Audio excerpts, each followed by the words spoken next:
I got two hands, I got my mouth, I know how to earn money. Oh man, good morning. Good morning, boys.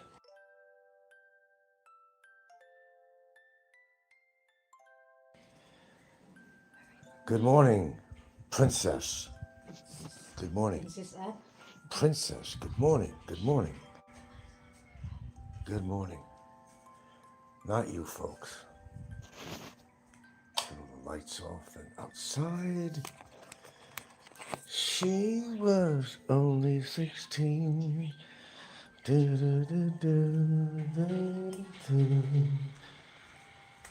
Okay. I'll begin in a minute. I'm just trying to collect my thoughts here for a second. Ah, look at that. Another morning. Yeehaw.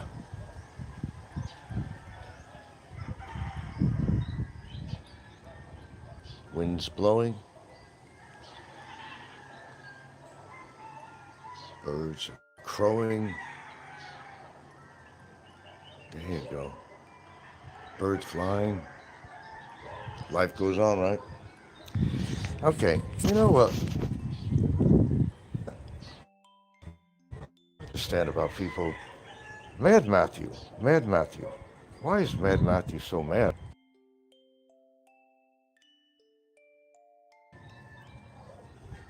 He's steaming mad. Well, Mad Matthew made a lot of bad choices, as a lot of people do when they come here. First of all, you don't buy some property, whatever, sight unseen. Oh, come on. You don't want to buy property sight unseen. Now he's living in a hut. I don't know. I guess the property he bought is supposed to be all these amenities, all this different stuff, but it's just a place falling down with mold. I don't. You gotta blame, and he can't blame nobody but himself. But actually, Mad, I call him Mad Max actually, but Mad Matthew, he's kind of taking responsibility for his mistakes, though. He's mad and he's showing the world. But you know what? I gotta give him credit. I have to give him credit, though. I'll tell you why. He's not.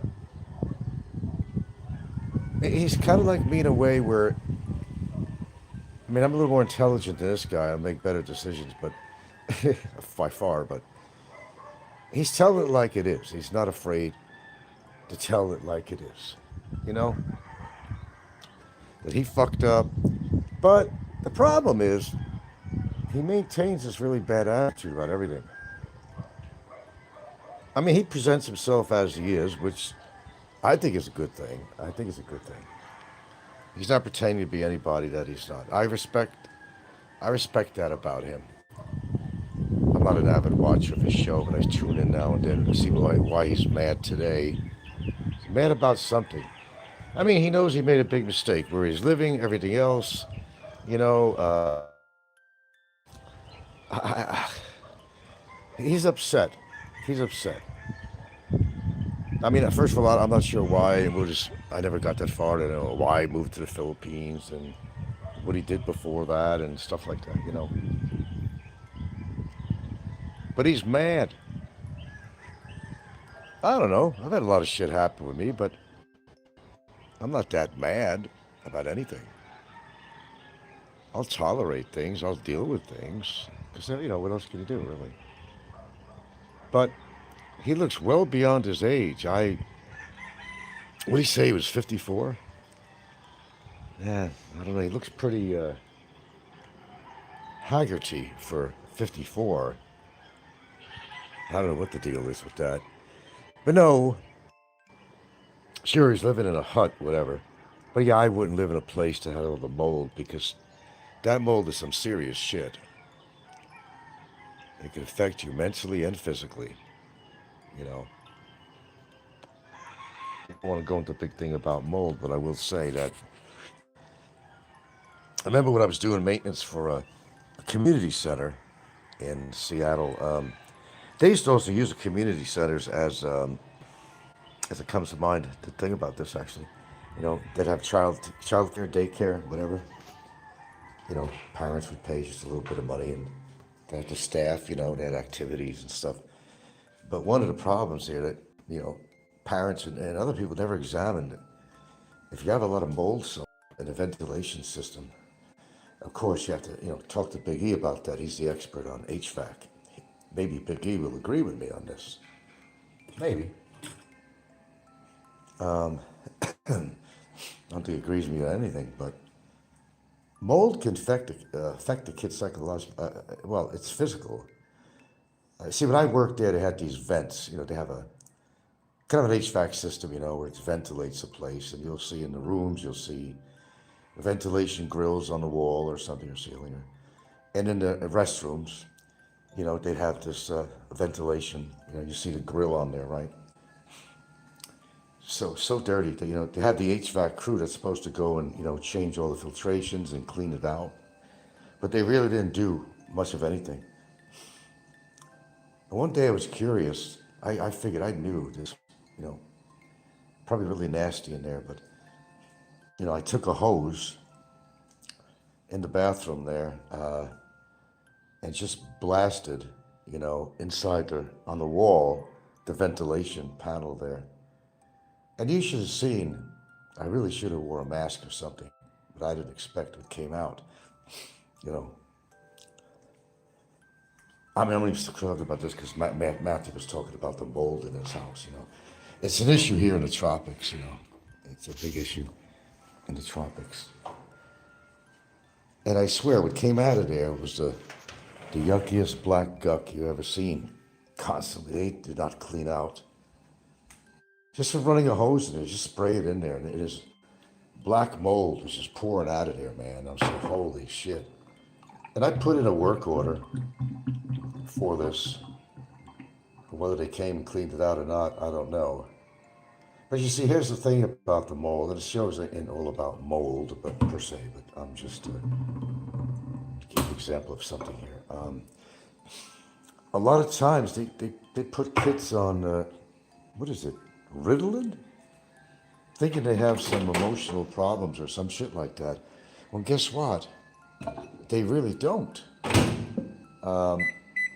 What's going on is that certain types of mold can affect the behavior of a child. Like you might find one of these children really unruly, right? Their behavior. But they don't require Ritalin. No, they need to get away from that exposure to the mold. That's some serious shit, man. Mold. Just like, you go into the condos.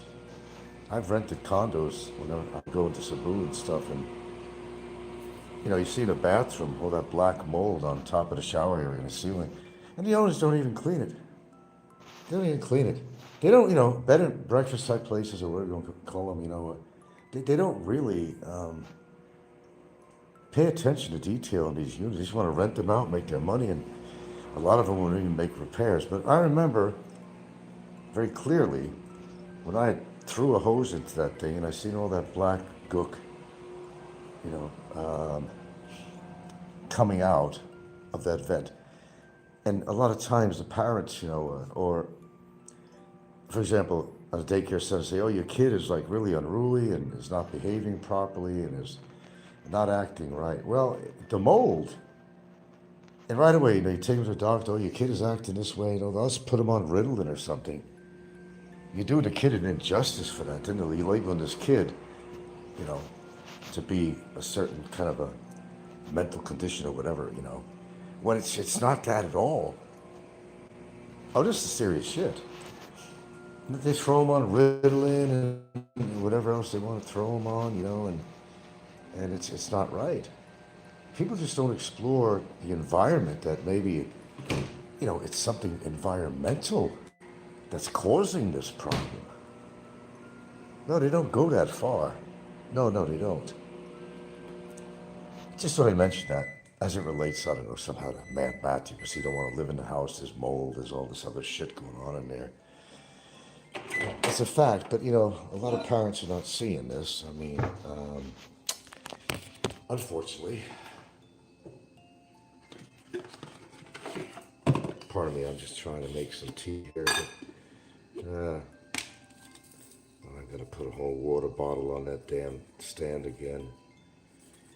Well, my cupboard is not full. Yeah, I just throw the shit in here, let it steep, but I need more water. Agua, too big. Call it what you want. Oh shit, am I gonna have to get a whole... Oh, here we go. No, I have to heat it up. Add some water in a nice glass container, not plastic, but yet the top is plastic. See how they fool you here. So we're gonna throw this in there again. Fill this puppy. And give it 3 minutes on this. Now I'll give it 2 more.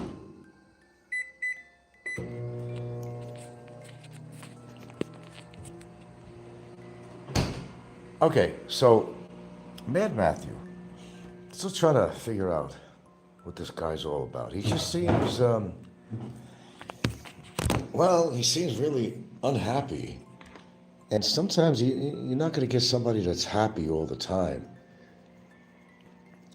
I mean, I heard excuses from a lot of people. People asking Scotty, how come you don't settle down in one place? Well, Scotty would say, oh, I just really haven't found the right place yet. Well, if you don't give yourself enough time to stay in a town, you're really never going to know. So his excuse is, moving from place to place. So Scotty's never happy. Mad Matthew is not happy. And I suspect he's going to remain that way. It's a good thing he quit smoking. He said he was at a point of smoking 4 packs a day. That's like pretty critical shit. He doesn't look well for his age. That's for damn sure. I noticed that. Hey, happy crime family. Oh, Mad Matthew? And people like Scotty that don't... I use Scotty in there only because he goes from place to place for somebody asking, why don't you settle down? He goes, I just really haven't found the right place yet. Well, he never stays in one place long enough.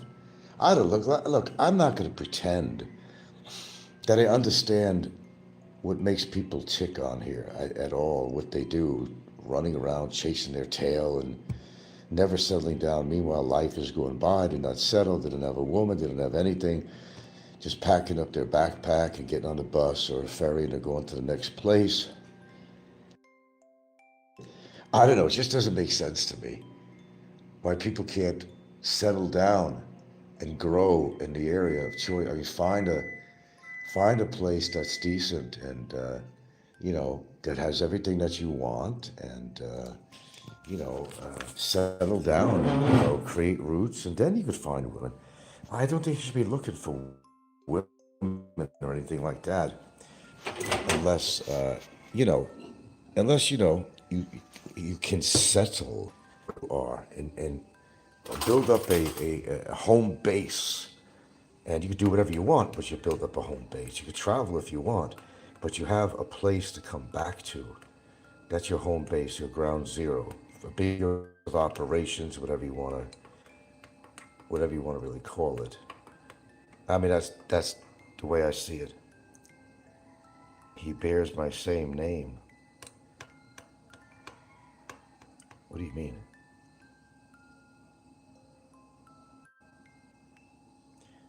Oh yeah, mold toxicity, man. And you understand something. You're in the tropics. That's why actually, you should always leave like a ceiling fan on or something to ventilate, your house. Okay? Because a lot of that moisture settles in and will create mold. And of course the bathroom,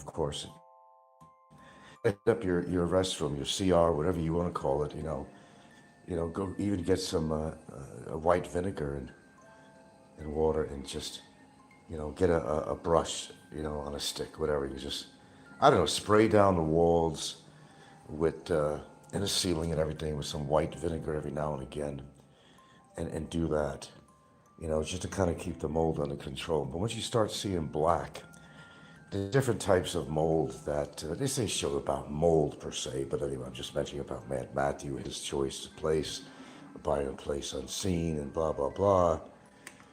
Then he can't even live in it, I just gave some examples of a community center where kids were, and basically these kids were being labeled as having some kind of emotional problems or something, when it actually was all coming from, it's actually all coming from the mold they were exposed to through the ventilation systems, and they were putting them on Ritalin, which is so absurd. When I used to hear these stories, if you're going to live in the tropics, then you are going to have to keep these things at bay. I'm allergic to mold. I knew that from 25 years ago.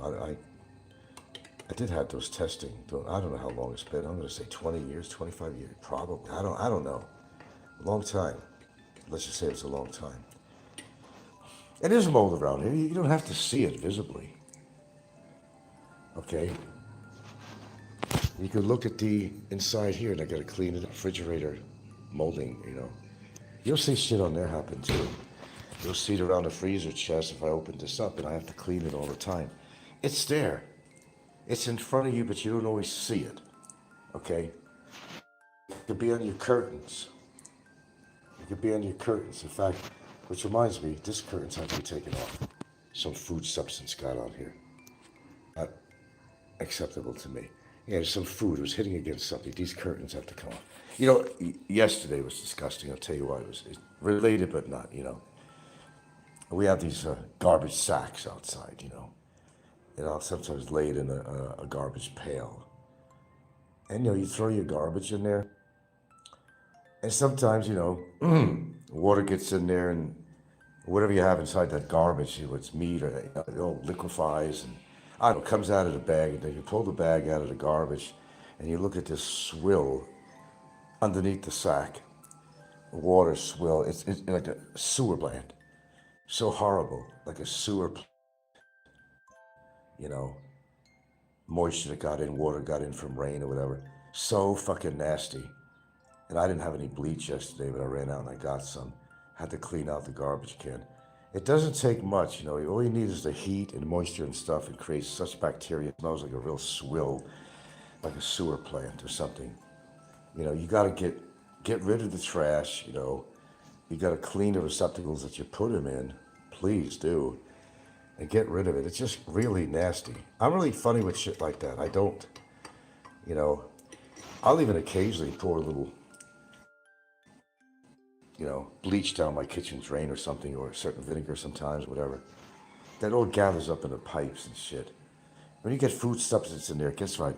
It's an outlet, it goes outside, but roaches, we don't have a problem with that, thank goodness, but we've had a couple. They've come up through your sink, drain, and I know we're kind of segueing into something else here, which I'm famous for doing, but, deal with me on this. You know me. I'll do that quite a bit. So my mind is working all the time. I'm gonna let this tea just steep in there like a motherfucker. Then I'll add my other ingredient. Boy, that's as green as you could possibly get, huh, boys? Looks like Kaniko's grass clippings.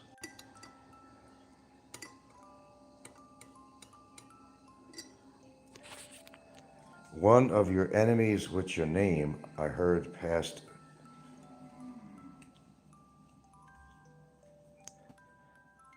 Are you talking about Peckerwood?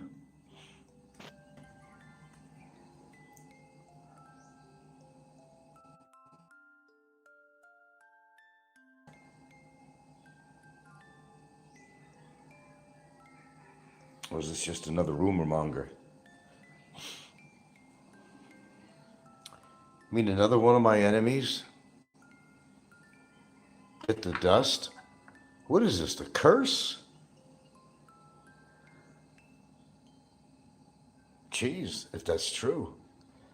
Well, dude, understand something with me. You gotta verify something with me. I don't buy everybody's stories on here. God, if I had to buy everybody's story, oh my God. You got verifiable information. I know you must be. The only one I know on there that's giving me shit with my name is Peckerwood. That's the only one I know of.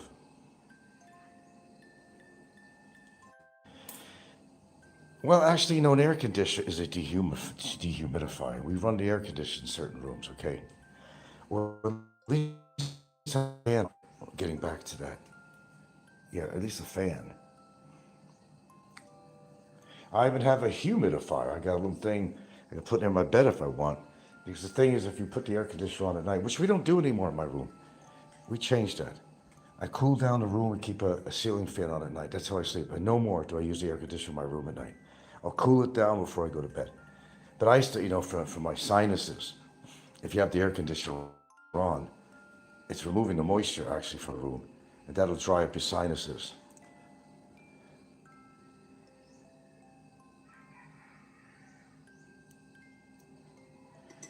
Well, Mr. Crime Family, you're not elaborating on this at all.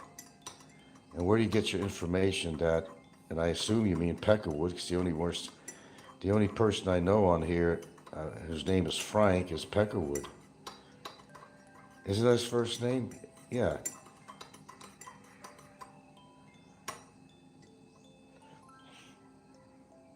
I mean, if you're going to put information out on here, at least, verified or show proof or something. Now, would that surprise me? No, no. They're all dropping like flies. Is it the Frank curse or something? I don't know what the fuck it is. I have no fucking clue.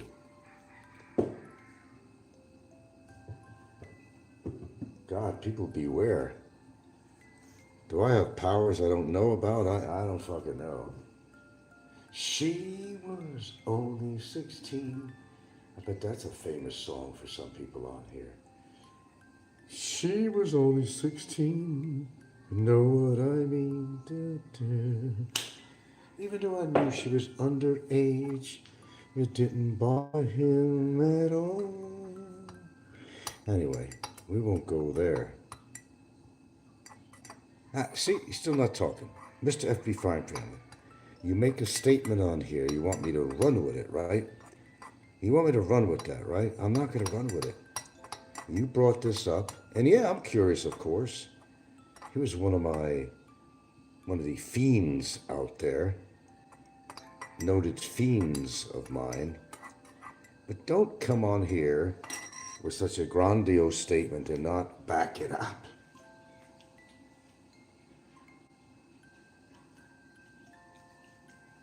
And how would anybody know anyway, unless his girlfriend came on and said, my Peckerwood passed away. Well, I know he's been quiet. I could tell you that much. I haven't heard, even on comments on shows, I haven't heard. First, the rumor was he was walking with a cane, he was in bad shape. I don't know. That I used to hear. God, I don't have a big enough cup to pour this thing in here. I gotta strain this thing out, but don't mind me. I know you don't mind me anyway. Just let me do what I'm doing here. Let me do what I'm doing here before I talk to you.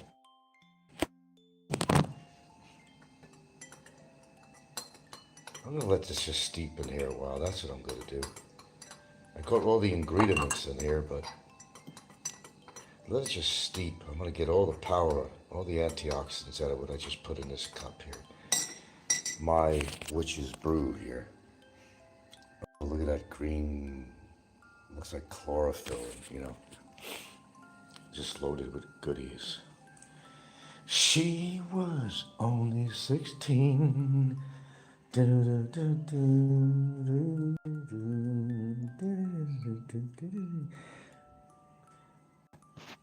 you know what that song is all about? What's the artist who sung that again? I like him. He had a good voice. He's talking about a relationship, a very taboo, I think, attraction to an underage girl who's 16 years old that he couldn't help it that he was attracted to. Very dangerous territory there. Apparently in his sleep, not a peep, I know people in CDO. Well, if you got to go, in your sleep is the best way. But I don't know. I think differently because the one thing you know about me, I got to get the last fucking word in. Is that not true? Am I lying? I'm never lying. Jesus Christ, you know me by now, people. I like to say my goodbyes, to Gilda, that I love you and thank you and blah, blah, blah. So some people say going to your sleep is the best way to go. Um, I don't know. If you're into like a lot of pain and shit and you're suffering, I don't know what to say about that. Well, I don't like Frank, obviously, but, for good reason, but don't wish death on him, really. But they're all dropping like flies, if that's true. Boy, I tell you, do you notice every one of these people that's dying has been an adversary of mine? What is that all about? Is it just coinky dinky? God, I'm beginning to think it's not. Wow. Well, I don't have any verification of that, so I'm not going to take your word on face value or whatever. I just can't do that. And I won't. But thanks for saying that. Eventually we'll find out something for sure, not just your word. No, you know, no offense, but interesting information if it's true. Yeah, very interesting actually. Hey, he was not a very nice man to me. It seems that all these people that were attacking me are all dropping dead. Is this part of the karma thing? Was it that spell with the candles I did? You remember? Finally working? Remember I did a candle burning ceremony? Is that what this is all about? I didn't know I had those powers. Yeah, well, live and learn.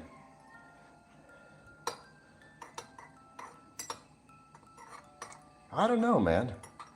I've always had this ability to read people. I could tell you that. Read between the lines. I'm always very good with that. I don't think I'm a big intellect at all. In fact, I'm stupid compared to a lot of people, but a lot more intelligent than most others, certainly on here. Going to college or not doesn't make you a genii, it doesn't make you a genius. Yeah, I did go to college, get a degree and all that shit, but it don't make me a fucking genius. Not at all. And I'll say that, but for some people, I mean, I don't even born stupid. They don't realize that their mistakes in life, unless you correct them, they catch up with you after a while. But it does seem awfully weird, I gotta tell you that. I'm glad you brought that up, true or not, with Peckerwood. Well, wait a minute. Oh, people in CDO. Well, wait a minute. His wife or girlfriend, whatever the hell she is, she does all this TikTok, right? Wouldn't she mention it on her show? I mean, you would think so, wouldn't you? Wouldn't, go to, she's still doing all that shit, dancing on camera and all this crazy shit. If something did happen to him, I would think that she would have said something. I would imagine, since she's so into TikTok and looking at herself and gracing us with her horrible voice and presence, she would be saying something about that. Wouldn't that be a source? But yeah, it's kind of weird, the curse. I don't know. Hey, I was just playing around with those candles that time. I was just having a little fun, but I didn't know. Did I know that, it would turn out to be real? Don't want to harm anybody. Damn. I don't know. My predictions have come true with a lot of things. I don't know, man. Kind of scary in a way. How do I possess these powers? Oh, you think I'm kidding? No, I'm not kidding. It seems that the majority of the people who are passing away were definitely not big advocates of me. They try to cause harm on me in one form or another. That's kind of scary shit, man. If I say so myself. Don't mind me, I'm just working with my tea here a minute. Crazy the way I'm doing this here, it's ridiculous. And that's much too much tea I'm wasting, but I'll use this tea in a plant somewhere. I'll put this back. Oh, why did you put it back in there? No, that's the cup you're gonna use, dude. Okay, shit. Let's do this too. Pour it back in here. You gotta do this shit the right way, Frank. If you gotta do something, do it the right way. Look, I'm talking to myself even. Okay. Yeah, okay, I can make this work. Let's see. Pardon me. Oh, the tea. I gotta remove all the tea leaves. Here's what I'm gonna do, yeah. That's it. What a weird way of making my tea, isn't it? I admit it. I totally admit it. But let me do it my way. He did it his way. Okay, now.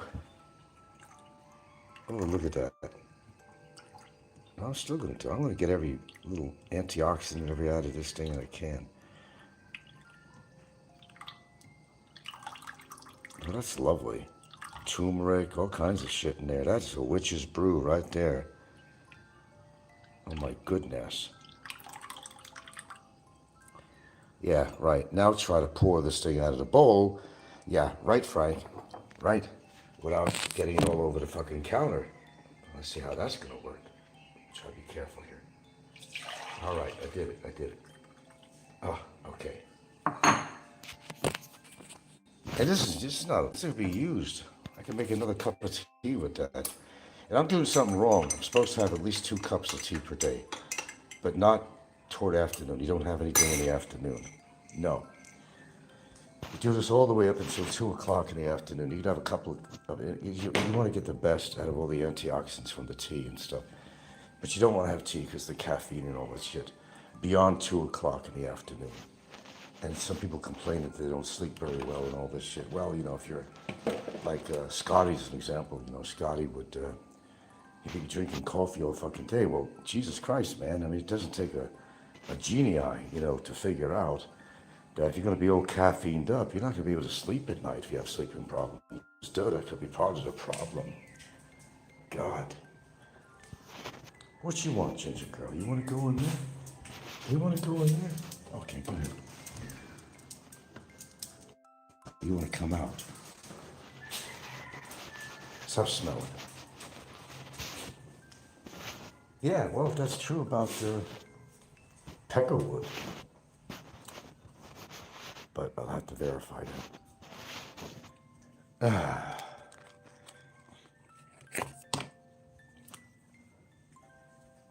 Interesting to hear that, though.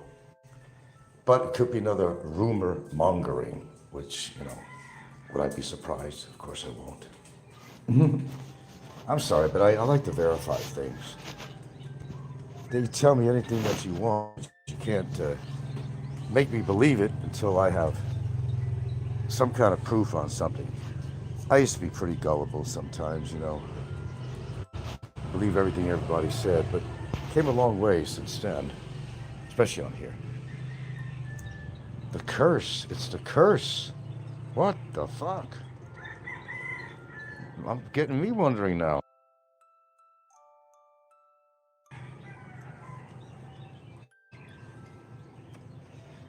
I had a prediction that Ricky had suffered a medical event in the past month or two. Came to my mind, it just came to me, that he had some kind of a medical event. But I could be wrong.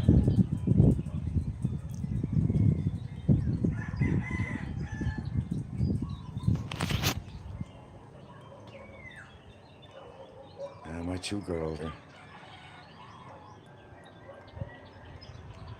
Yeah, I think there might. Well, one certainly. Well, I don't know. Oh, you're saying, oh, two others will pass. Was that my procedure? Was that? I think. I think it was. Please understand something. Itsy bitsy spider. These things could fucking jump like a son of a bitch too. I don't think they're poisonous or anything. Common garden variety.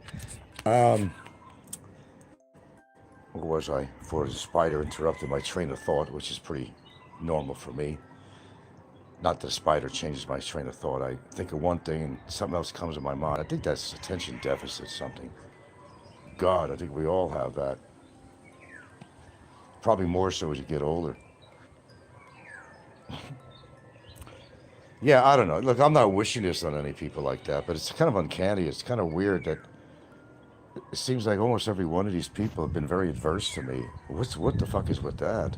I'm serious. Hey, oh, we're talking about mold. I want to show you something right here. It's dirt too. It just has to be clean. You see, we have this hanging chair.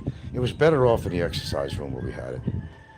Yeah, I'm going to show you close up. This thing is nasty. Look, that's mold and some kind of dirt. Oh, that's nasty. That's fucking nasty. That is just butt ass fucking nasty. And my girlfriend still sit on that and blah blah blah blah blah. No, man. See, I don't let things get to that point. And when they do, man, I take care of it. The Lord has blessed me. Well, I'm my own Lord. I'm not religious. My body is my temple. It's up to me to take care of it or abuse it. I'm abusing it right now. I'm having a cigarette. Might get my point? I told you I don't do everything perfectly. Never said I did. All I do is I try to incorporate other things in my life that are good. It's kind of a balance with me. Believe me, it's not a perfect balance. I'll be the first one to say that. So whatever your little wisecracks on other channels, sometimes I don't make good choices either. Oh, believe me when I tell you, I've had my moments. I made some pretty bad choices. But the best choice I think I made was moving to the Philippines and being with Gilda. I mean, that worked out real well for me. Nobody could ever negate that. They could try. Oh, relationship ain't gonna last. Yeah. I know I've heard this for fucking how many years. Give you 6 weeks, Frank, and it's over. Well, you know, as the old girl, we had an anniversary 10 fucking years. Okay, what is that? What does that tell you, right? Right off the bat. They were wrong, right? Like they were wrong about just about everything about me. I don't what I would call a fantastic life, you know. Perfection a mundo. No, I don't. I don't know what perfection really is. Except I'm not living perfection. Even health-wise, my health has been holding up, but you know, there's no guarantees on anything. I always say that. The one thing you got to say about me, you can call me every name in a book, whatever the fuck you want to do. But I'm very sensible about things. I'll never say, you know. That's why when somebody tried to label me as a narcissist, I said, you must be talking about somebody else. Because I'm so far from being a narcissist, it ain't even funny. Hey, I can make, well, you know, when you can learn to make fun of yourself, did I say that, you know, you're doing things as it should? Because what you're saying is that, hey, I'm not perfect. I make mistakes in my life. I made mistakes on YouTube. I've made my personal life. We all do. Every one of us does. No, you know, nobody gets away with things in their life. You know, I don't know. You call, you know, whether it's karma. I really don't care what the fuck it is. You label it anything you want. I really don't give a shit at this point. It's just like. Sorry, I was in a dead spot. The dead zone. Okay. I'm getting my oatmeal going. In fact, let me defrost my blueberries. Oh, they hate my blueberries. Boy, they hate the stupidest things on here. They're being attacked. I get attacked. I get attacked by people because I eat oatmeal and blueberries. I'm like, what the fuck? You guys desperate to find some kind of fault in me? I mean, like, really?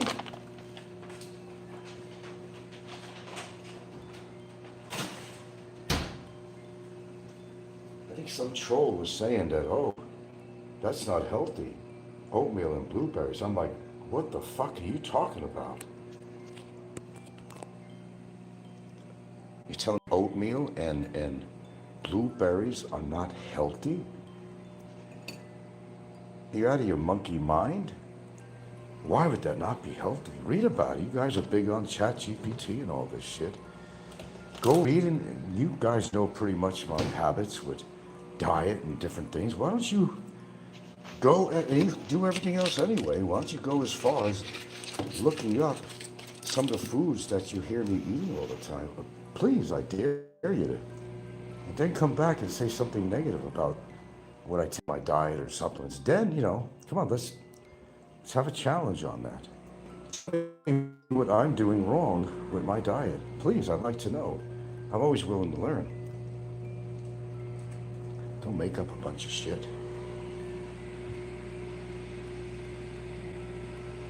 I'm doing what I think is maybe not something you want to do or good for you, but I'll deem it to be good for me. Let me get the air out of this bag. Even moisture from it. I keep my oatmeal in the vegetable drawer, the package, get the air out, then I'll put it back in.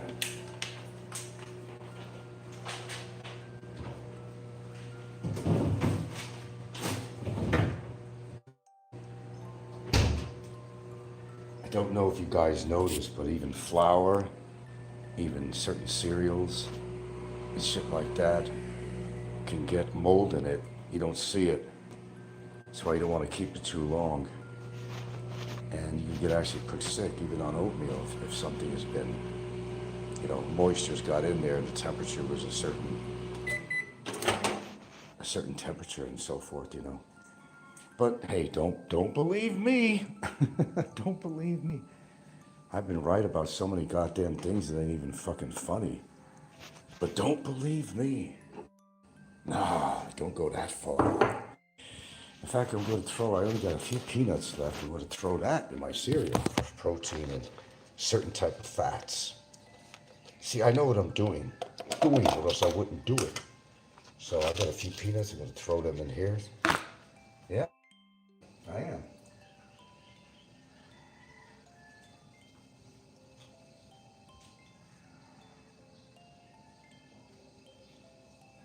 I got to start pushing my greens. So I may decide this morning to make some, I don't know, Brussels sprouts or something this morning at some point. I'm not done yet. It's just cereal and blueberries. Nah. What are you kidding? Come on. I might still even some eggs. And yes, I do put butter. I do use butter. I do use butter in my cereal. See some nuts in there too? You're watching what I do. Not only am I going to do that, but I'm going to take some Himalayan salt. I got to watch it. I'm not trying to get back into eating salts. But I'm going to take some Himalayan salt.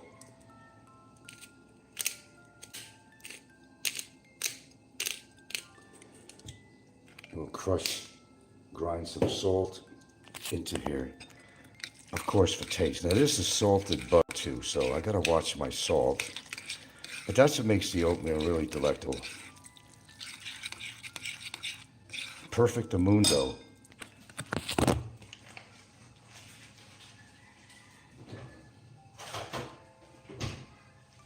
In fact, I got some hard-boiled eggs actually in the refrigerator. I'm sure they're fine, they're only like a day or so old.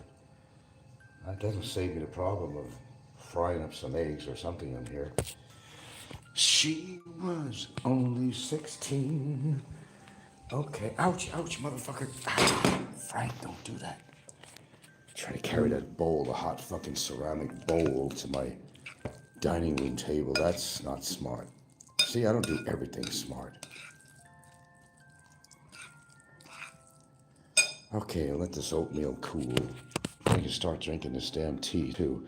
Okay, so what I do in the morning is my thing. And I don't expect everybody to do it. I just make suggestions. I don't know. It works for me. I mean, that's all I can honestly tell you. What works for me may not work for you. Fazio kosher salt. Yeah, this is some Himalayan salt. And by the way, yes, it does contain minerals and stuff, but not as much as you think, really. You know, more than 80% or more of that salt is just like table salt, but it does have some needed minerals in there, and that's why I bought the. It's pink in color as compared to table salt because it has some minerals in it. That's why it's, if you look at it, it's coarse in the bottle. It has a little built-in grinder, you know, pink in color because that's from the minerals, which we need every day. We're not getting, you and me, anybody, we're not getting enough minerals. Most of us in here, I would take an educated guess that you're not getting enough minerals, which is vitally important. There's ways you could get in your diet, of course, and all that. Okay, where were we? What was the whole show about anyway? Oh, I think we're talking about Mad Matthew and why he's so mad. He's so mad. And he's living with a lot of guilt because he made bad decisions with women, with money, the place he bought. He's kind of swilling in his own misery, but who caused it? He did. The question is, will he learn from his mistakes? That's it. Look, it's a challenge in the first place, living in the Philippines. And if you don't think so, you're wrong. It's a big challenge. Legally, psychologically, environmentally, socially, it's a big challenge that I faced every single day. That's good. That's a good oatmeal, I must say. Well, by the way, you're better off if you just eat 2 meals a day, but I don't always follow that rule. You only need 2 meals a day. Skip one. It's like a little bit of fasting. You're supposed to fast, give your body a break.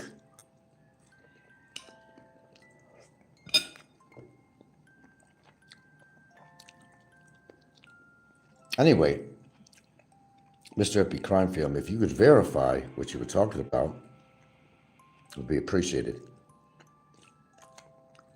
I know he's been quiet for a long time. Made me suspicious. Because he always had something to say about me. Whenever somebody was doing a live stream or something, he'd make comments in there. And he hasn't for a long time, just like Roberto. Same thing.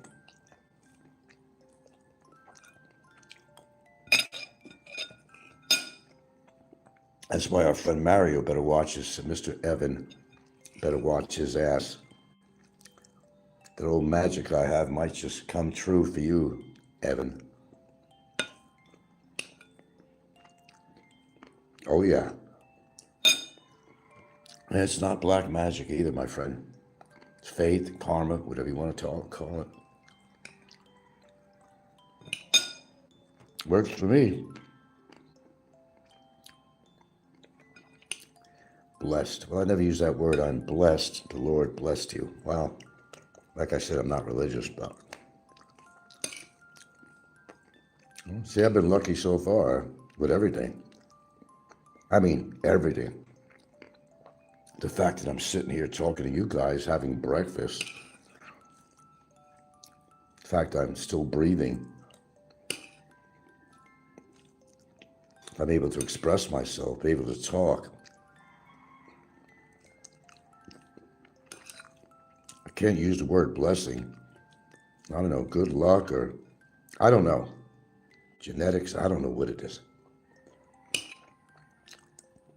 Because I don't want to jinx myself. I'm getting some hearts and 100% little icons. She was only 16. God, you gotta watch that, boys. You have to really watch that. I know you like them young, but come on, there is like a limitation, you know? I mean, how do you live with yourself? You got children of your own, you got grandchildren. How'd you like if you had a grandchild and some guy 40 years her senior is fucking on her, or, you know, I mean, how would you like that? I don't think you would. So understand it the way I see it. You're never going to reclaim your youth. Just understand that. By being with younger girls and shit, you're not going to reclaim your youth. Maybe in your brain you're thinking you are. It's like you're cheating time. Like you're going back to the years when you were her age. No, you're never going to get that back. It just ain't going to happen. That's past history. You're a grown-ass man now. You don't mess with underage women. Well, girls.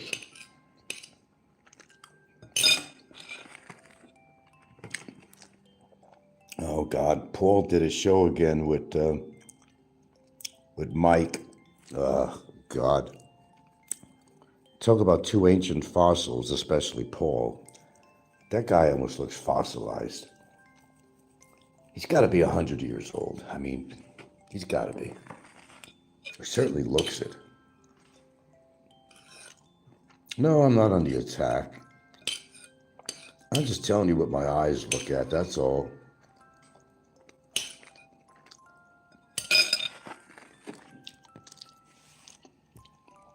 Even that Mad Matthew started talking about him.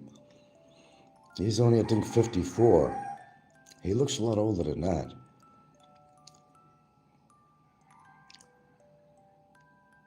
And same as, Jimbo. Yeah, Jimbo. Jimbo is actually 54. But he definitely looks older than that. You ever see a close-up of him? Did him go? Mm-hmm. He definitely looks beyond his age, but I think the drinking is a causative factor in the steroids. I keep on hearing more and more people dying with steroids. Almost every time not every time, but quite a bit. I'm on some news feed or something comes on my phone, you know, and a young athlete dies at such a young age. Or I'm like, what the fuck, man? They're so concerned about their fucking muscles, man. It's a disease is what it is. It's a fucking disease. Fuck your muscles. All you need is you start getting older. You need to maintain, the secret is, I gotta tell you all my secrets.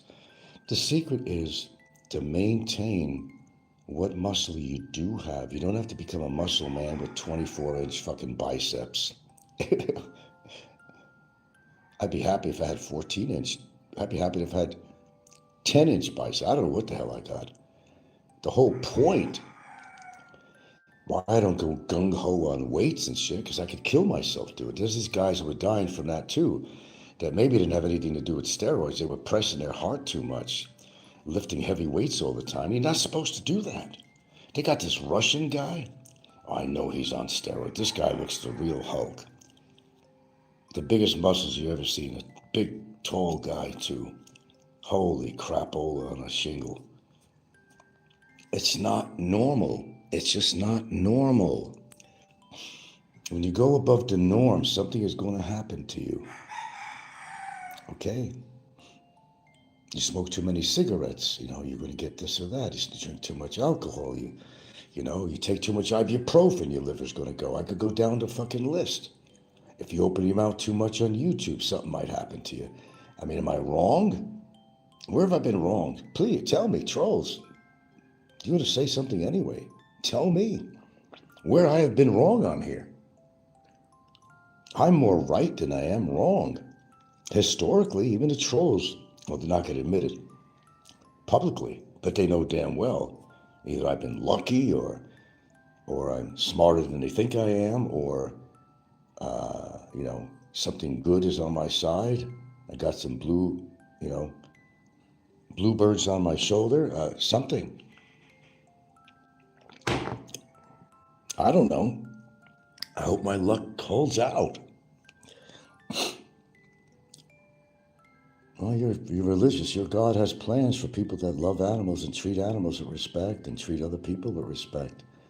If you have a God and you believe in that, I would think that God is judging you, I would say, right, for the things you do while you're alive. And if you're really into religion, you believe, heaven, hell, purgatory, and all that shit, you have a, RSVP for one of these places already.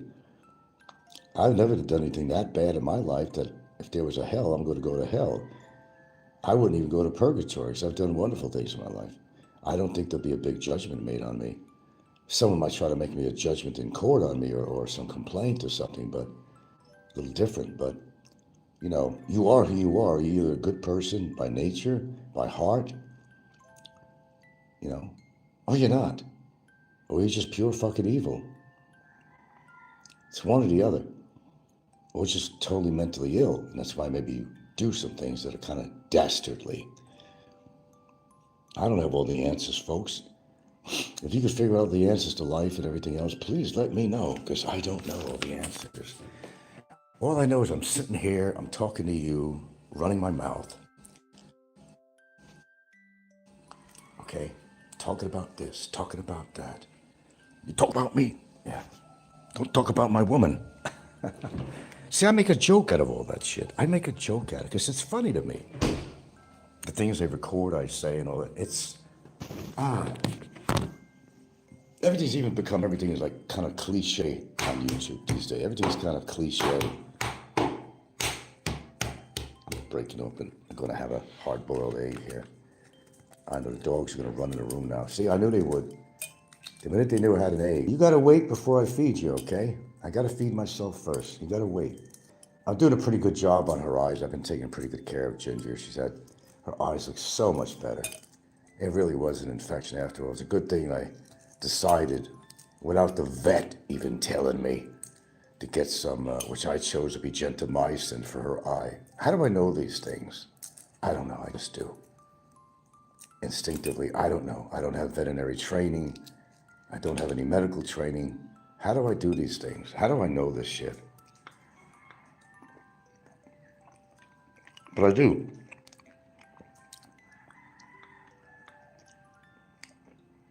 So who's next on the hit parade? Someone saying that Peckerwood bit the dust. There you go, girl. Come here.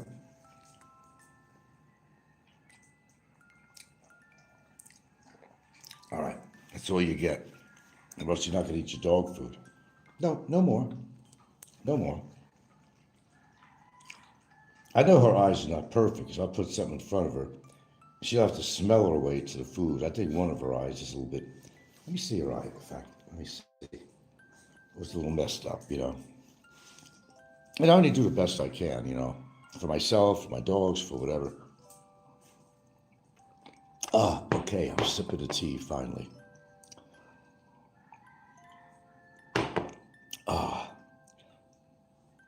No, I don't have any more girls. You're going to have to wait until I feed you, okay? Can you wait that long? I don't have any more gravy for you either.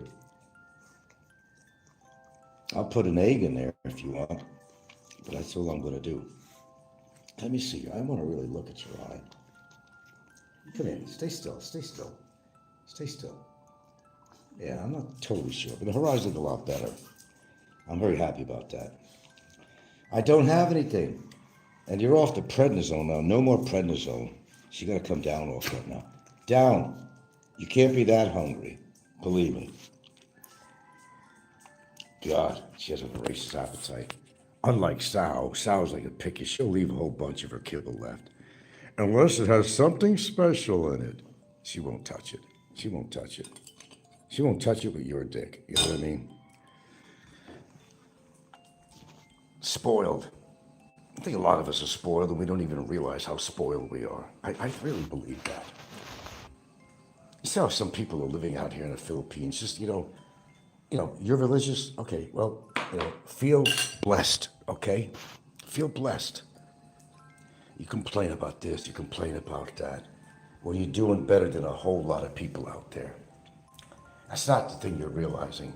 On the surface level, you're just not really seeing the picture. Complain about this, complain about that. Come on, man. Had my oatmeal. Okay. And I had one egg. And they're like really voraciously hungry, the dogs. I'll just, in a little while, I'll make their food. I'll throw in a hard-boiled egg. We had a couple of hard-boiled eggs. I'll still leave 2 in there for you, whatever's in there. But you got to eat something this morning, okay? Just make sure you eat something. I want to make sure that you eat something. All right? Okay, good. See, that's how I get along with my girlfriend. I show respect and I get respect back. I show caring for her. I want her to eat something in the morning, not to go skip breakfast. So if I didn't care for her, I wouldn't treat her that way. If I didn't care for her, I wouldn't be with her, period. It's got to be mutual respect. If you don't have that, you don't have anything. Just move on. Just fucking move on. Just move on.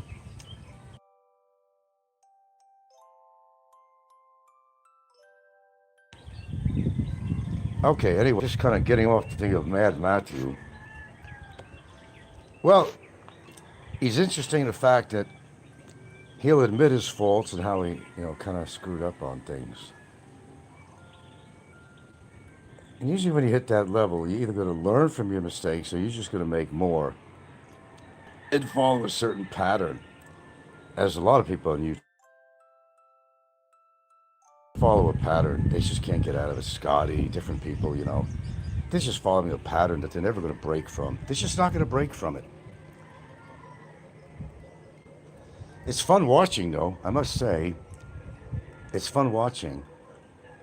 But I really wouldn't want to be in that position. I'm so happy that I, settled down in my life. And I hope to keep the status quo going, if you know what I'm talking about, right? I think you do. I know you do. Hell or high water, as far as I'm concerned, it's not going to take me away from my girlfriend and my life here. Hell or high water, man, let me tell you. And I think I mean it. Without going into detail. I think you know exactly what I mean and what I'm talking about. If you know anything about me, you could believe that. You could believe that. If you're an adversary of mine to a point where you're making me feel uncomfortable or try to destroy me in some form or way, I take note of it. I think I do. And I usually do something about it, quietly or publicly. That's a guarantee. You always come in late, Mr. Savino. Why is that?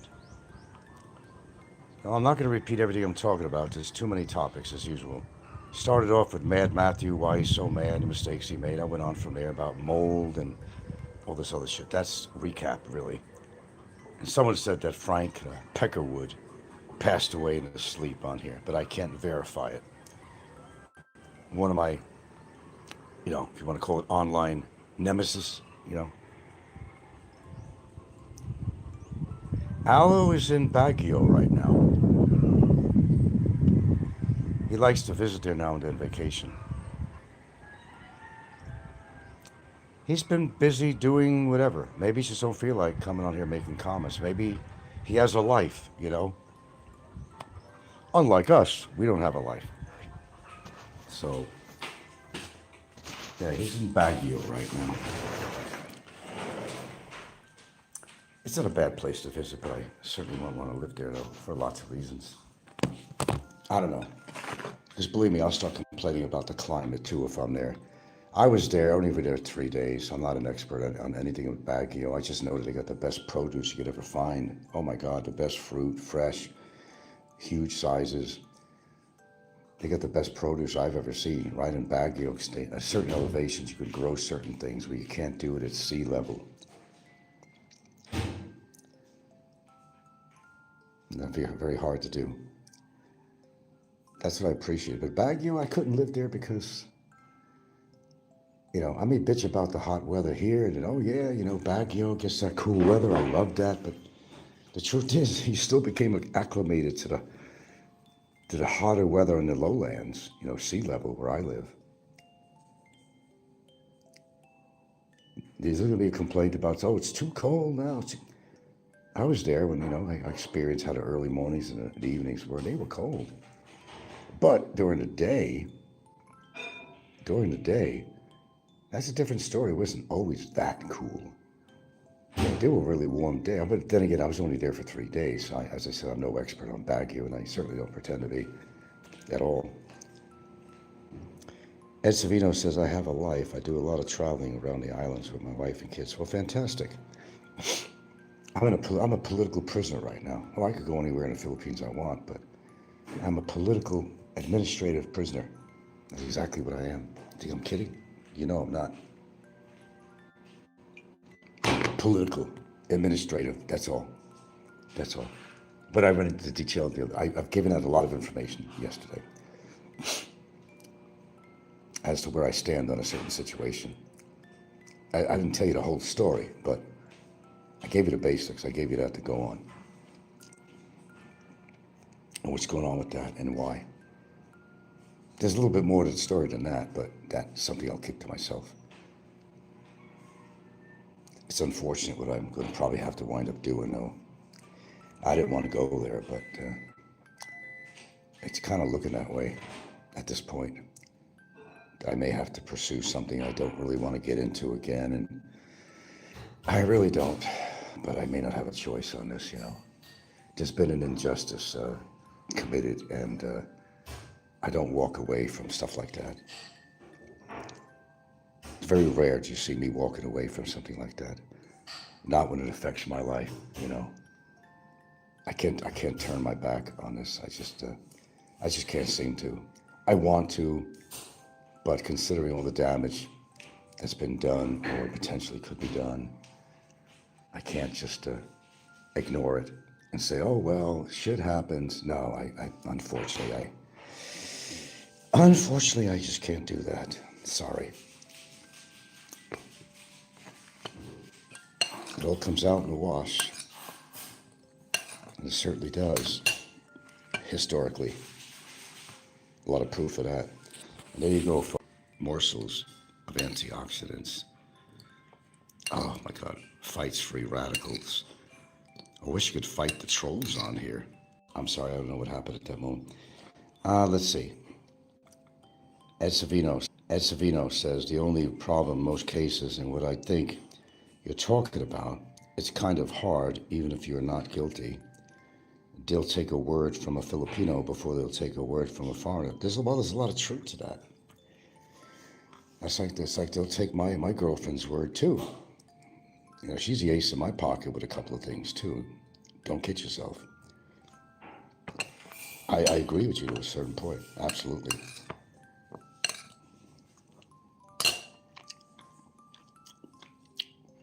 It does kind of work out that way, doesn't it?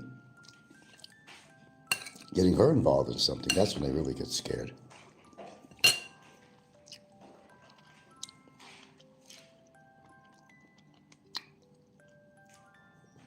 Oh, all right, they've been defrosted enough. I'm going to chow down on this. Okay, let's see. I had one egg. I don't know if I even feel like two. I don't think so. I think one medium egg is okay for me this morning. Got my special tea with, my God, the antioxidants in that alone. Then the blueberries on top of that. Yeah, that's my diet. And some people laugh at it. Oh, laugh all you want. I'm probably still alive because of my diet. I really grown to believe that.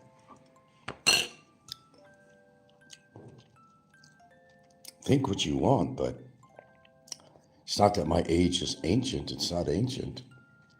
I'm an older dude, but I'm not that old in many ways. Old is how you kind of go about your life. If you think of yourself as being old, you're going to be old. You're going to dress old, talk old, act old. Then you're old. That's it. You could give in to old age if you want, then you just fall apart. It's a mindset too. Good one. It's a mindset. As you get older, it's a mindset. You think young, do a little bit of exercise. You don't have, look, you don't have to engage in this massive exercise routines. No, you really don't. Contrary to you were told to believe. But one word, consistency, is a key factor. Do something every day. I don't care what it is. Whether you want to do these little 45-degree push-ups I do, and working out what they call my Jane Fonda weights. I'm doing something right. There's a purpose behind every single thing I do. I know you may not believe this, but I'm sitting in a chair in the living room. If you were there watching me, and it's not a nervous tick or anything like that. I don't have Alzheimer's or got the shakes or something. I mean Parkinson's. I sit there and watching a movie. If you were in a room with me, you would see me moving my feet around. Moving my feet while I'm sitting down. There's a reason for that. To keep circulation going. Here's a little hint for something too. If you get older and you get any kind of scrapes or cuts on your leg, here's a little clue for some of you people. You might notice that your scrape or abrasion, whatever you had on your leg, looks like it doesn't heal properly. Now, most diabetics would experience that, that's for sure. Since I'm not diabetic, it has to do with the circulatory system in your leg. Okay. And as you get older, your blood circulation is not as good in your legs. But it's a prime important area though. I mean, you could wear compression socks if you want, if you're really worried about that. I can't see myself wearing that. But the blood flow and oxygen, everything that's going to heal that wound and so you don't have any scarring. I could show you what I have on a camera in a second here. Every scrape or cut I have is still looking brown or didn't disappear. And I got curious about that, and I talked to a doctor about it. They said, yeah, when you get older, you heal differently because the circulation of your blood in your legs is not as good as it used to be. It doesn't mean you got like peripheral artery disease necessarily, but your circulation, what they suggest you do is sometimes 20 minutes at a time, elevate your legs. Elevate your legs. You could also take niacin, under your doctor's supervision. I always say that. Niacin will give you a big rush. It'll give you a big blood rush. That's why some people who take niacin, they got this big flushing, their face gets red, their neck feels really warm. It's like, oh my God, what's happening? I remember the first time I did that. I was back in Mount Vernon, New York. I was going to college. I was going to go to I think I was going to just take was it subway? No, I was going to take a commuter train. And I had gotten it, I got this bottle of zinc somewhere. I started to try it, All of a sudden, what the fuck? I'm like walking over to the train. I became flushed. What's going on with me?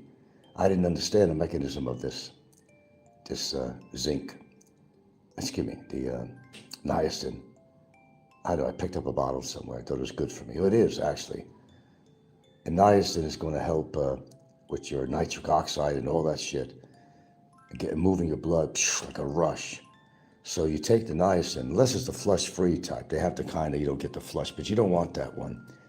You want one that gives you that flush. It doesn't last very long, 5 minutes. And after a while, it may not even happen if you take it regularly. But you get that flush, like, whoa, my neck feels hot, my face feels hot, it's red. Don't worry about it. Don't go in fear. That's a natural reaction. All of a sudden, it gives you a blood rush. That's what it's doing for your blood flow. Psh, bam. And there's bread. So, niacin could be your friend on many levels. I'm not saying to take the fucking thing every day. If you have ED problems, how about that? You have any ED problems? Niacin could help with that, with blood flow and all that stuff, along with,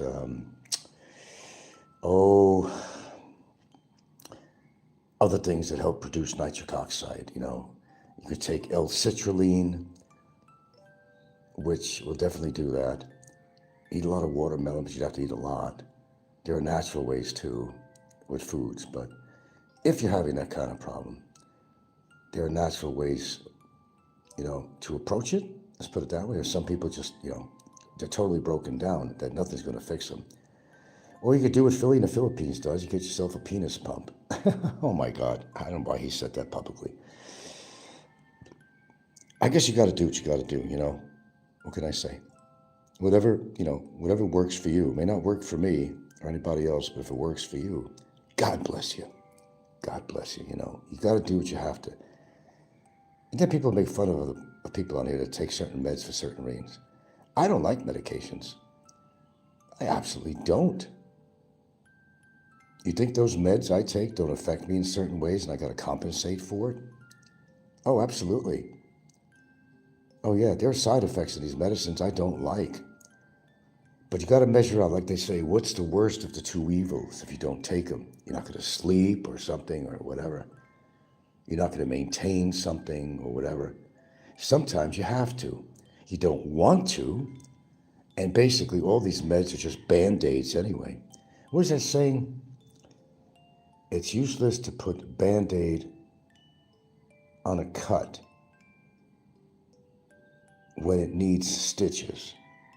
Yeah, something like that. Putting Band-Aid on a cut when it needs stitches is not going to resolve the problem with that cut and you're bleeding. Something like that, which is true. She was only 16. That's what these foreigners brag about. Yeah, man. Got this chick, she's only 16 years old. You fucking pervert, motherfucker. That's something that you just don't do. I'm sorry. You might have fucking grandchildren that are older than that. I'm sorry, there's no excuse for that. Jay and other people, there's no excuse for that. There's none. I don't give a shit. If these young children make themselves available for that, I don't know what happened in their life to do that kind of shit. With an older guy. But for an older guy to take advantage of a 16-year-old, even younger, when you got a half a century on them, that is just nasty, period. It's yucky, it's nasty, it's illegal. And if you believe in morals, it's immoral. It's just not right.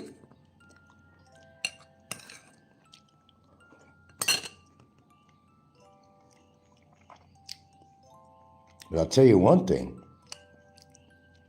Don't ever, there's a lot of people guilty of this, and one of them went to jail in part for it. Don't ever call anybody a fucking pedophile. Don't ever do that. People have died for less than that, shall I remind you? People have died for less than that. You could get mad at somebody all you want.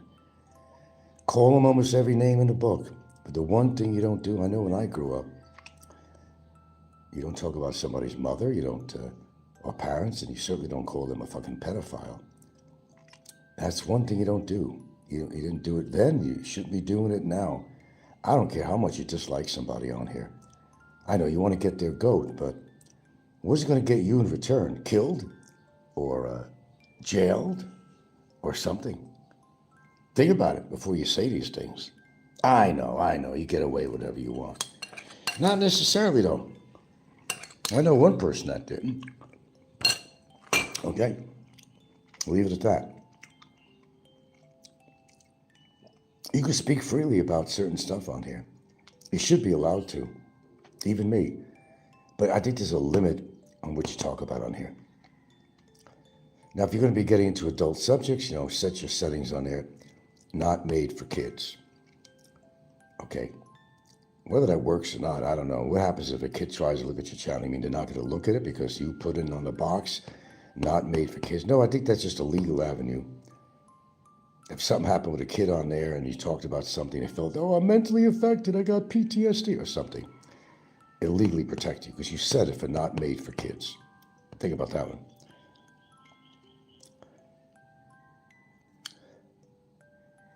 There's so much injustice going on here that I can't even, I've had to sit here and make a list in 10 years of all the crazy shit that's been going on YouTube. I don't think I could make the list, a 10-year list. Things I've heard people say about me or other people. They wouldn't do that normally, though, not in person. That's the whole thing. I think we've established that. They're cowards. That's why they do that. They're cowards. There's certain things you don't call people. I've been called every name in the book, but, I draw the line on certain things. Don't ever label me something like that when I'm not. Then you've got a problem on your hand. You made a real enemy for life. And there's nothing wrong with my memory with shit like that. I don't care how old I am. I still retain a lot of memory. I'm not that old. I'm not ancient yet. Talk to me when I'm 80. Then I'll say, hey, I'm ancient. Talk to me then if I'm alive at 80, which I hope to be. If I am, I hope I'm very self-sufficient. I hope I, take care of myself. That's the only wish I have. But no, that kind of shit, I don't care what you think about somebody on here. Don't kind of repeatedly on your shows call somebody that name and really expect to get away from it. Because a lot of times maybe some people could, but in the end, they get surprised when one thing or another happens as a result of that. You could be very silent about it. You could be very stealth about what you're doing. And I've been stealth about a lot of things on here that I don't talk about. The one thing I've been very public about is this: I do make record of everything. Not everything, but things that I find are very pertinent and I could use to my advantage in the future. I think you have to do that. My opinion, you got to protect yourself legally and every other way.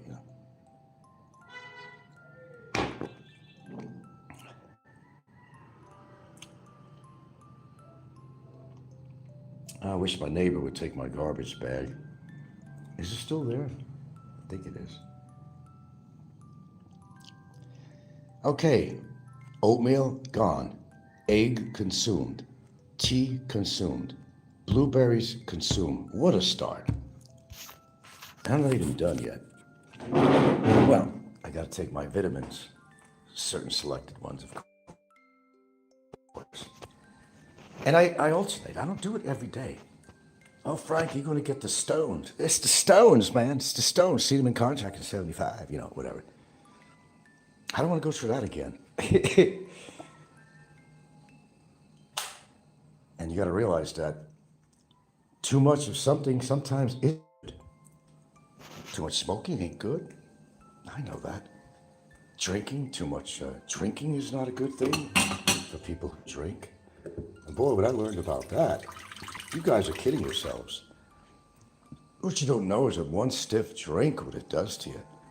And no, this is not hyperbole. I'm not, exaggerating about shit. Look up yourself. I don't make up shit as I go along. It's a waste of time and oxygen for me to do that.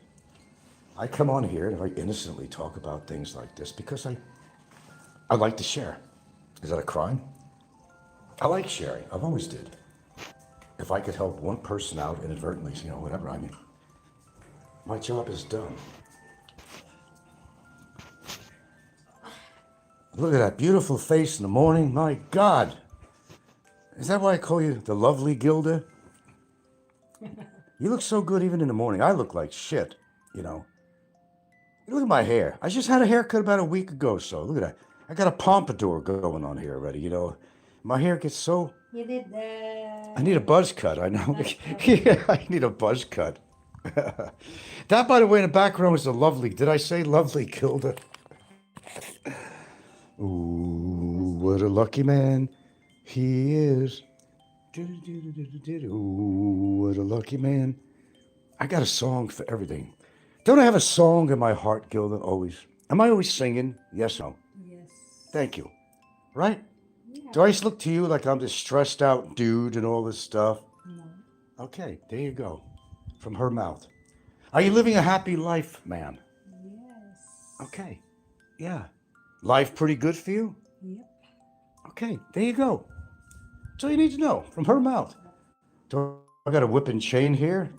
Do I got a knife gun to her head to say this? Was that choreographed? Oh, that was choreographed, Frank. No. There you go. You too could live a good life. You too. But you got to work toward it. What are you looking at? Oh, I have. Hold on.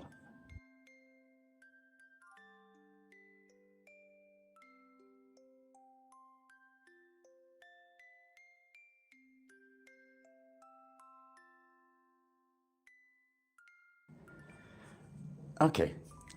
You know my best advice? Take your life day by day. Because in reality, that's. Oh, I was going to show you my scars. I want to show you. And I used to get worried. I thought, do I got fucking diabetes or something? What I said to you earlier is that when you get scars, you get scrapes and abrasions, on your legs especially, about the circulation shit. Your circulation is not as good as when you're younger. So what happens is, the way it heals, because see, the reason is you have a loss of collagen, okay, and your skin elasticity and stuff, and your cellular rebuilding doesn't happen as well as when you were younger. I'll give you a quick look at this, actually. Let me see. On both legs. Okay, you see right there? See that? No, it's not a liver spot. This is what happens. And here, this leg, I got an abrasion. Looks terrible, doesn't it? It's been that color. It doesn't change. You get the scarring. And that's proof of the pudding right there. And I researched. Of course, you know I was going to do that. That's why, you don't purposely want to get abrasions on your legs or anything like that. But, sometimes shit happens. And what you see in there is because it is your legs and the circulatory system in your legs, as you get older, is not as good as it used to be. It doesn't mean you got some peripheral artery disease or nothing like that.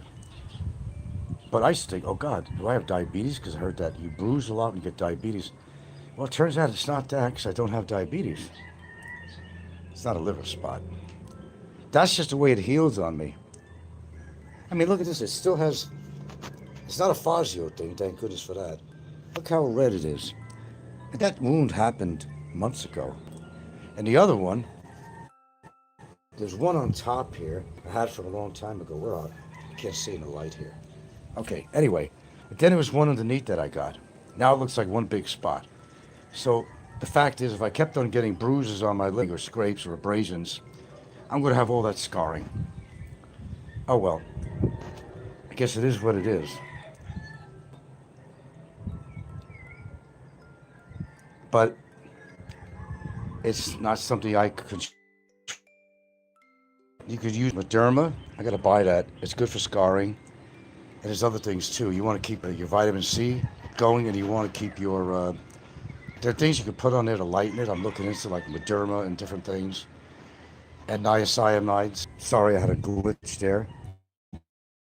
Trying to find my retinol. I found the box, but I can't find it. Oh, here we go again. Yeah, retinol could help it over time. But anyway, you saw what I have on it, is scarring. I don't like it, but could be on my face or something, right? Thank goodness for that. I'm ugly enough, right? Don't need that on my face. But that's what happens, unfortunately, as you age. Things are not the same anymore. In a lot of ways. What you were able to do as a younger man, you might not be able to do anymore. Or you can't do it as well. And that could apply to just about anything. You may require a blue pill, or whatever else that might work for you, or do it in the Philippines, buy a penis pump. We're not at that point yet. We're not even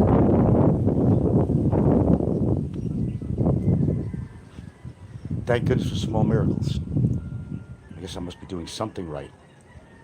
And whatever I'm doing, I'm just going to keep on doing it. Okay, where are we going with this broadcast? I'm just passing time.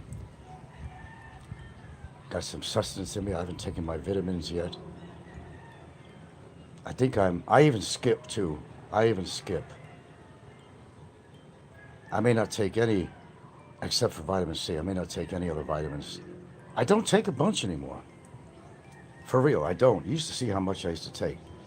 But as time goes on, you learn about this, you learn about that. And say, no, what I take is all good. But sometimes you could actually challenge your immune system by taking things that are supposed to do the opposite, supposed to build up your immune system. So, time is learning, and you learn more about it. And you were doing good. You were doing good. Natural anti-inflammatories, natural antioxidants, all that stuff. It's all good. And I wasn't doing wrong, except don't do it every day. Pick and choose what you want to take for a reason. Now, I ran out of collagen. I'm going to have to order some collagen because I don't have any collagen. You have to have type 1, type 2, and 3 collagen. There's a difference. Because as you age, your skin is not going to have that elasticity. It's going to droop. It's going to, it's just going to look like shit. The sun is what really does a lot of damage. So you can wear sunblock, but some people say no. Don't. You need all that D3. Well, you can supplement with it, but there's nothing better than natural sunlight. If you don't like sitting in the sun for a long time, go out in the morning when the sun is out. Spend 10, 15 minutes in the sun, and you got your D3 for the day, basically, really.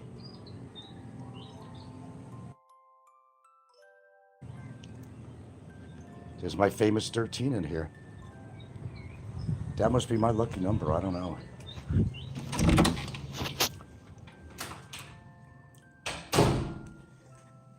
Okay, off to the boudoir. Girls, you have to wait. I know you're hungry, but you're going to have to wait, okay? And they could lose weight, I'll tell you that. They're not active. So, later on, I'll get my Jane Fonda stuff out here. Now, that's Jane Fonda right there. Okay, that's not Jane Fonda. That's 20 pounds. That's all you need. What's my weight? I'm not going to show you my tin toenails because I didn't get them done. You're just going to rag on me about my toenails. See, my weight varies. 72, over 72 kilos, where maybe the other day I was 70 kilos. There was even one day I was down to 69 kilos. And what the fuck is with that? Well, it's according, did you go to the bathroom or what you do? Did you burn some calories? It varies from day to day. And also having a good scale would work too. Well, yes, the walking 10,000 steps, but there's other alternatives to that. You could get on the exercise bike, which is going to work a different set of muscles. Yes, 10,000 steps. They always recommend 10,000 steps. But, through the course of my day, and contrary to popular belief, I'm not laying on my bed all day and I'm not sitting in my chair in the living room all day watching movies. I don't watch any movies till about maybe 4 o'clock or something. I'm always moving around, and Gilda could verify that. I'm never in one place for any set period of time, unless I'm like really bonked out. I lay out on board, or maybe I took an antihistamine the night before, which I don't really take I should take this one thing. It's like Claritin. I haven't touched that because that would really make me drowsy during the day. Because I take other stuff that stays in my system and does affect me during the next day. If you take antihistamines on top of that, you're going to be like zonked out. And believe me, I know. Yeah, walking 10,000 steps. I'll be real honest with you, I have not been using my treadmill for a while. But I get my steps in even when I don't go out for a walk, even when I don't use a machine. I'm always going from room to room outside. I'm doing stuff. I do things around here. I'll do laundry a lot. I'm walking back and forth in the house. I'm doing this, I'm doing that, taking care of the dogs, whatever. Go downtown, whatever it is I do. If I choose to do a walk on the beach, which I'd rather do that. At least you got something that's stimulating, your environment. Look out the ocean, activity that's going on the beach, something that stimulates your senses. You got to have something that stimulates you somehow. I'm not talking about jacking off, okay? Something that stimulates yourself mind-wise. Or else you will deteriorate. Gee, you guys are a stimulant to me. Because I always appreciate your comments. That's stimulation. Some of the comments are not very nice, where trolls talk about you, but hey, a troll is a troll is a troll is a troll. What do you expect? Popeye's been pretty quiet. Did he go into a coma or something? I haven't even checked out his channel. Did Popeye, did he drop off too? Would that surprise me? No. Hell no, it won't. So you're claiming that Frank Peckerwood kicked the bucket? At least that was somebody said on here today. I still don't have any proof of that. Could there be something to that? There could be. Because he was always steadfast on making comments. I mean, anybody who had a live show on, Peckerwood would be there knocking me. I haven't seen that for a long time. One person initially said that he's now walking with a cane. Something was going on with him, actually. We know that. We know that much. But did he actually pass away? That's what somebody claimed. But I said, hey, show me the proof. That's all I ask. You're going to say something, show proof of it. I'm not asking much, or maybe I am. Because a lot of people like to spout out a whole lot of shit on here that's not necessarily true. Well, gee, I wouldn't know that. Yeah.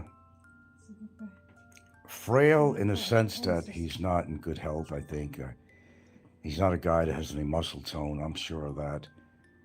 I think he's pretty sedentary, and he probably actually does have mobility issues. I'm pretty convinced of it now. I used to joke about it a lot. I didn't really mean it at the time, but I'm actually pretty convinced of it now, that he really does have a mobility. Because see, Snikkos screwed up one time. He did mention, so what? So Popeye has to use a mobility scooter. See, sometimes people slip, and that's how you learn. A slip of the tongue tells a big story. And Snikkos did come out one time and slipped. That's how I know that Popeye does use a mobility scooter. He probably has some shit going on with him. I wouldn't be surprised. If he does, he does, Oh well. He's not a relative of mine. He's not a friend of mine. I really don't give a shit. I just don't wish bad things on people like some people like to do on here. I wish, justice on people, but I don't wish ill. I don't want to wish anything on anybody that I don't want to happen to me. Let's just put it that way. Oh, I felt differently a lot of times. I say, die, motherfucker, die. And at the time, I meant it.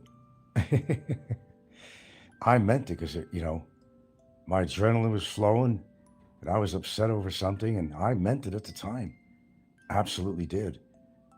But after I calmed down a bit, I thought about it and said, no, of course not. I don't wish that on anybody. I don't want to wish anything on anybody that I don't want to happen to myself or people I love that are important in my life. Let's just put it that way. And what does frail mean anyway? Well, the definition of frail can mean a lot of things. You've lost all your muscle tone. You're emaciated looking. That's not me. You can't lift anything. You don't have any strength. You kind of let yourself go. That's frail. And some people think that frailty goes along with age. Well, there is truth to that. Has fecal incontinence. Well, I wouldn't know that, Brett. So I'm not going to say that. And I don't know where you get that from, but this is my point. Never accuse somebody of something that's not really happening to them, unless you really know. And how would you know if he has fecal incontinence? Would I be surprised? No, but, Brett, I don't know that as a fact. Anything's possible. I don't even wish that on any, even Popeye. He's not my favorite person. And Popeye would wish I was dead or deported or jailed or something. And he means it. He means it too. He means it. I may say a lot of things about Popeye, and I mean it too, what I say about him, but I'm not going to wish death or incapacity or something on somebody. As I said, I do believe in karma. I've been pretty righteous on that so far. I don't want it to come back and hit me in the face, okay? I do believe in that. Nobody wishes ill on themselves, and they shouldn't wish ill on somebody else. No matter how mad you are, we all have those moments where we just blurt it out. Wish you were dead or something. Popeye just comes right out. He really hopes I'm dead. And I'll never forget how him and others attacked, what was his name? Mike Kaysen. When Mike had heart attacks and all the problem with his heart. He'd come out, the only way you're going to come out of that hospital is with a toe tag on there. And just his little culprit friends, would be saying the same thing too. They were celebrating his death. Imagine that. I'm not celebrating anybody's death on here. I don't care how bad they were to me. I'm not really celebrating their death. It's not going to hit me on an emotional level if they were really adverse with me and they did some pretty uncool things. No. But it doesn't mean that I wish that on somebody. That's the difference between me and others on here. Big difference. Popeye really means it, though. He's very sensitive because he's so miserable with his own life. That's not my fault. It's not my doing. You lead your life the way you want to, what you eat, what you do, your vices, your weight, all this shit. You do that to yourself. I don't do that to anybody on here. I don't tell you to stuff your mouth until your fucking stomach bursts. I don't tell you to gain weight and become obese. I don't tell you to drink. I don't tell you to have a foul or potty mouth. I don't tell you to do any of that shit. If you're unhealthy, it's because it's something you did to yourself. Or unless it's a genetic situation. But genes only have to do with 20 to 25% of having to do with your health and longevity. That's all. No more than that. You can't depend on genetics. However, for example, if heart conditions are in your family or diabetes or things like that, there's a greater factor that's going to happen to you when it comes to things like that. Okay? That's true. Inherited, heart conditions, and it's in the family. It always happens. Unfortunately. And the bad thing is, how I talk about diabetes. Yeah, if you could all help it at all, and there's things you can do to help that and prevent that. But I have to tell you, and not being a medical doctor or even claiming to be, I just play one on here. I'm just joking. I don't play a doctor here. And I always do a disclaimer on a lot of things I talk about, just to protect myself legally. But once you develop diabetes, dudes, unless you get that shit under control and you stick to a very stringent diet and all that stuff, and if you have to take meds, you take meds, I guess, but there's other ways around that too. That's just a Band-Aid. Once you get diabetes type 2, begin with that, it's going to eventually affect your heart and other organs. I hate to tell you this if you happen to be type 2 diabetic. So best as you can, just avoid the sugars. And if you can't avoid it totally, just spread out your period of time and you feel like a sugary snack. You could have it.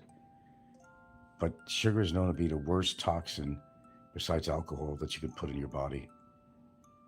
Worse than smoking. It's immediately become effective in breaking down things like your liver and all that shit. It's horrible. And I know a lot of people that probably drink Coca-Cola and things on a daily basis. You have no clue. I don't think you do. Even one can. I showed it wasn't actually sugar. I didn't have it at the time. I used baking soda, and I gave you an example.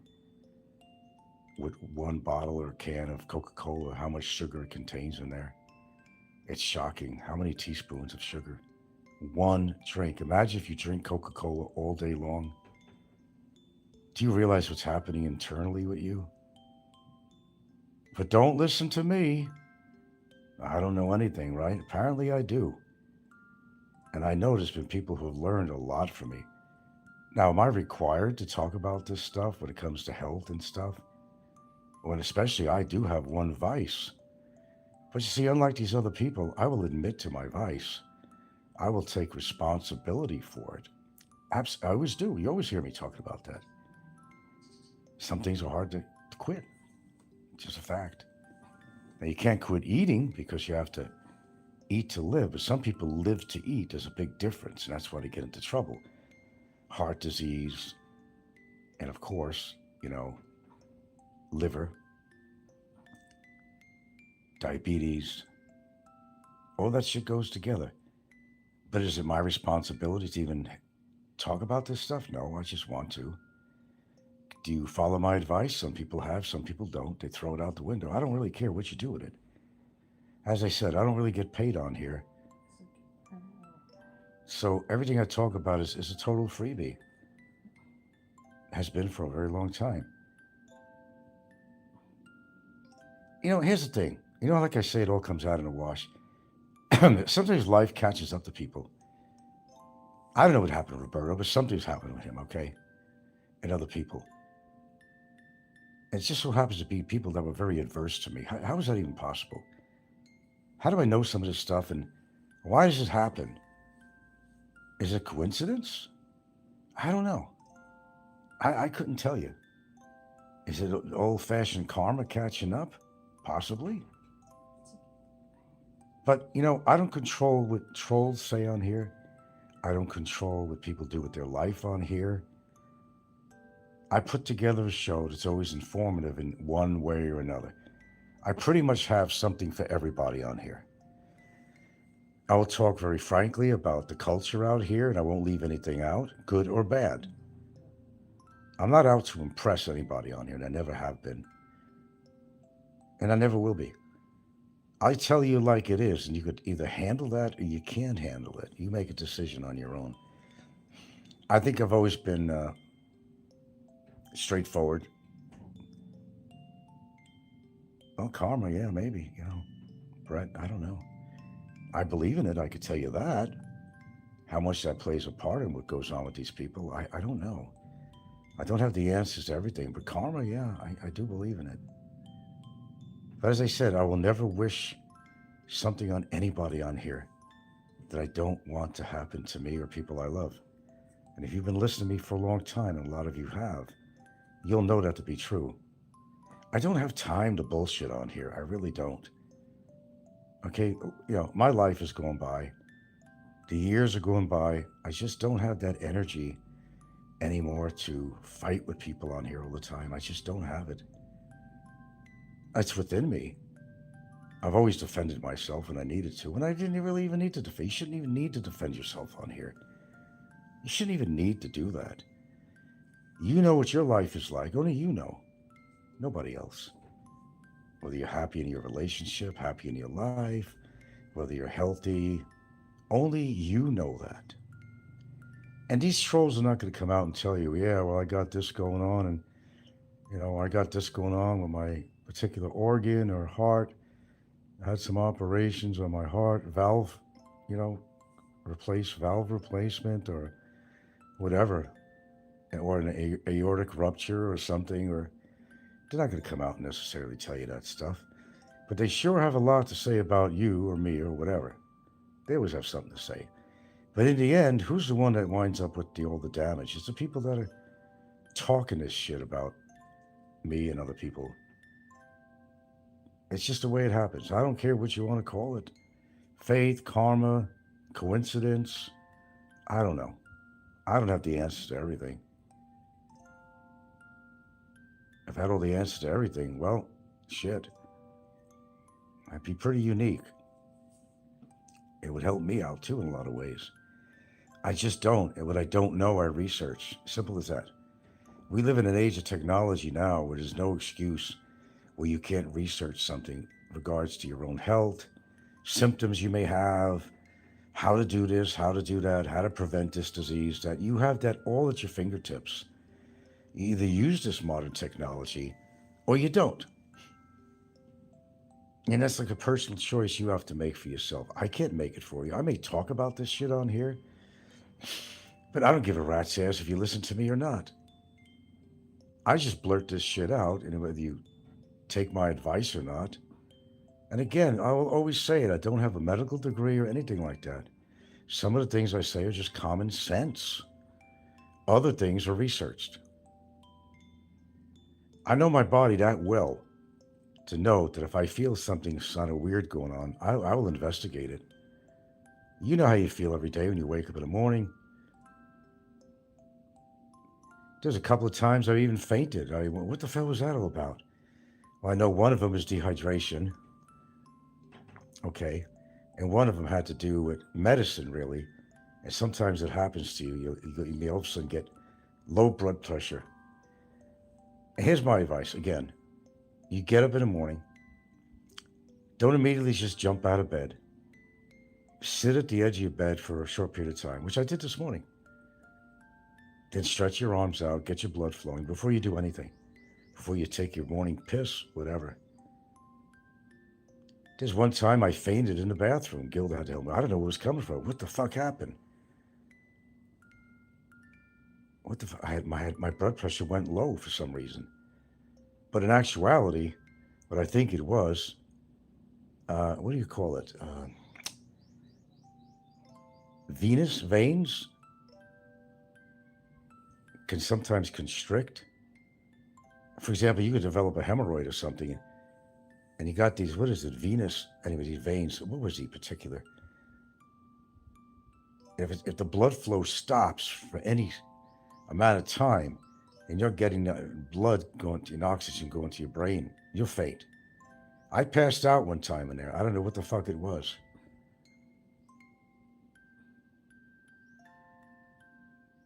I certainly did. Went to the floor. And Gilda came in to my assistance. And basically my blood pressure went low for whatever reason. It went low. And that's what happened. That episode was over real quick, but it was scary. Yes, sometimes you could have variations in blood pressure. One of the things, like I said, don't be totally active when you just get up. There's two things you should do. You're getting out of bed. Follow me on this. Sit at the edge of your bed, preferably for 2 minutes. I haven't done it for 2 minutes, but preferably sit at the edge of your bed. Get your blood flow going for a little bit before you get up, okay? Then, take your piss, whatever you have to do, but go drink a glass of water because your body's been dehydrating the whole night. It affects all your organs. Go put down a 16-ounce room temperature water, which reminds me I got to change the bottle on my water container. And do that. Drink some water. And if you want, put a little bit of salt in there too, as a mineral. Not a lot. If you got good mineral salt like Himalayan, like I do, put a little bit in there. It makes a big difference. Then you continue to do what you want. You have your breakfast of your choice. And after you've done your breakfast and everything else, relax a while. Then you do some exercise, some resistance. You don't have to do much. You really don't have to do much. A lot less than you think. Tai Chi would be something to learn. You could get muscles and health from Tai Chi. I never even realized. I thought it was for a bunch of old people. I was just trying to get their blood circulation going because they're going to croak at any time. No, man, it's more than that. It's mind and body. I do my own type of Tai Chi sometimes. Sometimes Gilda will say I get up out of bed and I'm, kind of doing things with my arms and stuff, and up in the air and stuff like that. It's to get the blood circulating. If your blood is not circulating well, you're going to have problems. But like I said, with the legs, I showed you my scars on there. It's because your circulatory system in your legs are very delicate. It's very pertinent that you have good flow in your legs, but as you get older, it's nothing necessary to worry about because you get older, you're not going to have the best flow in your legs. But if you have any blockages in there, well, that's a big problem. You get like peripheral artery disease, And you may have to wear compressive socks or something like that. Excuse me. But if you see swelling in your legs, swelling in your feet, then you better have it checked out.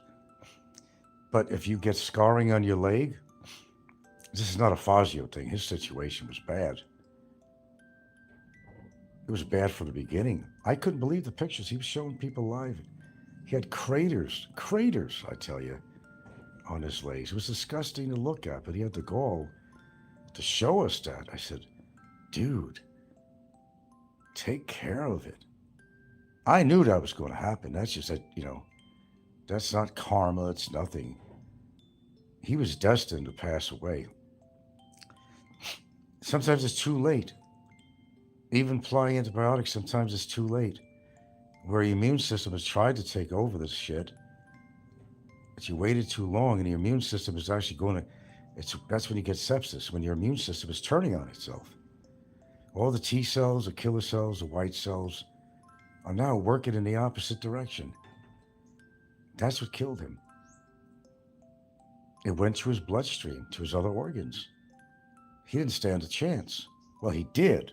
He did, but he didn't want to take care of it. Oh, well, that's past history. He's gone. All the advice in the world you could give somebody, if they don't take it, it doesn't mean shit. That's why I hate when people ask me for advice. That's even family members, past or present, whatever. You know, it's just upsetting to me when they're going to ask me advice and I give them advice and they don't take it. Oh, well, then don't ask me. That's what I say. And that could cause problems, which it did for me with certain family members. Don't ask me unless you want to take my advice. And don't listen to me on my show if you don't want to take my advice. I'm not really an expert on anything. I just know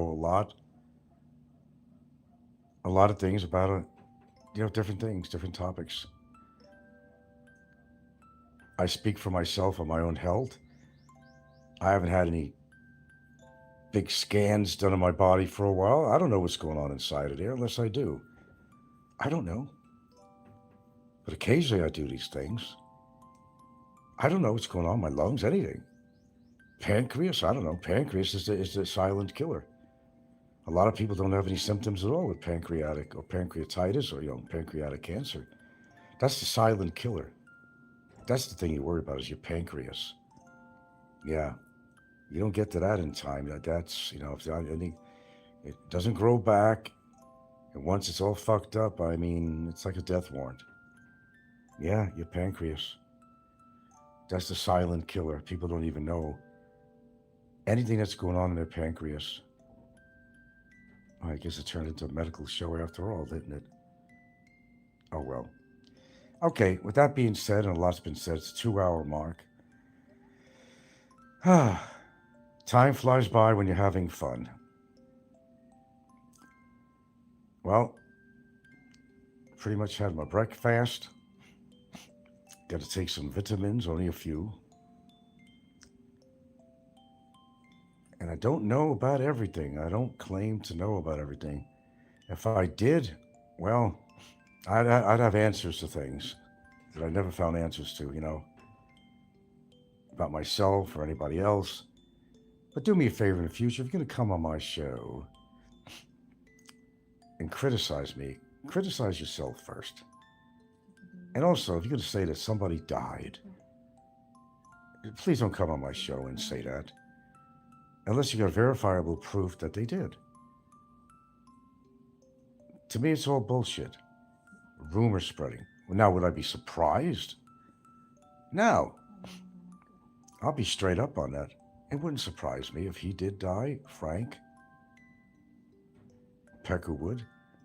It wouldn't surprise me at all. Amongst others. But I need proof. And if you can't prove it, then don't even mention it. Oh, the guy said, I know people in CDO area. It might be true. But next time, bring proof. Is there an obituary? Is there his own girlfriend or wife? I wasn't sure who she was to him, to be honest with you. What the fuck was her name again? I even forgot her name. It's been such a long time. She was an adversary of mine, that's for damn sure. But look what happened to her life. You see what I mean? This karma shit.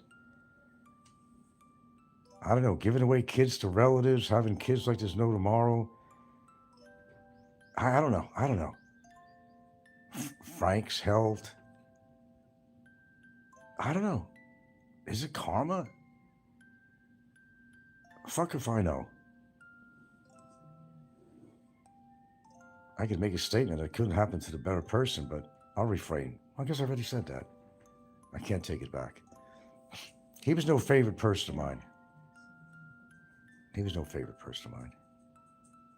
That's for sure. Is it the curse that keeps on giving? I don't know. I did curse out these people, that's for damn sure. Is there really something to that? Metaphysically or whatever? I don't know. But they are dropping like flies, and they all happen to be, well, let's put it this way, very adverse with me. Do I have something to do with this? No, come on, I doubt it. I doubt it. I don't have that kind of power. If I did, there'd be certain things that are going on that wouldn't be happening. I don't have that kind of power. I wish I did. Only I would do something good with that power, not something bad. I'm different than others. I'd make a positive out of something that's negative. No, I don't sit here with a voodoo doll. I've listened to the Goo Goo Dolls, the music band, but I don't have a voodoo doll over here with needles. Oh, I thought about it once. If I could only get a lock of their hair or something, okay. Yeah, right. Would I do that? I might be tempted. But I think that's going a little far, And some people believe in that stuff. I just believe in karma. Call it whatever it is. I don't know. Is it voodoo karma? No, it's not voodoo. Karma is just something happens in life, it goes around, comes around, and Native Americans were right about that. The circle becomes complete. Okay, a circle has to become complete before it goes around. It's going to become complete at some point, right? And that's the whole context of that. And it does happen all the time. I don't mean it's just people on YouTube. It pertains to a lot of things.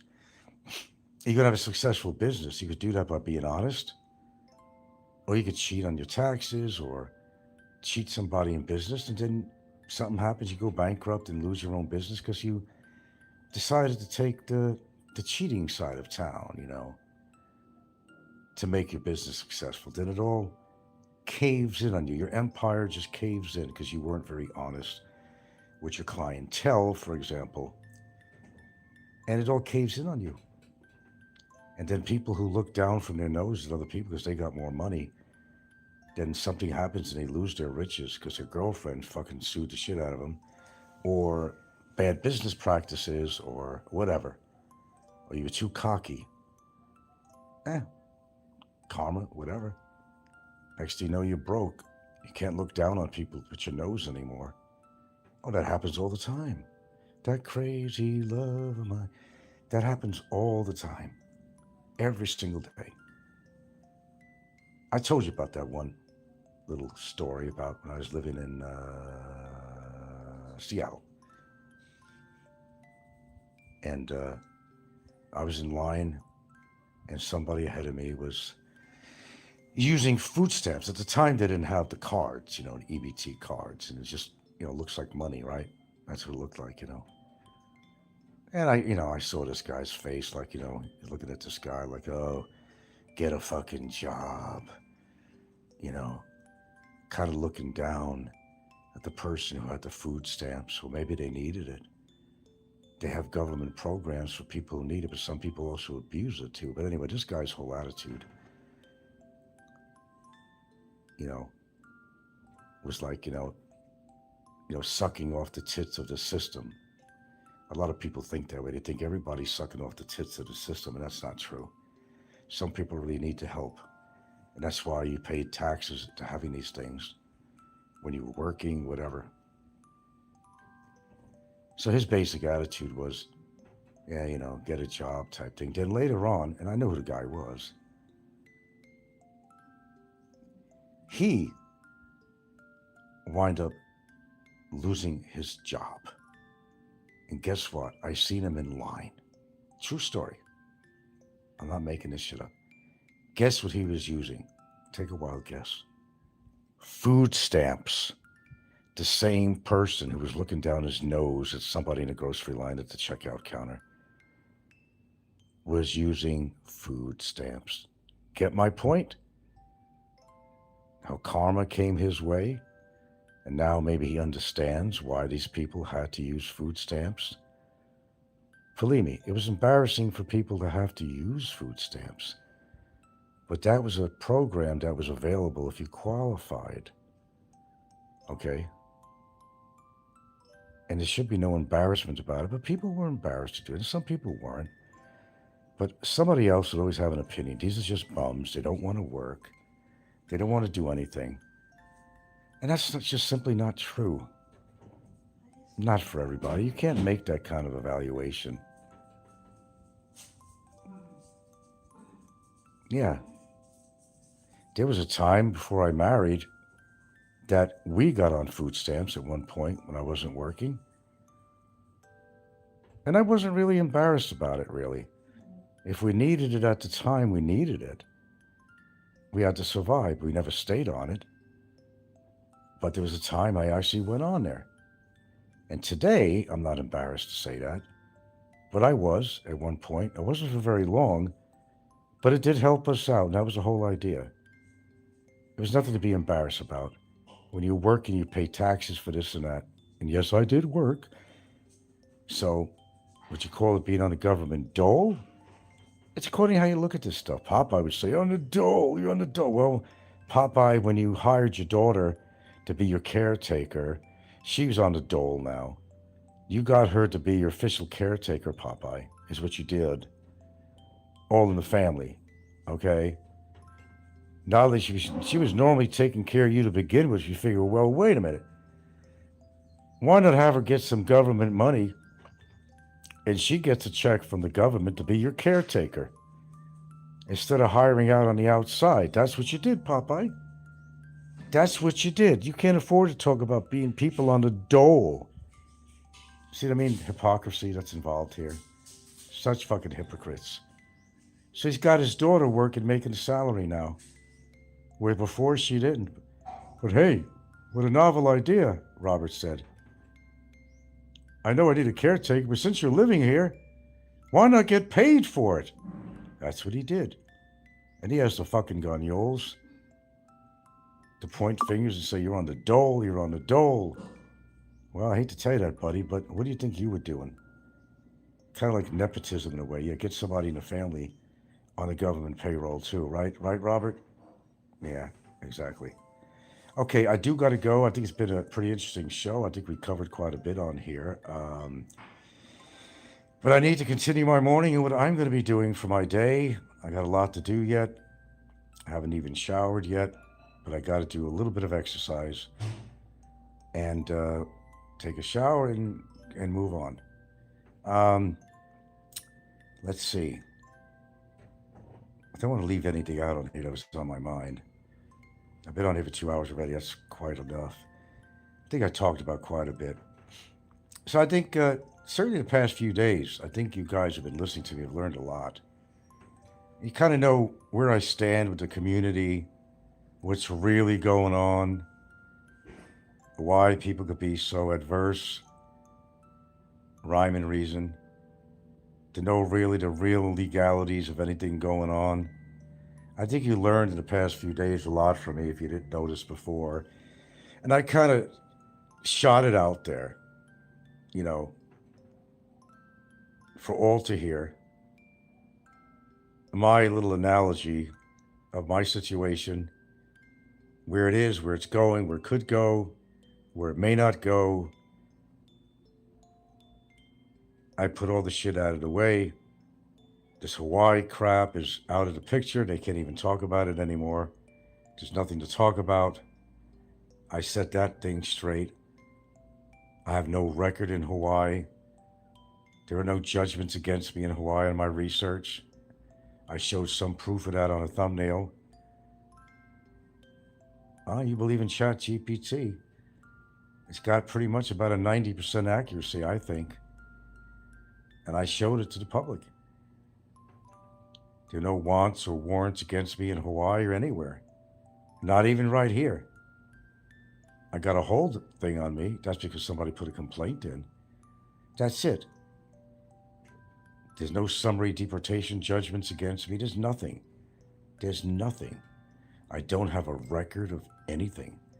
Whether it's New York, whether it's fucking Washington, or, except a courtroom outburst on a situation where I brought my landlord to court because she wouldn't return my deposit. Oh, that's pretty criminal right there.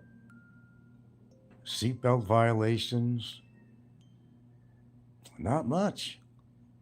I guess I'm a hardened criminal. Criminal. Yeah, hardly.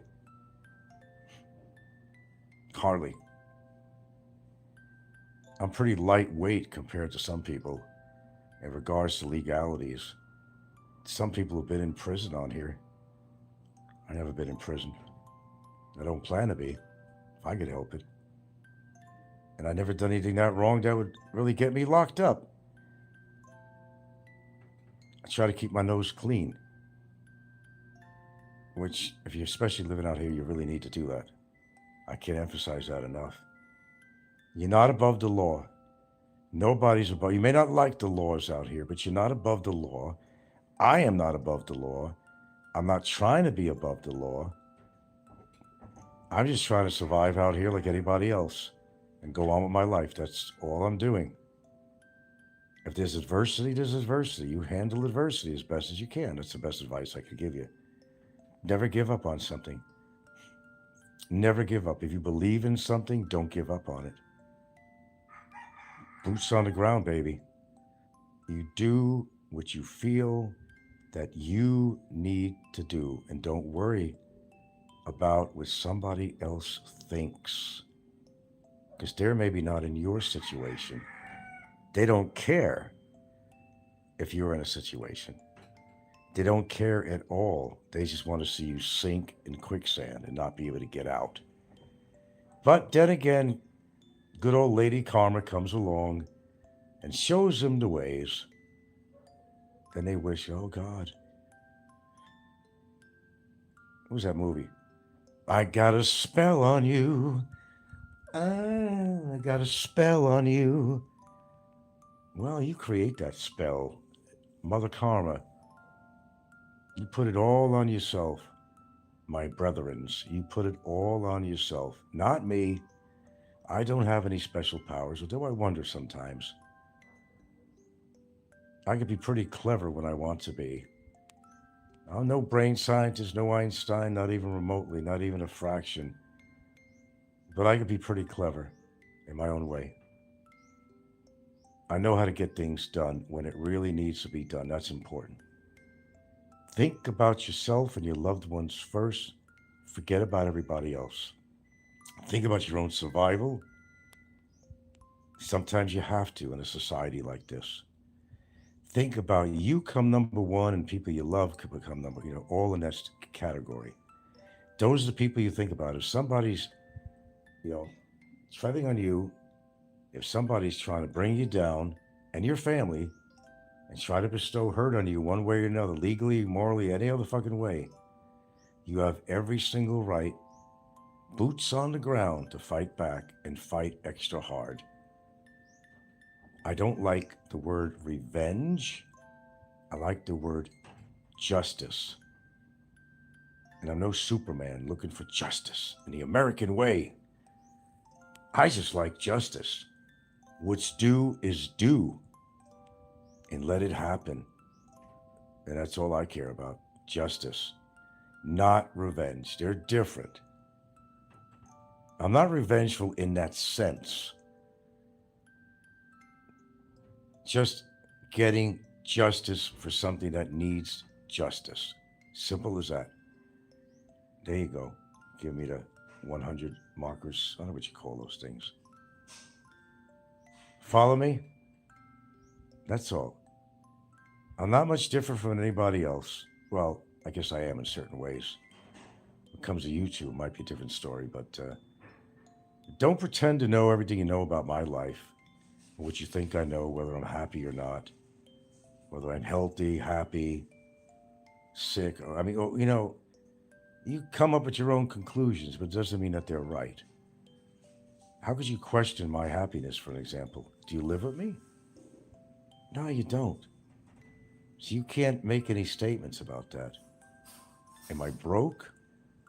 Well, my financial status is really nobody's business, but I seem to be living. I seem to always have food. I always seem to have money to pay the bills. So I'm surviving pretty well. That's all that's important. It's really none about anybody's business how many months you have in a bank or don't have in a bank, or it's none of anybody's business but our own. You could speculate all you want, but you'll never know because that's something we don't talk about. I'm getting ice cream cones here too. There, look at that, look at that, look at that, look at that, look at them go, look at them go. Come on, baby. Now you're gonna give me the hearts. Give me the hearts. The hearts. Give me the hearts. Hit the heart button. I see smiley face. I see ice cream cones. Come on, where's the hearts? The hearts. There we go. Thank you. There you go. Love it. I love it. Thank you. I got a true supporter out there. That's for damn sure. Look at them hearts flying by. Can you people see that? I don't know if it's only something I could see on my screen. Can you actually see that? Look at them hearts going, man. It's insane. It's insane. Thank you. It's nice to be loved. I want to be loved by you, you, and nobody else. I want to be loved by you and poop poop be doo. Da da da da da. I want to be cared by you, by you, by you, and nobody else. I want to be cared by you and you to do poop poop be doo. It's actually a real song. If you remember that, you're pretty fucking old. Okay. All right, man. Thanks for the hearts and the cones and all that shit. You've been a lovely audience anyway. Not the biggest dialogue in the world here, but I got to get off here. I got other things to attend to. I think it's been another really big shoe, a good shoe this morning. And there they go, the hearts, the smiley faces. Oh, they're going crazy. The ice cream cones. Look at that thing flying. Look at that. Look at that. Oh, my God. Look at that. The love pouring out. The love that's pouring out. And they're going crazy. But look at them going crazy with smiley faces, hearts, ice cream cones. Oh, my God. Look at that go. Look at it. The 100s on there. The 100s passed by 100%. Wow. You got to tire out your fingers there. But thank you very much. They're still going. They're not stuck. Look at it. They're not. They're going crazy, folks. They're going nuts. Look at that flowing across the screen. They're going to have a heart attack. All right. Thank you. Thank you so much. I should take a bow or something. I don't know. Oh, my God. Oh, the hearts that are flowing by. See all the hearts, Gilda, and the ice cream cones and everything? We have ice cream. No, that's all about having ice cream. They're showing appreciation. That's all. Ice cream cone, the hearts, the smiley faces. Wow. I am loved, Gilder. I am loved. I am loved and appreciated after all. And guess what? They're probably coming from trolls because they do love me. They're not going to admit it. Those are trolls giving me that shit, boys. Those are trolls. See what I mean, man? You gotta love it. All right, guys, I really do gotta go. This will never get off. 2 hours and 21 minutes is quite a long time. I got shit to do. People to see. Places to go. Paperwork to do. My God, my life is so full. I can't contain myself. And there they go, the heart. They're not stopping. Hundreds of smiley faces. Look at them go. Look at them go. It's like a runaway train. What the hell? All right, I'm flattered. I'm flattered. Okay, but I gotta go. Save it for the next show. Popeye's fecal incontinence. I like that one. Okay. It's been a really big shoe this morning. Thank you. Thank you. Thank you very much. Thank you kindly. Hope you learned something. I really do. Ladies and good afternoon. Just a little ditty for this afternoon. It's tough getting older. It's tough getting older, my friends. It's really tough getting older. I'm going to tell you, man. I'll talk about a few things here. Why it's tough getting older. I don't know. And then I'm going to give you some advice about something, too. That you're going to love it. You're going to love it. It's about keeping your longevity. And a little test that you can do. If you're after the age of, say, 72, it's kind of a little test on your longevity. And I'm going to give you it free, right here. It is really tough getting older. One time I looked up and I saw a light. I started to walk toward it. Really, I tried to talk to my doctor about, what do you think my life expectancy is? She changed the subject. The advantages of being my age, it's great on a bus. People will get up and, give me their seat. But it's kind of awkward when you're on a CR and that happens. Now, many times, I forget things. When I go out, and I forget my wallet, as an example. But this time, I didn't forget my wallet. I forgot that I was not wearing any pants. Now, I do actually do exercise. I get up every morning, and I do coughing in place, followed by 15 minutes of CPR.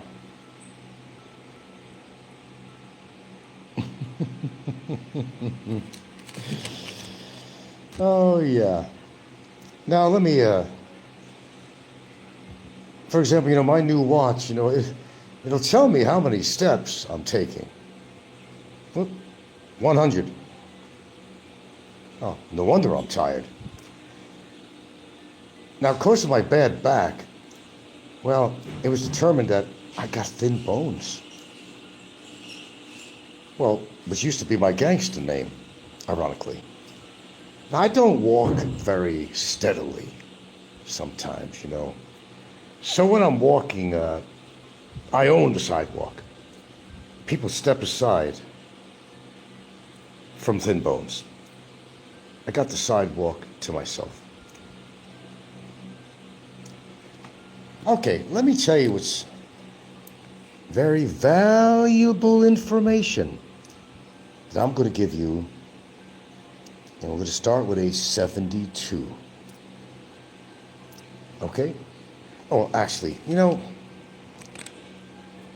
not done really with the getting old type of stuff here because, before I met Gilda, I met this woman. And she asked me for my number, and I told her, 125 over 82. Okay, let me tell you something, a little about longevity. Okay, now, there's something you can do if you want to determine your longevity, how long you're probably going to live, and why. No charge, free of charge, my friends. Free of charge.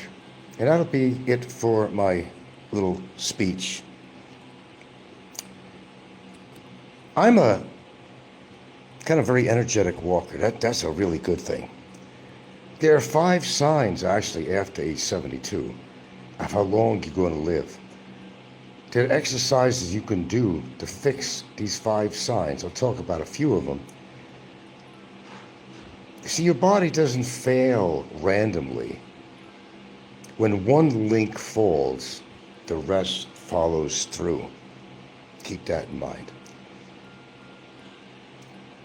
Example, if you could walk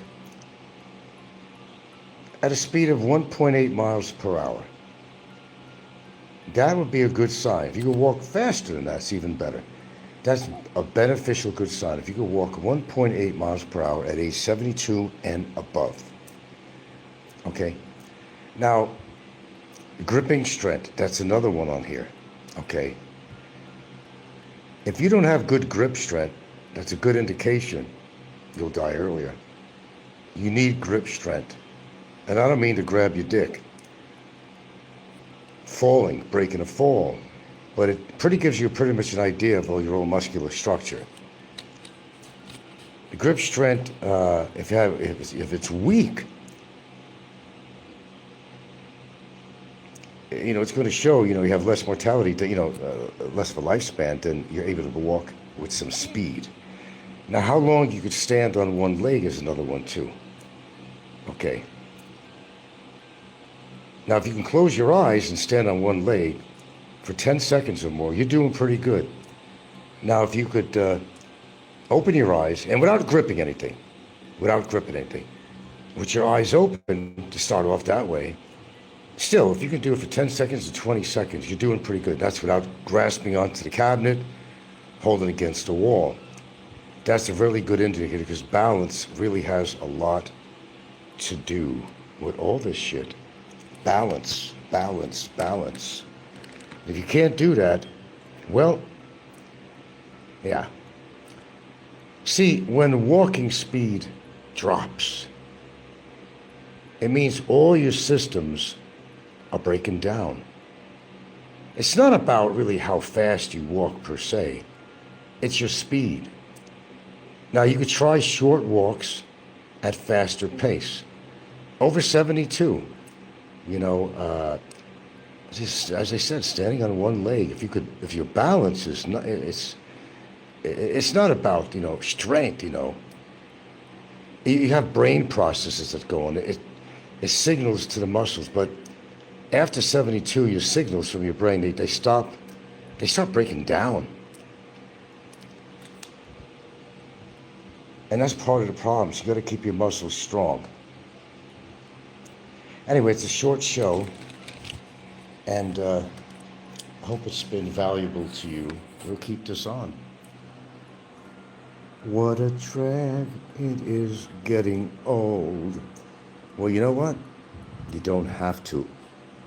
There's things you can do. Don't let life or anything overwhelm you. Get your muscles moving.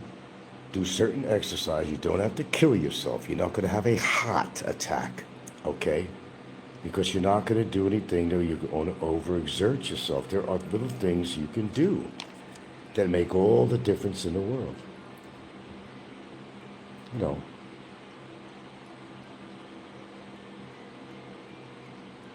But that's really up to you. Okay. Speaking of health, I'm going to have a cigarette. I knew I'd get you with that one. But actually, I do give pretty good advice on here. These things I'm learning, I'm just sharing with you. But these are tests that you can do. And I'm going to be testing myself every day on my balance. And not many even younger people could do that, really. The balance test, Gilda, the balance test. A little test on your longevity, my sweetheart, my love of my life, the love of Gilda. If you could, without holding on to this ledge, if you could, look. Give me the What? What do you need? cream. What cream? Cortisone? Yeah. Oh, certainly, my dear. No. What did I do with it? Oh, it's right there. You got that little bite or itch on the leg, yeah. Again? I don't know, something likes you besides me. But anyway, like I said, guys, if you could, without grasping on to something here, right? Hello, summer. What's kind of annoying? Okay. Now, if you could stand right here. Now I'm going to do it. I'm doing it. How long? Standing on my left leg. Okay, went down.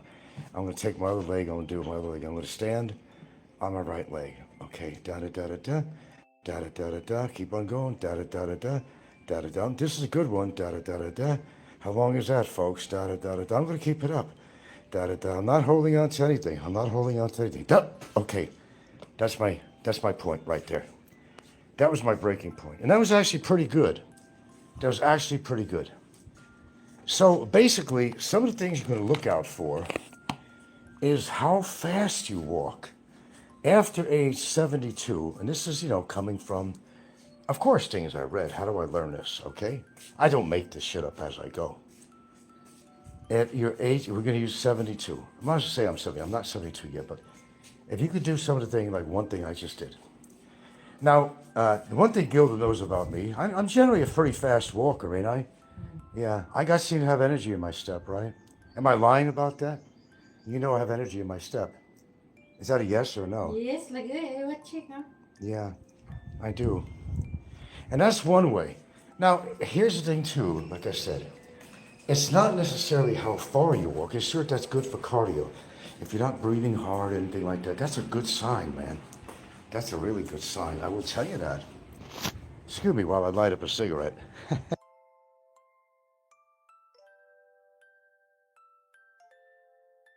Now, that was a joke, but the funny thing about that, even being a smoker, I can still do this shit. Now, big hills, certainly not after smoking, I can't go up the stairs, but I'll tell you what, my lawyer's office, is 4 long flights of stairs. And I noticed that if I didn't smoke before going in his office, I'd get up those stairs, I'd be moderately out of breath.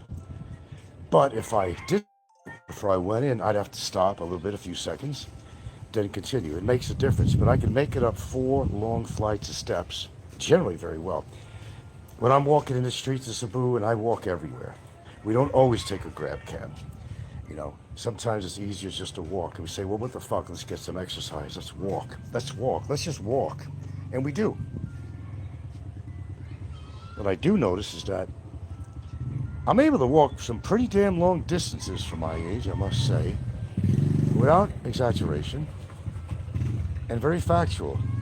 But not a problem. Now, don't mind if it's really hot out, I mean really hot and humid, I won't even do that. I'll tell you right now, I won't even do that. But a decent day, got a little wind breeze going like I have right now, the wind here. No problem. I can walk all over the city. And I'm not like, falling down out of breath and holding my chest. So I guess that's a good sign too, you know. I can stay balanced on one leg. Now, I'm not in a room now, but okay. I haven't tried it with my eyes closed. We'll have to try that again later. I did that with my eyes open. I know, I actually did it with my eyes closed, didn't I? I think I did. See, my memory. I told you, man. I forget my wallet. I go outside. Oh, forgot my wallet. And one time, I went outside, I was going to go downtown. Then I realized I didn't even have my pants on. I tell you, it's tough getting old. But, and I'll tell you another funny thing that's happened to me, too. I go, Gilda, where's my glasses? Where's my glasses? See, what do you mean, where's your glasses? You got them on your head. Not only did I have my sunglasses on my head, but I also had my reading glasses on my head. I didn't even realize I had that. Oh, there they are. It's called getting old. I actually don't forget my keys very often because I don't really use keys. We also use a lockbox here too. We use several things. Just got into a combination. Like a real estate. Sometimes we use a lockbox. Sometimes we don't. And I don't usually carry keys anyway. Because usually there's always somebody at the house. They'll lock the door if we're not home. Sorry, I don't need keys, really. Because there's always somebody home. They'll just open the door. It makes it easier that way. Yeah. But there are a lot of things you can do to fight aging. And like I talk about diet a lot. Yeah, okay, sure, that's important. I mean, it really is. People make fun of Frank and his blueberries and oatmeal and all that shit. But I bet they're not eating that way. I mean, I don't know about you, but, I kind of fight getting old. I do. I fight it all the way. Because I really don't want to wind up like an invalid or something. When that happens, I'm gone. I mean, I'll make sure I'm gone.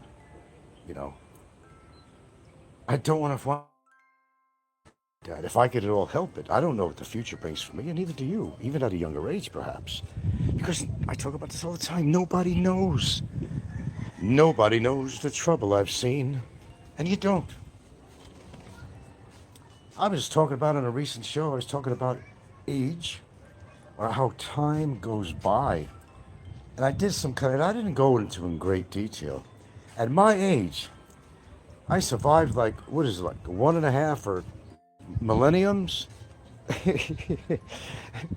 rotary phones, black and white TVs, okay? There were no cell phones, you know? If you dialed the number on a rotary phone, a dial phone, if you missed the number, you're fucked. You had to redial the whole number again. Yeah, there wasn't no black and white TVs. My father, he went out one time and he bought this, he was very creative in the arts. He was a painter, painter. He went out and bought this sheet of plastic. And it had, blue on the top and red in the middle, had green on the bottom. So the blue would be like the sky, and the green would be like, grass or something or whatever. It's very creative. And it wasn't like the real thing, but there's nothing like the real thing, baby. But he was innovative, he was very innovative. And you know what he did when he was painting? He didn't create this, but people hired him for this alone. Oh, Hi. you're watching sports on there, huh? And he'd paint the inside of somebody's apartment. He didn't need a stencil. Oh no. And it was something that was very popular at the time. It was something that he did because he was creative. He took a feather duster, for dust. And, he painted up a nice white wall, maybe off-white. He'd take the feather duster and he'd dip it into a little bit of gold paint. And he very meticulously applied all over the wall, and it created such a lovely design. I watched him do that. Later on, they developed these rollers. They have them out today too, actually. You dip it in paint, and it already is all stenciled out. He didn't have to do that at the time. They didn't have them at that time. And he did this all on his own.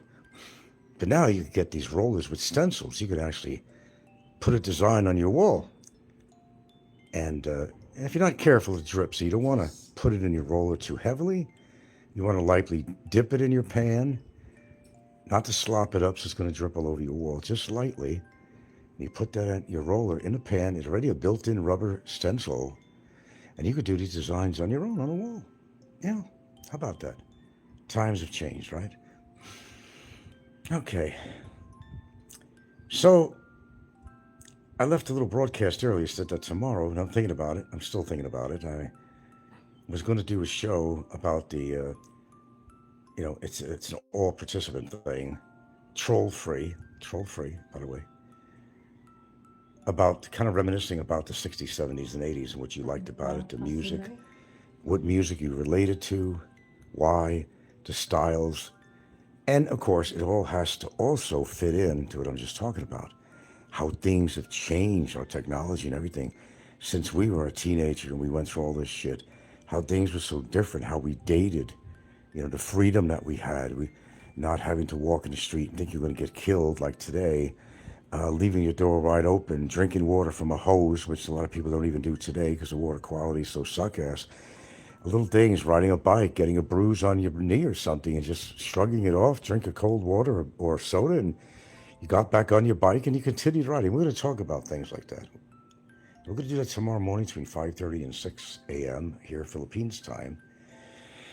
And be there, be square, because I think if I decide to do that tomorrow morning, I may feel different when I get up. I may not do a show, or I may change the topic or something. But I think for now, and I think people might be interested in that, just kind of join me tomorrow morning. Everybody loves reminiscing because, time is not on our side. Those were, to most people, I think, simpler times. That's what we're going to talk about. What did you have that was a lot easier? How was your life easier as a kid or teenager growing up in the 60s, 70s, and 80s? Music changes, style changes, loss or gain of certain freedoms. And generally, you'd go out, your mother would tell you, just be home before dark, and you did. You listened to your parents back then. These days, they don't listen. They go out, hey, I'll be back when I'm back, bitch. No, this is Micko talking. It's me. It's not like these days, mubuhay, bitch. No, I didn't grow up that way. Some people have. I would never talk that way to anybody, my parents, or any woman. I'm not going to call them a bitch, although I have many times.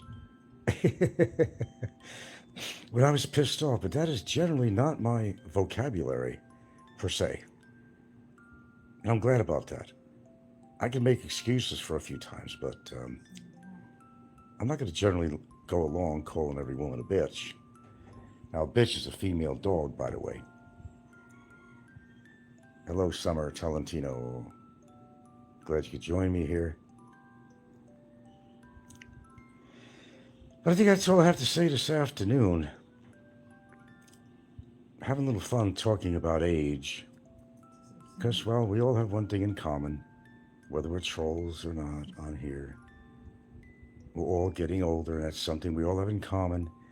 And it's something that neither one of us, I don't care how narcissistic you are, how cocky you are, we all have that in common, just like we all have an asshole.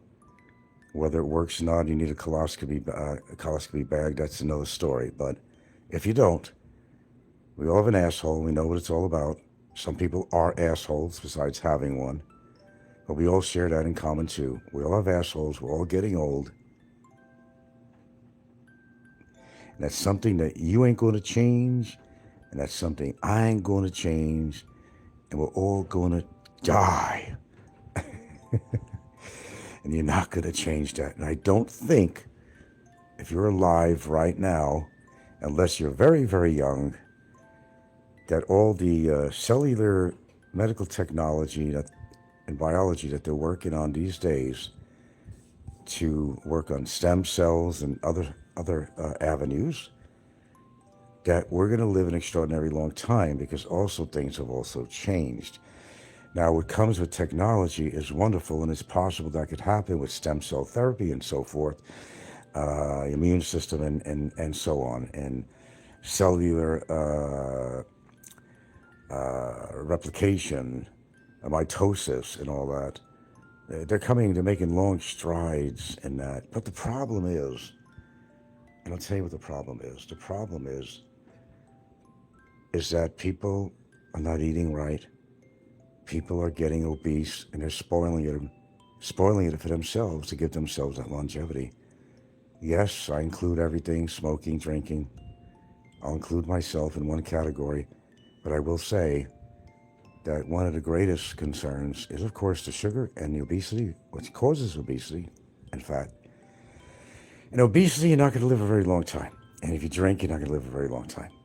If you're ultra tall, you're not going to live a very long time. Look, I don't make the rules. I don't set the medical guidelines for your height and your weight and all that stuff. I don't set that at all. But if you're in that category, you're not in a good category. You carry your body around, you do what the hell you want with it. You don't have to eat what I eat in the morning. Some people make fun of it. I don't know why. It's very healthy. And as I said, most of my diet, except I have a cheat sheet. She made brownies today, and I had one of the brownies. Because you see, I don't do it every day. That's the whole difference. Is that sugar? Oh, sure, it's sugar. It absolutely is. There's no doubt about that. Is sugar toxic to your system? Everything. And it sure as hell is. But the big difference is I don't do it all the time. You want to do something, do it in moderation is probably the best advice I could give you. That doesn't mean you're going to live a long time if you do it at all. You may not do it at all, and you still may have lesser of a life than somebody else. Okay, there are people who are younger than my age out there, for sure, that are actually regulars on YouTube. And they make fun of my age, and they make fun of a lot of stuff. Oh yeah, you're going to die soon because you're X amount of years old, and blah, blah, blah. I hear this all the time, but I tell them, don't hold your breath. I may outlive you by many, many years. I'm not diabetic. I don't have hypertension. Okay? I'm not obese. That's a pretty good start. I could stand on my leg for at least 20 seconds, which is impossible without holding on to something. For a lot of people, they can't even do that. I just proved it a little while ago. I do some moderate exercises. It's not going to seal the deal on my longevity, but it'll certainly contribute to it. And then you want to add in a formula a little bit of genetics, which I said many times, maybe 20-25% of your genetics is going to make a difference, okay? It will, it does.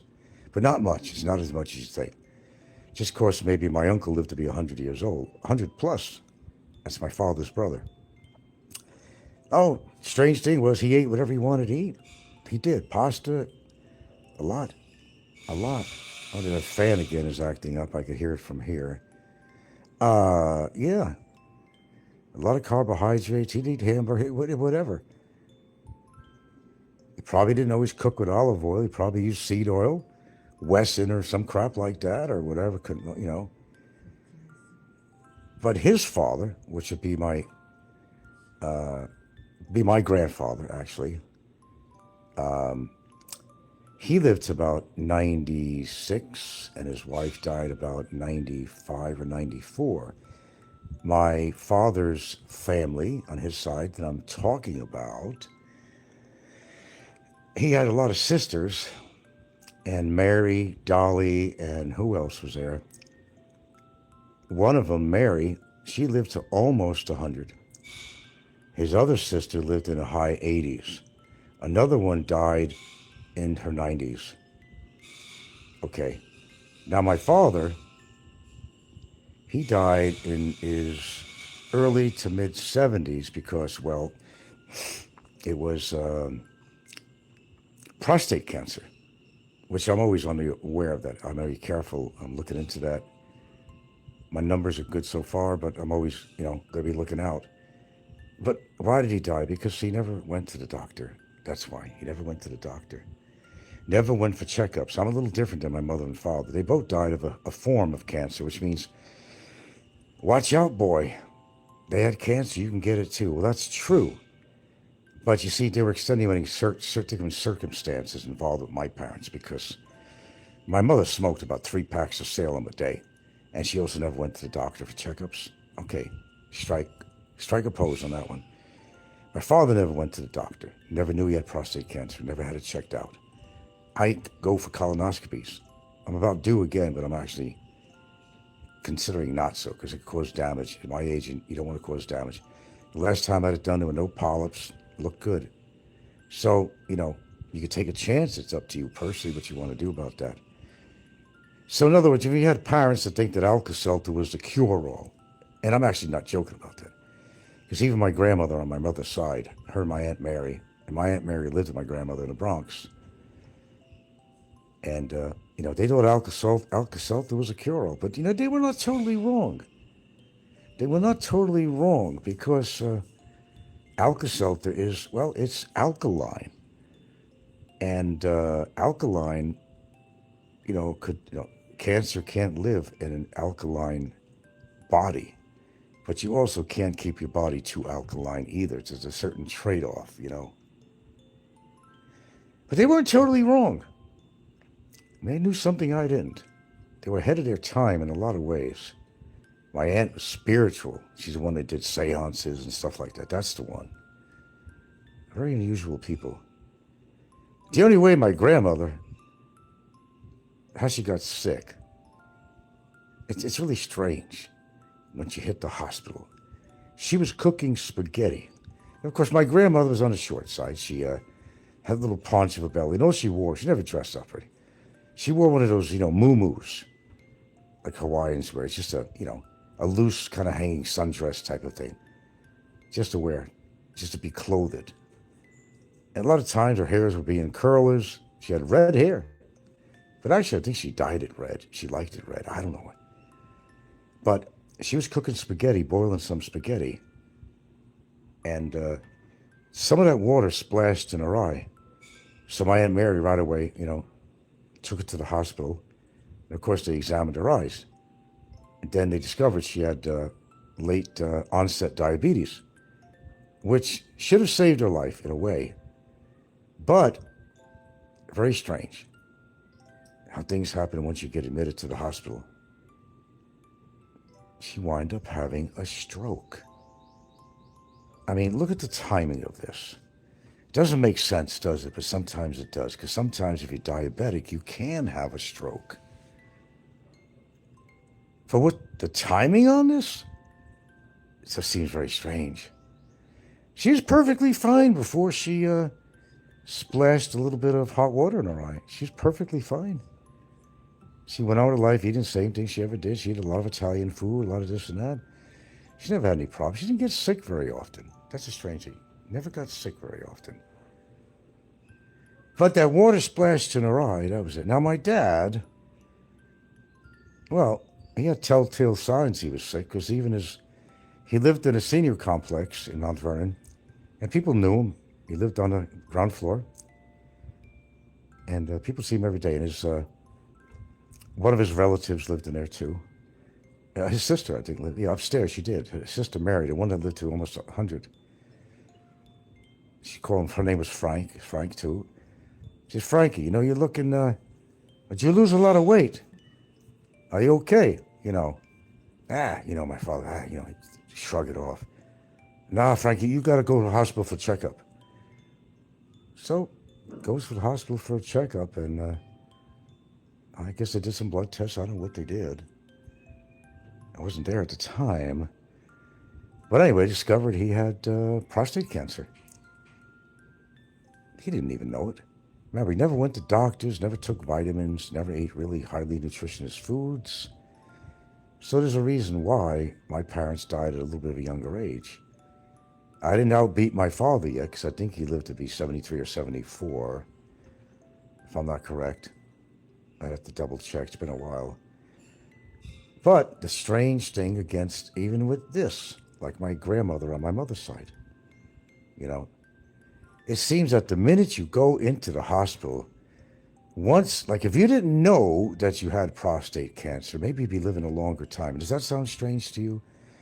But it seems that my dad went downhill the minute he went into the hospital and he was told that he had prostate cancer. He went down fast. Even lost more weight. He couldn't eat. I did visit him. I went, of course, I traveled from Seattle to go see him in the hospital. Actually, I saw him well before that. He didn't look well. He actually made a trip to Seattle on a bus at age 72, I think. He looked like shit when he got off the bus. Of course, he was not clean shaven. He was on the bus for a long time. I said, "Dad, you look like shit, man." Of course, he got to my place, showered and shaved and all that stuff, and he was on the bus for how many days on the bus? Cross country from New York to Seattle. That's a long ride. I've done it. I know. I've done it. So once you take a plane, I'll pay for that. That's all right. Get to see the countryside and all that. Okay. But he didn't look too well even back then, to be honest with you. He didn't look well. It looked like he had lost weight. But then it was later on.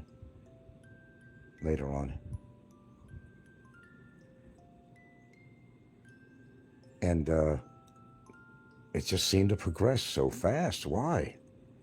It's like the minute you go into the hospital, everything goes wrong. Now, you've heard these stories before, right? Well, people go in the hospital for one thing, they come out with another thing, or they don't come out of the hospital. They went in for something very simple. Next thing you know, they got pneumonia. They caught some fucking germ from the hospital. They never leave the hospital after something that's considered very, my very little concern. But shit happens, man. That's what I say on my show all the time, and I mean it. Every day in life. Trolls figure they can get away with all kinds of shit like that, but sometimes they could and sometimes they can't. They don't know what's going to happen to them day by day. They don't know. They wake up the next day. It could be a police officer at their door. I don't know. Somebody could have beat them with a baseball bat. You just don't know. You just don't know. You assume differently, but you just don't know. I don't know. You don't know. I don't know. That's what I'm trying to say. Nothing is set in concrete in life.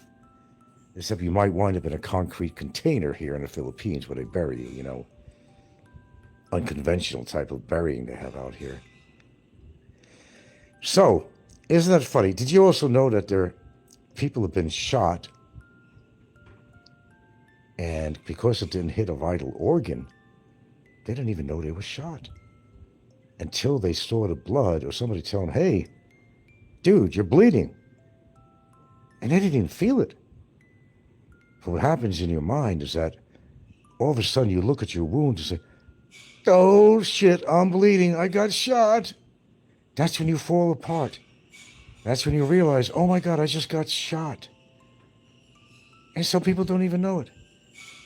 There was an army guy, there's a guy who had a bullet close to his fucking brain. He never even knew he had it.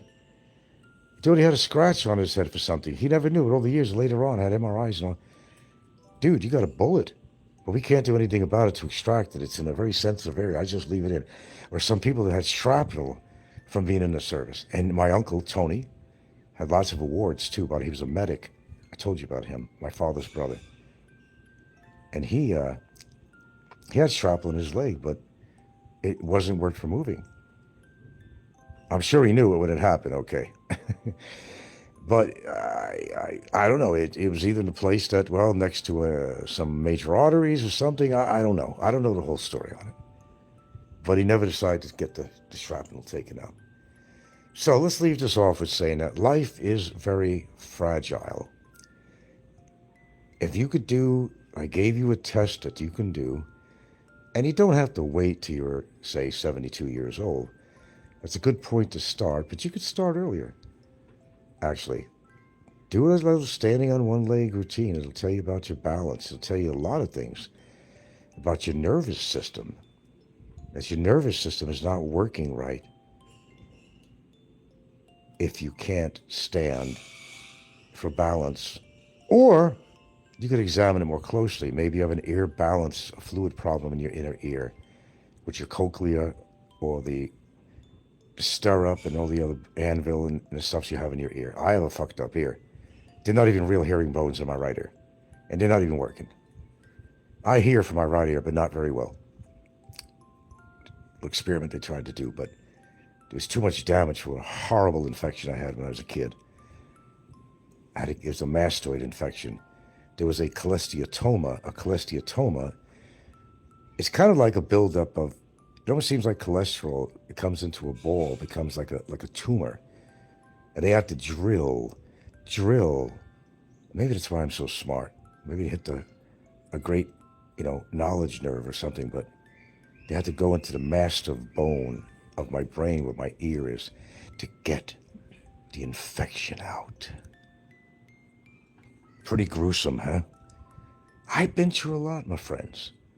Do you think being teased by trolls on the here even phases me? I don't think so. I've seen fire and I've seen rain. Didn't know in the morning whether I'd ever get up again. Okay, I even had times when I couldn't find a friend. I've had those times in my life. So as you age, you get wiser. So when you talk about something, you probably know what the fuck you're talking about. Okay? All right, that is my show. Tune in tomorrow morning. I might just decide to have that show between 5:30 and 6. I'm usually up at that time, no problem. I may change my mind. But I don't know. I may take notes on this as to what particular things about the 60s, 70s, and 80s I want to emphasize. But it might be kind of a freewheeling show, and you could pretty much bring up anything you want about why you liked living in those times. If you did, if you grew up as a teenager in those times, what was different? Technology, socially, social things, dating things, family relationships, how they're different from now, and there's big differences. How we don't socialize anymore, and everything is on our phone, like I'm talking to you right now. So you can talk about whatever you want tomorrow morning. Join in the fun, because we're not going to be talking about trolls at all and all the bullshit on here tomorrow morning. So join in, record me, I don't care what you do. Take notes, remix my video, whatever you want to do. So if we decide to talk about that tomorrow morning, I think it'd probably be a little bit of fun. All right, with that being said, and I've said a mouthful, and I normally do. Why? Because I am energetic for my age. And, quite frankly, I don't really like particularly talking about my age.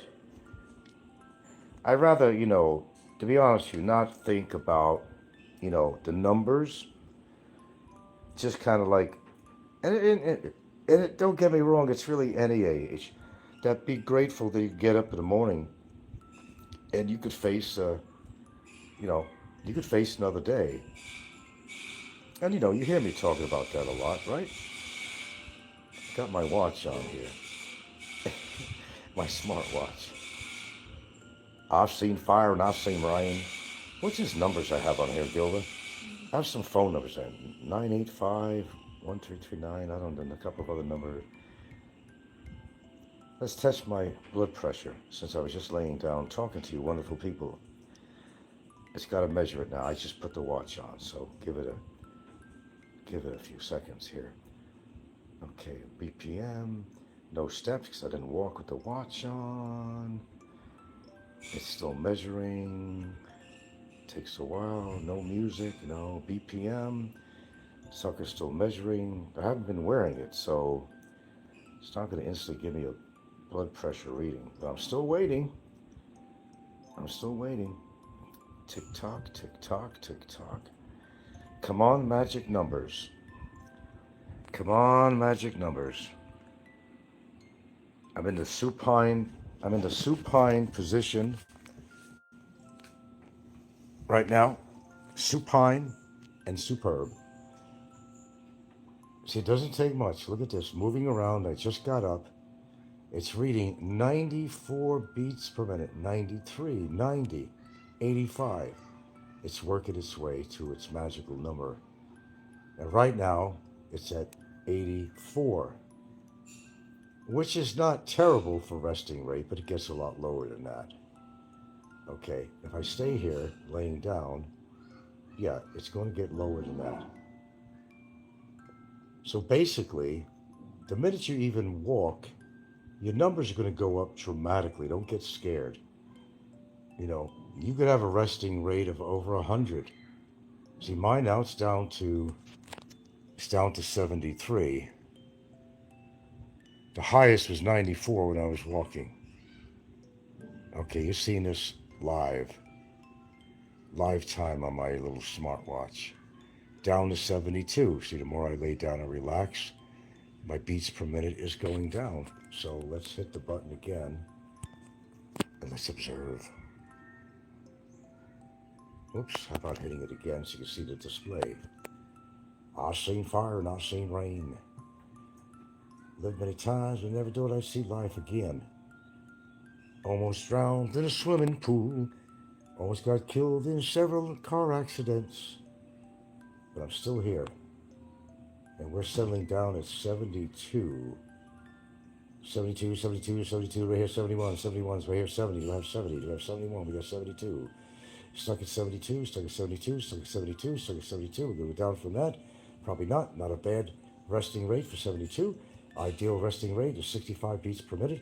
If you're going to go to bed at night, you want to get a good sleep, you want to do a starting point of 65 beats per minute. Okay? Man, I can't stop teaching, man. I think I missed my calling.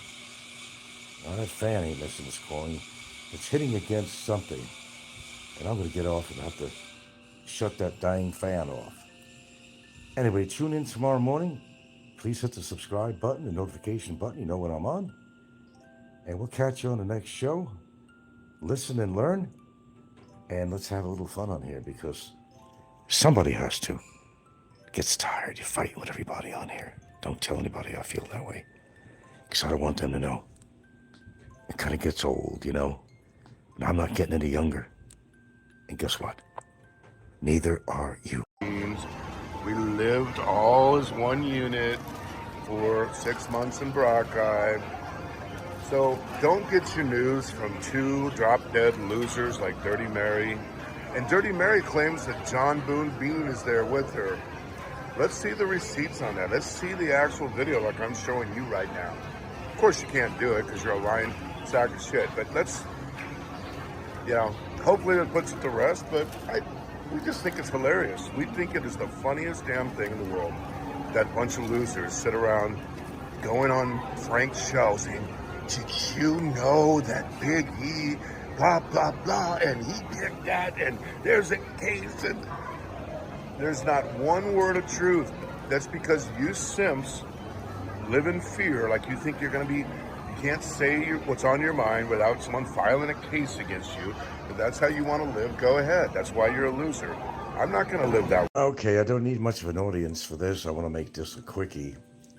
You know, it's so easy for people to label people as things that they are not. And I'll be upfront. I was watching Big E's video, came across that. And of course, he's having a good, healthy meal for his kids. McDonald's, with all the money he supposedly has. McDonald's. In modern times, I wouldn't feed my kids that. But, hey, that's a personal choice. Here's the problem. He labels Micko as a convicted felon. Just like they labeled me as a convicted felon. for a case that was basically nothing more than a civil case in Hawaii. So I'm a convicted felon. I didn't know that. Tell me something that I actually know. If they don't like you, you're a convicted felon. Okay, and they make other people believe that. Look, I'll be honest with you. I don't know Micko's background.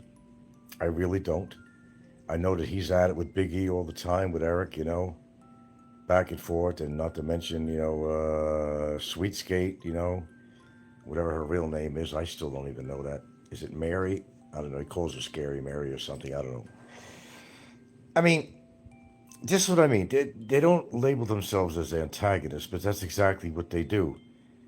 They quickly point the finger at everybody. Oh, you said this. You said that. You're guilty of this, but what are they doing? Almost every time this guy puts on a show, he's attacking Micko, or he's attacking Sweet Skates, or mentioning something about me, of course. Don't leave myself out of this. But it's just like Barry called me a fucking child predator. He called me a pedophile, and, well, I brought him to court. He won't call me that anymore. Well, he will. Once he gets to America, he'll put on another show and call me every name in the book, figuring, I'm in America, I can say what I want now. Okay, well, good luck with that. But it's real easy to label somebody as a convicted felon. That's just as bad. That's just as bad as saying that you're a child predator. It's just as bad. If somebody's not a convicted felon, you don't call them a convicted felon. Now, Barry is a convicted felon. Maybe not on a grand scale of like he killed somebody or something, but he is labeled as a felon. That's the truth. But I don't know anything about Micko. Do I know that Micko's kind of a troll? Yeah, I do. Okay. But I don't have any facts that he's a convicted felon, so you can't call Micko a convicted felon. That's not right, Eric. I'll say straight out, that's just not right. Just because you don't like somebody or like me, don't attack me, Eric, because you don't like me. You don't like me. And you don't like Micko. Just tell him you don't like him. But you like this back and forth shit. You get off on that. It's like a hobby. And you're, under the right circumstances, where you lived in the same country, whatever, Micko could have a pretty big case against you. You can't call Micko a convicted felon if he's not a convicted felon. I'm just telling you that, Jack. Just like Barry couldn't call me what he called me. Nor threatened my life, too, on top of that. He's lucky on that one. I mean, you could do whatever you want. Because you're the Big E. And you could do whatever you want. In every which way, up and down. It's not true, Eric. You know that. It's not true. A lot of shit comes back in your face, man. Hey, I'm just being honest. It's my opinion. But no matter what you think of Micko, and yeah, he's an antagonist, absolutely. He's fighting against you, you're fighting against him, and you're getting off on that. It's not that you don't like doing this, you love it. It never stops, that's the problem. And I don't know about Micko's background. I don't know that at all. You can't believe everything you hear on here. It's just like saying that Frank Peckerwood passed away in his sleep. As somebody said on my show earlier today. I don't know that as a fact. You can say anything you want on here. You can't believe anything anymore. I'll tell you what, I'll give you a prime example. All this thing going on about Trump and shit, and all this Epstein files shit, all that crap going on. There's so many what looks like independent news channels on, but they're not. It's a scammer. They're saying that, oh yeah, they got this recording of Trump. I wish they did. They probably do on the files, but they got this recording of Trump basically telling somebody, and the mic was on and the camera was on, saying that, he told them to get rid of all these files, anything to do with me on the Epstein files. And people who see that, they believe it. They don't understand that the person that's even on it is not even real. He's not a real broadcaster. He's not a real independent news person. They're not even real. The voice ain't even real. It's all made up. And the material is not real. So people read that and they say, oh, it must be true if it's on the internet. This guy looks legitimate, has a suit on, his news sounds very serious, very well written. And it's not. Then you look it up on ChatGPT and I'm not for Trump, but I'm just saying Trump never said that. Well, they don't have any public records on the video that he said that. This is what's going on the internet all the time. All the time. You don't know what to believe anymore. And you're saying, yay, good, we got him, we got him, we got him. Then you go to a more serious independent news media like Midas Touch as one of them, which I go to, or even Don Lemon. If you want to hear the truth about something, you go to these people who are established news people. I mean, Midas Touch has approached, I think, 6 million subscribers. Don Lemon has a lot too, and he used to work for CNN. He's a very seasoned newsman, broadcaster. I'd rather listen to these people. I was led to believe a lot of different shit, listening to different news channels on here that just kind of come up on my feed. I go, really? Did that really happen? They might put something on about in fact, I saw something on there recently about it was, how many years ago did it happen in Russia? It was a huge 8.7, whatever it was, earthquake, and the big tsunami alert for Hawaii, for Japan, for this, for that. It wasn't current. This is somebody that was just broadcasting something that happened several years ago, whatever it was. And you're thinking that it's current. Oh shit, better call my relatives in that country or something. You can't, but AI has its purposes, but I think it's been more of a nuisance than it is good in our society. Because you just can't believe the news. You're seeing big floods created by AI, crazy things happening in these floods and disasters, and they're believable. It's so good. The editing, AI, it's just so good. The programs they use, very believable shit. It's like what not to believe. It's perfection almost. So you don't know what the hell to listen to anymore. I think the only thing I suggest, if you want to listen to the news, listen to real news. I mean, it doesn't have to be media news, public, ABC, NBC, CNN, Fox, or whatever.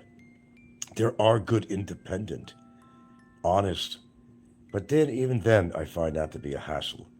Because the one thing that I listen to, Midas Touch, is getting a little irritating too. Just to get you, it's all about the money. Of course it is, And what they do, again, and I hate that, clickbaiting people. Every time they put something on, every hour, they're going, breaking news. And guess what? It's not breaking news.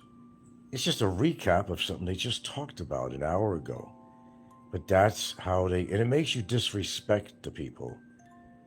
And I've kind of learned to disrespect the person who puts on that show.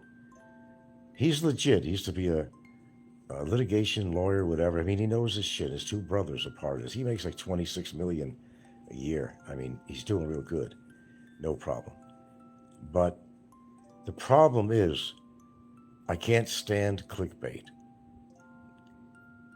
Philly in the Philippines does it. Other people do. It takes the legitimacy out of their show. And then I don't want to watch it. But this show I watch, which is good information, by the way. But the problem with that, it's always like to get you to come there. They got to bait you. Like something new has just happened. And it didn't happen. They could be talking about something that happened 2 days ago. And they just want to review it. Because they need audience retention. They need the viewers to, to keep the moment, algorithms going, all that crazy shit. That's how they make their money. It's not because they really want to give you the news. Well, this guy's whole show is about Trump and the Epstein file. That's all his show is about. I tend to wonder if he had the ability to talk about anything else. If something wasn't going on with Trump or the Epstein files. This is my point. You can't believe everything you hear. And AI, I think, really sucks. You could be creative with AI, but this has gone too far, I think. And there's very gullible people out there that believe every single. We're just not on YouTube here with the trolls, but average, I don't know, average intellect or less. They watch shit on the internet. If it's on the internet, it must be true. Obviously, they're not very well developed brains. Totally the opposite. Most of the shit you see on the internet is not true. But they'll believe it. And unfortunately, a lot of Filipinos are kind of very gullible too and naive. I'll give you a great example of that, then I'll go and get off here. I want to watch a movie. I haven't seen a movie all day. They took over my living room. And a great example would be, let me see, it's a good example. Well, I have several examples, actually. I don't know, maybe we'll talk about this another time, but it seems like every time I go on the internet, well, okay, I'll give you a good example in the Philippines, really. Okay, there's always these advertisements on there. Oh, there's some Philippine scientist or doctor has developed a cure for a certain disease. Only available now. If you act now, I'll give you 20% off. From the Philippines General Hospital. And I actually think there is a hospital called the General Hospital, but it's a very generic name. That's the point. Philippines General. I'm associated with. The scientist has come up with some miracle development. Oh, there goes the friendly faces again. Coming up with a miracle development. It's going to cure cancer or some form of cancer.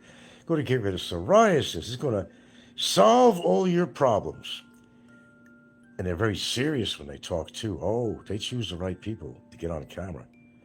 They talk like you think a president would talk. And you must understand that this is a very serious thing. That if you let this go, it's not going to be good for you. This medicine will cure all your ills. He's got this serious face on. Ooh, so serious, it could scare you to death. That's what he's trying to do. Make you believe you got a problem that you don't have. And they're smart. I don't say Philippines are not smart people. They're very intelligent people, I think most of them really. When it comes to money, that's for damn sure. I don't care what language, they all know the dollar. But they'll come on in these advertisements. And this is newly developed by our scientists we've been working on for 10 years. Now available to the public. Sige. Okay. But buy now, because we want you to buy this, and we will give you trial 15% off or your money back, which you never will get it back. From the Philippines General Hospital, the scientists, Lee Rudofilia, very famous scientist in the Philippines, has come up with this formula. Only available here in the Philippines. Only available here. Come get it now before supplies run out. Oy vey. Are people that gullible? I'm afraid to say yes. Buy this skin whitener, guaranteed to look like a Caucasian from America. It's good to have white skin. Forget about having Filipino skin. It's not good color. You get more respect when you get white skin. So they sell bullshit products like papaya soap that's supposed to make your skin lighter. Every aisle you go in, there's going to be something there as you enter a mall. Skin whitener! Skin whitener! They buy it. Because they really think that's going to really whiten their skin. They're going to look like some South Korean. They're going to look like some American Caucasian. Which is all bullshit. It's all bullshit. Thanks for the smiley faces. I didn't plan to do a show like this, but man, I just heard something on there and I said, fuck this. I don't care. I'll do 20 shows a day if I have something to say. And Big E, as I said, put something on, but I thought I wanted to mention this too. Yeah, everybody's a crook but him. Everybody, he doesn't do anything wrong. He's one of the leading antagonists on here. He is. I wouldn't say it if it wasn't true. And no disclaimer needed whatsoever. He's antagonizing Micko. And they're probably both doing it to each other. So let them kill each other. But I don't believe what he's doing is right. Now, if Micko, not Nico, but Micko, if he's a convicted felon, put your money where your mouth is. I want to see it. If I'm a convicted felon, I want to see it. Where am I a convicted felon? Because what, somebody had a civil case against me in another state? That means I'm a convicted felon? No. Wasn't convicted of anything. I'm not convicted of anything here in the Philippines. There are no convictions. Emphasize that word, convictions. But it's real easy to say on YouTube. I don't know if Micko is a convicted felon. I know Barry is now, but I don't know much about Micko. I know he's a troublemaker when he wants, but they're both troublemakers. People just can't afford to talk. All that money, they're over there eating the crappiest food in the world, McDonald's. We got to take him on this trip here. How about school? Micko's right about one thing. How about school? How about school? And this is just like my opinion. I've been a parent before, and I'm kind of one right now. I don't prevent these kids from going to school. They're going to a stable place to go to one school. You can't take kids out of their schooling. It's nice to travel. Bravo. Bravissimo. Yeah. Learn a little about cultures. I'm all for that. All the way. But kids need, and just like, Scotty Boy and all these people, they need to be grounded in one place. A base of operations where you're going to stay. It's going to be your home. And it's okay to make trips here and there. But it's more important to not take the children out of school. That's just my opinion. And I know a lot of people agree with me on that. That is wrong. It's not a stable life. I mean, when I see these things kind of happening, all the fun and games of going to a different country and having a good time. Oh, fuck yeah, man. There ain't nothing wrong with that, brother. Ain't nothing wrong with that at all. My parents couldn't afford to do that for me when I was growing up, I'll tell you right now. And it's nice. It's wonderful. Okay? It is. But a child needs stability in his or her life. That is simply my opinion, and I'm going to stick to it. I'm not going to change it. It's not good for the kids. Also, health-wise, teaching children what's right to eat and not getting them addicted to crap, fast food like McDonald's and that other crap. In our society today, we've become very educated about food. And we know what's good for our kids and what it's not. Like in my family here, I can make suggestions, and I realize it's hard, and I talk about this, to take the culture out of Filipinos and what they eat. But, when you're starting fresh with young children, you could teach them the right things. I think so. I really do. And having them even being introduced to fast food like McDonald's and all that shit. Okay? Every now and then a hamburger's cool, like 8 miles from home. I'll give you an example, okay?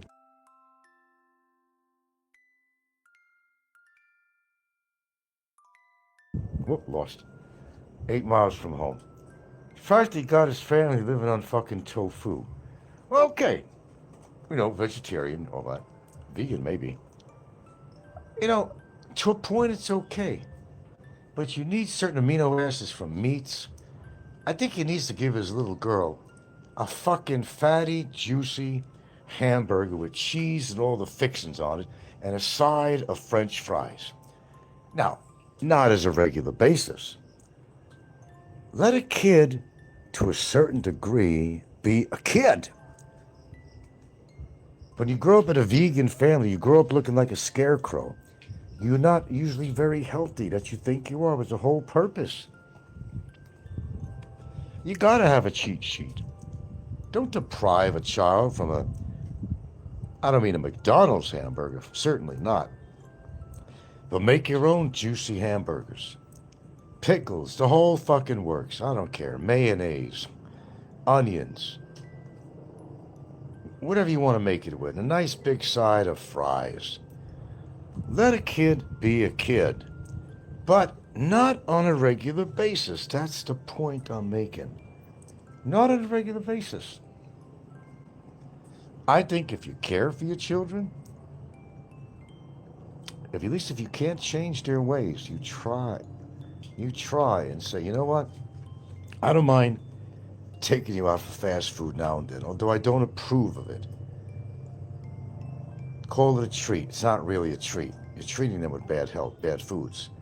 Take them out now and then. No problemo. It's very rare that I'm going to break down and have a McDonald's. These days I won't. I won't even touch it anymore. I could be really hungry, and maybe somebody comes to visit and they brought a bunch of McDonald's shit, or usually it's Jolly Bee or something when they come over. If they did, oh, it's going to be a temptation. But I won't anymore. I'm not going to do it anymore. I'm hanging on to what the hell I got hanging on at my age. Okay. And I hate saying that. My age. It's not like I have one foot on a banana peel and the other foot in the grave like people think. Because you are a certain age. There's a lot of people a hell of a lot older than me that they thought were going to croak a long time ago. And they're still hanging in there. I don't go by age itself.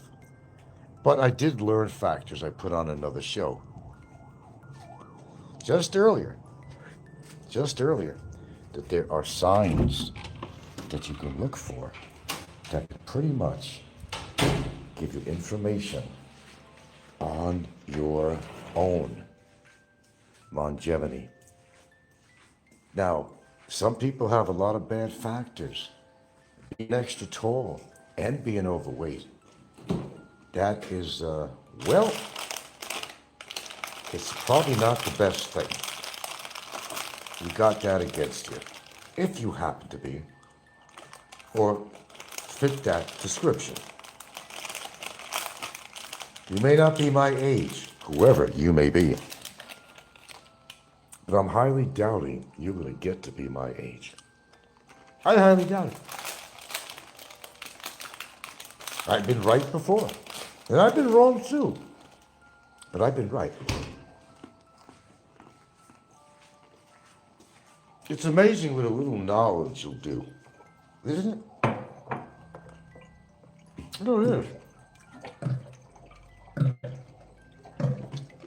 You know, I joke around a lot. And I'll tell you what I mean by that. Excuse me, I'm just drinking some water. See, it's another thing I'm doing. I'm hydrating.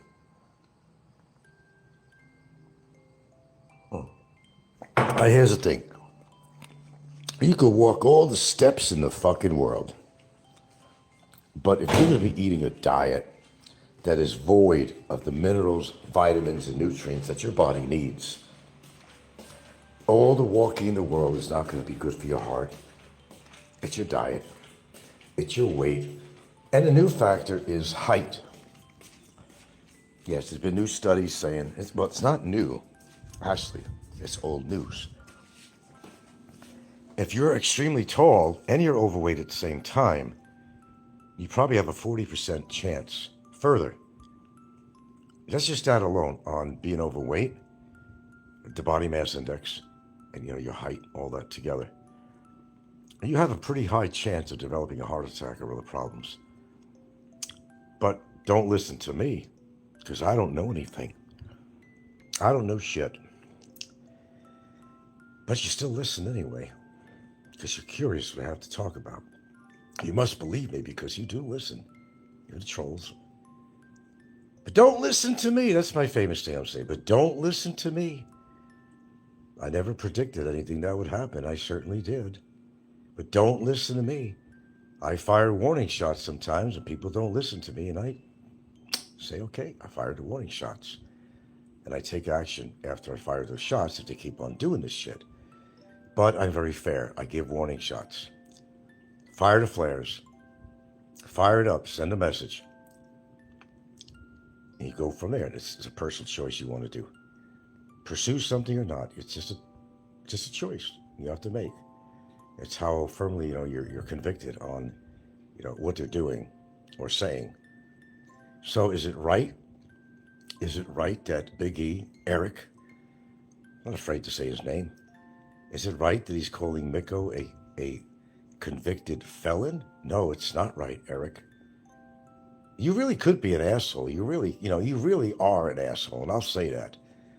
You are an asshole. And by demonstration, it's important to say that. By what you say on YouTube that's been heard, recorded, etc., etc., you are an asshole. You are an antagonist. I don't know if Micko is a convicted felon.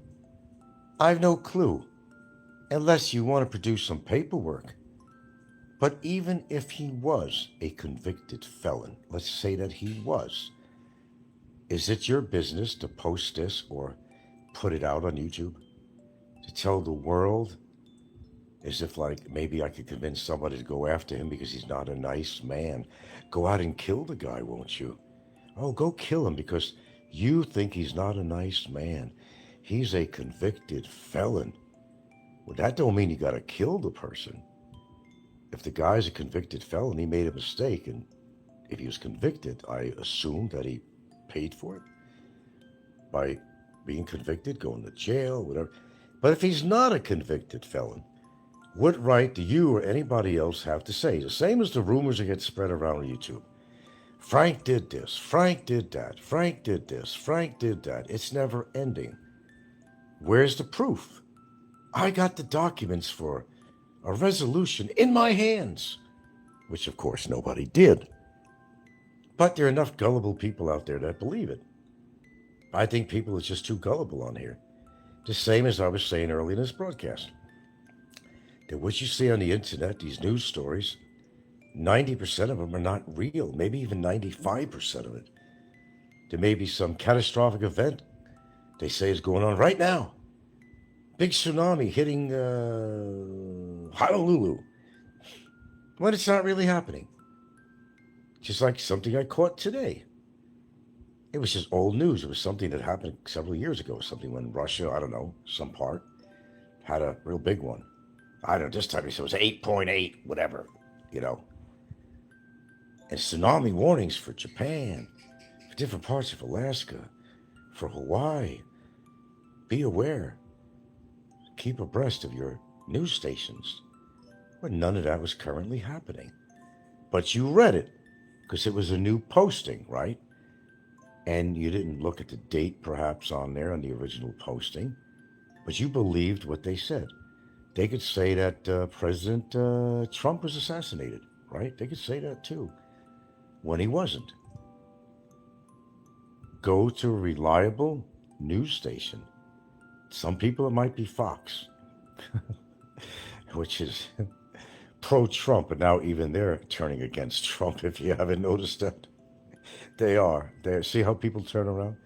Or CNN, which is a lot more reliable than Trump. Or you want to go to an independent news station that's been proven to speak of factual things going on, like Midas Touch, except for their clickbaiting. I think they're a fine show. And I am subscribed. That's my gripe, the clickbaiting. I hate clickbaiting. Did I tell you I hate clickbaiting? But yeah, that's what they do. And they do it right here in the Philippines genre. Everyone from Philippines to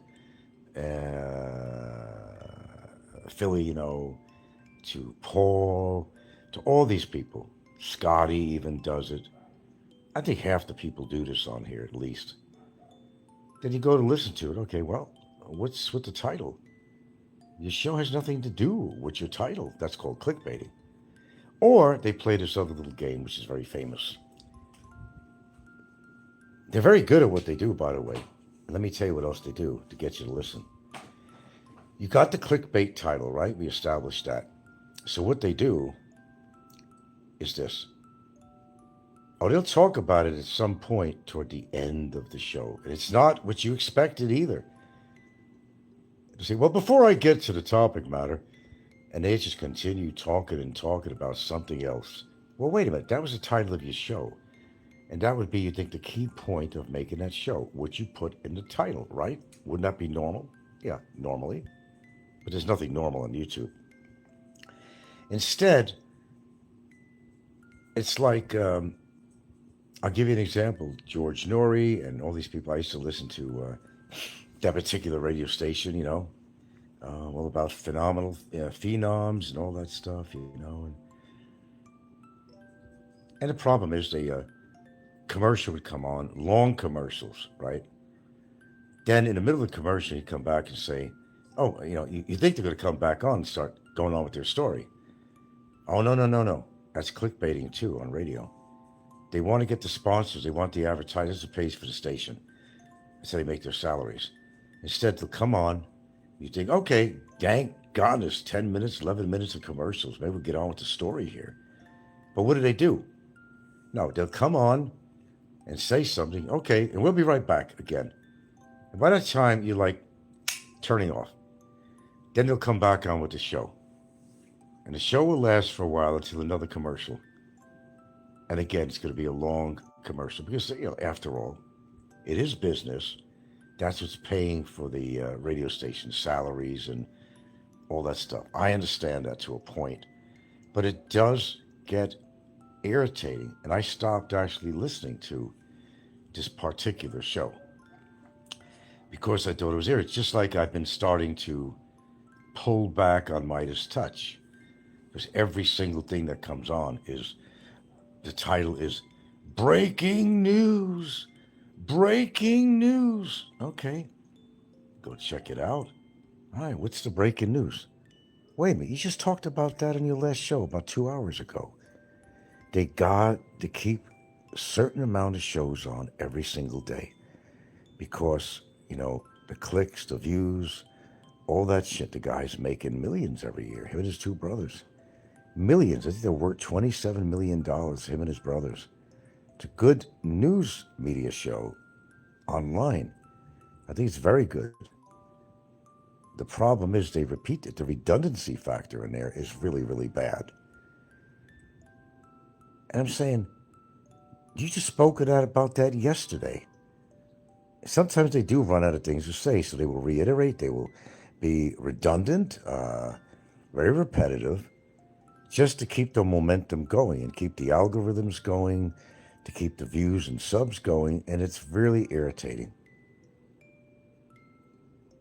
I don't blame people who take their phones seriously and they throw it against the fucking wall, which is hard, of course, for all of us to do, including myself. I don't just, use the phone to talk on YouTube, as such I'm doing right now. I do like to look up things, all kinds of things, even movies. I like to look up things, information about, geological finds, ancient discoveries. I love stuff like that. Ancient mummies, new discoveries at the bottom of the ocean, new species being discovered. If you think I'm always listening to YouTube, you're wrong. Because 80% of any time I actually spent, contrary to what your belief is, because I do a lot of shows, 80%, well, mine, putting aside what I do around the house and family thing and all that. But if you want to just say that it was on the internet, 80% of the stuff on the internet has nothing to do with the Philippines genre. Nothing to do at all. I learn a lot of stuff, and I may sound very learned to you, and I'm no damn professor. I've always said that, but compared to some people, I am a professor. The moronic shit that people talk about on here makes you think that their learning curve is like, I don't know, it just went way out, off the side of the road. Yeah, I actually research things, legal things, amusing things, learning things, science, extraterrestrial stuff, terrestrial stuff, oceanographic stuff, species stuff, different species, what's happening in different countries, even geologically with that, excavations, mummification, prophet, I mean, all that stuff. Fiction, mostly fiction. I like fiction. But I like to also watch science fiction because I feel there's a message in there. I think they're trying to prepare people for the worst. And the worst is coming. Now that your favorite president that you voted for wants to take away funding from organizations like the EPA, all of the coalitions and everything having to do with the environment, that's a guaranteed way of the earth falling apart and everybody dying, and money ain't going to mean a goddamn thing. No carrots to hold in front of any woman's face. It ain't going to matter. You're going to need food. You're going to need a place to survive if there is any at all. Suddenly, YouTube ain't going to be important to you and antagonizing somebody. And it goes for your health. You got a bad health problem. You ain't thinking about no fucking troll on YouTube. You're not going to be on it. Well, some of them, if you're sick enough on your deathbed, you still might come on and antagonize people.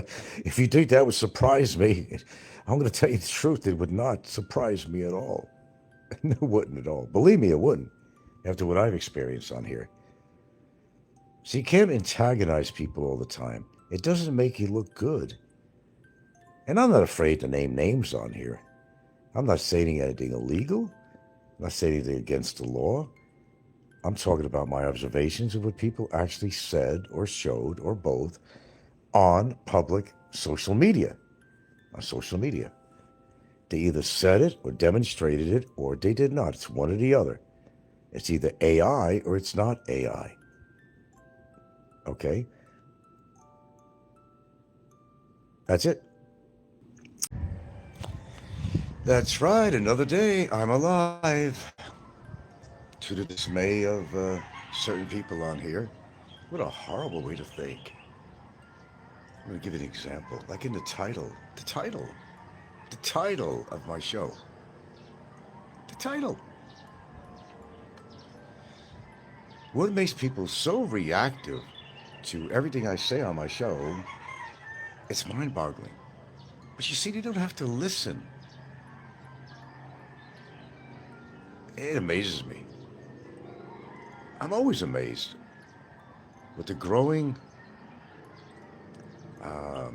the reactions I get from no matter what I do on my show, no matter what I talk about, whether deemed good or deemed bad, according to who's listening, it never ceases to amaze me. Look at the title of my show. God, I wish God would take him. For what? Well, first of all, I don't believe in a God, but that's going to go on the area of religious beliefs and stuff like that, which I'm not religious, and I can't stand that either. In other words, I can't have my own mind.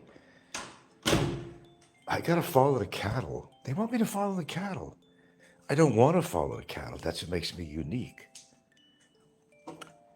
And how reactive people are. Yes, I will go to the copycat channel here and there, and I will actually read some of the comments, if not just my own entertainment. It's amazing for what I read, too. It really is. People don't even understand if they decide they don't like me. They don't even understand why, okay? They don't even understand why. You know, if you could really get them to really say, well, this is why I don't like him.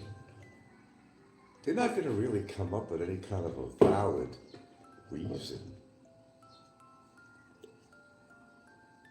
Not even close.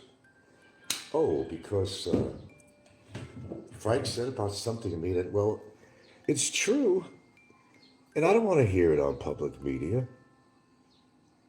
Well, he sure put out a lot of stuff about me. Some people get a kick out of champagne. Well, I get a kick out of listening to somebody's comments. It's like, sometimes I say to myself, who are these people talking about? all these crimes I supposedly committed.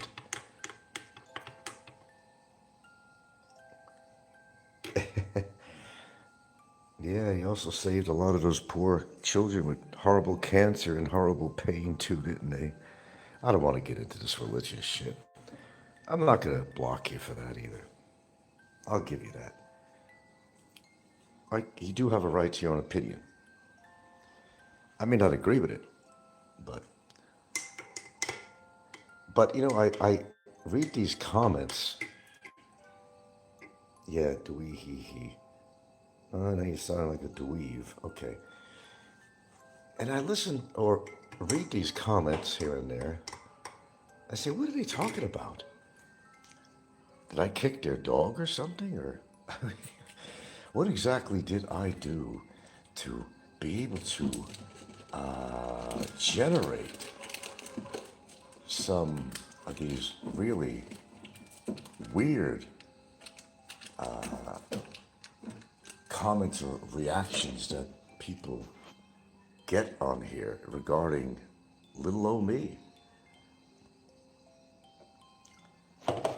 I mean, think that I raped your wife or something, or threw your kid off a building or something.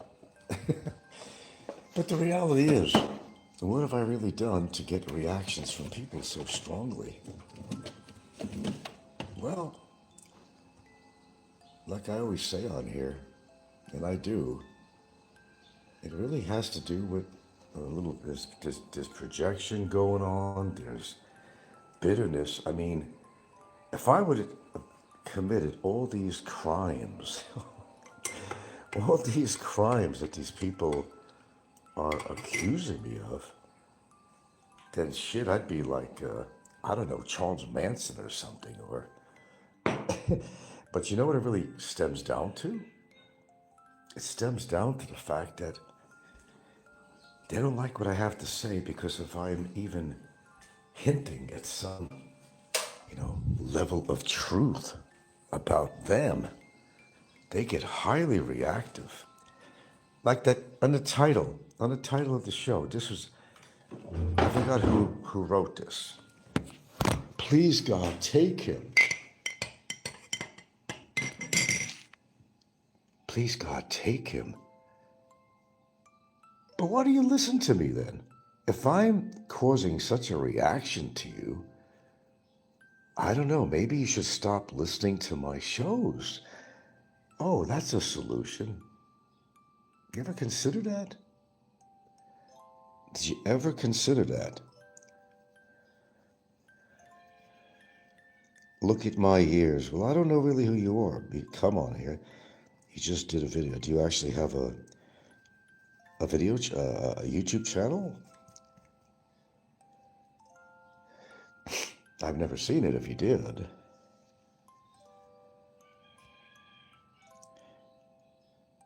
But think about this. Boy, this is really human psychology after all. You know that kid's game? I don't know, don't matter how many kids, 10, and you whisper something in the first kid's ear, and by the time it gets to the 10th kid's ear and repeat what was told, it turns out to be a totally different story. This is exactly what goes on YouTube. One person listens to somebody's opinion about somebody, and by the time it gets to the 10th, 20th person or something, the story has radically changed. I see this a lot on here. For somebody to think, please, let Frank die, is what they basically say. Let this guy die. Why? Have I been such a challenge to you that it makes you think that way? That you wish I was dead or something bad would happen to me? I mean, who the fuck took your colostomy bag away? I didn't. Who caused your constipation? I didn't. People could be really bitter, but if you really had to ask them the real reason why they don't like a particular person like myself, They couldn't come out with a truthful reason why. Oh, I've been called names up and down. Did I actually do all these things that they said I did? Of course not. I don't think there's a man on earth that could have done all the things that I've been accused of doing. I don't think it's mathematically possible. That's why I get a charge out of this. I am that significant in people's lives. Oh, they'd wish me to get off YouTube. They wish I'd get arrested or deported or die. Why?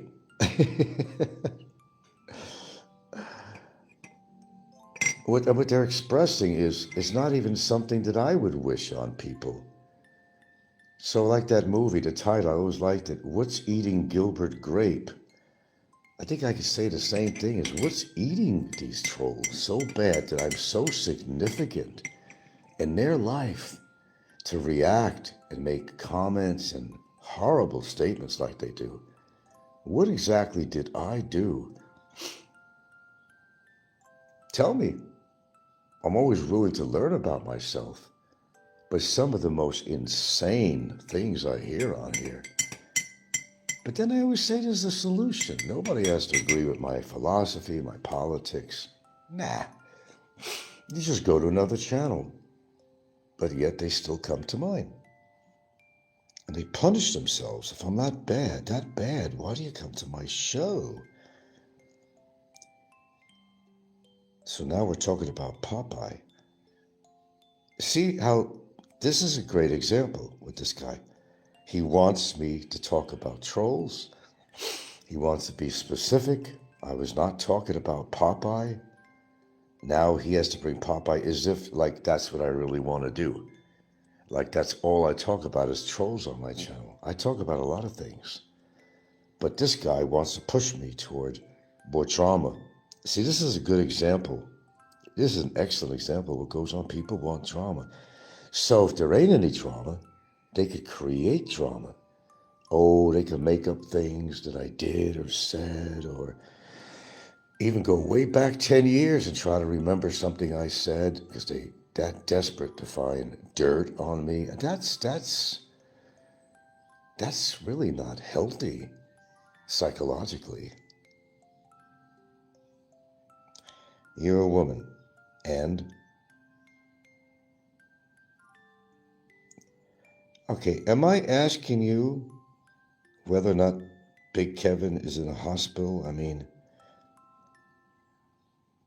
do I care? But you seem to think that I do care. Though I could be a caring person. I don't care what Kevin does. I don't care if he lives or dies, but I'm not going to wish death on Kevin like some of these psychologically imbalanced trolls are. I can't bring myself down to that level. And they hate that about me. They hate it that I could be fair. They hate it that I can be truthful. Oh, it's an abomination, you know.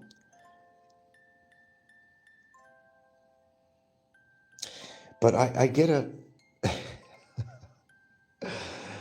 a kick out of some of these comments. What would drive somebody to hate? The only person I hate on there, that's a tough word. The only person I actually say I could hate on here, and I don't even know if I really even could use that word hate. I'd have to use the word despise more so. Would be somebody like, Popeye. I'd rather use the word despise because hate is kind of, I don't know, it's kind of intense. I don't know the guy personally to hate him. I know what he's done to make me despise him, but hate is kind of that's a pretty heavy-duty word. How could you hate somebody that's not even met, for example? I mean, that's a good, point.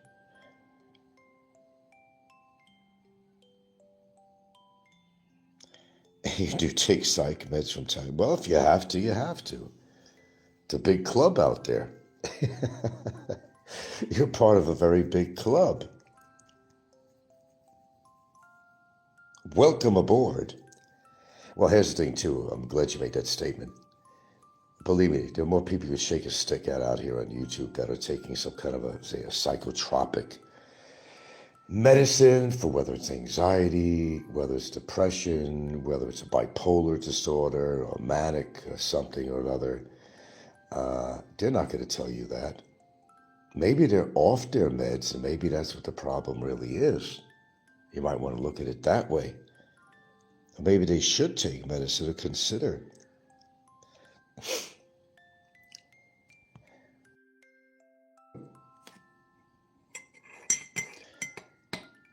Oh, basic tea. No green tea this morning. Too elaborate to make it. I gotta buy the bags. Oh, I just got very simple things in my tea here. I got some turmeric. I got some ginger, a little bit of black pepper. Let's see, ginger, turmeric, black pepper. Ginger. Yeah, that's about it. I don't have any lemons. I need a lemon. What else do I need in here? This is pretty basic. We'll keep it at that. I should put some malunggay in here, actually. I would have thought about it. They even hate my diet.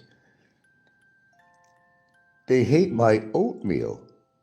They hate my blueberries. What is it they don't hate? How could you hate oatmeal? How could you hate what somebody eats? Now that's some interesting psychology right there. Hello, Brett. I'm just talking about how people are so reactive to everything I say.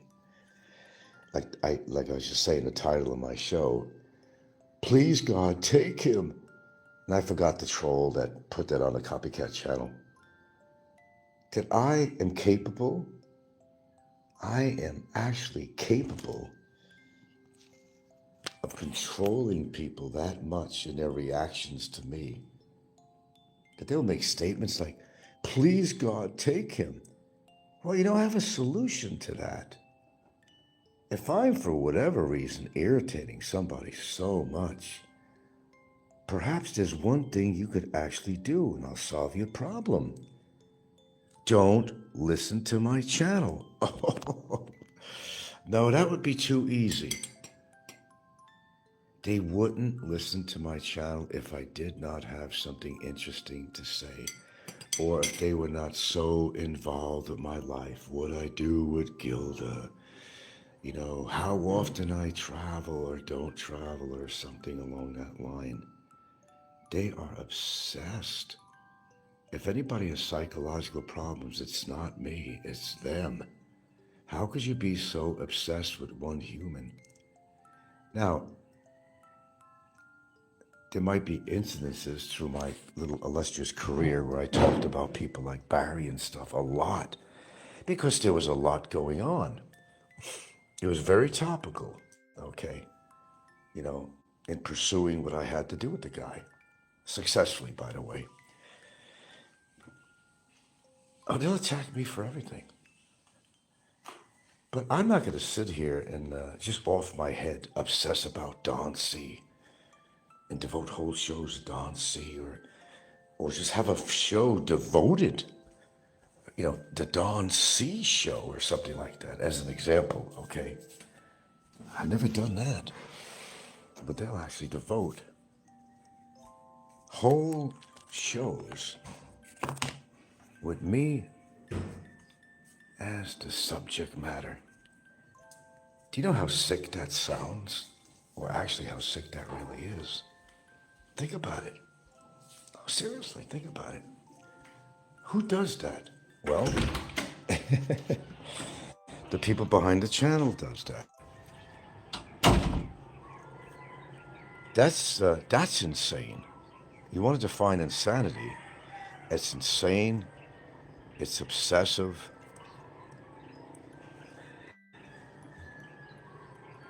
And I don't know, find 10 other psychological related definitions. I could probably add them in there too. There's something wrong with that. There's something really wrong with that. I was going to do a show about, that I mentioned, I was going to talk about reminiscing and all that kind of stuff, but I'm not in the mood for that. I'm not in the mood for that this morning. I want to keep things on track here.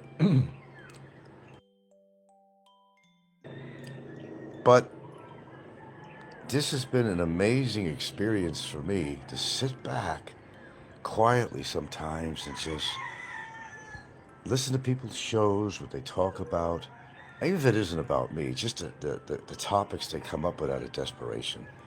But then you have people so sick that they devote a channel to copy what I have to say, and they'll put timestamps on it. Now that's sick. Okay, that is sick.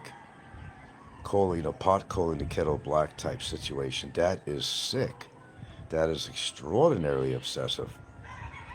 Now, I would understand if they were trying to get my goat or something, you know. Maybe they figure it's going to bother me. Do I sound bothered about that? I'll talk about it, but do I sound bothered? It don't faze me. So what's the purpose? Well, the purpose is to faze me. But if it's not, why do they do it? I can't answer that except to say that maybe they need to be on psychotropic medicine, or maybe they need to be counseled or something, or maybe perhaps they should get a life or a resemblance of a life.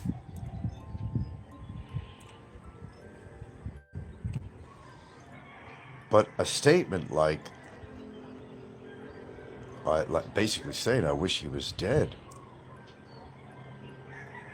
I've only said that a couple of times in his career on here out of anger, but I never meant it. But there's some people that really mean it. And then he has the question, the key question, why would you wish death on somebody? First of all, death is too final. Wouldn't you rather hope that somebody gets punished and suffers if you hate them that much? Because death is too easy. Come on, let's be real about it. Death is too easy. No, certain person has to suffer. Isn't that better?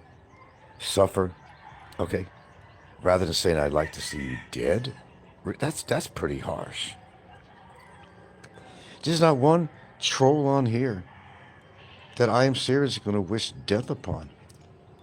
If Mother Nature takes over, that's all fine, and I'm good with it. But I'm not going to wish death on anybody on here. But there's some people that do on me.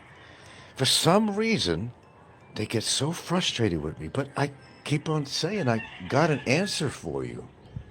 Don't listen to my show.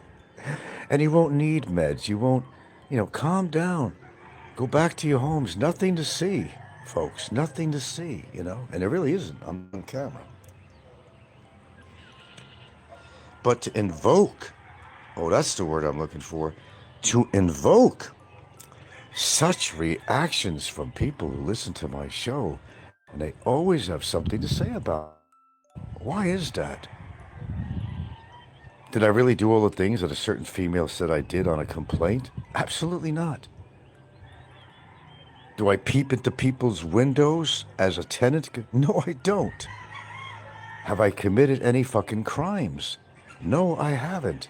Am I a convicted felon like they say? No, I'm not. Do I go after young children? No, I don't. But it sounds good for them to say that. I don't know. It makes them feel better about themselves. Maybe that's their kind of therapy. I don't know. They want to do what Trump does, deflect. They want to deflect from what's really going on. So to do that, to take their mind off themselves and the psychologically imbalanced shit that they do in their life, they want to make somebody a fall guy on here. Oh, he did this, he did that, but did I? That's the real question. Did I?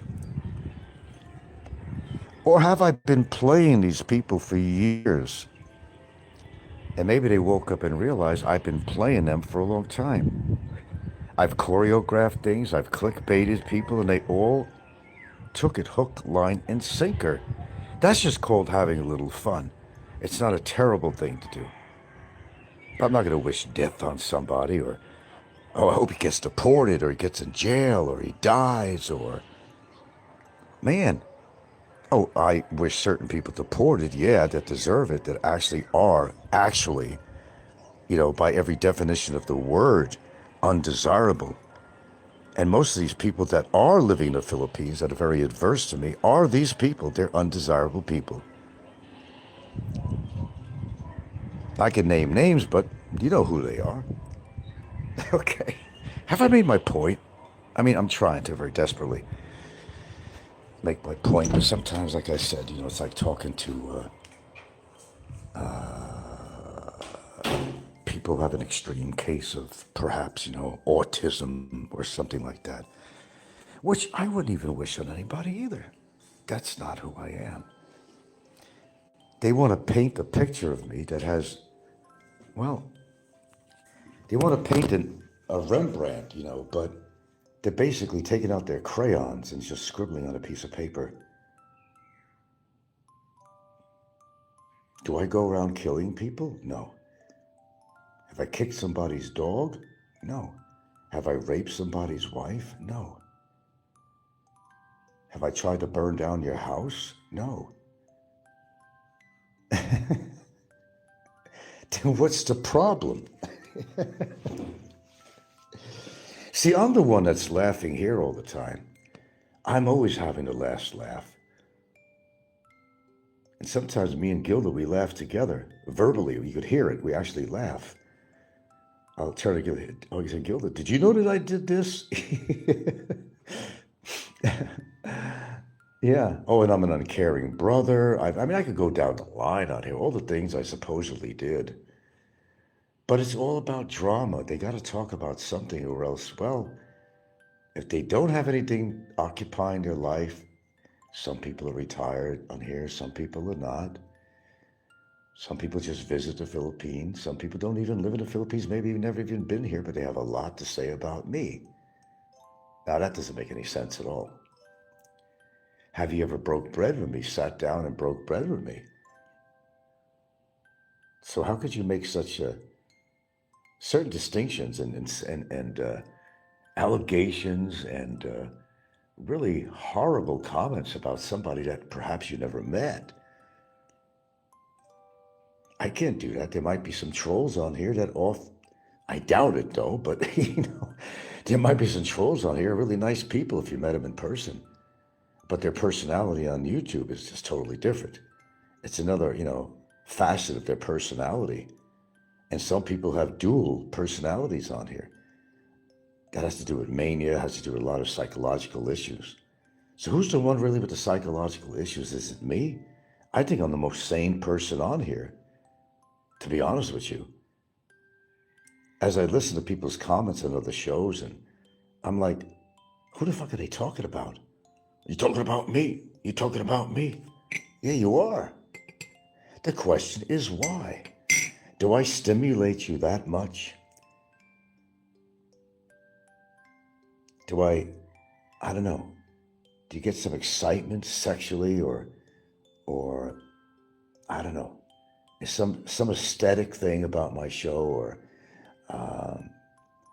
that drives you into a fervor,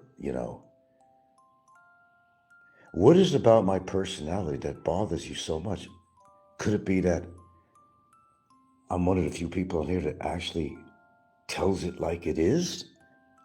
That tells the truth? Perhaps. It's kind of leaning that way. It seems to be that way. They don't like that. They're a little nitpicking. Did I have tea in the morning and what I put in it? Did I eat oatmeals and blueberry, which is a terrible thing. Oh my God. You must arrest me and deport me for that. Oh, forgive me, Father, for I have sinned. I eat oatmeal and blueberries in the morning, and I make a special tea in the morning. Forgive me, Father, for I have sinned. That's okay. Just make a bunch of stupid comments about other YouTubers. I'll see you next Sunday. What the fuck? I have split personality disorder. I was diagnosed at Well, thanks for sharing that. At least you're up and honest with me. You're probably fucking with my head, but if that's true, thanks for admitting that. See, at least you're admitting something. I like that about you. Very good. That's the first step. Admitting who you are. Admitting what your problem is. I admire that. Thank you for that. I actually admire that. Now, I don't have a split personality, but it makes me wonder about a lot of these trolls. What's really going on with them? No, I just tell it like it is. If it hits a nerve, then that's not my problem. Sounds like a personal problem to me, it's not my problems. Sorry, I can't take on your responsibilities of your life. Can't do it. Not gonna do it. I'll give you good advice. Sure, why not? I don't mind. And I actually think that these trolls actually do. I think for the most part, I think they do listen to me and take my advice. They don't want to admit that I'm right about something. And boy, I tell you, it's like that drinking cold water when you got, something happened with your nerve and your tooth. Well, that cold water really affects your nerve and you're in pain, man. I think these people are in pain, psychologically, socially, morally.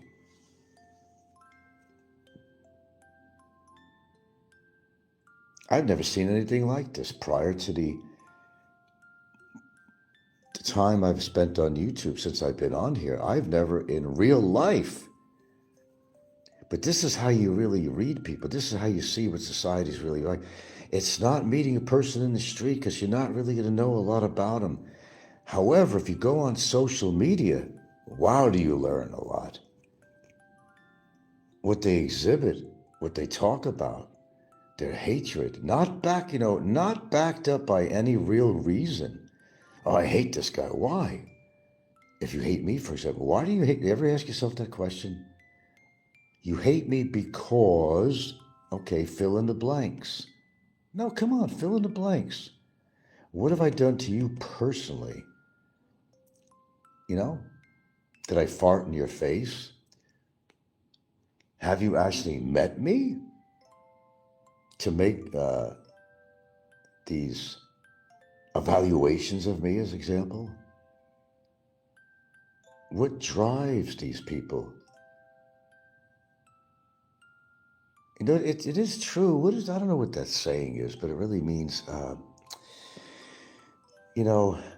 truth is what destroys people who don't speak the truth, who don't want to really see themselves in that good old proverbial mirror that I hold up again.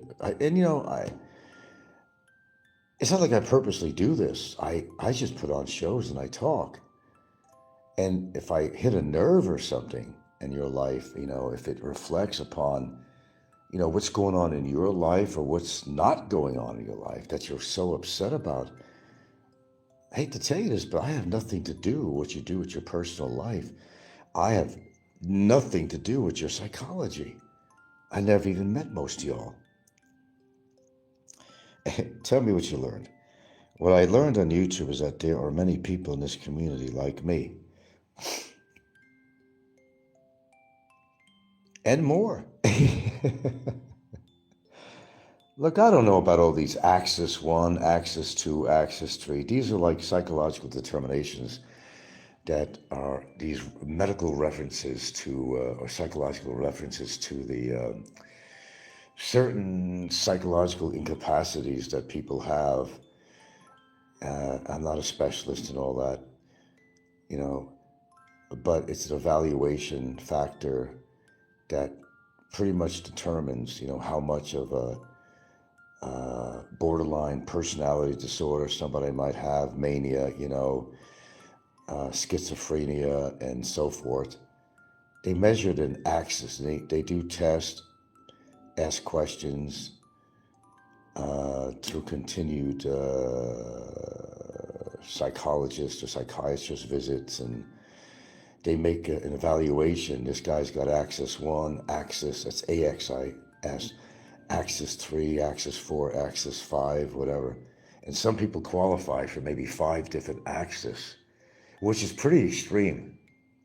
It's pretty extreme. I would venture to say that if these people went for a psychological evaluation, it would be rather interesting, well, to see the results of that. Oh, it's not just talk to try to get somebody's goat. This is real stuff on here. If you've been listening to these people long enough and listen to what they have to say and how they react, they definitely got something going on. No doubt. But how is it possible that they all gather in one genre here in the Philippines? I don't get it. They don't even have to live in the Philippines. How is it even possible? You know, here birds of a feather flock together, but how did they all come in one space and just all together show up? And I don't know.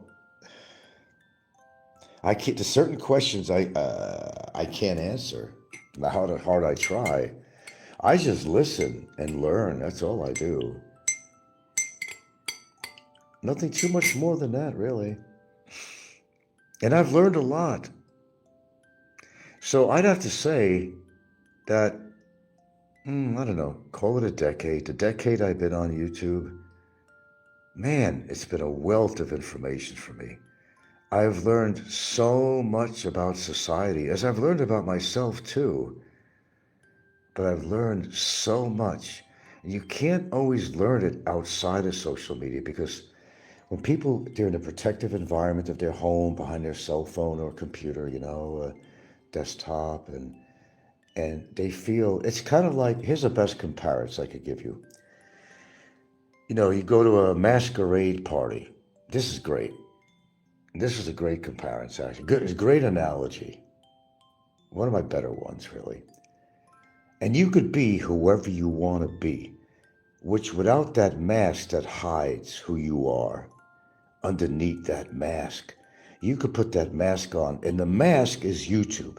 It's the mask is that you're behind a cell phone or a laptop, 1,000 miles away perhaps, or around the corner, whatever it might be. And you could try to hide who you really are. Well, for example, if you've never been on camera, you're hiding something, right? I do go on camera. You're hiding something. Of course you are. So like for Halloween too. And shy people, and this is a known fact, people that are kind of introverts, they're not extroverts.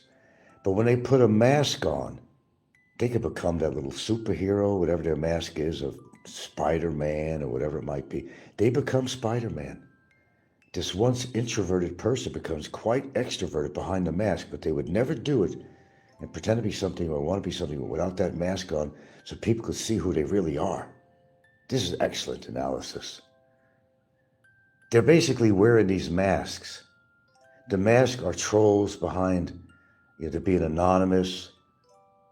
They're hiding behind their computer screens and all that stuff and saying a whole lot of garbage that they wouldn't say to your face. It's the same thing as wearing at a masquerade party. They're wearing masks, although not physically, but they're wearing, psychologically, they're wearing masks. And they figure they can say anything they want and get away with it, because you're not going to know who I am. I don't want to really show who I am. That's why I wear the mask. Because I'm very psychologically unwell. We don't want you to see that. It's easy to make comments on social media when you're not sitting in front of the person.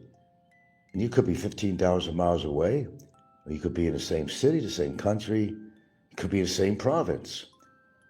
But they don't have the balls to say these things to you to your face. Alternative? Do it behind the camera, off the camera, whatever. Because most people who are cowards don't come on camera, and I do come on camera. I'm not on it now. I could be, if you really want. I'm just trying to enjoy my cup of tea at the moment and getting my train of thought together. I guess I'm doing it pretty well for morning time. Haven't even had a sip of tea either. No external stimulation, no chemical stimulation.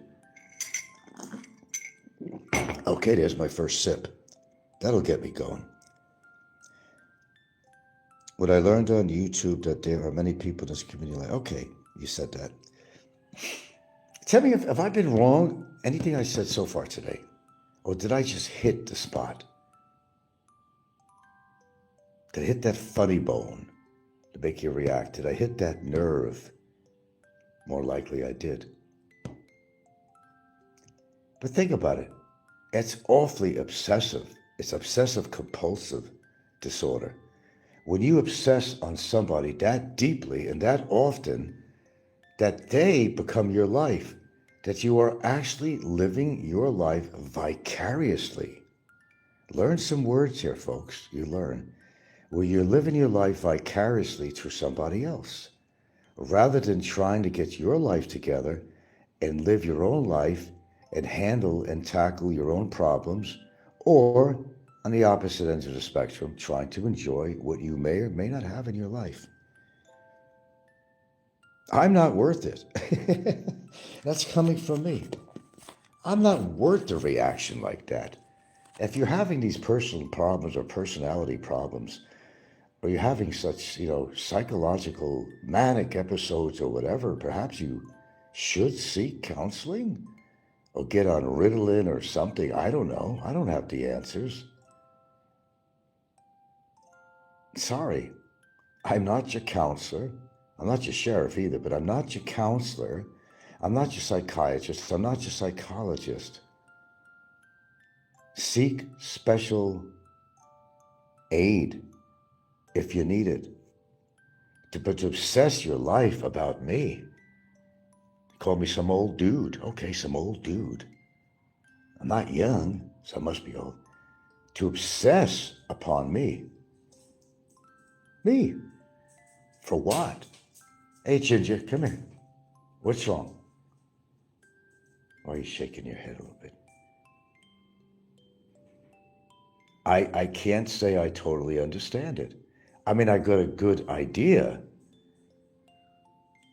of what's going on, but I can't totally understand it because I don't have that kind of a level of education having to do with, the human brain and how defective it could be and causative actions and stuff like that. Causative factors to react certain ways and, what basically drives somebody to do the things they do or say what they do. I don't know. I can only speculate.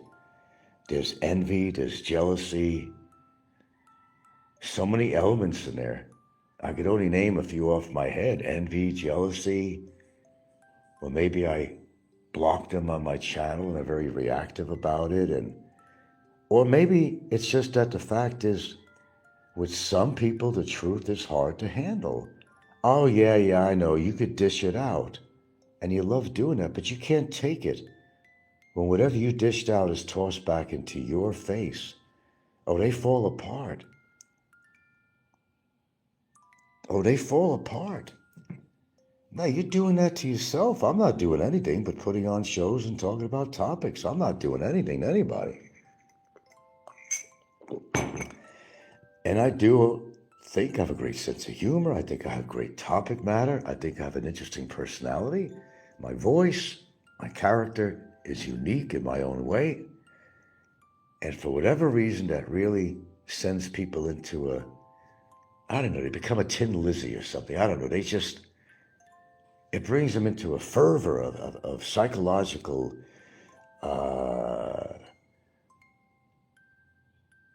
into some episodic events that seem to hit them so deeply. Well, you know what? That's what the truth does sometimes. And you don't have to be a psychologist to figure that out. The truth actually does hurt people. Now, you could call me any name in a book and label me anything you want. The key question is, what you're calling me or labeling me, is it really the truth? There you go. So if you think it's going to bother me, nobody knows myself other than me or my girlfriend that well. You don't live with me. You're not into my brain, although apparently I'm living rent-free in the head of a lot of people on here. And that's kind of sad to hear that. Because, I always say life is so short. Enjoy your life. Don't obsess with a man or a woman. Don't get obsessed with it because it removes some element in your life that you could be enjoying, something, a hobby you could be doing, spending time, any amount of time, really, with somebody as a good friend or somebody you love or a partner or a wife or something. But to spend that inordinate amount of time obsessing on one person, it's one for the books. There you go. There you go. I think I said it quite well and quite eloquently, as best as I could. Obsession. Wow. What crimes have I actually committed on YouTube? Let me think. Oh, I lied a couple of times. I said I wasn't in Hawaii, and I said, oh my God, I was in Mactan. Is that enough to set the world on fire? Really? Oh my God. It's amazing. And you still hear it 10 years later. 10 years later. Look, I said I'm not totally innocent on here. I could play the game myself here, and I have a few times and enjoyed it. But I had decided I didn't want to get caught up in all this shit. I'd rather listen to their bullshit than actually practice it, I get more enjoyment that way of just listening to other people make a total fool of themselves and run with information that they got from somebody else who got it from somebody else who got it from somebody else, and they go with it. Go for the ball. But a lot of these people out in left field not coming in for the ball. That's the problem.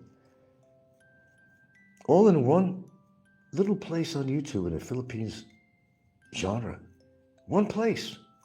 One place.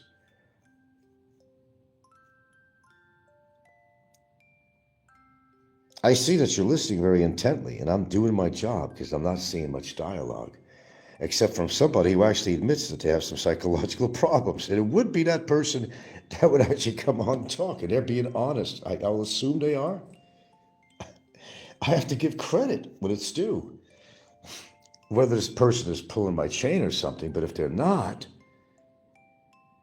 I got to give, kudos and credit and the person for admitting that they got some psychological problems.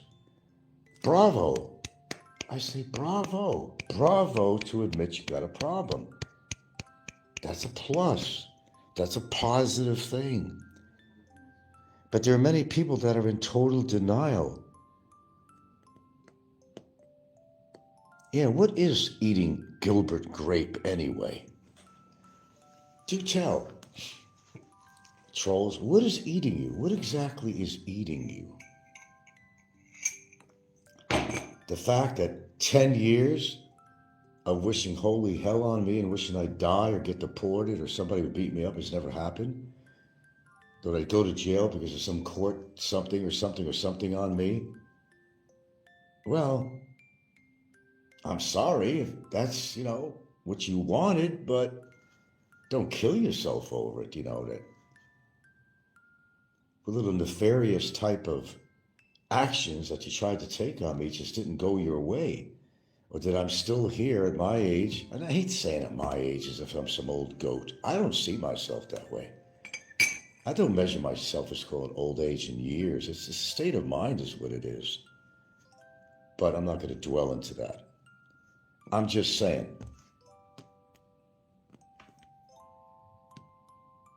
You got a lot of life to live, so live it, man.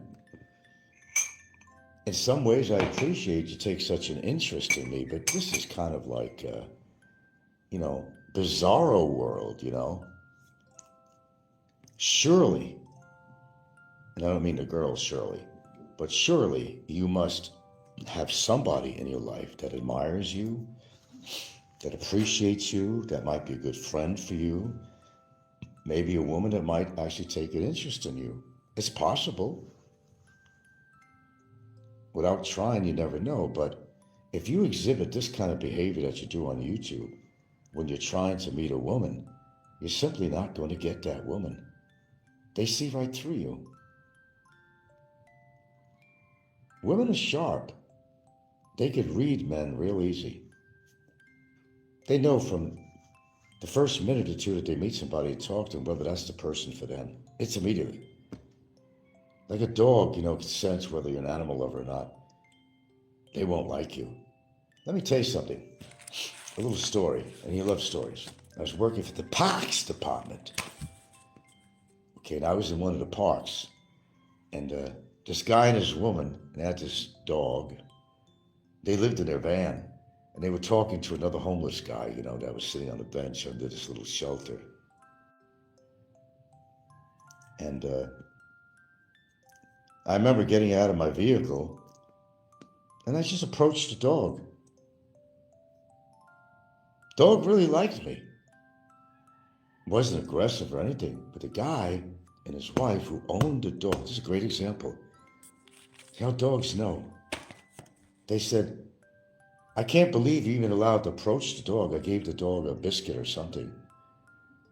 I said, holy shit, my dog would never even allow anybody to come near us or near him. But that dog allowed me to approach him and was friendly with me. He said, my dog has never done this before. He don't like people. There you go. If an animal could sense that you're a good person, what a test that is. And animals know. They got that instinct, that sixth sense, whatever you want to call it. Yeah, ain't that amazing? It's a true story. They were surprised because their dog was aggressive. They had him on a leash, of course, but without knowing how aggressive the dog was, the dog sensed, without even knowing me, that I was of no threat and that I was an animal lover. A dog can sense that. Can you imagine that shit? Imagine if we had that power. Wow. An aggressive dog. I think that's significant. I found it significant at the time. The guy couldn't stop talking about it. I don't understand. But to anyone else, I've never met the dog in my life, never seen that dog or those people in my life. But that dog took to me.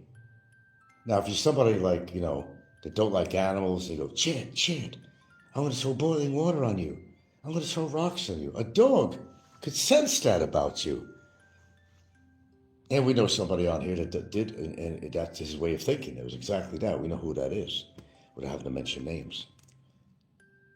I kind of judge people by how they treat animals. I really do. That's an important element with me, that I'll make a judgment on a person based on, how aggressive they are with animals, how they treat animals, and so forth. That's important to me.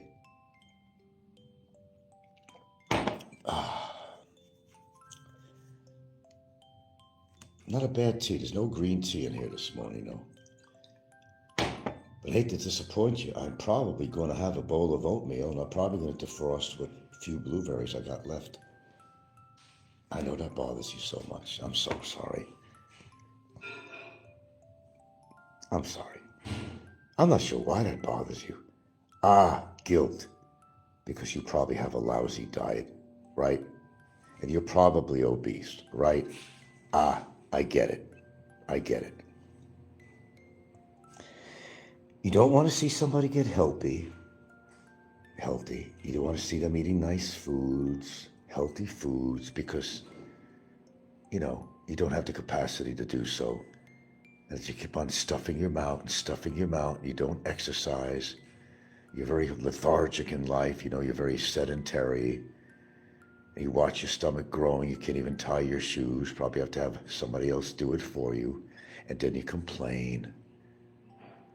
And then when you get diabetes and you get heart problems, Dad, I don't understand. I always thought that I was healthy. Really? Maybe that's why they're so upset, because they're upset with themselves. There you go. There you go. I think people just upset with their life. They can't stand it.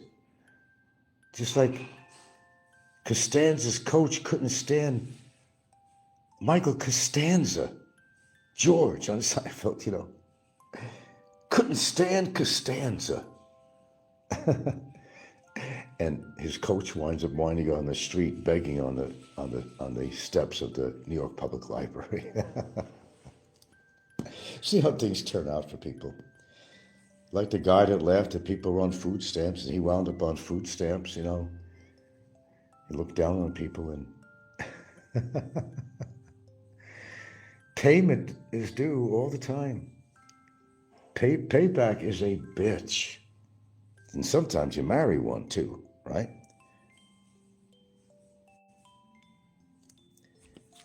But kudos for this look at my years. Although he or she might be kind of funny with me, but if you're serious, I have to give you credit. You said you have split personality disorder, diagnosed at 10 years old. Excellent, excellent. That you're actually admitting this. And you're not trying to hide it, if you're telling the truth. I can only give you credit for that. But these people won't admit the problems that they have on here. Oh no, that would put them in a very vulnerable and embarrassing position. Thanks for the 100s on here, thank you. You could talk people and join. It was going to be a show about reminiscing about, what your life was like in the 60s, 70s, and 80s and all that, how you liked it. But now, I decided to kind of get away from that topic this morning. I wasn't in the mood. It's more of a topic for in a day when I'm fully awakened and think a little bit more clearly. But I do think pretty clearly in the morning, though, actually. But I decided not to. Oh, there's a lot of people in the community like you, Mr. or whatever, look at my years. Oh, there's plenty. You'll be home here. You'll be home. Make your ride at home on YouTube. So really, when you ask yourself that question, what have I really done to piss somebody off that bad that they make a career out of copying what I say on my show and making their shows or conversations or comments all about me? To be that obsessed with one person, what's driving them? Again, what's eating Gilbert Grape?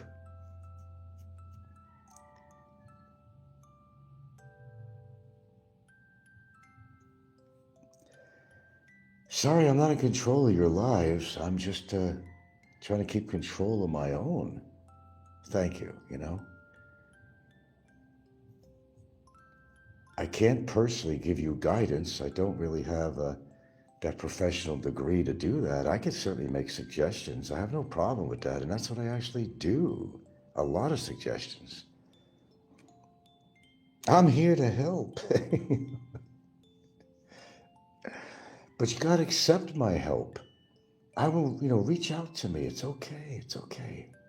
It's fine. Don't be embarrassed. Don't be ashamed. It's fine. Reach out. Reach out. Come on.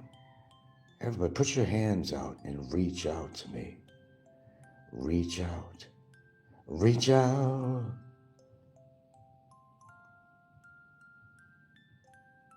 I'll be there to give you good advice.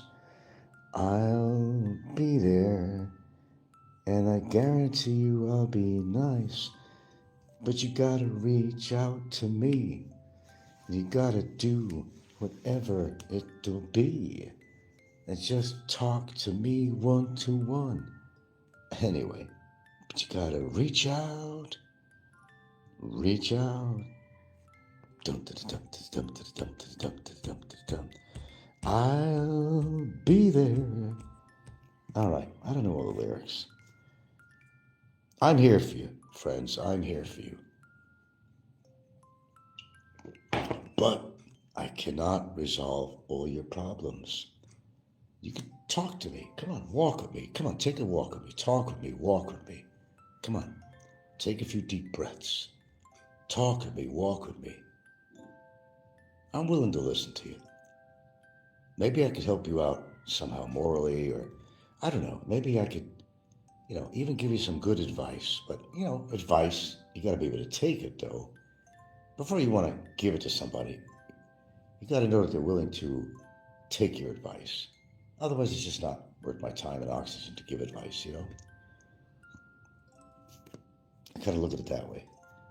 Believe me, I've gone through that in life. I give advice to even family members who don't take it. Oh, they make, a lot of faults in their life. But they could have prevented it by just listening to good old Uncle Frank.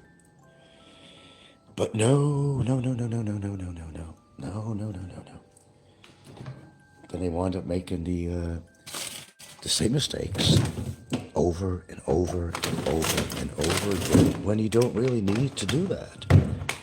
When it's not really necessary. The answer is flowing in the wind. It's out there.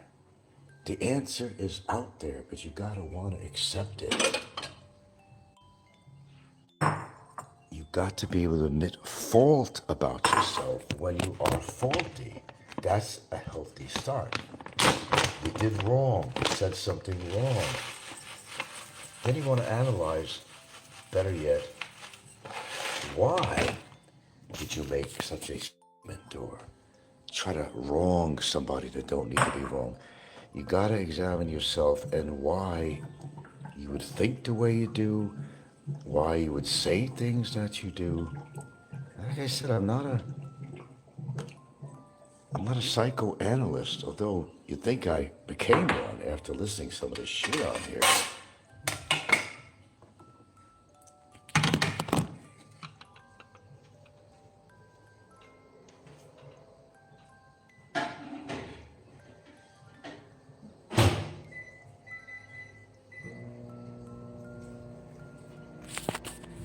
I guess what I'm really saying is I could only help you so much, but the rest of it is you have to help yourself.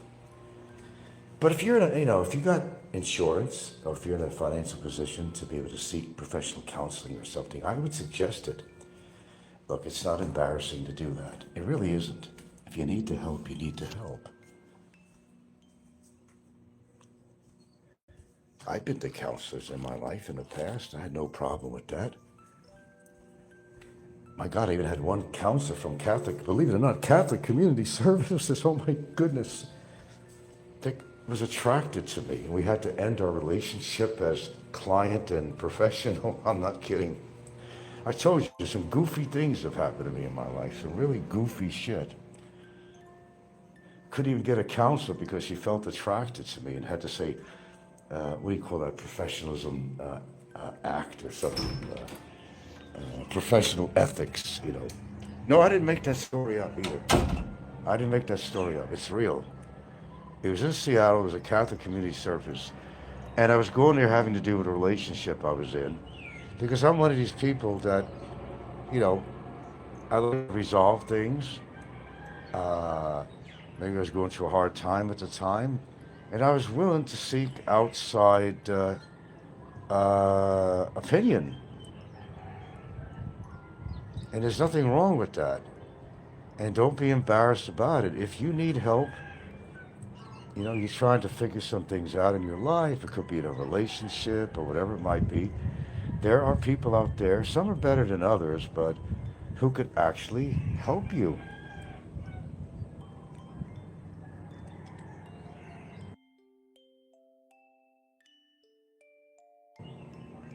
See, you're trying to get into this thing here, Mr. Years. What will you remember when Kevin Hankey dies? Is that my topic matter? What will I think when he passes away? Well, I'll think that he died. What's there to think? What do you want me to say? Did I really relish? Did I treasure the guy? No.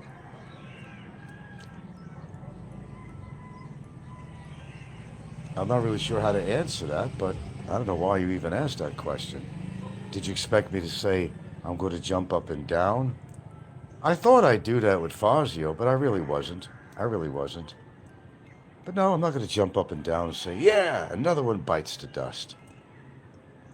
Well, I might think that in my head, but I'm not going to really rejoice about it. I'm not that fucking cruel or anything. If they pass away, they pass away. I have nothing to do with it. They're not a personal friend of mine, so I don't know what kind of reaction you want or you would expect from me. I'd probably say, well, first I'd question it and say it's a rumor. First, that's the first thing I'd do. Just like, supposedly Frank Peckerwood supposedly passed away. There's been no proof of that at all either. So I'm going to assume that Frank Peckerwood is still alive and well. I don't know about well, but I'll just assume he's still walking around, has a heartbeat, a pulse, until you could prove otherwise. I'm not going to believe it. I've heard a lot of shit on here about people dying or this or that, and they're still alive. Am I wishing them dead? No, I'm not wishing anybody death. Man, you'd have to do something pretty awful. I mean, there has been things done to me that's pretty awful, but I'm still not going to wish that person death. I wish that they would learn from their mistakes. I wish they would come forward and admit wrong when they are wrong, but you're not going to expect that on here. Some of these trolls would pee on his grave. I don't know, would they really? Just let the dead lie dead. Whatever, respect the dead. They're gone. They're not going to say a harmful word to you or anybody or me or anything. That's over. I mean, they're dead. They're gone. Just a memory, good or bad, that you might have had about somebody. If they're gone, they're gone. We can talk about them. You might have some fond memories, actually, of somebody. Who the hell? Stranger things have happened. You might have fond memories about these people. Or not, You rejoice in your own way and say, well, they're not there to go hassle me anymore. I guess you could look at it that way. Yeah, in that sense, yeah, another one bites the dust type of thing, Sure, why not? But, if they're dead, they're dead. They're not going to come back in spirit and haunt you. Though you never know. You just don't know. Okay, so where was I? Hold on. Uh-oh. Not a smart move, Frankie. Oh, that plate is hot.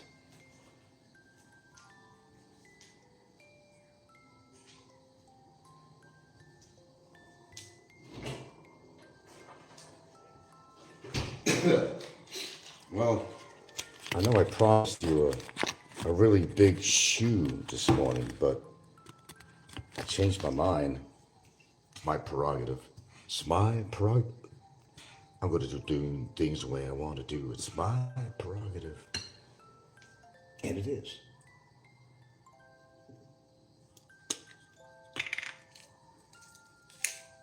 Can a lot of you folks out there chew gum and walk at the same time? Just a curious question. I'm just asking. Oh, cinnamon. Ground Saigon cinnamon. Here we go. Now we're talking. Look at that, I'm eating oatmeal. Oh, that evokes some kind of a psychological response to I'm eating oatmeal. Something known to be very healthy in the morning. Some may say, well, the butter, Frank, but it's okay. You could consume some butter. I even put some Himalayan salt in it, just a tiny bit. Don't fall off your chair, please. Don't hurt yourself. Let's see. Yeah, that's just about right. I do gotta watch the butter, though. I think that'll do.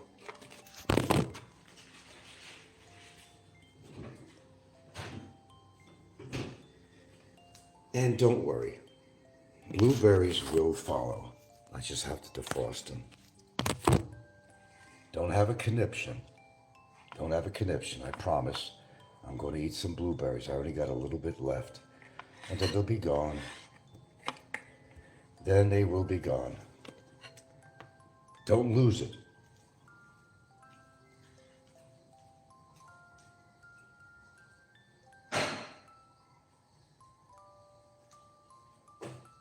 Ooh, that was a hot plate. There you go. Ta-da! Ta-da! God, I'm infuriating you right now, ain't I? Oh, I could see the people's blood pressure going up on this show. Oh, gosh. Your cortisol level is going up. Watch it, boy. Gotta watch it. Be careful. Don't harm yourself. We don't harm people or any animals on this show.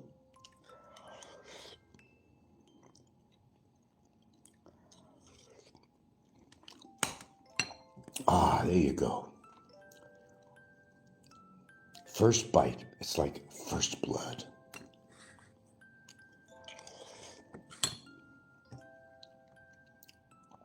So tell me something good about your life. What's good that's going on in your life? Besides following trolls and watching people chase their tails and not really achieving anything. There's a lot of that goes on YouTube. But I don't know their history. I can speculate all I want. I'm probably right a lot of the times that they're very lonely people. All the lonely people.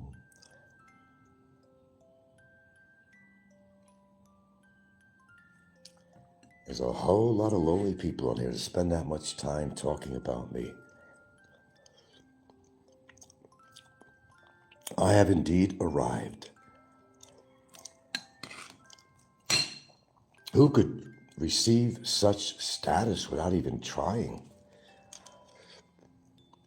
I guess me.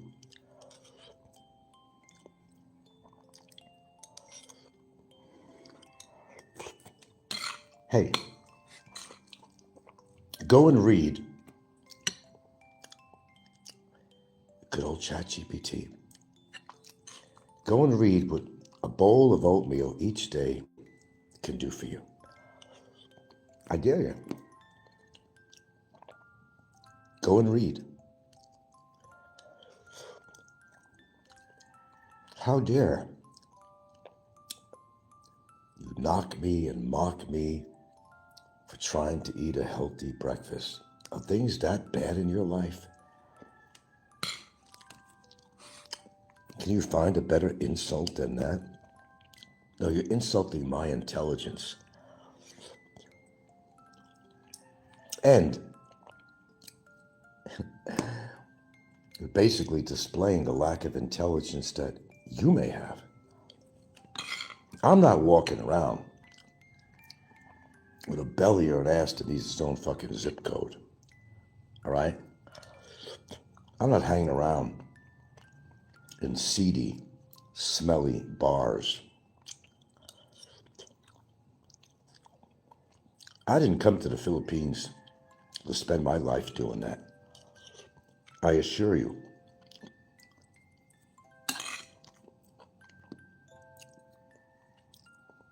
But I can't control what you do. You're going to fly all the way out here, spend all that money and a whole day's worth of traveling to come out to the Philippines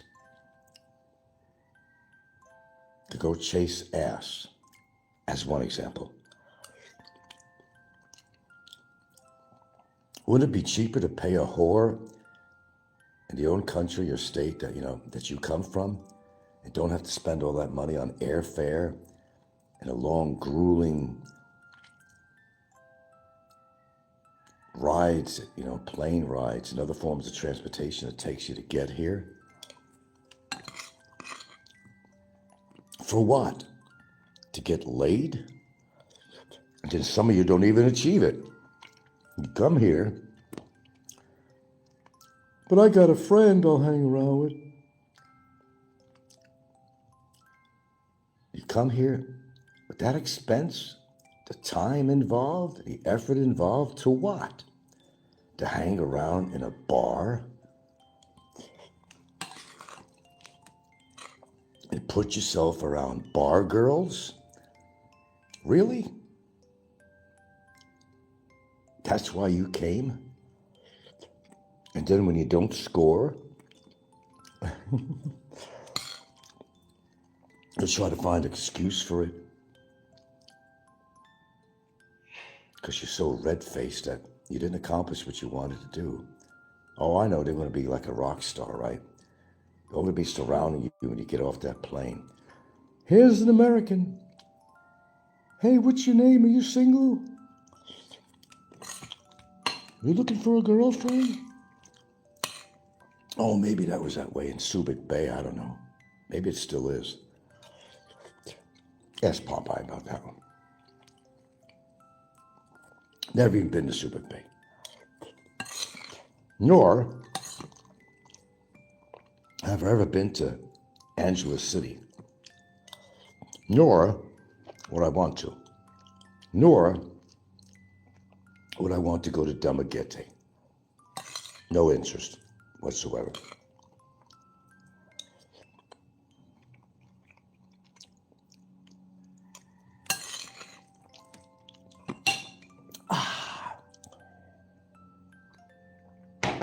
When it gets to the point that it bothers people, even what I'm eating, wow. You do need help. If it bothers you what I'm eating in the morning, what does one person say to me about my diet? They said something about it. Oh, you need to have a more extensive or variable diet. No, I don't eat oatmeal all day and blueberries. My diet does vary. I eat fruit, I eat vegetables. I eat things in the morning that you would never ever consider, like Brussels sprouts, lentils. It's kind of a to each his own type of thing, you know. I don't start off my day with a cup of coffee and have to put alcohol in it. Oh, thank goodness. Like some people do. No, not me. Okay, too much oatmeal. I'm full. Yeah, I'm kind of sort of a creature of habit. What I do in the morning, you could almost set your clock to it. I'm still going to need my protein, so I'll probably wind up, I don't know, making some eggs or something. I don't know. It's like one step at a time, sweet Jesus. First plate, oatmeal. Has a little protein, has fiber. It really goes after that plaque in your body. So that's a bad thing. Blueberries with all its antioxidants, I guess that's a bad thing. I don't know what kind of life you're living, but maybe you actually could learn something from me. You might just actually get something you haven't had in a long time. It's called health. Not helter-skelter that you make your life to be, but health. Okay, any other feedback on anything I'm talking about on here that you dare to come on and talk about? Don't be a coward. I'll listen to you. I got this one person admitting that they have psychological problems. I give credit.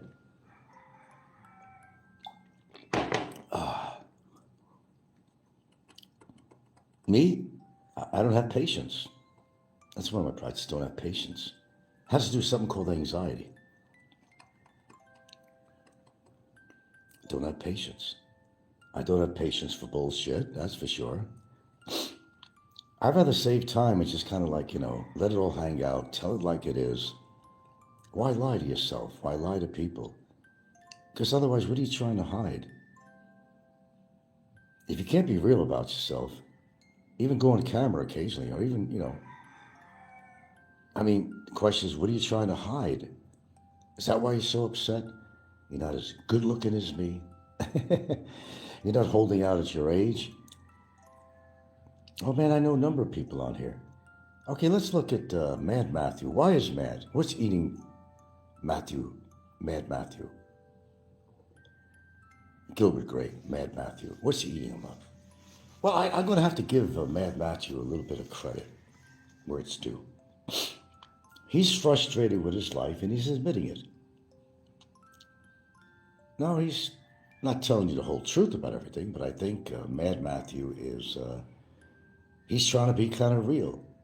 And he does come off as being very obtuse, very abrasive, very, well, I'm going to say he's being somewhat honest, I think.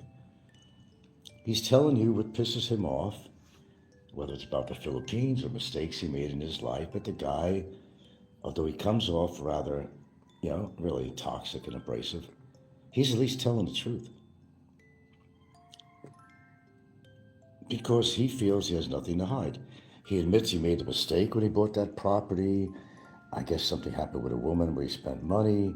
He admits he did that. He's not hiding it.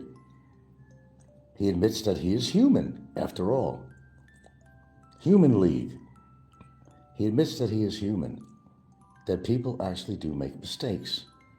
They're not afraid to approach or, realize the mistakes they do. They're not afraid to talk about it because they don't feel they have anything to hide. And I admire that from Mad Matthew. I have to say, I really do. I admire that. He's not trying to build them up to be something bigger and better, although I do question some stuff about certain female conquests he's had and how he's walking down the street and all these women are looking at him and they want him and all that. I said, well, I'm not buying into that. Okay. Sorry. However, I can't control what they say on their channel. I can only make my own observations, either believe it or not, one way or the other. Or just don't maybe understand where they're coming from. But that requires psychoanalysis and all that, and I'm not a psychoanalyst, I can only make my own conclusions from what I hear from people, what I see, from their slipping sometimes, little Freudian slips all the time they make. That's when you really find out about them. They don't realize they're making that mistake, but you remember it. You can always fall back on that too. Well, wait a minute now. Remember you said this? I heard you say it on YouTube. Don't start saying different now because we all heard you. And that goes for a lot of people on here. We heard you on Facebook or otherwise. We heard you. Don't try to cover it up with this, I'm the greatest family man in the world, when you're feeding your kids fucking McDonald's. That's not even respecting your kids. Sorry.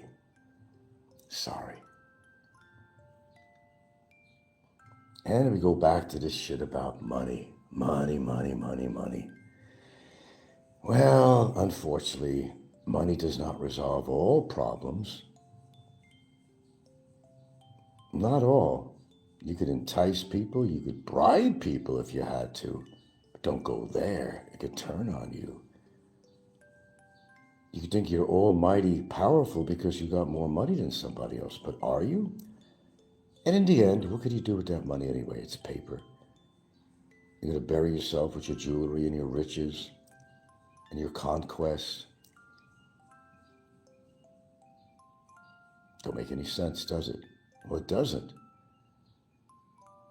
I know money is supposedly power, but power corrupts. And it corrupts yourself. Exactly what it does. My life is better than yours. Well, you'd have to tell me why your life would be better than mine, because maybe you have more pocket money than I have. Does that mean your life is better than mine necessarily? No, it don't. Are you really happy in your relationships, plural? I don't think so. The fact that I am, that bothers people. Sorry. As I said, sounds like more of a personal problem you need to take care of. Nothing to do with me. Go back to your homes, folks. Nothing to see. Well, look into my eyes. There's nobody home. I love that one. Oh, my goodness. Yes, there is a lot of humor on here. They may not intend it as humor, but what they talk about, it could be quite humorous, considering. They don't realize how humorous they are. They're not even trying to be, but we're laughing at people on here. At people being themselves. Yep, being themselves. And they don't realize what they're doing, how narcissistic they are, how extraordinarily, perhaps, dumb as the day as long as they are. And where the hell do they get their analogies from? You know, I can understand if you met somebody personally on here, and then even after a few visits, or you spend some time with them, you get to know somebody, which, you know, me, I don't make it a habit of actually meeting foreigners, but if perhaps you actually sat around the table and spent, you know, a good deal of time with somebody, you might be able to see what they're all about. But that's not what they're going to do on here, unless they're stalking you or they want to try to catch you in something or see what your life is really like. But anybody who would come to my house, sit around and break bread with me and Gil and the family here, would see that we're just a normal family. I'm not pulling my hair out or anything because I'm stressed. No, it'd be pretty mundane, really. Be something out of a, I don't know, would it be a Rembrandt? It'd be like, you know, nothing to see, folks. Go back home. There's nothing to see. Go back to your homes. There's nothing terribly unusual about how I lived my life. Oh, thank you. Oh, thank you. Thank you. I appreciate that, yeah. Yeah, make sure you're not going to soil your, you know, look at the bottom on it. Make sure you're not going to. All right, thank you.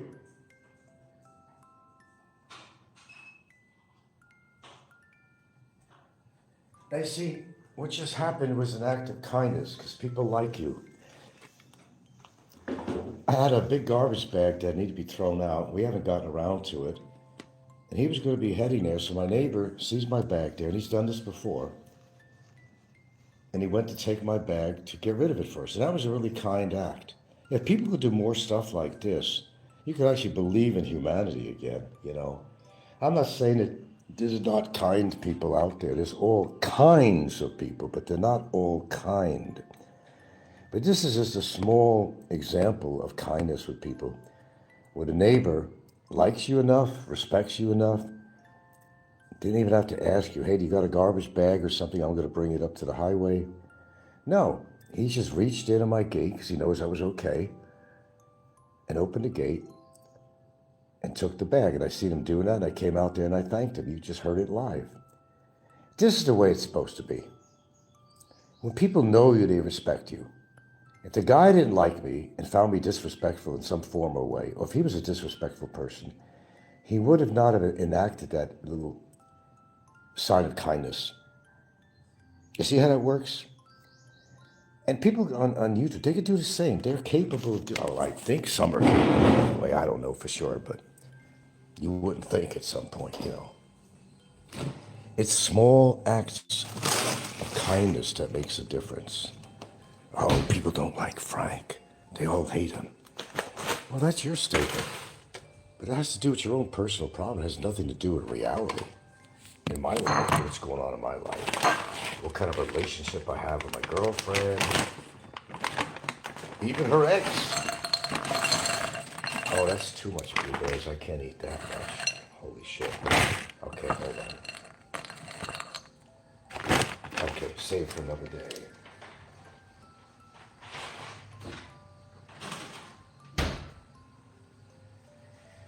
You know, simple acts of kindness is so appreciated in a world where you just don't see that anymore. And it's disappearing very rapidly. It's like, how could you figure that? I know there's a lot of people that don't like Trump, but there are a lot of people that actually like Trump. And for some something that's not understandable as to what is there to like about this guy. He's a tyrant. He's a narcissist. He's like the new Nazi leader. He's done horrible things with children and child trafficking and make all these sweetheart deals to get rich, very illegal things he's done in his life. But there are people who relate to that. Why? Well, it's perhaps because maybe they are like him. Doesn't mean just like him, but maybe they are alike. Think about it that way. Yes, people do. They do kind of flock to people that are in their own kind of circle of friends or thoughts, and they can relate to certain things. That's why you have gang members hang with other gang members. They got something, something similar going on in their life. They want to become part of something, to become more powerful. Because doing something alone always get the same results. But when you put yourself with others that think alike, well, they're going to feel at home.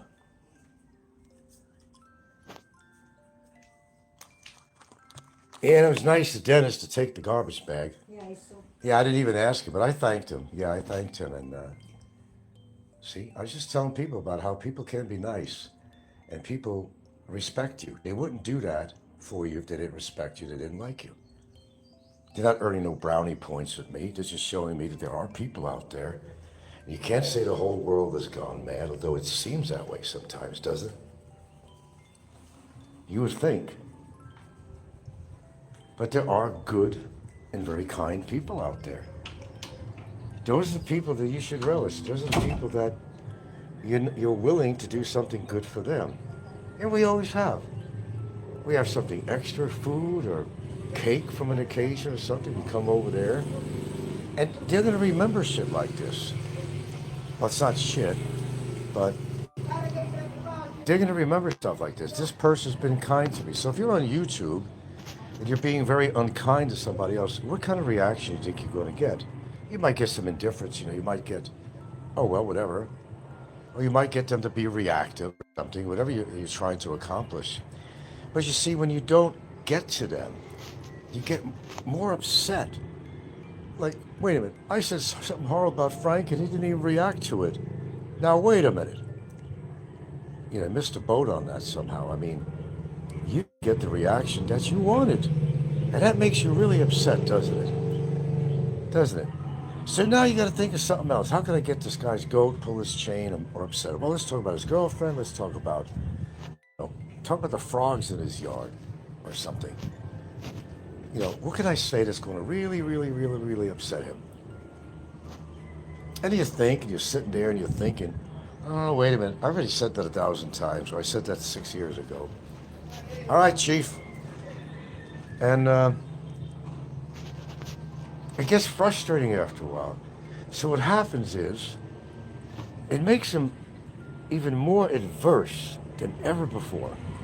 Because, they didn't get their way. Frank died. Frank's still pretty healthy. He's not in jail. He's not deported. He's still in a solid relationship. That upsets them. But again, that's a personal problem. That's not my problem. Oh yeah, because he does take my trash sometimes. Yeah, he doesn't have to. He's not my garbage disposal company, because he's a kind person, Mr. Johans Jacobs. Because he does that for me. He doesn't have to. There's no rule. It's just that he's a kind man. And I don't know what your point is. Well, you were hoping he took your trash. You mentioned it, yeah, because I didn't get rid of it yet. And I haven't been downtown the past day. So I didn't bring it over to the highway where this special place we put it for them to get, You're going to make a big story out of that? Oh, you're a terrible person.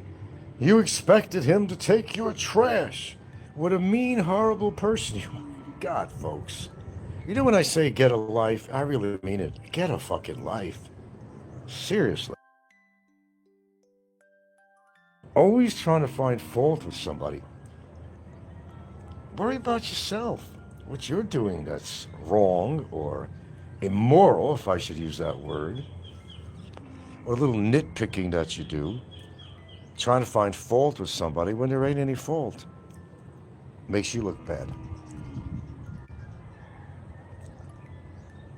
My mouth is my pistol. And it's fucking like 50 caliber. How's that?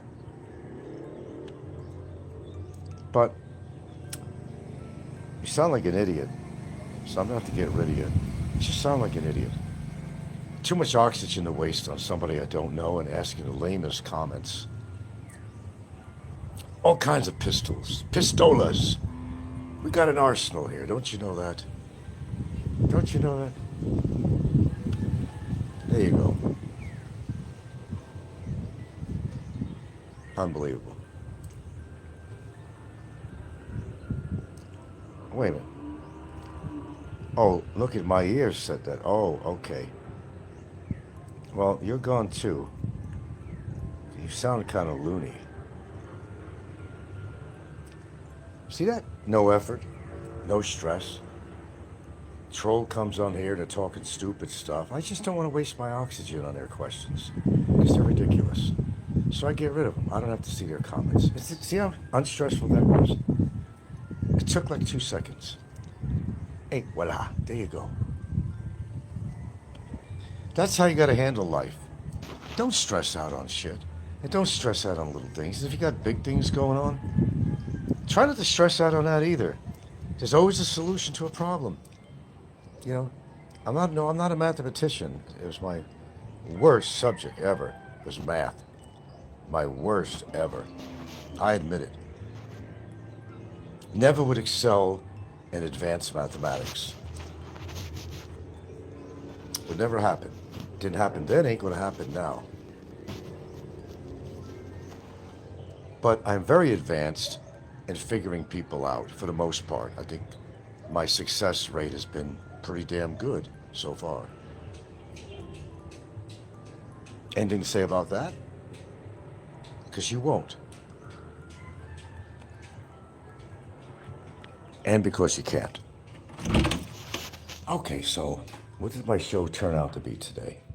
It wasn't about reminiscing about the 60s, 70s, and 80s like I was planning to, but as I said, I don't know, I'm probably going to do that. I may change my mind. Well, I changed my mind.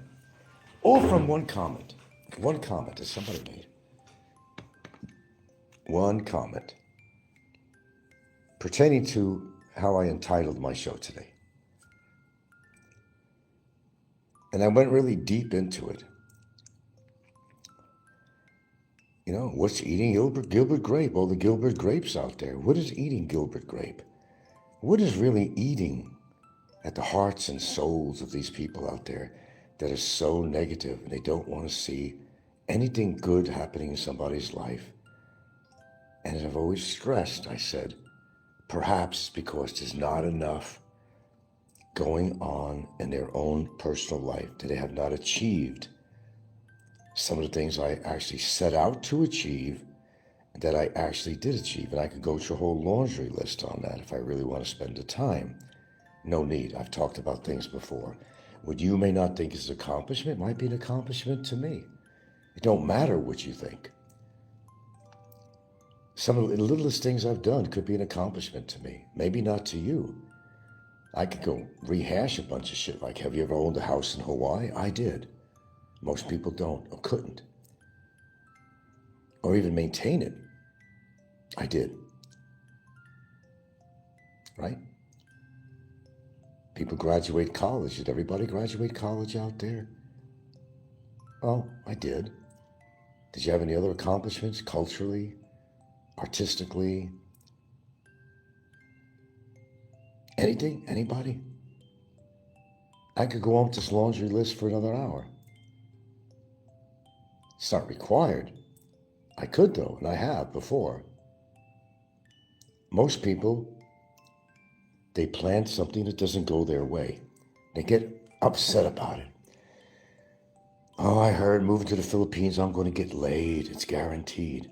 Then they come here and they find that they just couldn't accomplish that for whatever reason. So they, rent a date. Hey, I can't be seen without a woman. After all, I paid all this money to come out here. The long flights. I come out here and I can't even get laid. Oh, wait, I thought I was like a superhero. You come to this country, you're going to get laid left and right. Your dick's going to fall off. You had so much activity.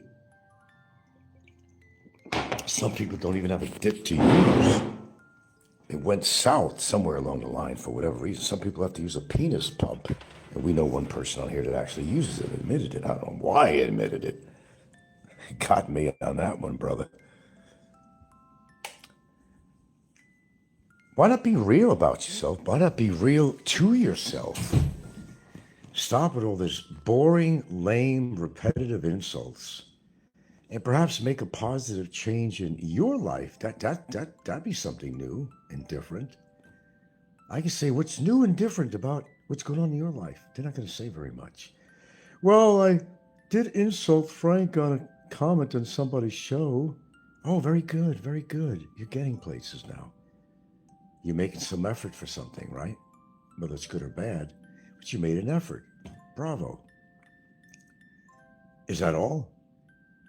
Are you in a long, loving relationship? And how many times did you visit the Philippines, or how long you've been living here, and you still can't get into a real relationship? Oh, it's because I'm not really interested. Women are big trouble. But you went out of your way to fly here, to live here, or to visit here, and you couldn't accomplish what you thought was so easy. But then it turned out it wasn't. Earth Girls Are Easy. That was a movie. Remember that one? They all figured that Filipinos are easy. That's not true. Sure, if they work for a living doing that stuff, then it's easy. You just take out your wallet. You pay them money, buy some drinks and all that, get laid, have a happy ending. Sure, you could do that. And a lot of these guys do that. And some women don't even want them. They don't even want their money because they're so grotesque. Either in personality or the whole physicality about themselves, that they don't even want the money from that. And we know a few people out there that's exactly what has happened to them. Right, Jay? Right, Ricky? Uh-oh, I named names. Right, Big Kevin? Oops, I slipped. And it wasn't Freudian either. It was deliberate. How do you like that for truth? Oh, they make up stories. Well, you know. Filipinos are just more trouble. But you flew out here to be around Filipinos. And you couldn't get them. You couldn't even get them interested in you. And you're wandering around Angeles City and everywhere with your camera, and you're getting nowhere with nobody. And you're chasing your tail, and you're chasing it and chasing it and chasing it as if you got fucking worms. And you're not getting anywhere. Why? Have you ever asked yourself that question? You have to self-examine. Right, Nico? Right, Kevin? Right, Ricky? Am I wrong? Or Scotty? Am I wrong? Think about it. You know I'm not wrong. And how do I know this? Because by example.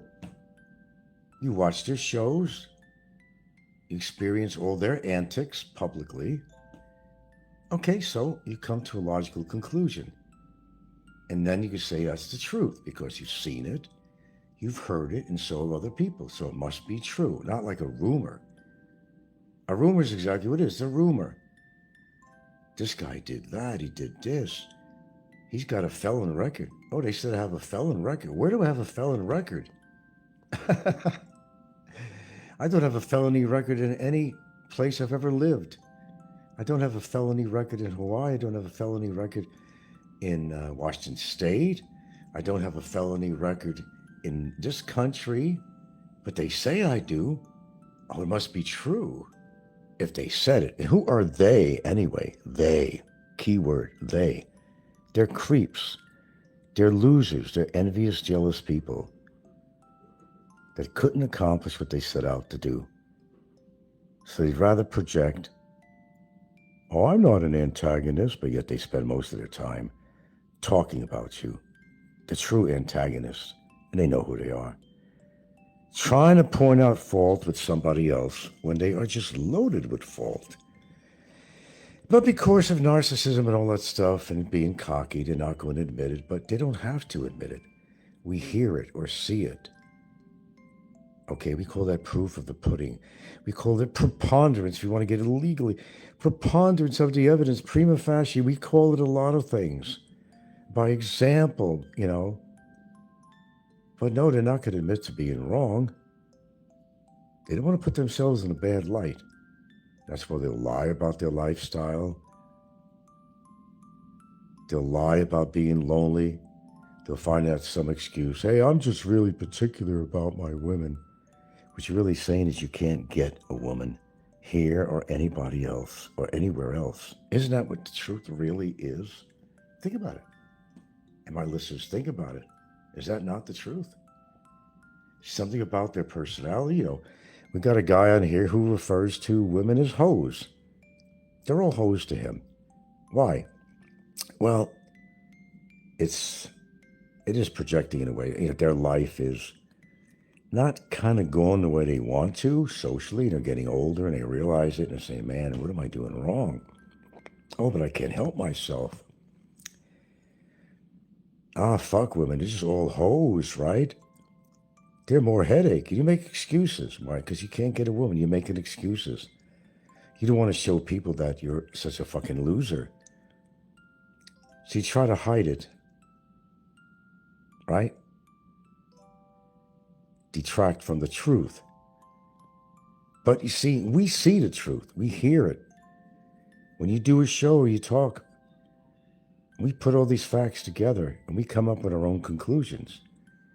Not always correct all the time, but mostly you could make a conclusion about anybody on here. If you've been listening to them long enough, you've been around on YouTube long enough, yes, you can make conclusions about people very easily by their own demonstration. Famous word I use, demonstration. Am I lying? You might say I am, but you've heard all these trolls and you've heard a lot of these channels. All bullshit talk. Every day, bullshit talk to try to get those numbers up. It's so important. So vitally important to get the clicks and, you know, get that revenue going, because without that revenue, they wouldn't survive out here. I've made blunders in my life in the past. I had a few bankruptcies, but you know what? The phoenix rose from its ashes. I got my shit together. Yeah, I've had some bankruptcies, I absolutely did, but that was my right as an American to do so, to restructure, to regroup. That's what it's all about. It's not meaning you're cheating the system, as people like Don or somebody or Popeye would say, you know. No, it's allowing you to regroup. Businesses do it. Private people do it. The difference is, will you build upon this? Will you learn to manage your money a lot better? Which got you in trouble in the first place, right? Some credit cards you didn't pay. You hoped to pay, but shit happened. Maybe you couldn't. Then everything built up and you said, man, I got to do so. I got to regroup. I got to restructure. That's exactly what I did. You build upon the stupid things that you've done. Make them positive. Shit. It's no more than a year on a bankruptcy that I bought my first house in Seattle. That was with a bankruptcy under my belt, a year, only a year, 1 year. And I got my shit together in 1 year. Of course, I never got a credit card again. I wouldn't want one and pay that kind of interest. There was one time it was so bad that I used to go to one of these revolving loan places. I'd get my check, and I stopped doing that because I got myself into a situation that forced me to have a bankruptcy. It was my bad. And I admit it was my bad. I didn't, manage my money properly. And it was just a revolving, circle that, there was no end to it, Spend money on credit cards, you mean to pay, but then something happens, you can't, you get into trouble. But imagine that, even after bankruptcy, such a horrible word, right? Trolls love to use that. He had bankruptcy. Well, how do I know you didn't? Well, you have a business, you went bankrupt. How do I know that? You're not going to tell us, right? I had nothing to hide. It was not a big deal to me. It was my American right to do that, to regroup and restructure myself. That's what it's all about. It's not to get away free with something or, and some people might do that, but that's not what I did. I regrouped. And fortunately, it was pretty much a pretty rapid period of time that I got my shit together immensely. Because you're not going to buy a house normally after only a little over a year after doing a bankruptcy. What is it, Chapter 13, whatever it is? I don't know, it's been a lot of years. Whatever it is. Imagine, a bank is not going to give you a loan to buy an expensive house if your credit wasn't good or if you had a bankruptcy. So how the hell did I finagle the system? How can I possibly do that? You can't hide your credit score, and a bankruptcy will last on your record for 10 years. Imagine that. Imagine that. After only 1 year or so, I managed to be able to get a loan to buy my first house. And that's after just a little over a year of having a bankruptcy. I accomplished that. I give credit to myself that I got my shit together. And every plan I made after that worked out. See, a little bit of positive thinking and believing in yourself can go a long way. Fuck yeah. Got to the point that I was even able to buy a couple of acres of land in Hawaii. After all that. Then it got to the point that I had plans to leave the state I was living in and to begin a life on an island in the middle of the Pacific called Hawaii. A place that most people can't afford, only dream to. I managed to have a house built from scratch on the land that I purchased. Nobody bought it for me. And as things turned out, it turned out well. After living in Hawaii, and I don't know how many years, 14 years, whatever, I did go to Philippines. The market was good. I decided not to be a landlord since I had so many losers as fucking tenants. I didn't need to put up with the bullshit anymore, the stress. Even dealing with a family member. I thought what was best for my health and happiness was pursue my goals. Get the fuck out of there.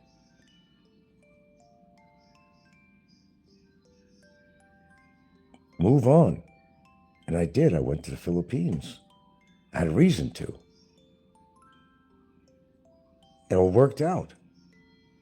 From when I left New York, it's what I wanted, and I did it. I put my mind to it.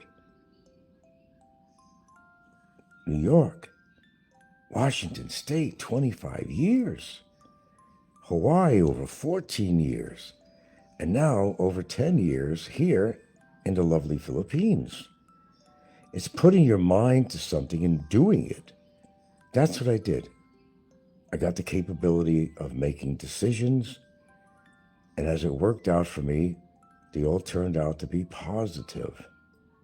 Every one of my endeavors turned out to be positive. Why? Well, you have to put effort into something, no matter what it is in life. To get from point A to point B, it does, sometimes there is some sacrifices you have to make along the way while you're making these decisions and when you made these decisions. You don't necessarily have to justify it to anyone. Just justify it to yourself, not somebody else, or what they think about what you did. It was a good idea to move out, to go to this state, or to go to a different country. It's something that you decided that you needed and then hopefully would work out for you. I think pretty much it's worked out for me. I wind up in a long-term relationship that gets stronger every day. I got a roof over my head every day until the day I die.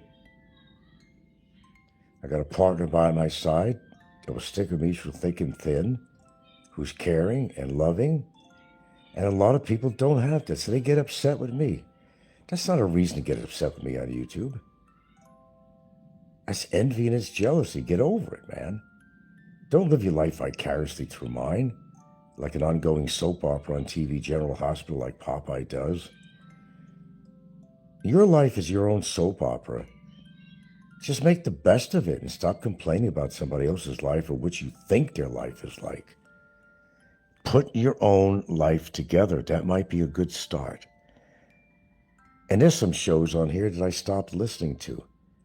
See, because I have that choice. The same thing as anybody who listens to my show and they're always critiquing me. Well, I say it all the time. You don't have to force yourself to listen to my show.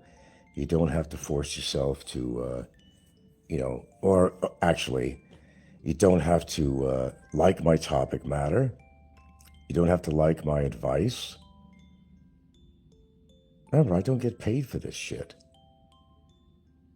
And as hysterically crazy as it sounds, I still do shows, even though I'm not making money on any regularity, and never really have. And most people are all after as many bucks as they could get off YouTube, and their life planning wasn't very good, apparently. But then when it gets taken away from them, and the biggest fear they have, oh my God, if their channel goes down by YouTube or something, and all the subscribers and all the money you're making goes down the drain, shit, they'll commit suicide. This can't be happening to me. But what if it did? What are you going to do now? You had no planning when you came here, and you became dependent on doing hate shows or whatever you want to put on, bullshit shows, clickbaiting on your titles. Then it all disappears. Poof, poof. As Mario Evan Lantini likes to say, poof. I love it when he's looking up something. Here, let me look this up. Then when he finds the one, he goes, poof, got it. Poof. Right, Evan? Isn't that what you do? Do I know people or what? Okay, I got to get off here. I guess I ate. I did my show. Sorry I didn't do the topic I was planning to do. I apologize for that, but I didn't feel like. Wasn't in the mood for reminiscing. Maybe another day, perhaps. But I do appreciate all the people that did show up, and you're not really participating in the as far as a dialogue, but the positive thing is that you are there, and you're listening. And remember, I'm here because you're there, and you will continue to be here. Why? Because you actually do like my topic matter. Yes, I am different than other vloggers, that's for sure. I admit it. I think in a positive way, I'd like to think. So, moral of the story. Oh, I don't know. A lot of take care of your own business. Take care of your own problems. If you've got a personality disorder or something, look into it. If you got a few bucks, go out and spend it. Counseling, medicine, whatever it is you need. But take a good look at yourself. That's what I say. Take a good look at yourself before you try to evaluate me, my psychology, my life, my happiness or unhappiness. Never eat 4 eggs a day until you learn the truth. People still think eggs raise cholesterol, But that's an old myth. Eggs don't raise bad cholesterol. They help your body make good cholesterol. And here's the real secret. Eggs have the highest quality protein on Earth. Your body absorbs it better than meat or fish. Inside one yolk, you get choline for your brain, lutein and zeaxanthin for your eyes, and vitamin K2 that keeps calcium out of your arteries. The best part, you can eat 3 to 4 eggs a day and stay perfectly healthy. Eat them with avocado or greens, and your body will thank you. But there are 3 foods you should never eat with eggs. Link below the screen. If you want to stay healthy, eat those steel oats. They're high in soluble fiber, beta-glucan, which has numerous benefits. It helps reduce cholesterol and blood sugar levels. It has low glycemic index. It promotes healthy gut bacteria and increases the feeling of fullness and satiety. Well, opportunity almost existed for you. Attack of the killer ants. Almost happened. They almost did me in.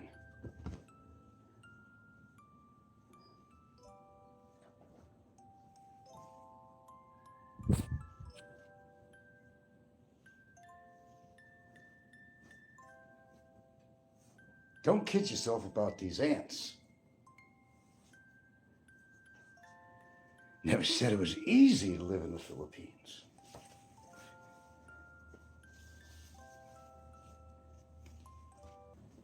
Murderous ants. Almost did me in. Borrowed a chainsaw from my neighbor because there's a particular tree in this other person's yard directly behind a house. Well, let's put it this way. Prelude to all this. Now I know where all the ants that on the trees that we cut down went. So, slowly I proceeded to walk through the bushes of the shadow of death. No sooner did I get 20 feet, not even, ants. Now I went to an area where I thought was the tree that I was to take down, and I took it, but not without being attacked by ants.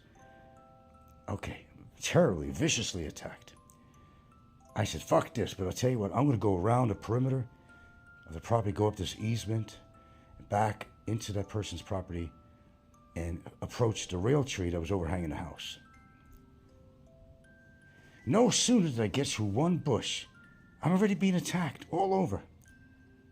They heard me coming. I seen them on just simple little skinny branches, how many there were. And they were going on the attack. I said, ran back, I said, fuck this. We'll hire somebody, put some protective clothing on, and go back there and get this tree down. I said, I am not going to do this. I came back, I said, took off my shirt, I said, Gilda, you know. She's picking off ants off my shoulder and my back. One ran up my arm. I said, fuck this shit. So the attack of the killer, murderous, did I say murderous? Ants. So I took my little digital thing, my little didgeridoo, and I measured it, and that puppy was up to 130 on my heart rate. I mean, it wasn't going to kill me at 130, but that sucker went up on a combination of the anxiety of dealing with these murderous creatures. Now we got down to 93, and it's going down. And they wouldn't stop. And I don't know if it was the venom or whatever, but it made my blood pressure go sky high. That it did. So, there's a lot of dangers in the Philippines, but sometimes you're in your own backyard. Exercise, my friends, with caution. Welcome to Baby Chef Kitchen. Today we learn blue, blueberry, blue, blueberry. Come on, say with me. Blue, blueberry. Good job! Subscribe for more videos. To increase our speed, we need oats. Combined fiber from oats, potassium from bananas, and minerals from salt. Oh, yeah! 1 cup of oats full of sun energy. 1 fresh banana. a little bit of natural salt. Boil in the super yummy pot. Sprinkle homemade sweet super yummy powder. And this is the super yummy oat. Eating oatmeal offers many different benefits. It's a rich source of fiber, vitamins, minerals. It helps support our heart health, our digestion, our weight management. It gives us lots of satiety. It can lower cholesterol. But when you refrigerate cooked oatmeal, this will increase its resistant starch content. And the great thing about the resistant starch is that we don't have the enzymes to digest it. So when it gets into the small intestine, it makes its way into the large intestine.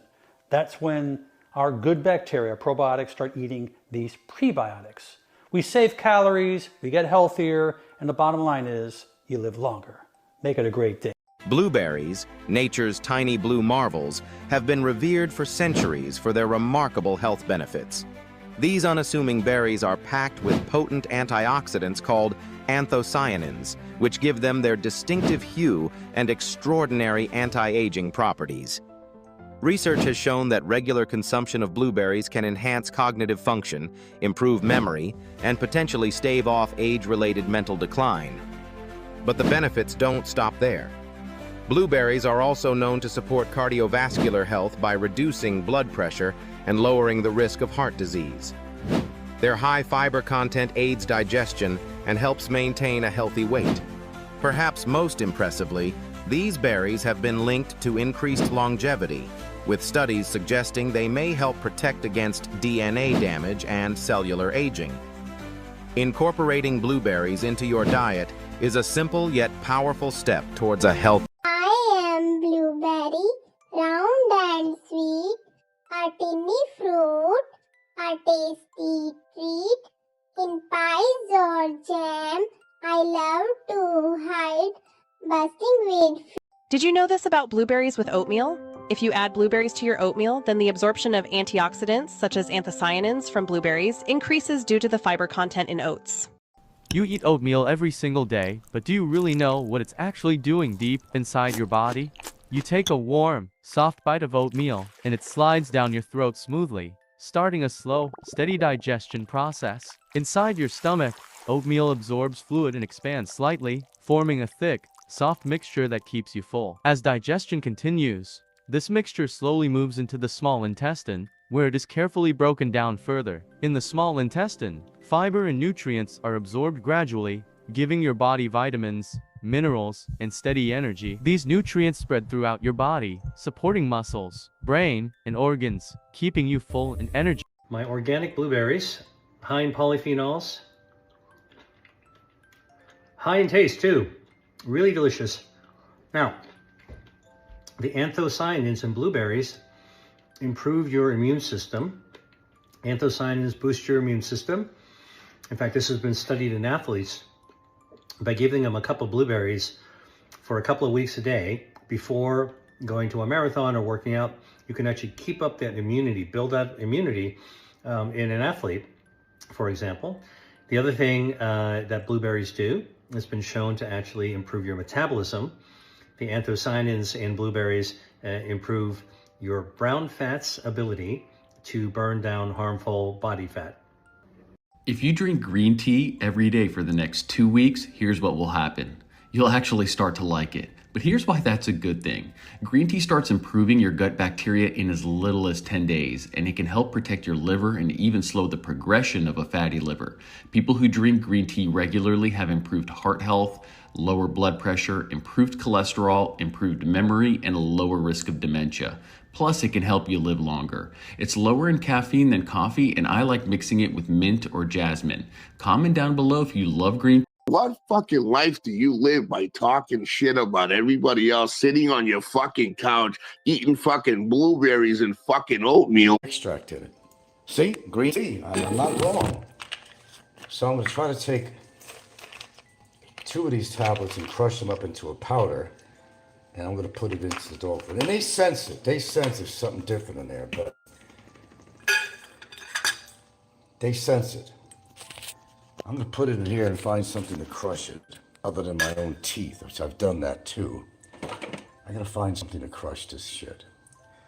What can I use? The bottom of a glass, a small glass. Will that fit in here? Oh, perfect mundo. Here we go. Oh yeah, crush that puppy. Grind that puppy. Perfect mundo. And we do this. Do the twist, and it goes like this. Spread that puppy around. Predictions, predictions, predictions. Well, sometimes predictions come true. But it, it doesn't take a medical genius or something to figure something out. It's observation and knowing a little bit about the vlogger. Well, Heidi, she's known to have lupus and lots of other medical problems and has not been able to maintain a proper weight in a very long time. Is basically suffering congestive heart conditions, which is, of course, very serious. And having lupus and other things going on, it's not really a wonderful situation for her, obviously not. How do you change years of habits as far as your weight and what you eat, and do you just give up and say, I got too much on my plate? Well, that's part of the problem. I think she had too much on her plate, literally, not figuratively. And it's even a decision to go to America, where you'll have your Medicare coverage, could be quite a challenge to her that she might be swaying away from, because can she make this trip? Can she make this trip? And yeah, when you're having health conditions like that, that's a lot of traveling to do. You may need oxygen. You never know. You're going to get it on that trip. You're going to be over the ocean somewhere. You're not going to stop. I don't know what to say about that. Heidi came to the Philippines definitely with pre-existing conditions, and see, that is the problem going on here. She pretty much ran away from her problems in America, and like most people are doing, and they're moving to the Philippines. Why am I always right? Because I am. Anyway, hello, Ginger, and she did. No, Heidi, of course, ain't innocent. I mean, anybody runs around with a makeshift bomb on them twice and goes to drugstores and rob them for pain pills and whatever the hell. She went to jail for it. She went to prison, served her time. Okay, I guess one could say, well, she paid her price and, learned from it, I'm sure, in some way. But I guess Heidi was pretty strung out in those days, and she was into drugs, obviously so. I mean, she robbed drugstores. With a bomb. And how she got into the Philippines, I really don't know. It wouldn't happen right now, but how she got into the Philippines, that's a mystery. Apparently, the Pearly Gate was not doing any background investigations, as she was a felon coming into the Philippines. And what right did she have to come into the Philippines being a felon with all their laws and their precautionary methods and so forth, and being selective as to who could come into the country. Okay, you got that part. All right. Heidi was definitely on my list, on the top of the list. I think I made a list of potential people that are going to be facing some really horrendous medical problems or worse. And when you live a very sedentary lifestyle, like Heidi has been, and sometimes forcibly, because, well, when you have those medical problems and you're not very active because of your weight, it kind of prevents you from doing things.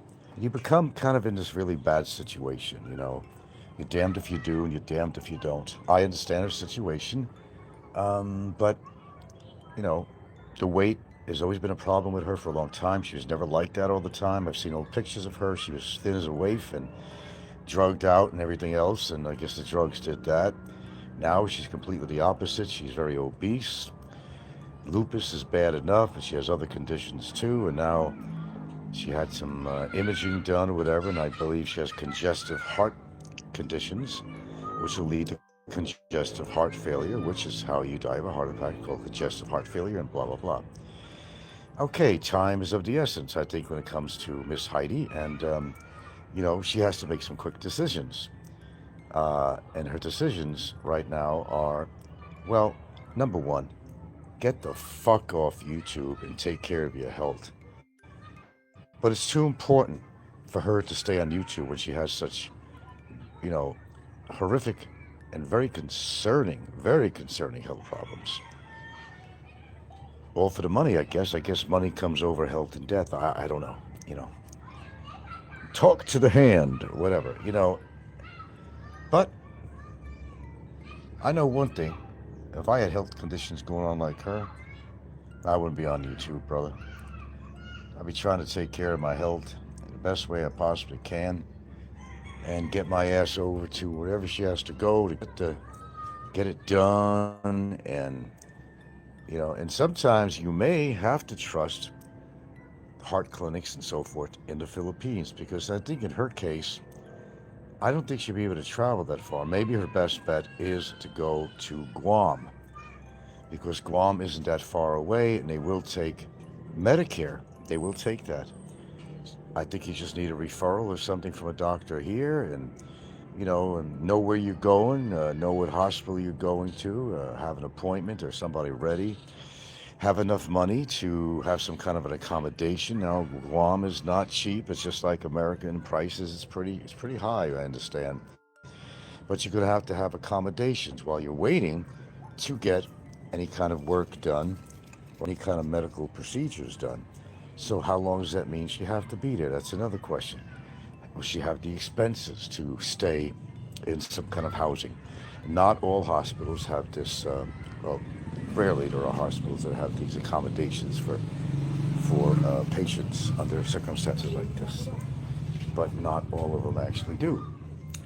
So yeah, that is a huge consideration, and she faces some life and death decisions really here. I mean, it's where it's at. That's why I always say, if you have, anything could happen to you while you're in the Philippines. Okay, we understand that, but I think if you have pre-existing conditions, you really, and that's kind of her fault. If you have pre-existing conditions, you should not be coming to the Philippines. And I'll tell you something, I went through a battery of tests, injections, inoculations, whatever I needed, hepatitis thing, before I actually moved to the Philippines, okay?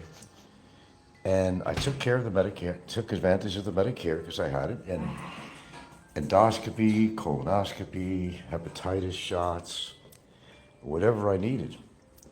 And why not take advantage of a situation that's offering that while you can? So when I went back to Hawaii, and I got kind of stuck there with the COVID, I always say I got kind of stuck there. Well, I did what I needed to do, see what doctors I needed to do, test, and have scans, and whatever was actually needed. And I did it the smart way. So she should have never really. Is that word familiar? She should not have really actually come to the Philippines when she knew she had standing health conditions. And that's my opinion on that. And that goes for anybody else who's such in a hurry to come to the land of plenty, the Philippines, the land of joy, peace, and love, and, beautiful beaches and friendly people, and, start your life over again. Well, that sounds like a pretty picture. It all sounds good, like a pretty picture postcard, but there are realities of living out here that are tough. And if you have pre-existing health conditions, it's going to make it tougher. Just you get too much exposure to everything from contaminants to environmental pollution to bacteria to dengue fever to, well, you name the list, really. It happens here in the Philippines. It just happens to be true. And to subject yourself Now, I forgot the actual reason why she moved. If George had something to do with it, I don't know. But I don't know. I think because of her past crimes, and it might have something to do with it, and she kind of split the coop or something. I mean, that may have something to it too. I can't put a guarantee on that. I'm just speculating. That's a possibility that happened. Okay. But nevertheless, she's been here for about 5 years, whatever it's been, 6 years, I don't know. Her weight has not been under control. And the reason we're talking about this is because, well, I was listening to a little bit of her broadcast. I only heard a few minutes of it. She's talking about her health and all that. But she's more concerned, and this is where it gets kind of crazy. She's more concerned about talking about other expats and talking about Carrie, who, I mean, it's a legitimate conversation or dialogue about Carrie, because Carrie is the one that she seems to only be, and I'm the one, I've talked about this well before Heidi, Philippines Antics, talked about it with Carrie, because I wrote Carrie and I said, why is it that there's so many Filipinos to help out there, and you're choosing to only help expats that are in trouble? Well, I like to help everybody, but I haven't seen, I've always very skeptical of this Carrie chick, because she's geared toward helping foreigners only, which tells me, and I had the suspicion, that it's all for clicks and all that crap and making money on there and people sending donations. Is she keeping the donations? Is she keeping a portion for herself? Or is she just, making money off her YouTube for her AdSense and whatever, and personal donations she's getting made for her, maybe not for anybody else, but she'll say, well, these donations are going to go to these people. But you see, we don't know that. We don't know that. Okay? But we do know that because she's only centering on expats, that, it doesn't take too much thinking about this, that it's really all for the show. If it's about expats, it's going to be more people coming in to see what's going on with it. When I have argued this with a few comments here and there on her show saying, I noticed that all you're doing is helping expats. I mean, that's nice what you're doing, don't get me wrong, but there's so many of your fellow countrymen that need help, and I don't see you helping them. So I am convinced, anyway, and everybody has their own opinion, but I'm very suspicious. I'm actually pretty convinced that this is all for her show, to build it up and make money for herself while looking like, some kind of angel out there, some kind of divine saint, Saint Teresa or something, to help the poor, taking advantage of foreigners.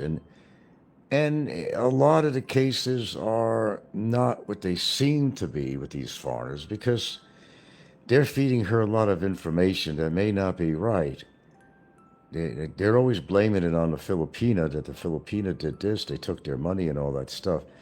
When the fact is that a lot of these foreigners are just too stupid, and they give away all their money, and they're putting too much trust in somebody that maybe they only knew, never in person, over the dating sites or just communication afterwards, until they could actually make a trip out there.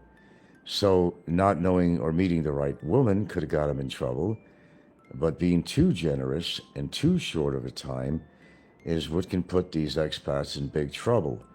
And I think a lot of situations like that are happening with them. So the question is, you have to ask yourself, and you ask about what's really going on with these expats on her show. The question will be, did these guys bring it upon themselves? Now, they are the cause of the factor themselves of their problems. And now you're supposed to bail them out. And why? When they were either stupid enough to do what they did with their money, or just blew their money on stuff thinking it was going to last forever, or came out here with very little thinking it was going to last a long time, and then finding themselves in these positions. And, because they want to latch onto a woman, they figured, I need somebody in my life. There goes the loneliness factor again that I always talk about. I'll give what it takes. I'll buy her this, I'll buy her that. But then the money runs out and you're no good. Maybe the woman throws you to the curb. And a lot of these guys might have gotten thrown to the curb. So whose fault is it? And I think Carrie has the right to help whoever she wants, but it's a wee bit too suspicious to a lot of people, and they're bringing that up. And even Heidi brought it up on her show. But okay, getting back to Heidi, because that was one of the people Heidi was actually talking about. I have to agree with her on that.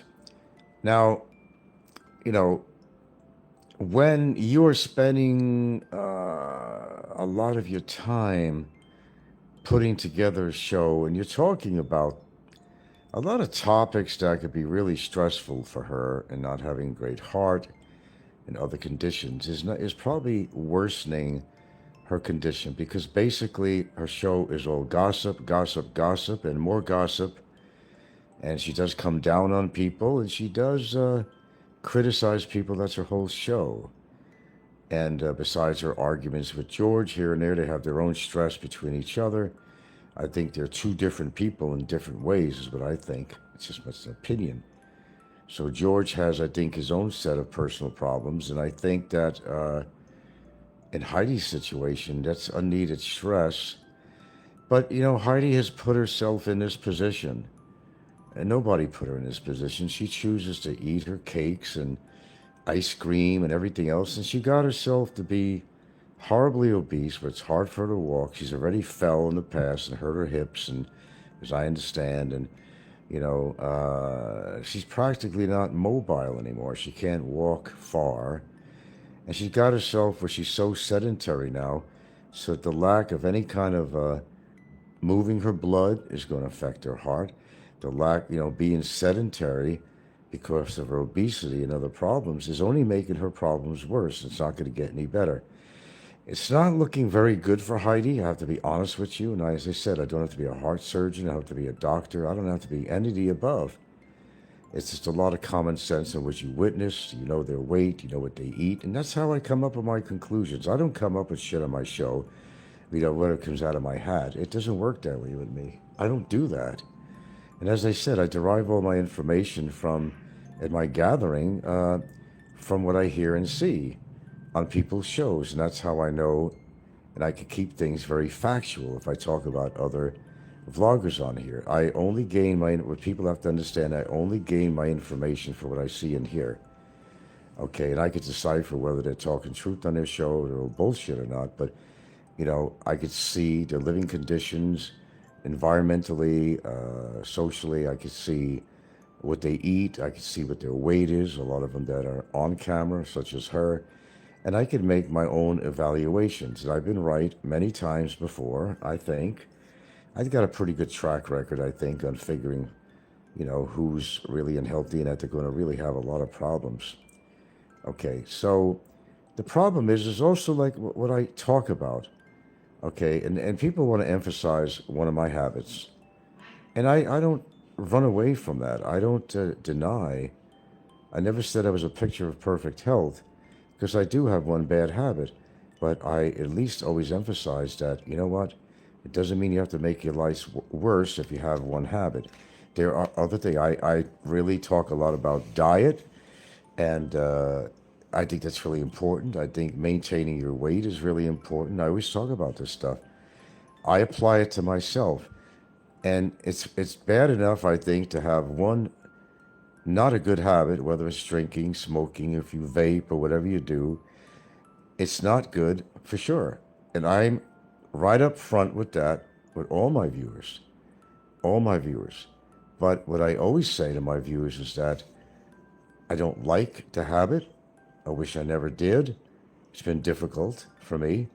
But I also say that I am doing other things which is positive for me, rather than sink in a swill of negativity, you know, a negative soup, you know, a soup of total toxins, where everything I do in my life is toxic. Everything I eat is going to be toxic. You know, I would rather start, and I didn't start, this is a long time, doing things in other ways for my health, instead of like going into other things that's going to really destroy my health, when I think one vice is certainly enough. You don't need any vices, but if you do, whether it's drinking, smoking, whatever you do, you're going to have to, whether you like it or not, you're going to have to do some other things for yourself to counteract. For example, if you smoke, let's just say whatever, you smoke, free radicals running around your body, right? We talk about that. You want to do things that are going to protect your cell structures. I think that's why I've done this a long time ago, to make your cells healthy, your immune system healthy, because you know you're doing something wrong. I know it's so easy to say, well, fucking A, dude, why don't you just quit? It's not that easy. And then when you got a lot of shit going on in your life, you're going to make excuses for that. That's human nature. Well, I got this thing going on right now, and I got this thing, when all this blows over, I'll stop smoking or make an effort. But, we're human, and this is what happens. And a lot of people out there that make fun that I have one vice, really just one, they are some of the people that have their own vices that they don't want to talk about. Okay, the picture of perfect health, they're not. And most of them do drink heavily, long term, and some of them even smoke, and they won't tell you that either. But they'd rather make fun of the fact that, oh, you're a hypocrite because you're smoking. Well, a lot of them smoke too, and they're not going to tell you. But a lot of them do drink. That I know. So you can't, like the pot calling the kettle black situation, and point your finger. But see, the thing I'm doing that they're not doing, I pride myself in the fact, although I've had difficulty quitting smoking, I really put my time and effort into other things that's going to keep my body strong for longevity, that's going to keep my cells healthy, that's going to really help with my immune system to fight off any potential disease that could happen from long-term smoking. And this is not like, right off the drawing board. This is something I've been doing for 40 years. The diets mostly. Not as much in the past, but a lot in the past 20 years. And I happen to do things that I know are good for my health. Yes, I actually do some exercise. I don't overdo it. I think I do enough that's going to make a difference, keeping my muscle tone going that you're going to need, keeping my blood flowing. And I do things like that. I eat a lot of foods that have what you call antioxidants in it for a good reason, because all of us, whether you smoke, whether you drink, we're all exposed to these free radicals from the environment and from chemicals you use. It could be from Windex cleaner, believe it or not. You're surrounded by toxins. So to sit there and say, well, I don't smoke and I don't drink, does not mean that your body's not being invaded by environmental toxins and so forth. You are. You don't have perfectly pink lungs. I don't know what color they normally are, but you don't. And you'd be surprised what color your lungs are. Okay, so you're being exposed to all this shit too. But a lot of people don't go the distance I do. The distance I go is to eat, relatively, for the most part, definitely for the most part, healthy foods. They'll laugh that you eat oatmeal, and I make fun of it, and I put all these little shorts on making fun of what they think about my oatmeal and blueberries. Well, why don't you listen to some of the things I post on here, and maybe you'll learn why I eat oatmeal and what it's all about, and why I take blueberries, why I eat other fruits, why I eat vegetables, because there's a rhyme and reason for it. I happen to be knowledgeable. I'm not great, but I'm not bad in the knowledge of proper nutrition.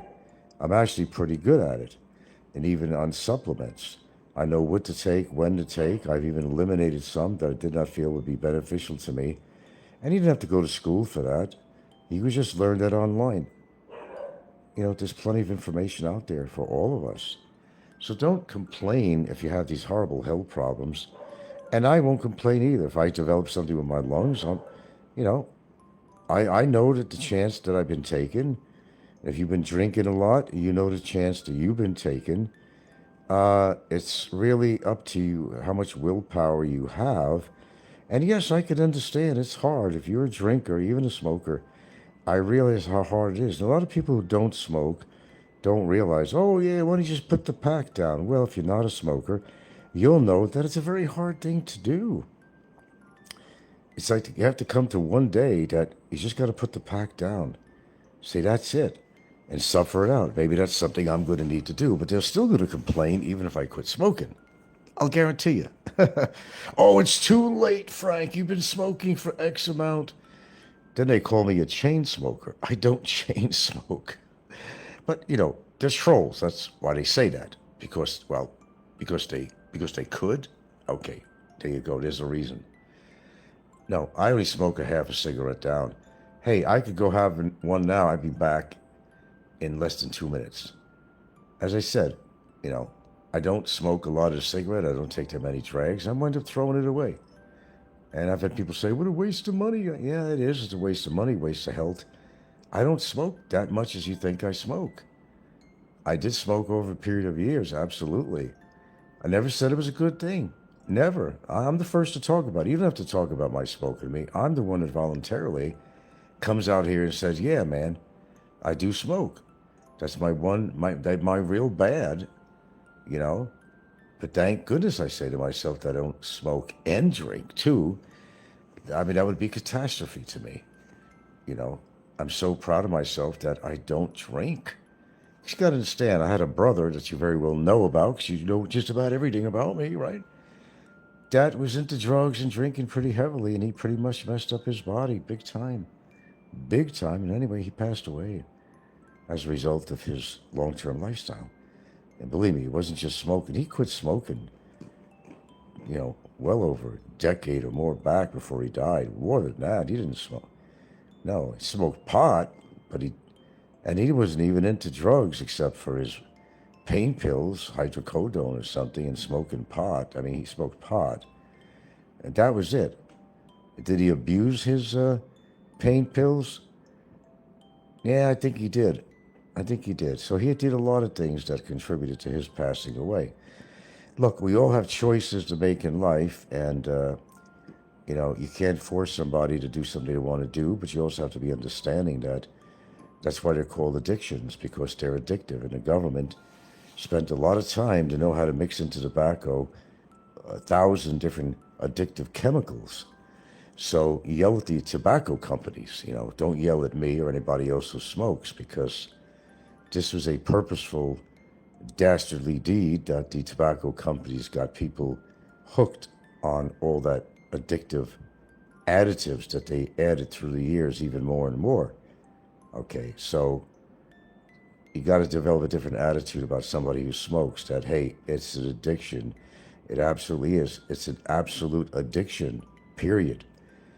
Now, there's a lot of people who do smoke out there that won't admit they do, but they rather make fun of somebody that they know smokes when they actually have a cigarette in their hand behind a camera where they don't go on the camera.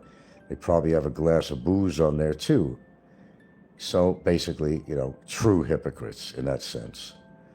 So, don't make fun of my smoking. Just take care of yourself. Put your drinking down. Put your smoking down. And whatever you're doing. Stop, lashing out at other people that may have an addiction with something. Because addiction is not funny. You may say it's only smoking, but it's not heroin or something. True, but it's still an addiction.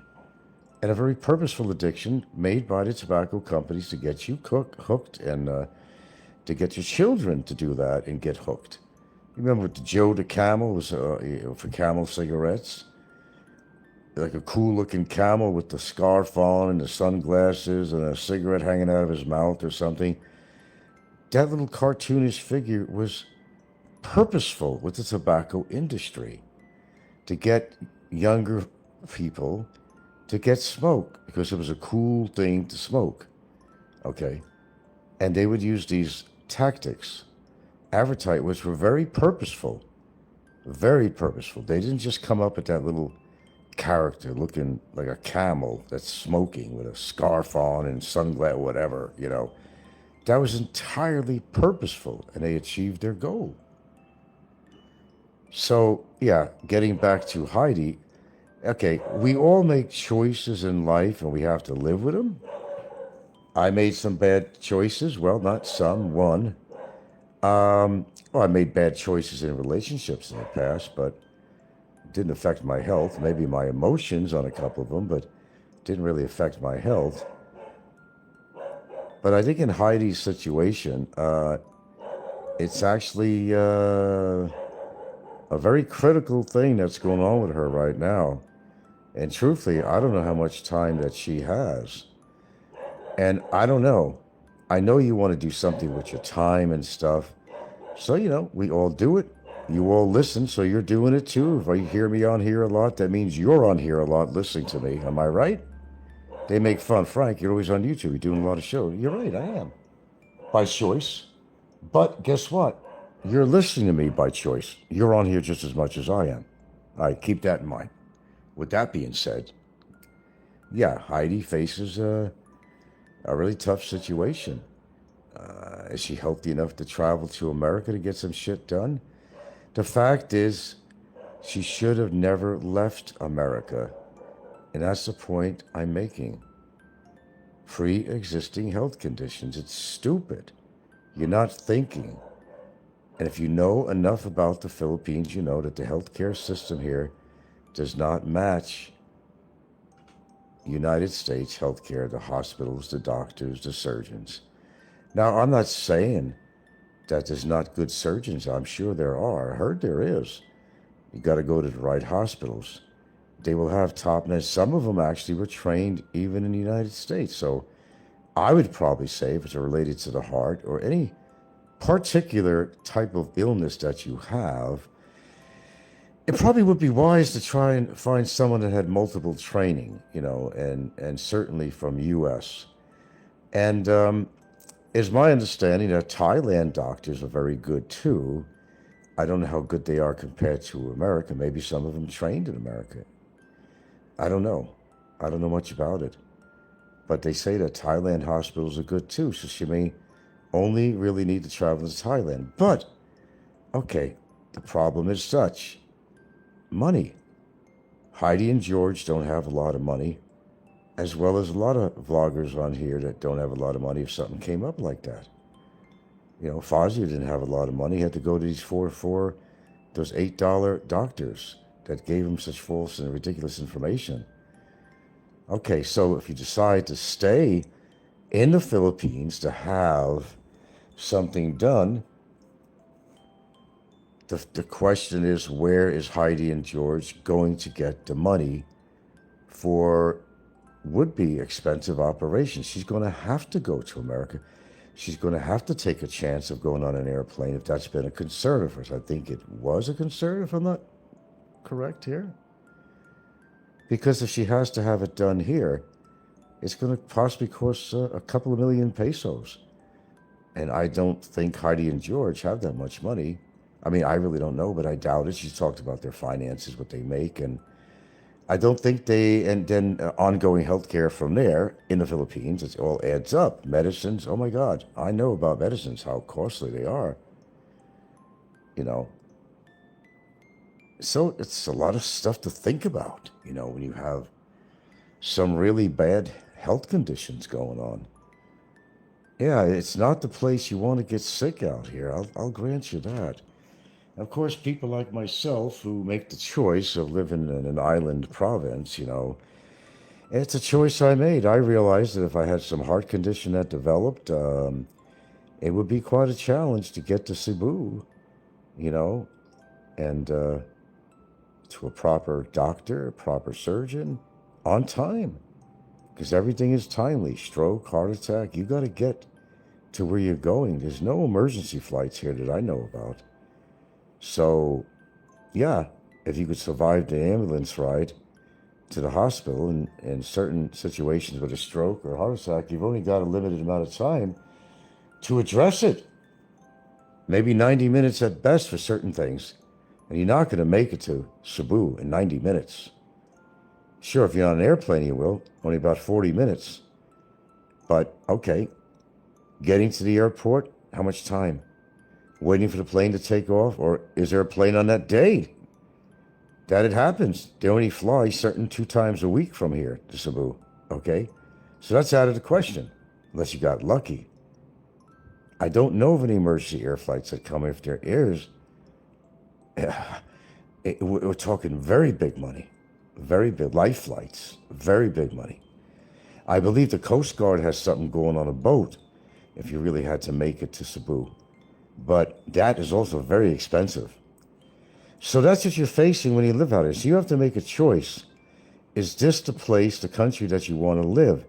So if you have pre-existing health conditions, maybe it's a better idea that you stay, for example, in your own country, Britain, or, you know, if you live in a Brit, you know, you're British, you know, if you're going to live, if you're from the UK, or you're from the United States or Australia, you know, maybe that's where you should stay. And maybe you should just visit the Philippines rather than actually trying to reside here for your future. And if you are here now and you have developed really horrific problems that, well, you may need to, if you have relatives in your previous country, you may need to make arrangements to stay with them and take care of your health problems until you're well enough to come back. But unfortunately, and I hate to say this, but once you develop heart problems, you know, your heart weakens, your muscles in your heart weaken, you're probably going to have, if you survive it, you're probably going to have more heart problems. So in that situation, you're going to have to, and probably should stay in America or where you came from, and just give up the idea, find a way to survive. Just give up the idea of living in the Philippines, as convenient and wonderful as it may be to you, and maybe because your partner lives here, you may have to do that. There's certain things you may have to do. Or you may not give a shit and say, look, I'm going to live here no matter what. And, you know, if anything, Heidi will probably come up with a GoFundMe. George will probably do a GoFundMe. I don't think they believe in doing that stuff, but I'll bet you dollars to donuts, in this case, appropriate words, that she would develop some kind of a GoFundMe, you know? And I would believe that it would go towards her intended situation for her health problems. I do believe that in Heidi's case because it's pretty critical. I don't think she gives a shit about making a little money on the side. I really don't think that about Heidi. Heidi may be wrong to you in a lot of ways, but when it comes to a serious life and death health situation, believe me, you're going to use the money for its intended purposes, okay? Okay, that's really all I have to say on here, except for people to stop acting like assholes and blasting anybody that does something good in their life because they don't want them to be happy, they don't want them to be healthy. I think people really need to really concentrate on themselves. Thank you for the smileys. I think people really concentrate on themselves, not worry about what somebody else does with their life, what kind of food they eat. I have fun with this all the time. Have you seen like 4 or 5 of my last... I have my fun with this too. 4 or 5 or so of my last shorts all have to do with oatmeal and blueberries. And it's not that what they're saying on there is not true, but I decided to kind of push that in their face a little bit and just to have a little fun of my own, a little of my own jolly. And I don't have to convince anybody that oatmeal, blueberries, and certain kind of foods are great in your diet, because they are. But they'll negate everything I do because, well, I'm the one that's doing it. But you know what? The funny thing is, trust me, there's a lot of them that caught on with all my little health topic shows. They caught on. They're not going to admit it on here. They probably do some of the things I do. They probably got into making turmeric in their tea and all this. I'll guarantee you that there's a number of them on here that are actually changing their ways because of me. I'm sure they are.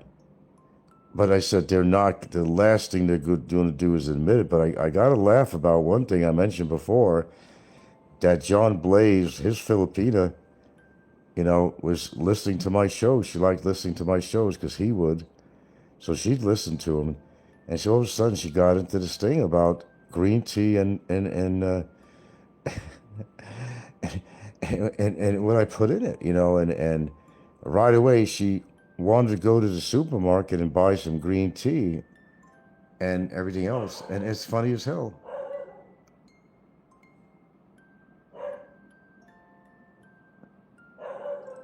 We got back on here again, Mix, under a new number now, right?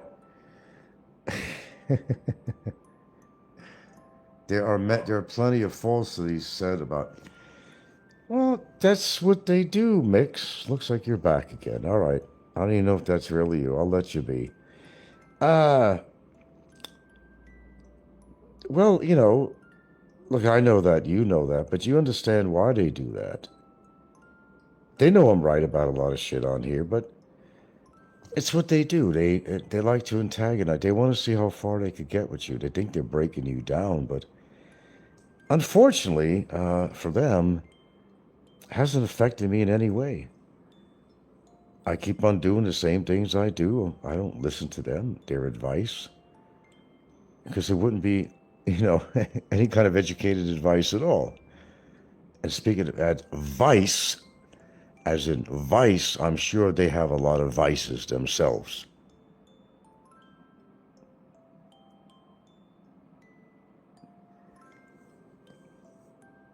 Well, I don't really, I could block people, but I still know they're out there listening like you've been, okay? They're still out there.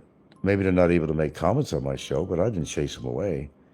They still could listen to my show, and they could still post. They'll just go under a different name. That's all they're going to do.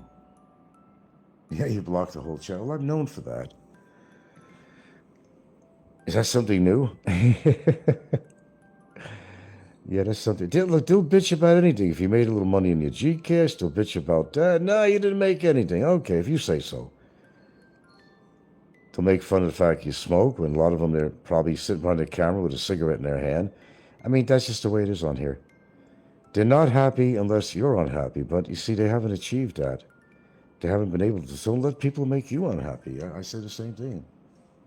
So what is this shit that your favorite person is saying that you have a criminal record? It's what I understand is that he found somebody. I guess he knows your name, and he found somebody. They did that with me once too. They found somebody who had your name that had some kind of a criminal record, and they tried to pass you off as that person. Is that actually what happened, to my understanding? I think that's what happened. And I even heard the assholes talking about, it was Dawn or somebody, talking about some guy in Illinois or something who was I was never a doctor. I was never, what was the guy's profession or something? Oh yeah, he had a record in Illinois or something. Barry did the same thing. He looked up something. He's trying to find dirt on me. And what they do is they punch in my name on Google, and they see if they could come up with somebody. We're talking about desperation here, guys. Here's an example. They try to come up with somebody by my name that had some kind of a criminal record or notorious or something. I never lived in Illinois. I've only lived in New York, Washington State, Hawaii, and here. And I've only spent a small amount of time doing some work in Alaska. Never lived anywhere else. Never lived anywhere else. Okay, I'm from Ireland, but big man and Malaysian got article, from a British newspaper with my same name, who was a soldier in UK and tried to frame me as him. I figured that much, yeah. Well, there's a lot of people with my name too, but Barry even tried to do that on me. This is going back too. Barry even tried that on me. Oh yeah, he's committed this crime in Illinois or something. I actually never even been in Illinois. I came close to it. I was in Indiana. I've never even been in Illinois, or lived anyway. I've been through a lot of these states because I traveled across the United States, but I never lived in any of these states other than, New York, Washington, and Hawaii. And that's not even a mainland state. You don't have to explain to me your situation. I know exactly what's going on. Don't worry about it. It's all good. I understand what's going on. So I had my little fun today, and I'll probably continue to do it. A lot of things about blueberries and oatmeal. And they know I'm right. They know it's healthy. Then they even say, no, oatmeal is not healthy for you. Well, thinking about what they eat, the big man, if he tries to reside here, I know what's going on with that. Oh, if he tries to reside here in Ireland, I'll tell you that's never going to happen. I'll take legal action against him. These people are hard men behind computer screen 3,000 miles away. Yeah, I know. You don't have to explain. I know what's going on. And I also know why he... In fact, he played some old videos in Boracay. I don't even think he was just in Boracay, to be honest with you. I think he played an old video. He made believe he was... But he did the same thing that I pretended, and they attacked me for that. Remember when I said that I was in, you know, the Lapu-Lapu area, Mactan, and I was actually in Hawaii? They pull the same shit. They pull up an old video. Oh, I'm in Boracay now. I think that's what he actually did. See? See? And yes, you'd be right about one thing. This way we won't have to continue to talk about him after this remark. Is that, you know, he's saying that, oh, he's not afraid to go anywhere. Nobody's going to stop me from coming into Philippines. See, I'm here now in Boracay. Well, he obviously wasn't in Boracay, so he's a fucking liar. And well, we all know that anyway. But we also know as a fact, because of things that have happened to him in the past, that we don't have to go into it in detail, is that he will not permanently reside in the Philippines. He will visit it, so forth, maybe go on vacation. But he's afraid of somebody turning on him, and that would be disastrous because it happened to him before, and he doesn't want it to happen again, so no, he will never reside. Oh, you made a salad. Speaking of the... Isn't she lovely? Do you have the beans in there? Yeah. Look at that. She made me a salad. God bless you, Gilda. See how I eat here? This is a prime example that I'm just talking about. I make fun of this and that and oatmeal and blueberries. Look what I'm eating for dinner. There's no meat in here. It's not the best lettuce because it's basically iceberg, but we got cucumbers in here, my good man. You know? We got lettuce and cucumbers, and we got kidney beans in here. There's even some egg in here. How healthy is that? This is how I eat. This is good example. It is healthy. I didn't feel like any meats or anything tonight. She prepared that for me.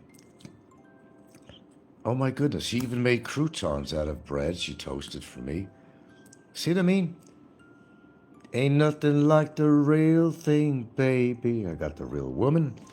I got the real diet. Man. Oh, my God. Oh. Shit, she even made her own dressing, which is better than anything I've fucking had in the restaurants.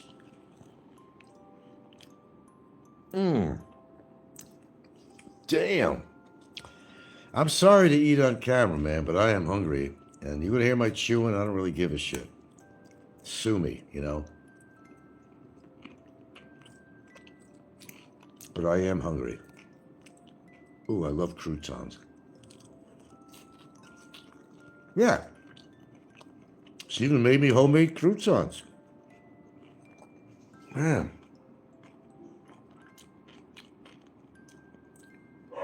All these antagonists against you don't have what you have. That's why they're so jealous of you. Well, look, I understood that a long time ago, Micko. I was very clear on that many, many years ago. That's why I don't really give a shit what they say. I just continue to do my shows. Give a shit what they think or say about me. I did my job with, ooh,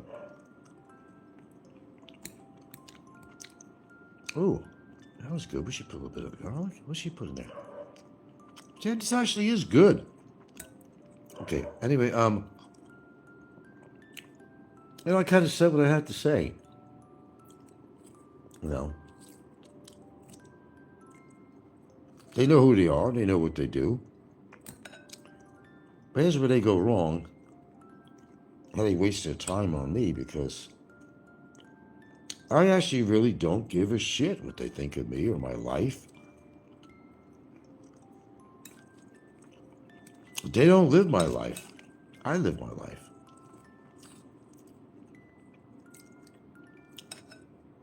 They can't dictate me what to do in my own life. That they can't. Man.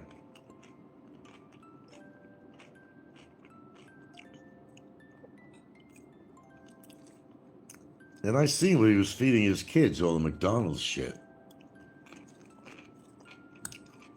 And I do agree with you on one thing, certainly, Micko. One last comment on that character. Well, I think a lot of people have said this too, not just you. I kind of feel bad for the kids because they're not stable. And kids should be in one school learning. They can make their school friends. They can't be moving all the time. They can't be... They need some stability, I guess is what I'm trying to say. You know. Which they don't have.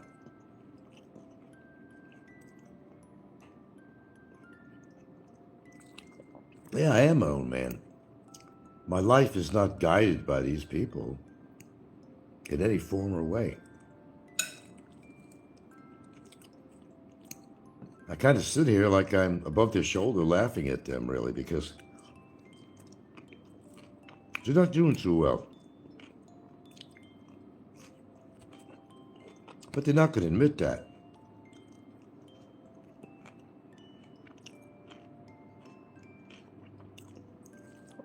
Damn. Awfully good and awfully healthy. Well, I actually went out and bought the ingredients today, actually, and she made it for me. So that, this is the kind of stuff I like to eat. And like I always say, I'm not perfect. Occasionally I eat some shit food, but for the most part, pretty healthy. Okay, the kids have no human interaction with friends their own age, only through a computer screen. And I could tell you, Ann Kid Jordy, you mean, who's Ann Kid Jordy? I don't know. Is far more better educated wholly than them, but they continually, oh, it's about Princess Anne. She has a kid? Does she have a child? No.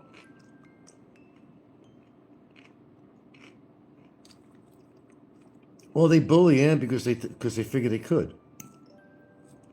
You know.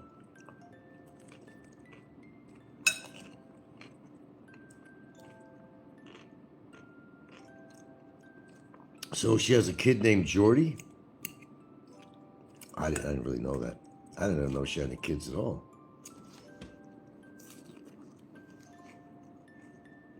Really? Yeah, I didn't know that. Yeah. Mm-hmm.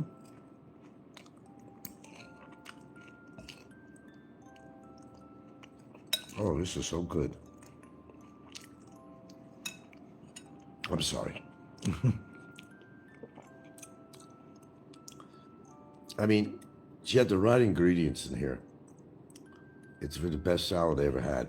Because more things I could have added to this, we don't have it. But there's croutons, there is kidney beans, there's hard-boiled egg, cucumbers, of course, the lettuce. Something in garlic, a little bit of garlic or something in there too, I detected. This is actually really good.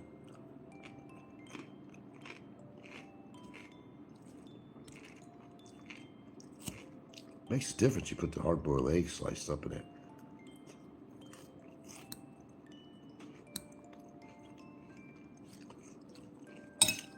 Sorry, I don't mean to be rude, but I'm hungry. I'm eating.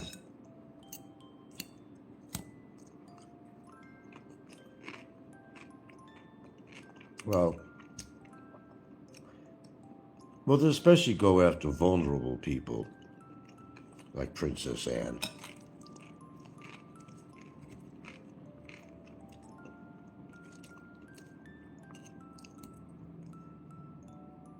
But look, like I said, don't waste your energy because you're not going to change their disposition and so forth. It ain't going to happen. It just create a lot of stress for you. I hear shit about them. They devoted a whole channel to me. You think you have a problem? I got a whole channel devoted to me. And I handle it very well. Don't let it bother you. Really.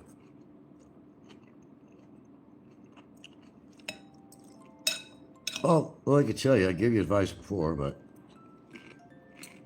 just don't let them get you. I don't let them get to me. I wouldn't even come on YouTube. If they got to me, I'd be off already. I wouldn't be here. I've said it many times, fuck this, but I'm still here, right?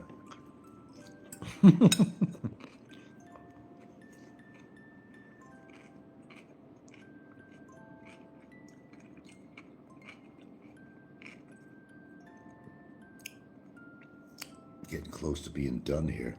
I gotta thank the chef again, you know.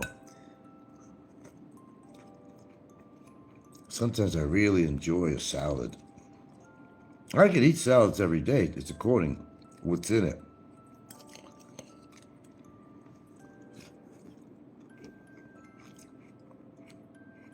A good, say, a chicken Caesar salad that actually has some chicken in it. Not what they give you in the restaurants. You barely find any chicken in it at all.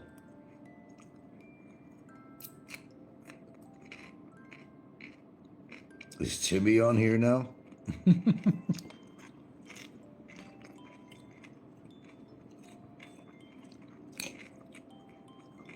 Timmy's love affair with Barry.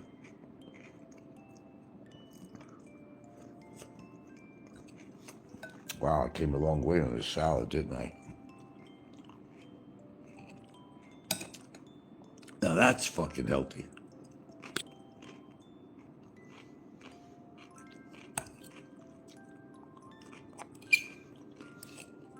Almost done, folks. So my apologies. You don't like my chewing? Oh well.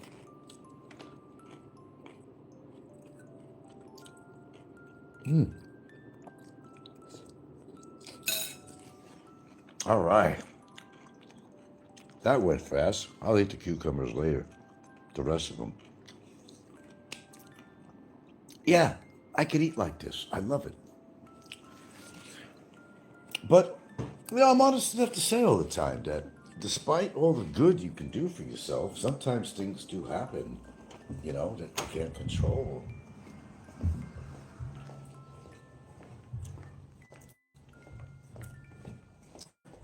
There's like people who wanted to satisfy their wives or children, and, you know, they said, Dad, you know, quit smoking or something, you know, whatever was going on. All right, Dad finally got around to do it, and he winds up dying of lung cancer anyway. I think she had lemon in this, too. I think she put lemon in there. Perfect Amundo. Like, what are they going to be eating tonight? They eat some healthy stuff, too. You know what that is, right? Yeah. Ain't nothing like the real thing, baby. I gotta thank the chef again here. Hold on. Where'd she go? Where are you, dear? Oh, outside, I think. Man. Someone makes a nice meal like that, goes out of their way. Jeez, I'm telling you. It's just knowing, again, like you're doing something good for your body other than something bad. That's my point. But don't tell anyone. Don't worry, Mix. I know all about these people, how they operate, and what shape they're in. The biggest people that criticize everybody else are the very people that actually, you know, are having these problems, and they're not doing everything exactly by the book or by a special diet or anything like that. Oh, you girls are out here too, huh? Huh? You're all out here? Where is the lovely Gilda, dogs? Ain't nothing like the... I gotta thank her. Hey, I want to thank you for that salad. It was very, very good. Very, very good. I just left a few cucumbers I put in the fridge. What did you do? What did you do to make the dressing? Lemon. Yeah. Lemon and what? I put little cream cheese. I put the Really? little water, then salt, then black pepper. Mix it. So, cream cheese with some lemon in it Lemon. and Ayun. black pepper, Black pepper and a little bit of salt. salt. Well, I gotta tell you, that's probably the best dressing I ever had, really. Because we do not dressing. I don't want those commercial dressing. They're horrible. There's more chemicals in there that you could find in a cigarette. I mean, it's horrible. All right, well, anyway, I just want to personally thank you for that because it was very good. Okay. All right, I didn't catch up here. Gilda's top woman, the big man, could only dream of getting a meal prepared like that. And I could have done it myself. I didn't want her to go through the trouble.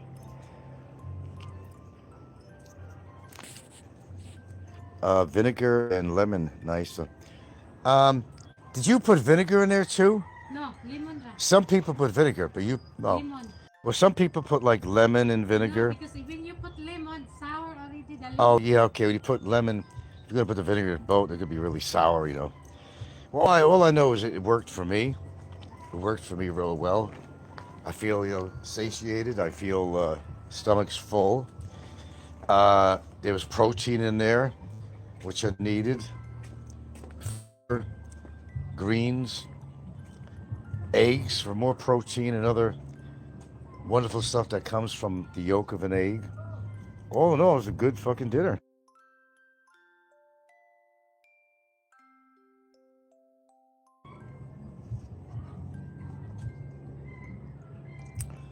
I don't like anything too sour, man.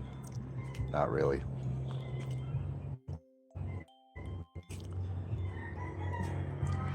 Okay.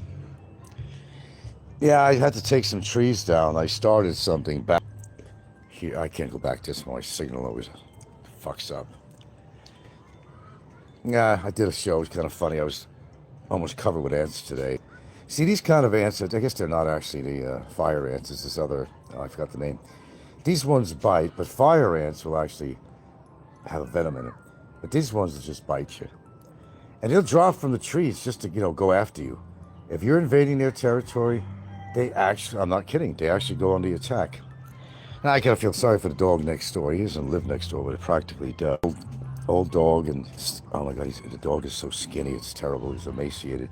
I fed him 2 or 3 times today some food to get some energy. I even tried to put some antibiotic drops in his eye as best as I could. I was, a little worried about handling it. I didn't want to get bit by him. God knows what he has. But I can't let a dog go without food like that, even if I'm low on food. I mean, I'm okay eggs to give the dog egg, and they'll eat rice too, and I'll give them leftover rice and whatever. And, my neighbor doesn't go out of his way to do that. He does feed the dog now and then, but not knowing what he does. I mean, I know he doesn't do much, but a dog, I see him, he's skin and bones. And then his legs hurt in the back. I mean, everything, it's just, I think the white dog, the other one, he hasn't seen him in a few days. He could be dead because he was in bad shape too. The other dog was like a light colored dog. I just got my finger on it, that's why. All right. So, haven't seen him in a few days. He was looking pretty bad too. But this older dog, male, he'll hang around more so lately around my neighbor's house because he doesn't really want to, it's kind of hurting him to walk. My neighbor, he actually fucked up one of the dog's legs, and he already had a fucked up leg accidentally. So he limps when he walks, but I mean, he had pus coming out of his eyes. I I try to wipe it out, and I tried to put a few drops in there. The problem is the antibiotic drops in the eyes. You're gonna have to do that for 10 days. And right now, my dog. Let's see, where did I get that particular antibiotic? Okay. Oh, okay. I can get that. Yeah, I can get that again. Now wait, where did I get it? Where did I get it? Because she has several medicines for my dog. For her. My dog's eye, by the way, is looking pretty good too. I'm a pretty good El Doctoro here, you know. I know how to take care of people or things that I love.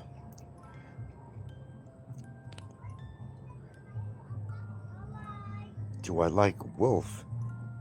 Ah, bye. I'm sorry, I just don't have time for that. Do I like wolf? What the fuck am I talking about on here? Someone's asking me if I like wolf. You mean to eat? Never ate a wolf.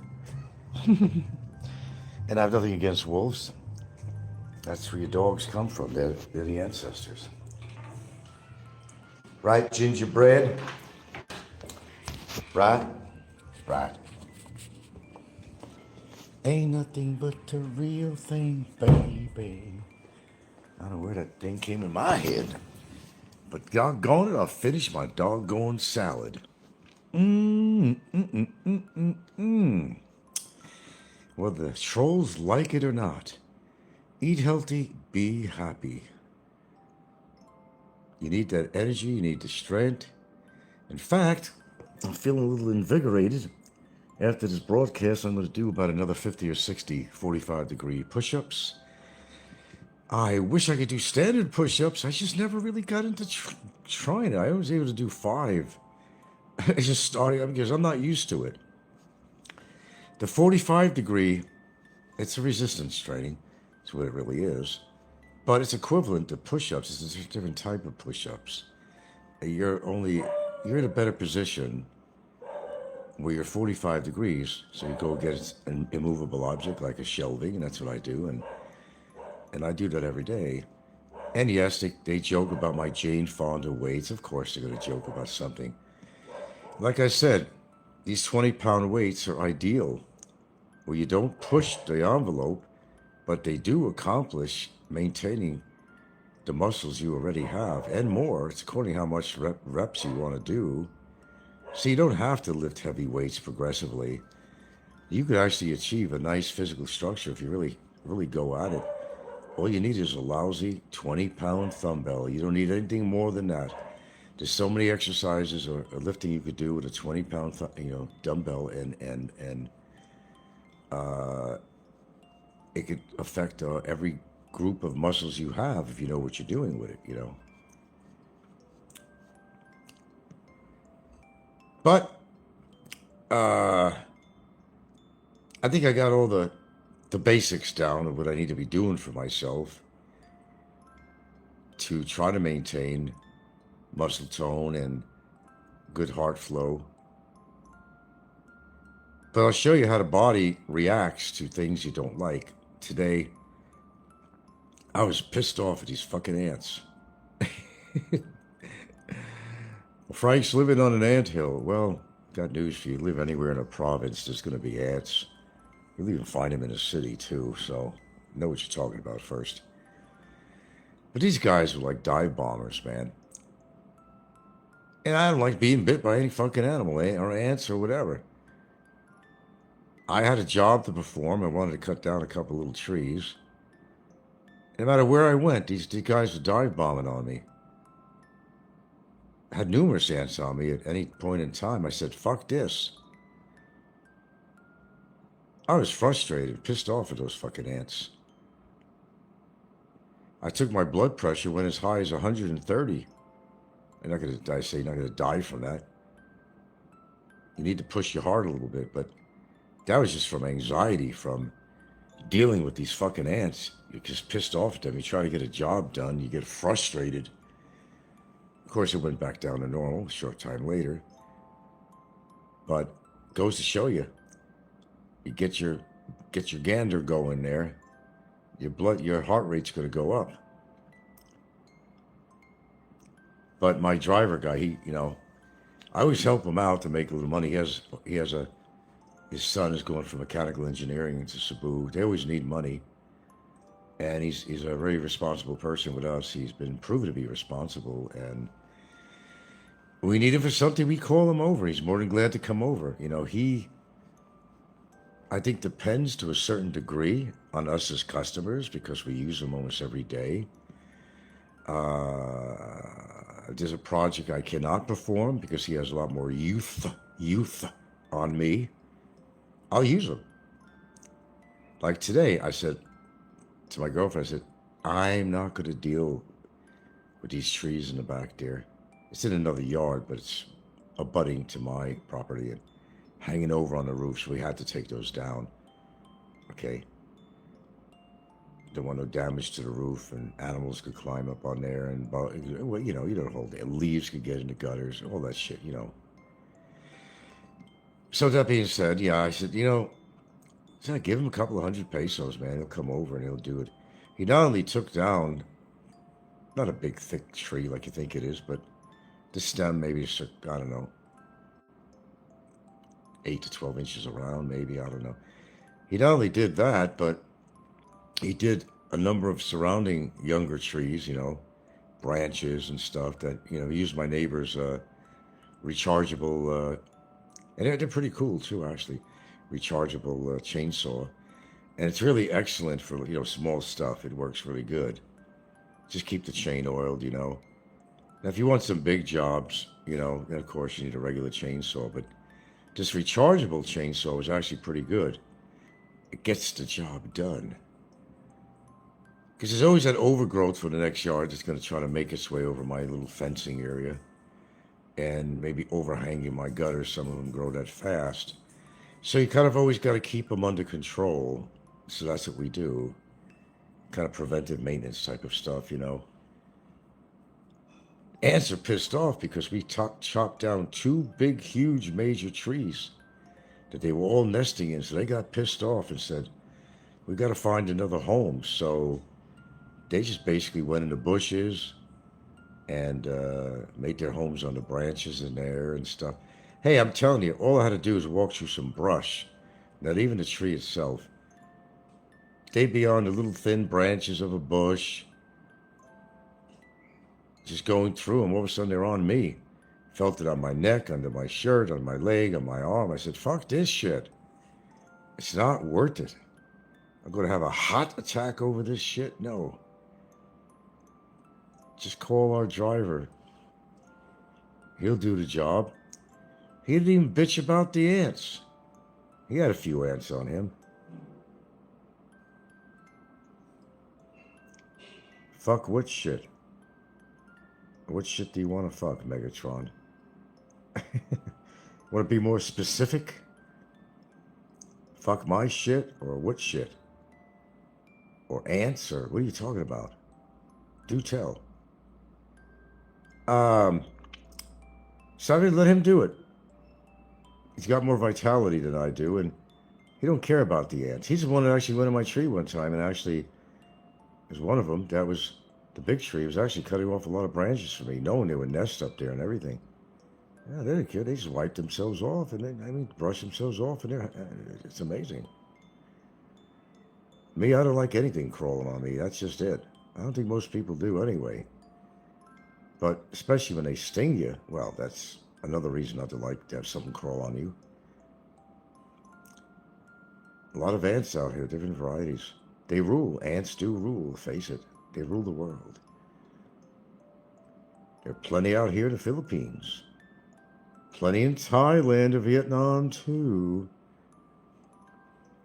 You can find them in people's condos 20 stories up, they just get around. You're not going to get rid of the ant population on this earth. That just ain't going to happen. Hey, you know what I'm really fascinated with? The shoebill crane. Oh, man. I've seen a lot on the internet with that. They're just basically originating from, I don't know, the Africa areas and stuff like that. It's got this big bill and it makes a sound. Sounds like a machine gun going off. Have you seen that? They really look prehistoric. They're not, but they look like a prehistoric bird, as you would think, and they do got a pretty good wingspan, and they could fly too. They're basically part of a crane family, and they're fascinating to watch. And their eyes, very prehistoric looking. Their eyes, the way they look at you. They don't harm humans or nothing like that. They do got a good bite if they really wanted to with that bill. They just hit a fish in the water, and they could stand still for hours, like a real predator, a real stalker like Brevis, and they could stand there for hours, waiting for that right moment to get, whether it's a fish or the food source they're going after. They could stay still for hours.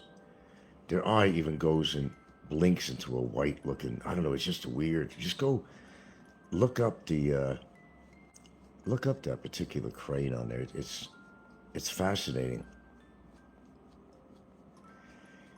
Okay, well, I don't want to bore you guys too much here. I don't think you've been bored, or else you're still here. You're still seeing the same numbers. So, oh, what can I say? Welcome back, Mick. Welcome back. Okay, I got a song for just about everything. Did you like my jokes on yesterday's show, this morning's show? Anyway, I did a few jokes on here. Fuck this shit, bro. What shit you talking about, Mr. Megatron? Fuck this shit. You got a problem with me or something? I don't know. Well, if you don't want to answer back, then you're useless on my show. You're welcome, but, you want to explain yourself to me, well... Oh, here's what you look like here. If that's you, you're about 70 years old. I'm looking at your profile right now. Yep. See what you look like. So what shit do you want to fuck? You having a hard day or evening, or do tell. Got 3 more people in here now. Ain't nothing but the real thing, baby. Okay. Yeah, I'm trying to find an interesting movie as when I get off here. I already ate. It's time for me to find a movie. I don't know. Any suggestions? I don't know. I'm just getting bored with Netflix. I just wind up going on YouTube on there because I'm not finding anything interesting in Netflix at all.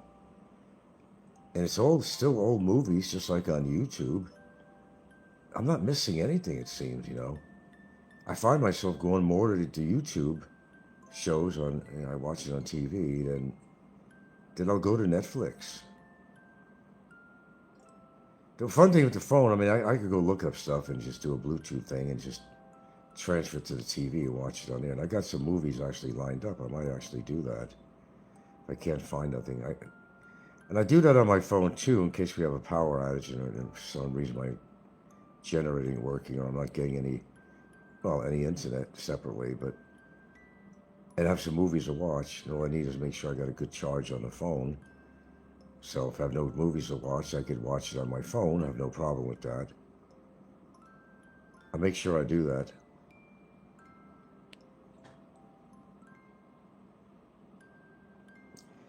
Anyway, enjoy my little shorts. I may put up more stuff about food and supplements, and it just pisses people off. I know that.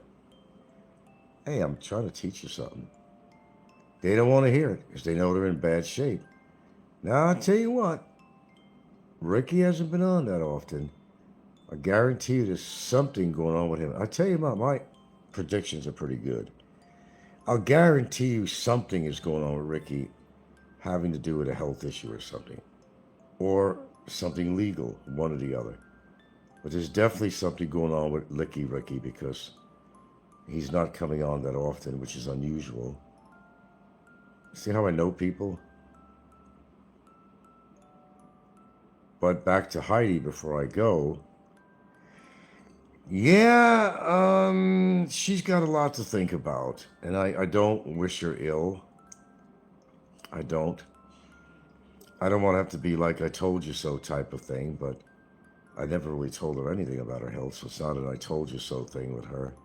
I did that with Fazio, but, you know, I mentioned it with a few other people on here, but they're not going to listen to me. Well, they're going to listen to me, but they're not going to take my advice, and maybe some actually do, but just not going to admit it, but the fact is, if you drink a lot and you're overweight and obese, you know, you're going to have problems.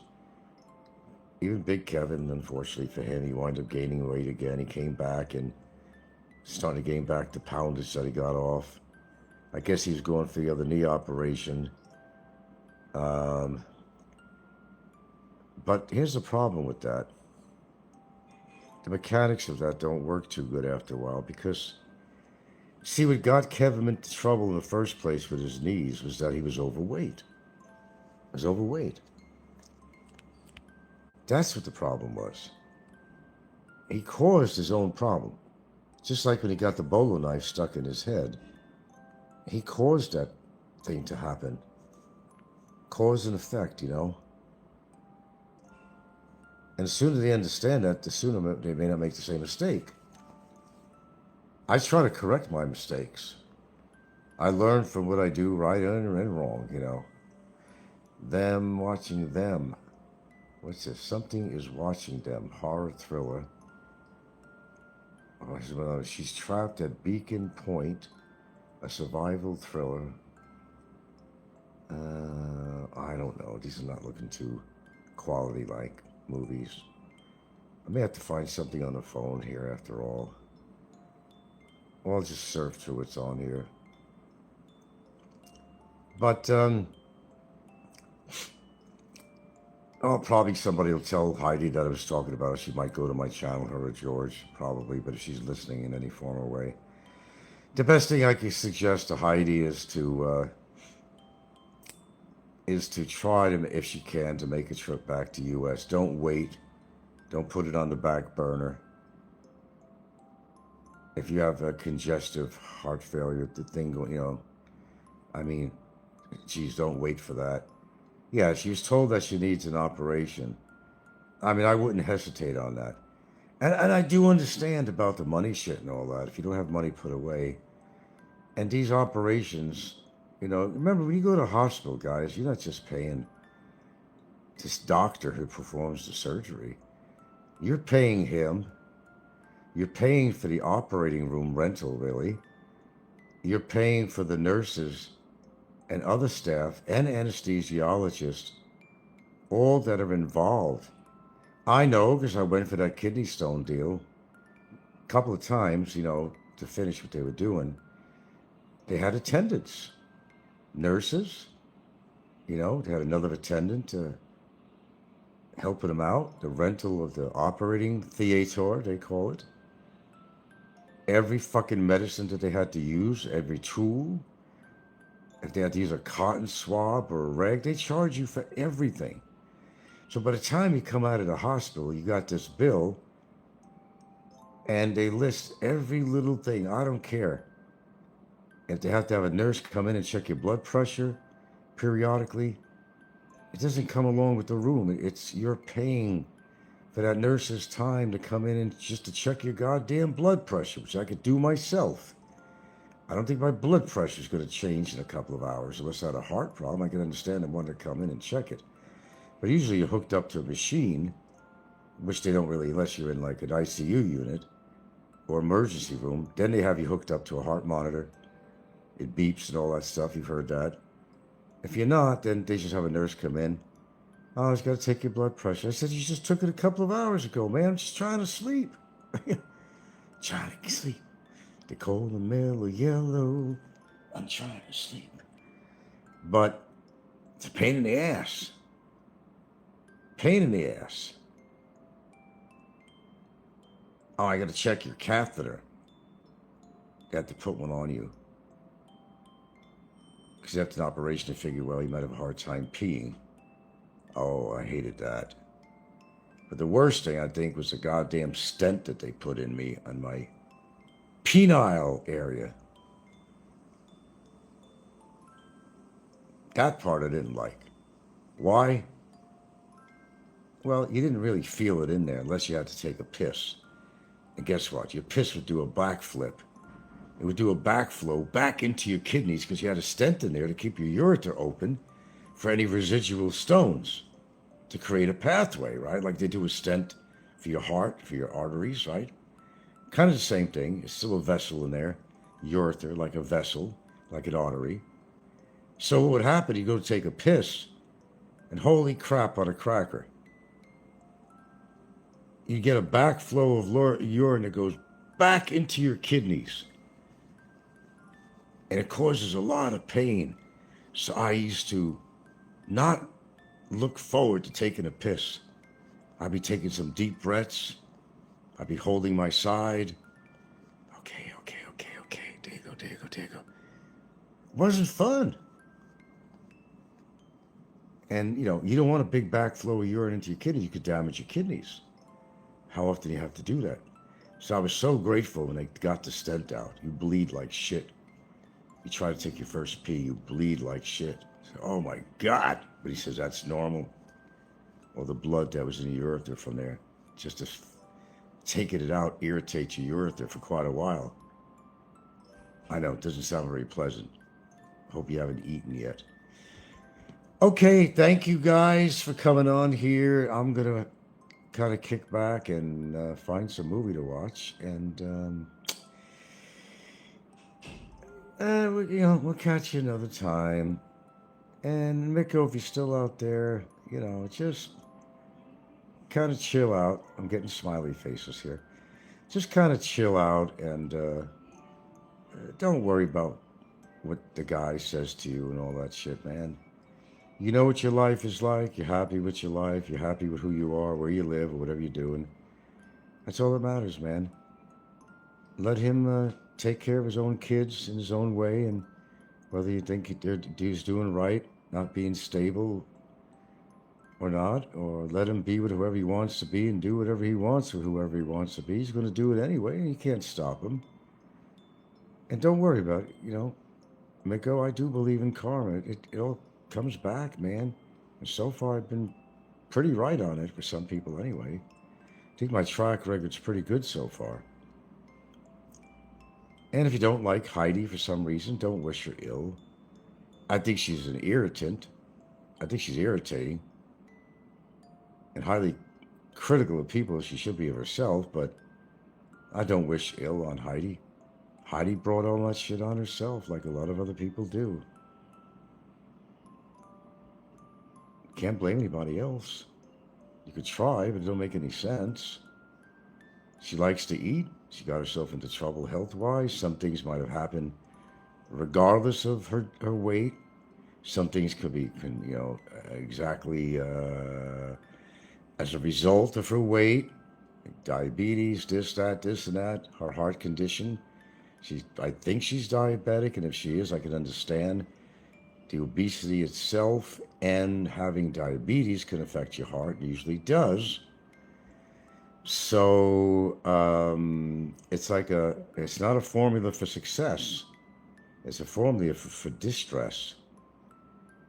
And unless Heide gets something done pretty soon, she could have a doggone heart attack. And of course, George will be alone. I don't think George could survive without her. Well, maybe he could. They're always fighting with each other, but I'm sure he loves her, Give George some credit. No one's here, Marco. You're there, so... Well, I'm here because you're there. And you're there because I'm here. As Arnold said, who are you? Who are you? Of course I'm there. You hear me talking, right? And don't forget to subscribe. I'm actually growing subscribers on here. It's slow, but I see the numbers going up on here. Guess they're finding me interesting. Ha ha, nice one. Ha ha, hee hee. I do what? Ah, thank you, Mr. Marco. You're welcome to my show, as long as you behave. We got some creeps out here. You know how that works, Marco? It's probably Evan. Probably Evan. How you doing, Evan? What are you trying to do to get me in trouble these days, Evan? Watch out, boy. Watch out, boy, 'cause here she comes. She's a man-eater. I could be a man-eater, Evan. Sorry, Marco. This is an adult show here. Sorry. We sometimes talk about violence and people doing crazy things and being mean to each other, all that crap. You don't need to hear all that shit. That's why I always put it on not made for kids. There might be some language in here that's not appropriate, age appropriate, and stuff like that.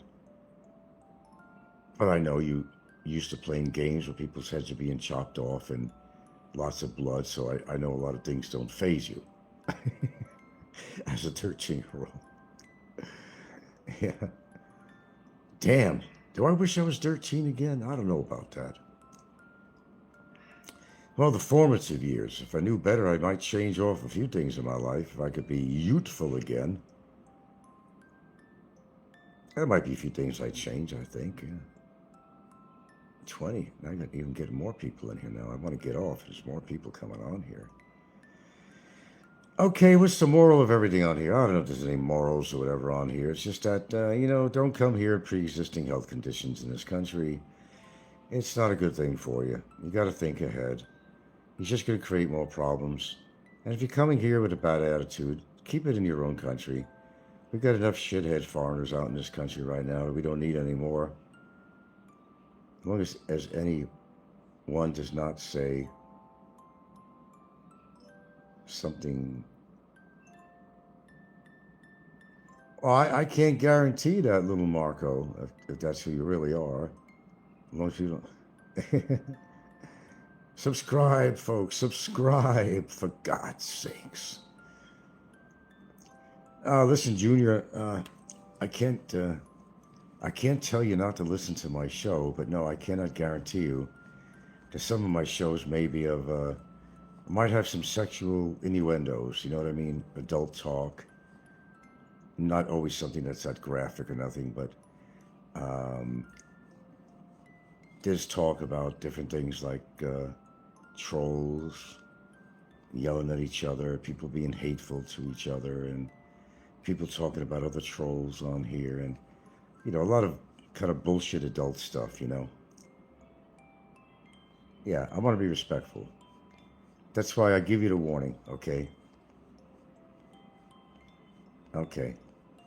If you haven't subscribed to my show, please do, and hit the notification button. We do a lot of shows. If you're looking for somebody to listen to, I am retired, and I am an American living in, of all places, the Philippines. Yeah.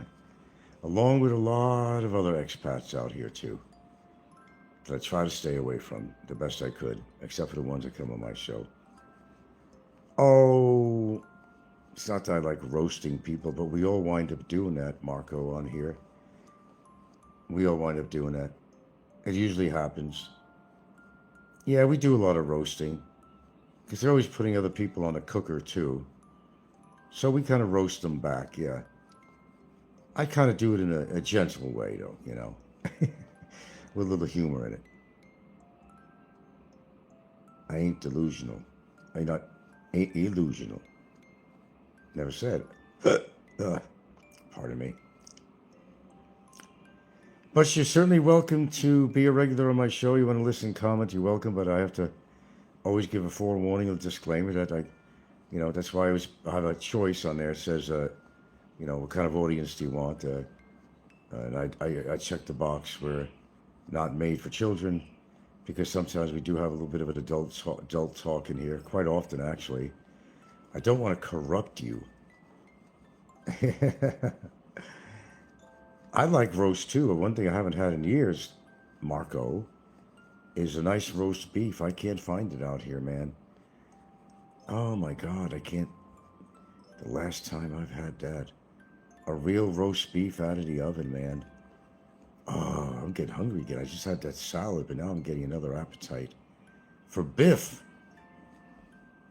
Beef, biff.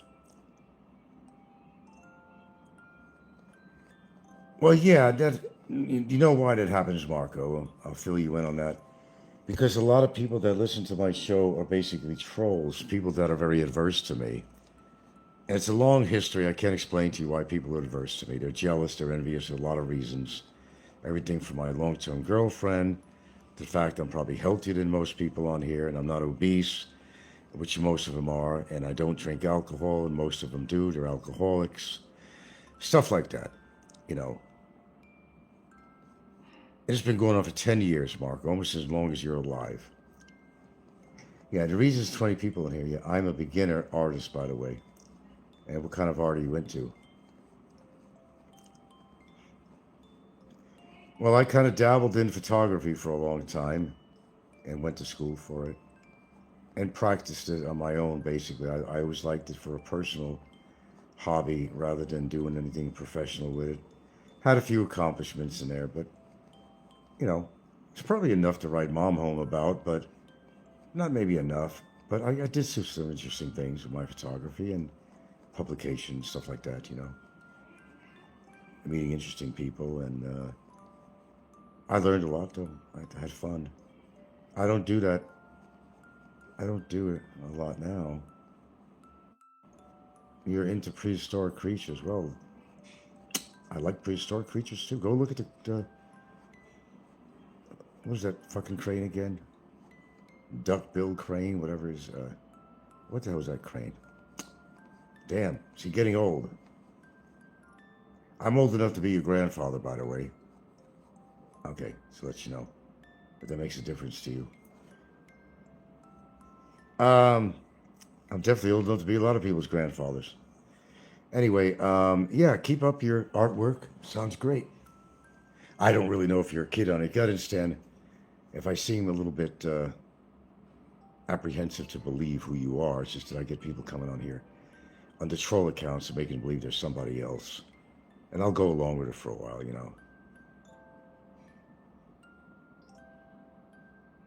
So if I seem a little paranoid that you're really a 13-year-old that's into art and blah, blah, blah, I get a little skeptical. But yeah, I love prehistoric creatures. I'm fascinated with that. And you got to think, and I'll give you one little clue, you probably know it. Before humans walked the earth, there was an incredible amount of what we'll call prehistoric creatures that ruled the earth. And that's what the earth was made of. It was a dinosaur place. There were more animals on the earth, and we lost probably 97% or more of all these creatures that used to roam the earth freely. Before, you know, maybe the Big Bang theory, you know, the Big Bang and climate and all that shit, you know, killed most of them. And what most people don't know is a lot of birds today used to be dinosaurs millions of years ago. Gyptosaurus, and well, T-Rex is one of my favorites. But I think the scariest ones, in a sense, are the raptors. You see on Jurassic Park, right? And they're like, the wings go up and they're like real clever, like wolves. And they hide and they surround you and they're quick. If you see one, it's too late because you're already surrounded by a whole shitload of them. You're gone. But man has never been living during that time of these prehistoric creatures, Marco. Yeah, I like the T-Rex.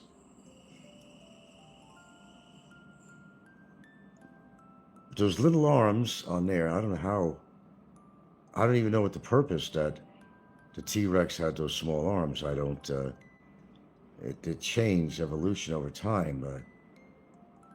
And maybe it was evolution that was just continuing. It didn't have a chance to continue. And these arms were eventually going to grow out to be longer. I don't know, they had to serve some use. But I've always thought it was quite unusual for the T-Rex to have arms like that. But hey, man, nice talking to you, Marco. The microraptors can fly. Oh, okay, you seem to know a lot about that. Cool, man. Keep up the... I do watch a lot of that stuff on channels. I do love to watch,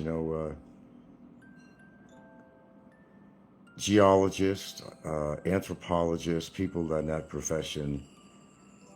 I like to look at early man, what mummies look like, how well they were preserved, how they did it, how they now with the AI can bring mummies alive. I thought that was fascinating. How they could figure out the person who was entombed, what they look like with AI. And amazing how they actually do that, Marco. Yeah, it's fascinating. Going back in time, I think it's fascinating. I think it's fascinating. I'm not big on AI for a lot of reasons, but I am for good purposes. And when they could kind of revamp some old movies, old film of different towns in the world, back in the day with horse and wagon and watching people, they could bring to life, even for still photographs, they could bring it to life and make them actually talk or move and so forth, But some of these they've revived some of these old films back from the early 1900s or so, and kind of brings you back to a place you've never been, never seen, could never experience because it was so long ago. How life was out on these streets, how people dressed. It's real interesting to see that stuff. I like when people get creative. And I'm not against creativity with AI, because there's a lot of wonderful things they can do with AI, but I think my biggest problem is when you can't really watch the internet anymore without some AI. You don't know if it's a real news story, or some made-up story. Is this really happening on screen? And most of the time, unfortunately, it's not. So that's kind of a part of the AI and so forth and applications that I just really don't like, Well, we couldn't have lived with them. We'd be their food. We'd be gone. There's a lot of controversy on how long humans have actually been on the earth. If you go by a biblical look, theology, they're only going to say we were only around for 6,000 years on the earth, but we've proven different. They found fossil men to go back millions of years, And of course, you're probably familiar with the early stages of man and how they developed over time into what we are now. And our closest relative is going to be the chimp. But we can do a whole show about that sometime, though. Anyway, thanks for coming on my show. Thanks for subscribing. Whoever's a new subscriber, thank you very much. Please subscribe and hit the notification button. You'll know when I do a show. I don't know if it shows up when I do a short. I think it does. But I do come on numerous times for the day if I have something to talk about. And I kind of really get into the topic matter quite a bit. But as I said, some of it is not for young ears sometimes, unfortunately. We had something that dinos didn't have. Well, a bigger brain for one. They had like a pea-sized brain. And what were you going to say? Yeah, we had a bigger brain. But I think that's the size of a walnut or something. A dinosaur, like a T-Rex, probably has something the size of a walnut. And what were you going to say?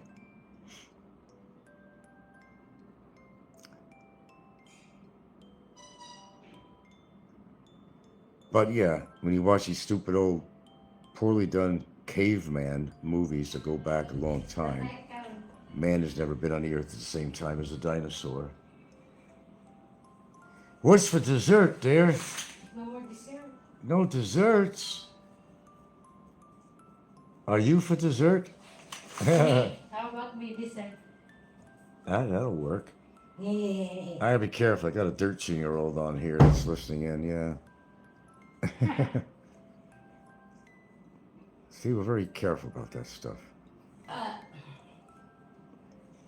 All right, guys and gals. finish already the brownie, huh? I think I did. Yeah, no more brownie. I don't think there is. See, I have treats now and then. She had made some brownies last night, and we all hit them up. But sometimes, after I eat a meal, sometimes I do get a sweet tooth. And I got to get over that. But I like to have something that's a little bit sweet. Yeah, I think you have still have No more M&Ms. No. You kidding? That's gone.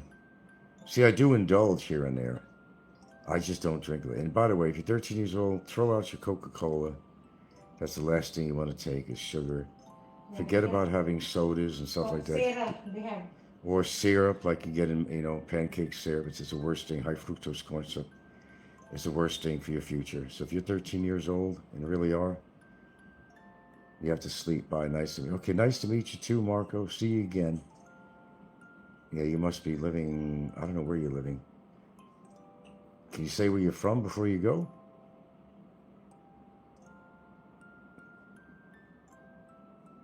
You got to get to bed. Oh, you're probably right here in the Philippines. If you got to go to bed now, you you are young.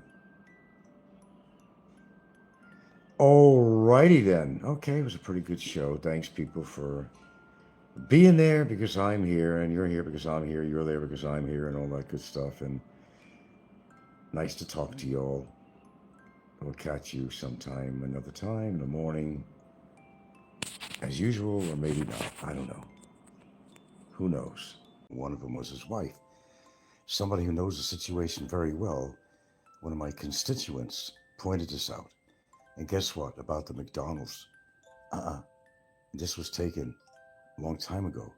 It wasn't current. And Lies, as someone who's very familiar with the McDonald's, and there's two of them in Boracay, and a video that was put up a couple of days ago by somebody claiming that they were in Boracay as if to say, hey, I could come to the Philippines anytime I want, which is not true. My sharp team of investigators who know the McDonald's very well in Boracay know very well that the video this person put up a few days ago that claimed he was in the Philippines, he was in Boracay, was an old video. The lies continue. The person who sent me that is very familiar with those McDonald's. And he said, that is not recent at all. He knows them that well, all the way down to the moss outside that's growing. I mean, the guy knows it very well.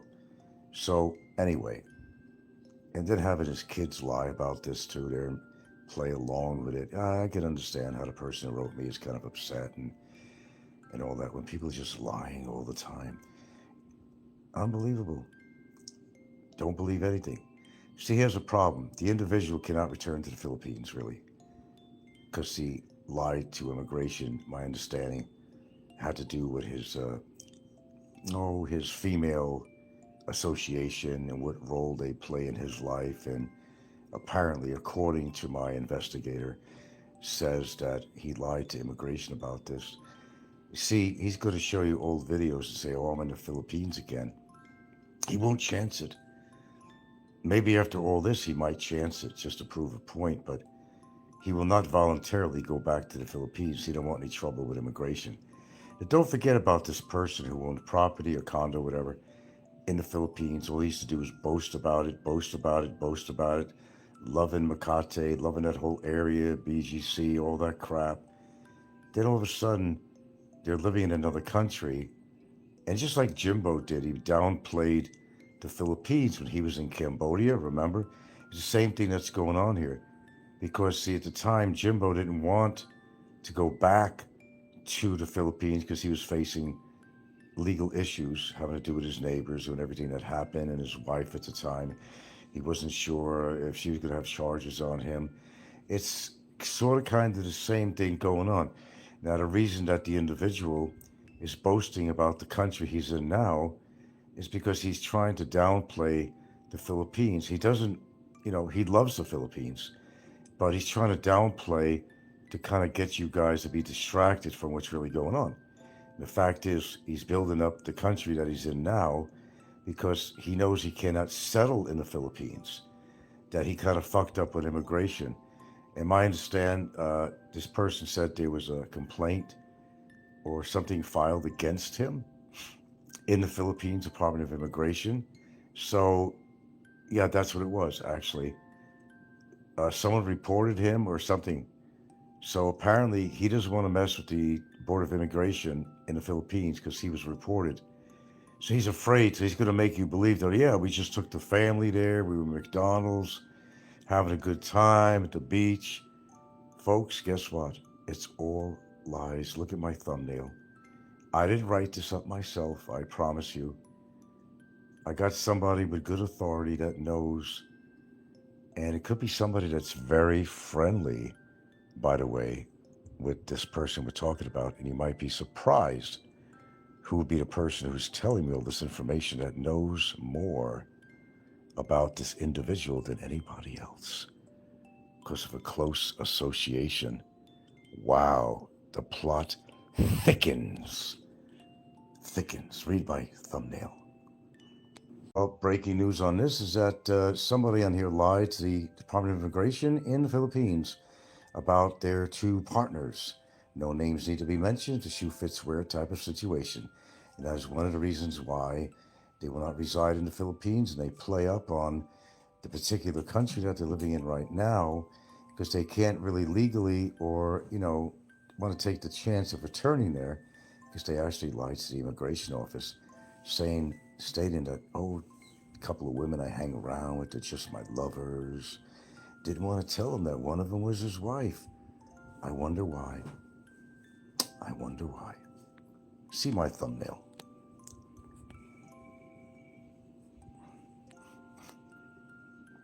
Basically showing what this person wrote me, who has been to McDonald's in Boracay, there's two of them, and how it is not a current photograph of any one of these McDonald's having to do, there used to be moss around the rocks around the area, and a lot of other details that I can't put on here. But apparently it was a lie, of course, saying he was in Boracay when he's not. And as the person said to me, and I'm only quoting, that he went really low to have his children pretend that they were in Boracay. Anyway, just, I don't know, see the thumbnail. After an operation, I figured, well, he might have a hard time peeing. Oh, I hated that. But the worst thing, I think, was the goddamn stent that they put in me on my penile area. That part I didn't like. Why? Well, you didn't really feel it in there unless you had to take a piss. And guess what? Your piss would do a backflip. It would do a backflow back into your kidneys because you had a stent in there to keep your ureter open for any residual stones to create a pathway, right? Like they do a stent for your heart, for your arteries, right? Kind of the same thing. It's still a vessel in there, ureter, like a vessel, like an artery. So what would happen, you go to take a piss, and holy crap on a cracker, you get a backflow of urine that goes back into your kidneys. And it causes a lot of pain. So I used to not look forward to taking a piss. I'd be taking some deep breaths. I'd be holding my side. Okay. There you go.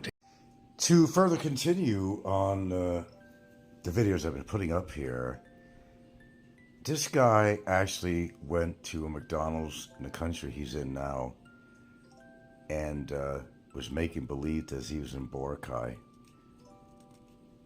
and had the kids lie. Hey, don't say anything. I'm just going to make believe that we're in Boracay. When they weren't. They were at a local McDonald's in the country he happened to be in. Lies, and have the kids lie too. On top of that, now he's upset because there's some kind of a case, something filed against him or something. I don't know what's going on with that. I'm not behind it, I can tell you that. He's a little worried. See, he went that far. Oh, and he talks about me. That I lied about being in Mactan, back in the day when I was still in Hawaii. Oh, that went over real big, didn't it? What is he doing now? It's the same thing. So now you could attack him on that now. There you go. Go with it. I would. Good evening, folks. We've been a very busy boy today. We gave you plenty to look at and plenty to listen to today. That's not over yet.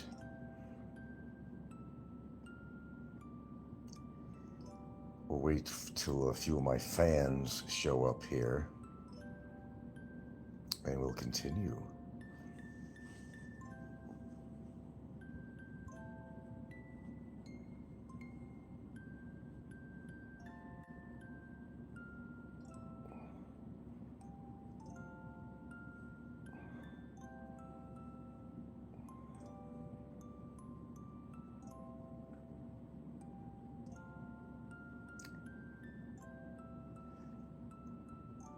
Well, I could be waiting all night for this, but I don't have all night. Okay, so I think you had a lot to catch up on with the stuff I've already posted today. Oh, quite a bit. A lot of shorts. And my shorts, not the ones I wear, but my short videos don't get a lot of viewing as my live shows would normally at the proper time, of course, you know. But let me go on anyway.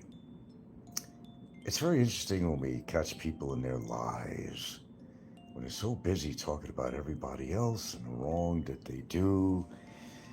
It seems like always having to hide something. Somebody always has to hide something.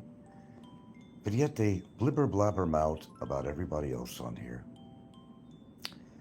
When dysfunction plays a big part in their life and their family. Some are more dysfunctional than others. Now we have a gentleman out there who doesn't want to really put some of the bad doo-doo things that he did or is hiding to the public. But as I always say on my show, everything comes out in the wash. It always does. I've been right so far. Yeah, I've been right so far. So we got this guy, okay, who the definition of dysfunction, is just tops the charts. Lives in a very unusual, shall I call a very unusual social or family situation. Very unusual. Very questionable, too. They always have something to hide. This person came on, played a video that was supposed to be current, saying that this is where I am in the family. But it wasn't real. They've done this before. Oh, they sure have. They've done this before.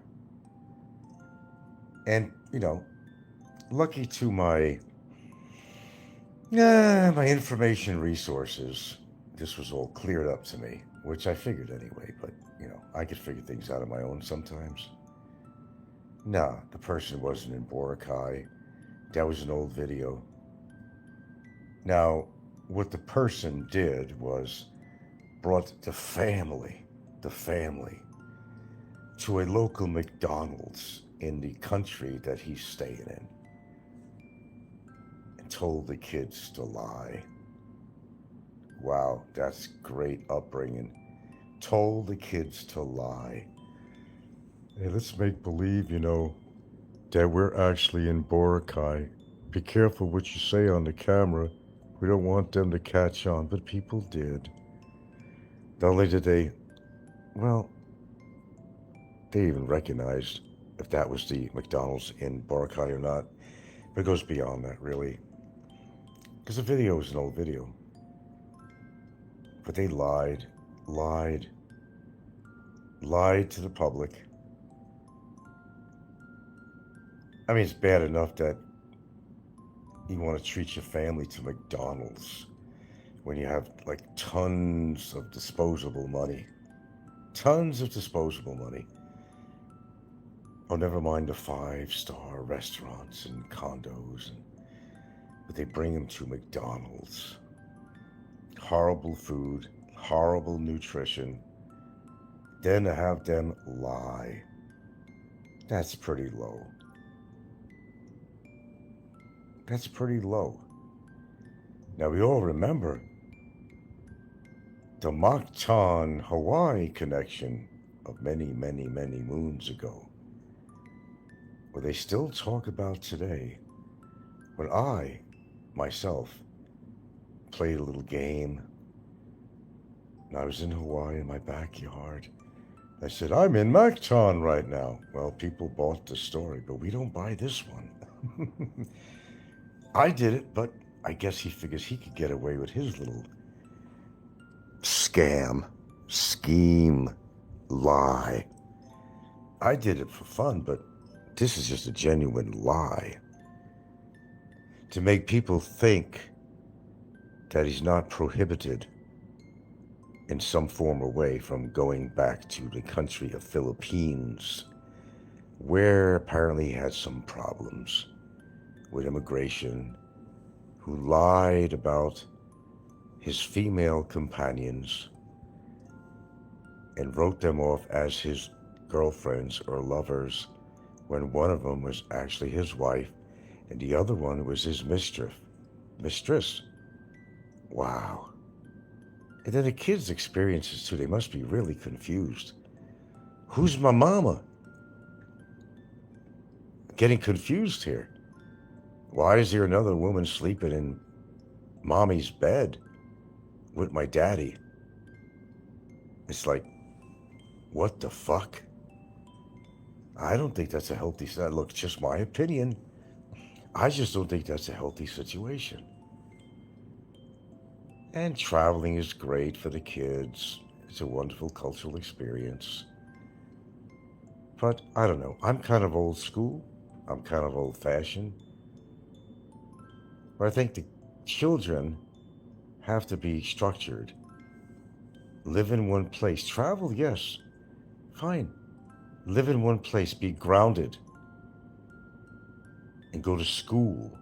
One school. Or be in school at all. At all. And where they might actually not be in school. And how do you take kids out of school if they are going to school? How could they learn if they're always on the road? They're traveling from one country to another. Is that good child upbringing, child rearing? My opinion, just my opinion, no disclaimer. Everybody go home, nothing to see. No animals are hurt in the production of this video. Just my opinion. That's my opinion. What kind of a person is that? What kind of a circus is he running? It's a circus. It's a circus of clowns, liars, manipulators. I just don't think it's healthy for the children. Not related at all, not even friends with these people, but I can still have an opinion. My observation, and along with others, feel the same way too. Something funky is going on and it ain't good. Remember, you got the children to think about. Even if you don't give a fuck about anything else, you got the children to think about, right? The children. The chitlins. You got the chitlins to think about. Calls them not even children. Calls them the chitlins, like they're some musical group. Like Alvin and the Chipmunks. If you're that old to remember that cartoon, whatever, Alvin and the Chipmunks. I'm just here to say bullshit. I'm here to say lies, manipulation of the viewers, being one of the latest antagonists on YouTube, playing Mr. Good, Mr. Righteous, Mr. Do No Wrong, when I can't see one damn thing that he's done right, from my point of view, from my observation and experience, as well as everybody else on here. I don't think anybody would deny. I think plenty would back me up, too.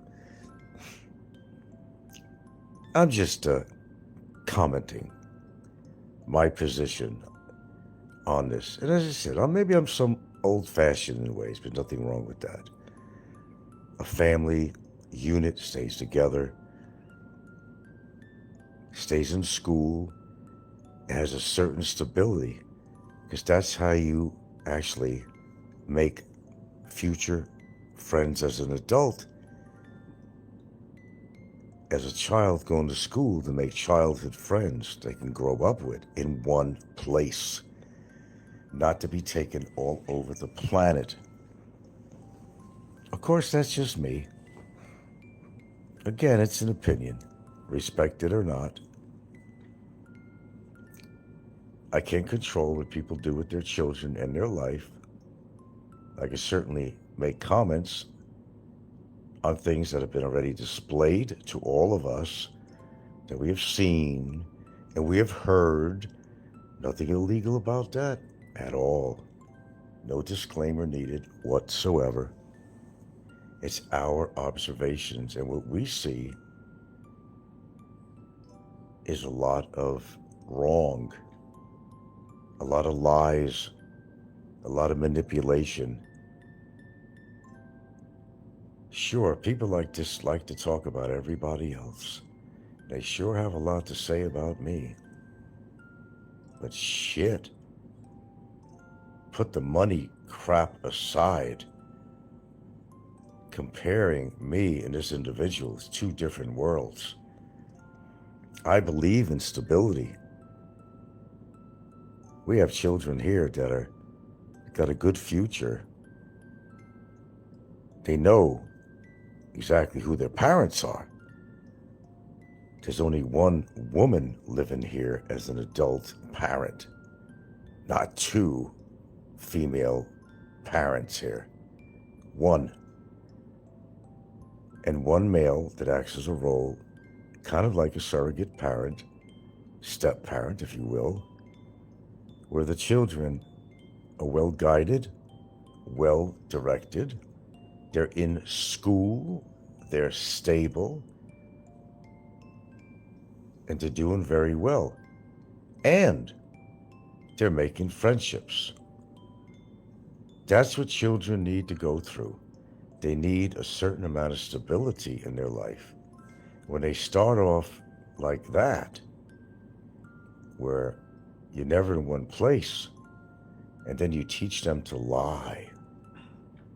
Teach them to lie. And you feed that kind of crap food to them. Oh, they make fun of, oh, he's a frail old man. Or he's not as tall as he is. Okay, what about it? I'm stable in what I do. I'm stable in a household. The kids are stable. My partner is stable. We're grounded. We are a real family unit. No shenanigans going on. I'm a one-woman person. I don't need more than one person to satisfy me or my ego, because my ego has never been that big where I have to be with more than one woman to try to prove my prowess as a man. I don't call that a man. I call that a manipulator, amongst other words. I don't make business deals with my partners. I don't in that sense. Stick with me, make me look like the man on campus, the big man that I am. In girth and height, I'm a big man. And I got a big wallet too. And I'm a motherfucking cocksucking narcissist. It doesn't make you a good person. It doesn't make you better than anybody else. how fat your wallet is or how many women you have in your harem. Why do you need a harem? Why is one woman not good enough? And why present this in front of innocent children? Innocent children that don't understand what the fuck is going on. What is with the family dynamics here? I got the guy has one wife, and he has a mistress that is not only living with them two, but he had a baby through his mistress, which caused a big problem way back. Not way back. A big problem. It was a big problem from the wife. It's one thing we all share the same fucking bed, but you got our mistress pregnant? Whoa. The plot thickens. Who could live a complicated life like that? Man, life could be complicated enough, but I know. Some people say, wow, what a great situation. I got sort of kind of a harem going here. Hoo-hoo. 2 women to be intimate with. Wow.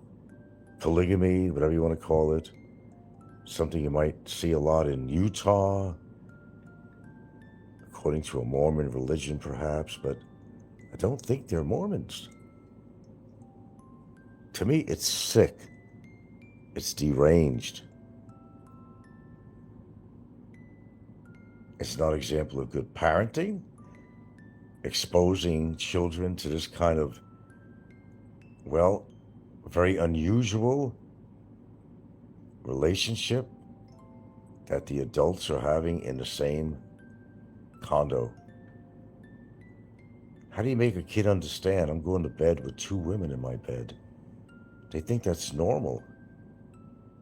That's a bad influence as far as I'm concerned. Very bad influence. Of course they share the same bed. They share each other. It's like a commune or something. But this is a little bit overboard. How could somebody have such a huge ego? It's funny. Did I say ego? A big ego. Oh, wait.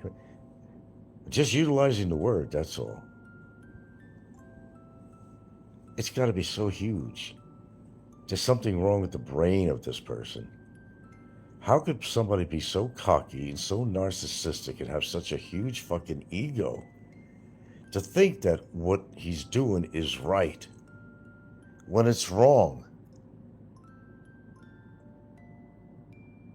No, I'm not, sir. Not who I'm talking about. Although, there's something to say about Brevis, though, in regards to that, too, but it's not about him. It's not about him. Well, I'm getting ice cream cones. I'm getting smiley faces. Oh, they'll agree with me. Thank you for supporting.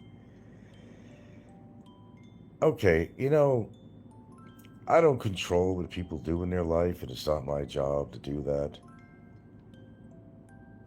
I'm living my life how as I feel I want to see it, how, to do things right, to make any children that are influenced in my home, in my family here, in this house,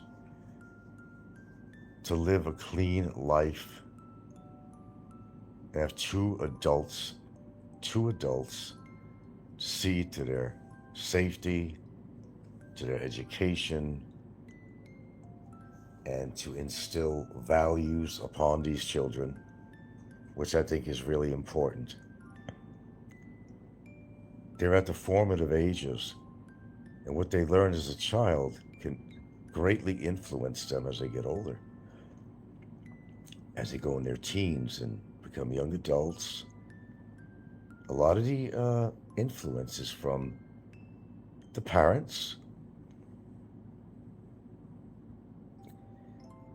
And if you're not teaching the kids right, allowing them to be normal children, not taking them out of school because you want to travel a lot, They just start to make friends. Then they got to be uplifted out of the school to live somewhere else or in another country. And the only friends they have is each other. They're not making any real friends, no matter where they are. These children need friends.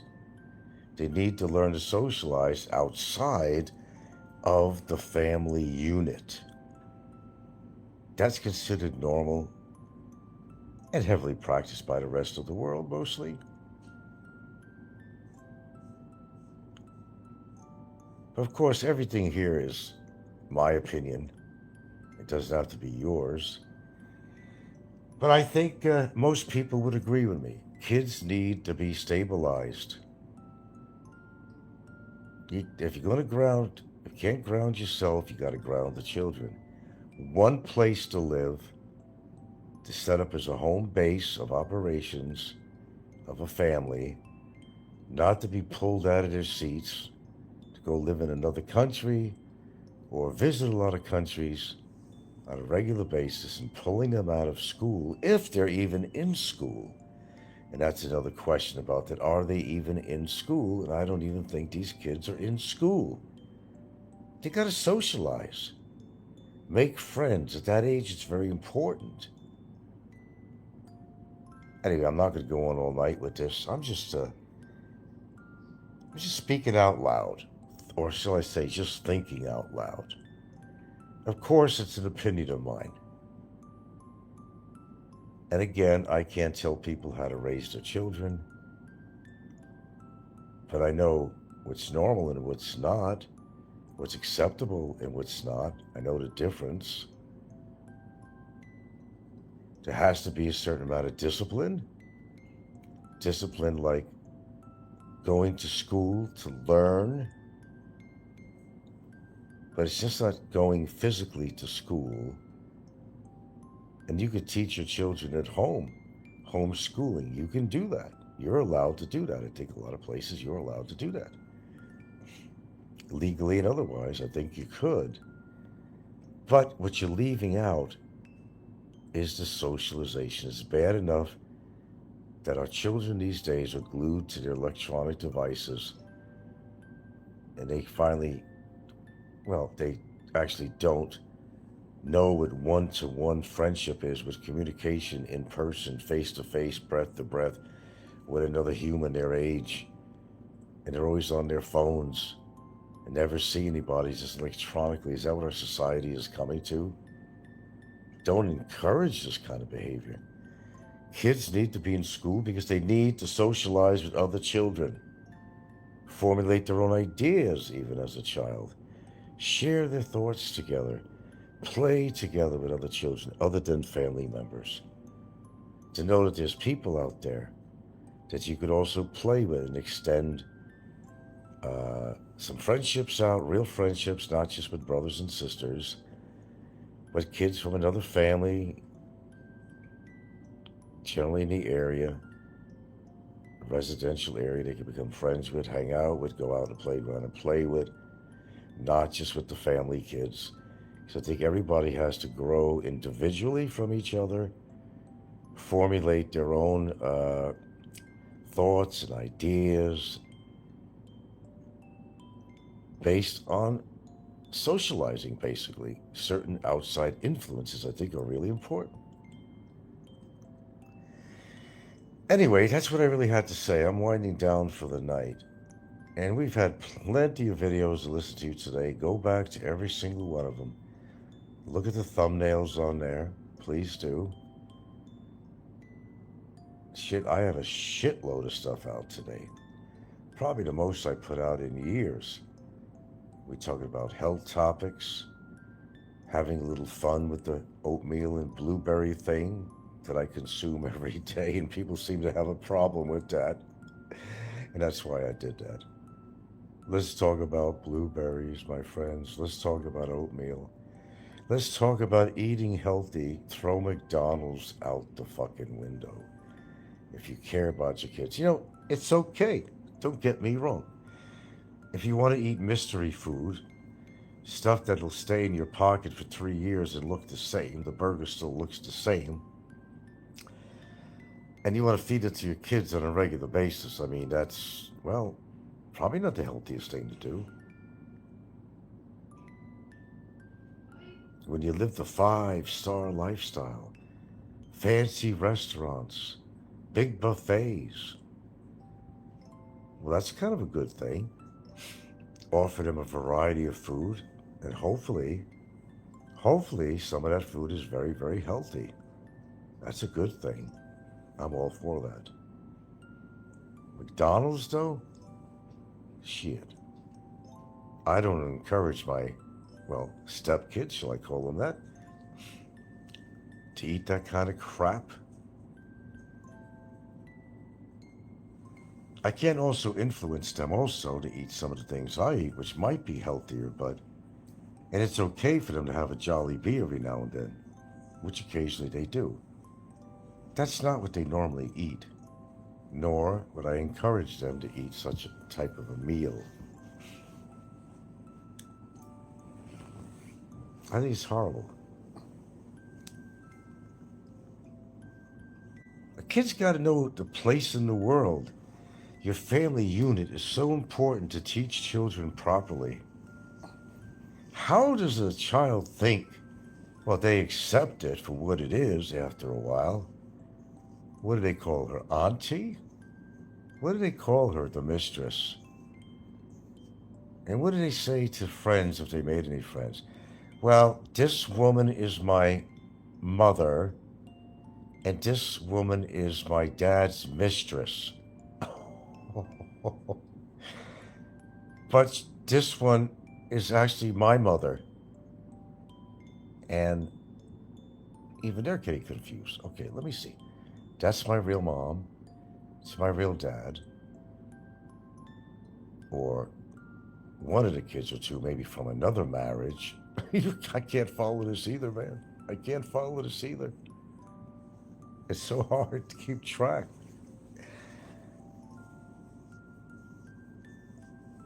The reason I'm going off on this individual is he's been nothing but a fucking louse. An antagonist on YouTube. To do no wrong man always has an opinion about something. Doesn't always follow the rules of society.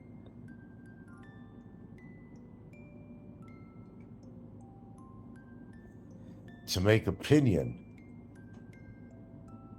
about other people, to be negative about other people, saying that they're doing things wrong when this person is doing a lot of things wrong. You know, the pot calling the kettle black shit. Get a lot of that on here, don't we? That's what you call a dysfunctional family. Totally dysfunctional. It confuses the children to understand who's my real parent. I mean, who do I answer to? Who do I respect more? Who's that woman? Why is she here? From what I see on TV, there's usually a mother and a father. But then there's a mistress in there too, thrown into the formula. What are the kids to think? What are the kids to learn about this? That gets confusing. I don't think it's healthy.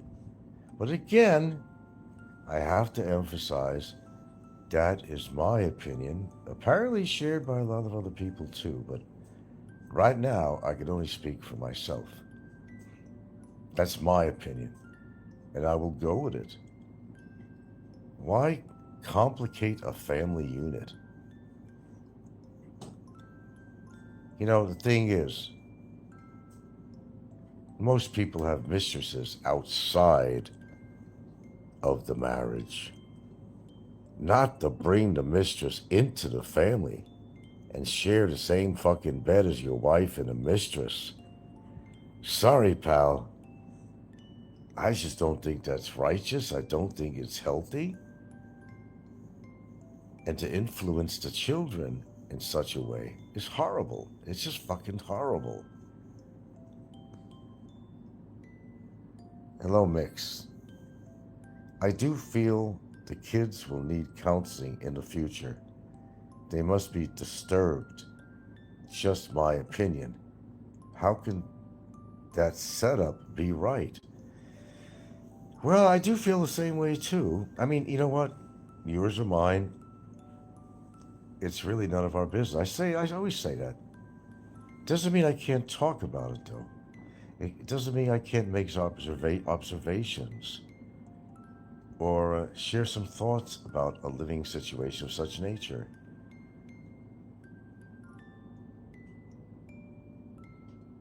I certainly know you agree with me, that's for sure. That could fuck a kid's head up in the future and how they enter their own relationships.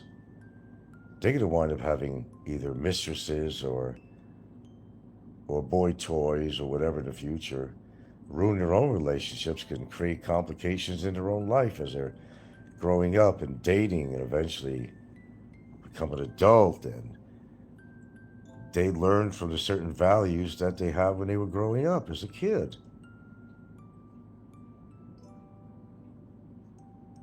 As the hundreds coming by.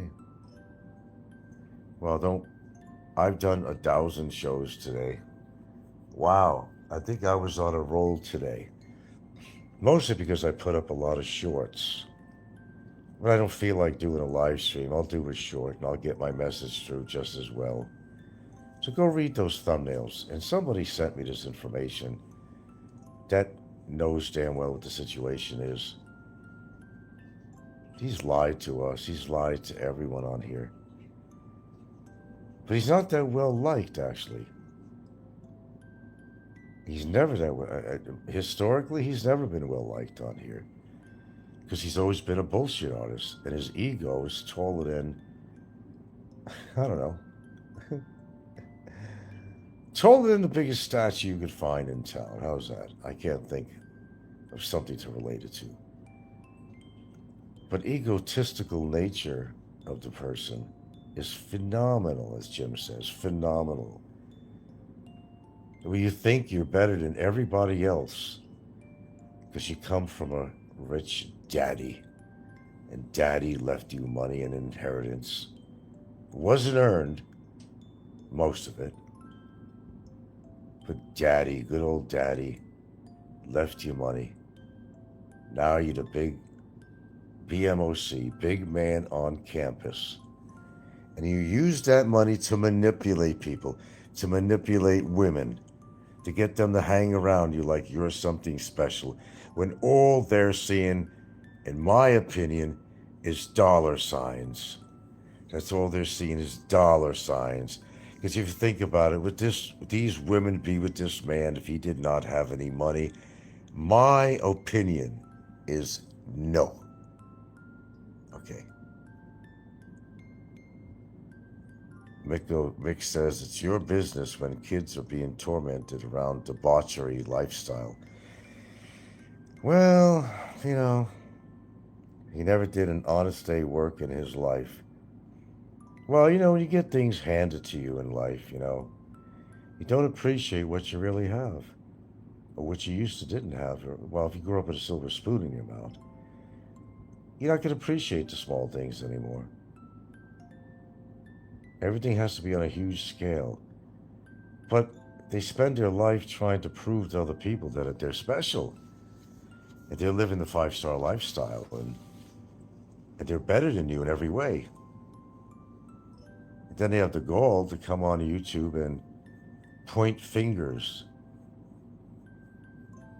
calling people different names, describing somebody's physicality, which is not always an accurate description, calling people frail or mental.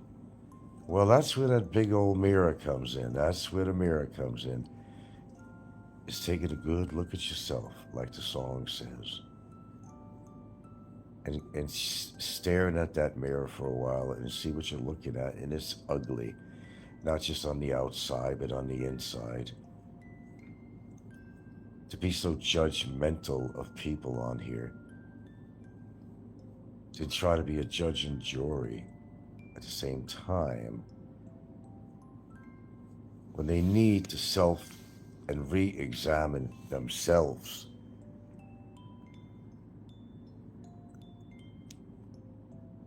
Yeah, he has those Sister wives. Oh, that's a good way of putting it. Sister wives. I was trying to think about that. It never works out. Look at the original show, Sister Wives. I don't know. I think half of them, they all broke up and they moved on. Some got remarried. I saw the show. I used to watch it now and then. There was jealousy amongst the wives. There was always a problem of who was spending more time with the other. It never works out. And why the hell would you complicate your life like that? Well, the guy on the Sister Wives show, well, I think he had a good job or something, whatever he was doing, but he had money from the family too, I think, yeah. Another inheritance guy. But he was making money from the show. Imagine trying to support, how many women did he have? I don't even remember. And then Jesus Christmas, I mean, having children, multiple children from all these fucking women. Boy, does that put a financial burden on a guy like that. Then if you get divorced, you got to pay child support to each wife you divorced from. The kids may grow up to hate you. Oh, that's like opening up a can of worms that you just can't shut. You can't reseal the can when you opened up that can of worms. What's that? He was mocking me the other day in the short with kids around him, using derogatory, was he? Derogatory sexual language in front of them to mock me. Oh, I think I heard that. I was stunned how a respectable adult could do such stuff. It was appalling. Yeah, that would be. And believe me, I know, because I had a daughter who used to talk about everything in front of her children, and I was totally against that. Part of some of the friction I had going with my own daughter, because I used to tell her, the kids are in the room. Are they listening to you? Oh, it's all right. Don't mind. I don't care. Well, that's where I got mad at her. If you really want to know the truth, that was part of it. Are you going to gripe and bitch about somebody, even the kid's own father? She's going to gripe about him. Don't bring the kids in on this. Don't have the kids in the same room, then watching you go out of your mind crying because your boyfriend left you and I'm confused. These kids pick up on your emotions. They become unhappy when you're unhappy. I don't know. People just don't know how to raise children anymore. I don't know whether they want all these children, but they don't know how to raise them. All right, listen, I got to wind up here. I'm going to start slowing all these videos down I've been putting on. It's been taking up a lot of my time. I know, you think I sit in a chair all day. No, I really don't. I'm actually pretty active. Doing things around here all the time. But I am pretty vocal. That's for sure. And I pretty much just say what's on my mind. I'm not intimidated by anybody, if you haven't figured that out by now. At least I speak the truth. And last word, can anyone answer me this? Do his kids consider his two mistresses as their mother? I don't know, man. I don't know what's going on in their heads. And I'm not going to interfere with it, because I don't have the right to interfere with it. If he was mistreating the kids, I would call the nearest Department of Social Welfare agency, no matter where he lives. I don't care who the fuck he is or he thinks he is. The kids are going to be the ones that suffer from this. They're the kids. The kids are going to suffer. I think he was married once before and he had trouble with that. He had paying child support. I don't know. There's a lot of legal shit that was going on. And the reason he don't come to the Philippines is because somebody did report him to the immigration. He's afraid to come back to the Philippines. He loved the Philippines. That was his base of operations until something went down with one of his sister wives. It was down, and apparently, by his own admittance on a Facebook show of his, when he was in a pissed off move and did all these Freudian slips, pretty much laid it out that one of them he thought was treating him like an ATM machine, always wanting money from him. They got into it in a big way, apparently. That's why he went to another country for a while. That's why he left. It was traveling around, not just for the job, but because he left the Philippines because she had this sword over his head financially. He had to get out of the country. That's why his beloved Philippines that he loved so much, he couldn't stay there. And that's why he's in another country. That's exactly why. He's running away from the Philippines. He will not bring his sister wives there because if they get into another hassle, it's going to cost him a lot of fucking money or maybe go to jail. So they're so innocent. Did I get it down right, Mix? He had a PI, was his favorite lifestyle. I've been around long enough to know that. So this was a lame excuse to put down the Philippines and say, the country he's in now is much better. Oh, the beaches, everything is much better. The climate is much better. The people are much better. We don't even sweat here. The kids love it. Well, they love the Philippines too. But he whisked them away from the, where they were starting to get grounded in one place, in one country. One country. Exactly, or he could become another Kevin with the bolo, even leaving the money aside, yeah. Strange things could happen, and they do. Anyway, I gotta get off here if you don't mind. This is gonna interfere with my sleep stage if I'm gonna be on here. I'm in bed already. I just thought I'd come on, do a little ditty on here, reiterate some things and talk about a few others, and just basically offer my opinion. I'm not in the attack in any formal way. I don't need to be. But the reason I talk about it at all is when you get individuals like this that are always pointing this finger of negativity toward me, especially. So I'll speak for myself, nevertheless others. Always has something to say. To mock you, knock you, downgrade on you, downtrod on you. Always has something to say about your life, my life. Well, you know what? My life is not complicated like that. I'm a one-woman man. It's all I need. It's all it was meant. If you're religious, according to what religion you have, you believe in polygamy, whatever. But I'm old-fashioned. One person is all I need. Live in one place. You got the money to travel. Perhaps you want to travel. That's always educational and fun for the whole family. Nothing against that. Nothing I ever will have against that. Cultural experiences, experience different cultures. That's cool. Totally cool. But the rest is a bunch of bullshit. I gotta go. Thanks for listening. Always learning, folks.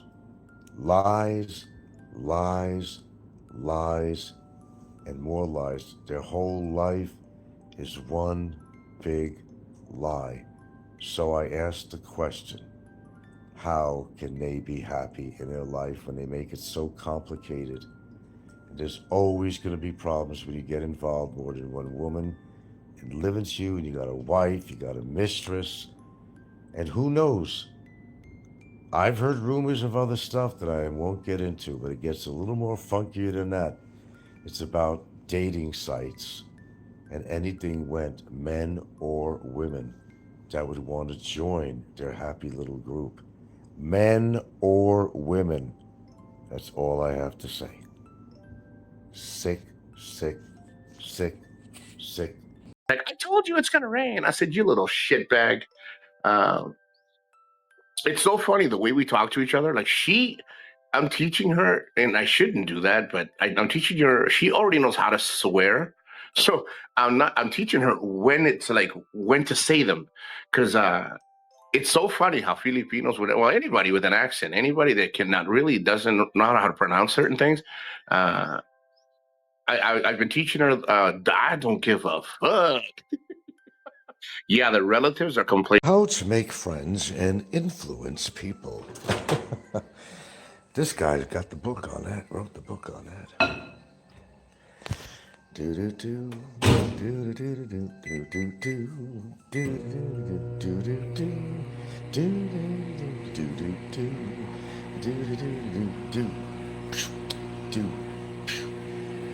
do do. Oh, I gotta go through this process again because I forgot to buy regular tea bags. Oh man, I gotta do my thing with the green tea. You know, some things require an effort. You know, itchy this morning. Some things require an effort, but it would be worth it. What if tea goes fast? In this canister here, strictly from Japan. Yeah, daughter brought it over from Japan. It's going fast, but I didn't get a lot of tea out of this. I don't know. I think I'm using too much when I make my tea. I'm not utilizing all of this. I think that's the problem.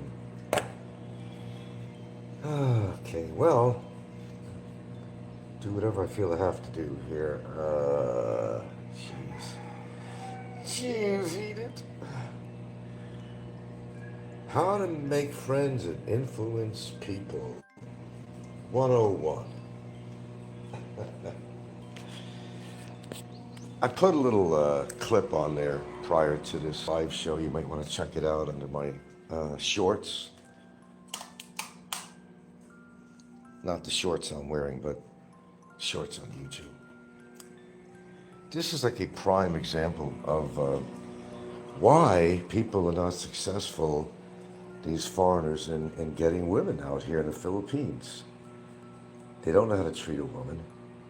They want to use all that gutter talk. And you know, Filipinos are not like that. It's very rarely you're going to hear, even a Filipino, it's very rare that you're going to hear using language, fuck, you little shit, you little bitch, you know, whatever, cunt, or whatever, you know, they don't talk that way. Now, it's bad enough you got things against you, you know, maybe not the best looking foreigner in the world, you're overweight, you got gnarly teeth and all that kind of shit, you know, but, and that's bad enough. That's bad enough, and you're uneducated, add that on top of that too. And he used to be a drug addict, and, you know, should I go on? Okay, it's bad enough that you got that going on for yourself, but then around women, you're going to choose to talk, you know, this gutter talk type shit, low class, you know, gangster talk. That don't work. That's right. Whatever woman you're going to be with, yes, it's going to be a friend. That's it. It ain't going to get any further than that, buddy. You know, you're not even going to get the first base. Oh, I don't know. According to what you got going, she may lie to pet her a little bit, you know, because maybe you can't do anything else. Isn't that frustrating? You're traveling around with a woman friend, you're sleeping in the same bed, you can't do anything. Fuck that shit. Fuck that shit. That must be frustrating as hell. I'll tell you what, if I had a woman I thought was good looking, I was attracted to her in any way. Shit. I'm Johnny on the spot, brother. I don't know about you people, but I'm Johnny on the spot with some shit like that. I'm just human.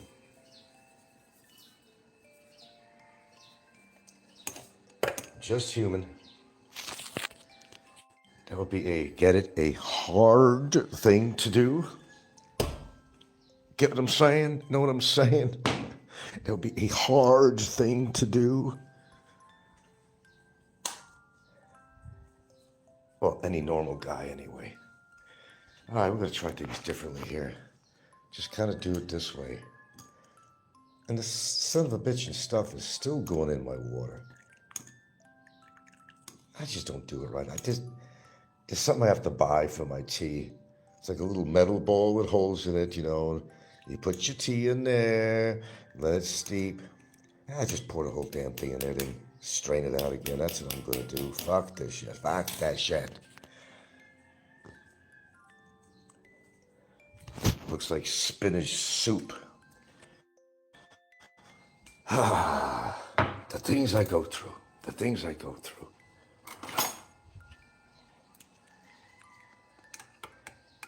But you go stir it up and let it steep. I'll do the way I did it yesterday. That's all. But let it be in there a while. I want to get all... This is expensive shit. This is real matcha. Matcha tea. I want to have some matcha tea. Matcha gotcha.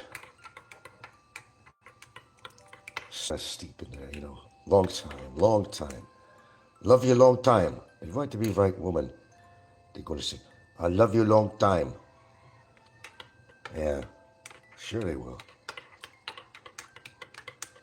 It's just something I could do. Let it stay in there a while. Then I'll just strain it out like I normally do. No big deal. Relax. No animals are hurting the videotaping of this program. And we're just making some tea the hard way. That's why I like bags. They're more convenient. They're not good for you, but this is potent shit. This ain't, play. This is game. No game. This is not child's play what I'm making here. Not even remotely. No, this is the real McCoy here. Don't fuck around with this shit. This is big boy stuff here. Okay. All the way, personally, brought from Japan. From Japan. Okay. Where was I? Gosh, look, I say words like fuck and all that shit on here, but when it comes to, woman, seriously. I know I'm gonna have to go hit John pretty soon. Anyway, but when it comes to the women, and you're trying to get them or keep them or just be around them for that part, for that sake. You don't talk this gutter talk shit. Expect to impress some woman. No, that's not what you do. Then they wonder, why did I not get any woman?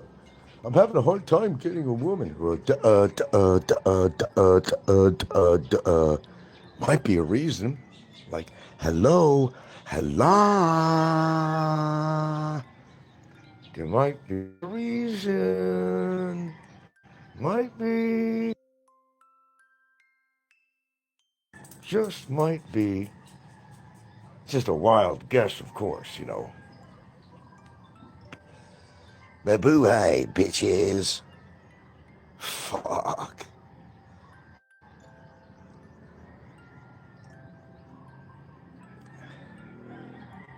I don't know. The woman he travels around with, nice woman.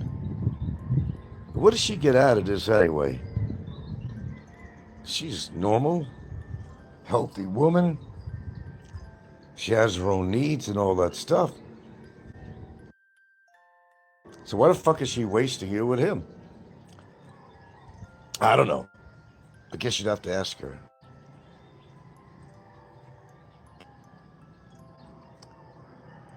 Well, okay. The free time she's getting to go a few places on the little motor scooter, the one that was underwater that he bought. And I was always putting money into it to fix this, repair that. And I don't know what drives people sometimes. But if you find that answer, let me know, But she's got her needs too. She ain't getting it from him. She ain't giving it either, you know what I'm saying? Know what I'm saying? Yeah.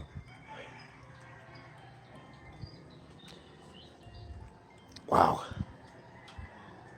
Look, tell you what, man.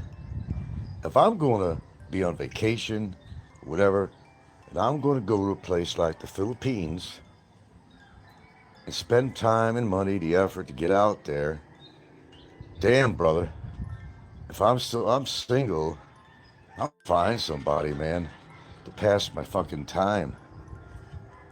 Otherwise, just stay home and rent abroad in the States or something, you know. But come on, man. The land of plenty, the Philippines, bread. Yeah, I got my constituents out there looking after me all the time. I get a guy that writes me. He's called the mailman. That's what he calls himself. I'm not lying. Calls himself the mailman.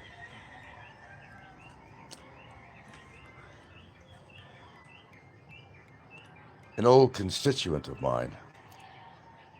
Yeah. Boy, I did a lot of shows yesterday, didn't I? Even if it was uploads. I gotta say, that's gotta be my record. It's gotta be my record. And you can say, well, Frank's got a lot of time on it. Well, I mean, in a sense I do, but I will make the time if I got something to say. Even if I don't have a lot to say, I'll just do a short. I don't need to go on and do a whole soliloquy about somebody or some bullshit going on. I'll just do a short and get to the point. Yeah, I'm capable of doing that. And you can see that I did yesterday. Look at the shorts I got on, right? Not the ones I'm wearing right now, okay? The ones I got on video.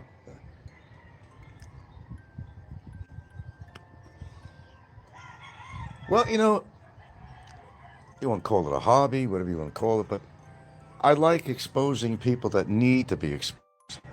Hey, look, it's a waste of my oxygen. It's a waste of my... Look, you don't have to tell me, because I'm the one that preaches that all the time. I'm the one.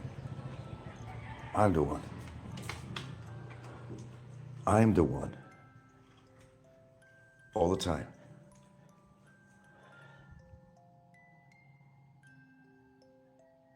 Okay, but besides having to show you my tea, I'm going to go take care of it. I'm going to be back in a few minutes to show. I also give my dog some eye drops. So if you want to hang in there, might be about 5 minutes to take care of this.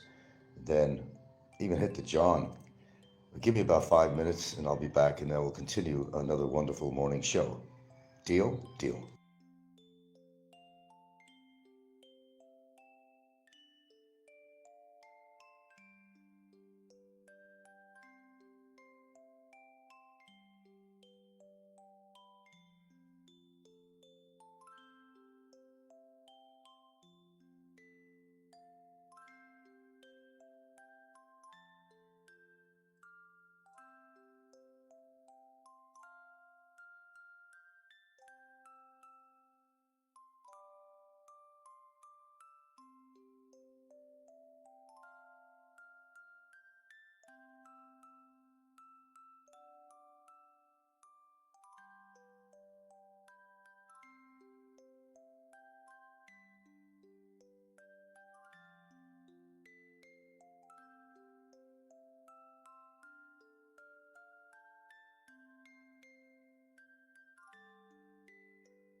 Well, mabuhay, bitches, I'm back. I guess some people didn't want to wait for me. I had 13 in there. No. I was very courteous. I said, hey, I'll be back in 5. But you couldn't wait. You could have talked amongst each other, but no, you didn't.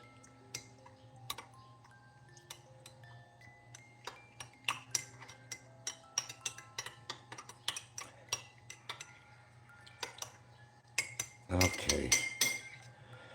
All right, let me go through this again. Jeez.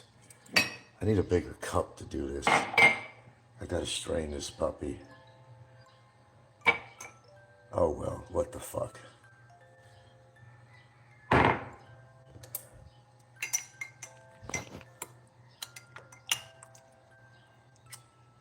I'm not big that have big cups around here. It's the only big cup I had.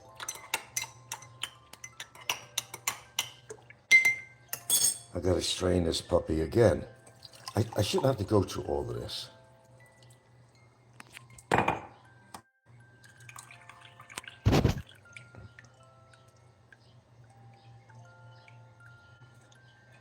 And I don't want to waste all of this because, and I'm not going to, because after I have this cup, I'm going to go back to this and do it again. Make sure I get a full cup of tea and I don't waste this very valuable, precious tea, which was not cheap. It was a gift, but you know, if you had to buy it, it's not cheap. I'll guarantee you that. I'll put all bullshit aside. Okay, where was that one stuff I had?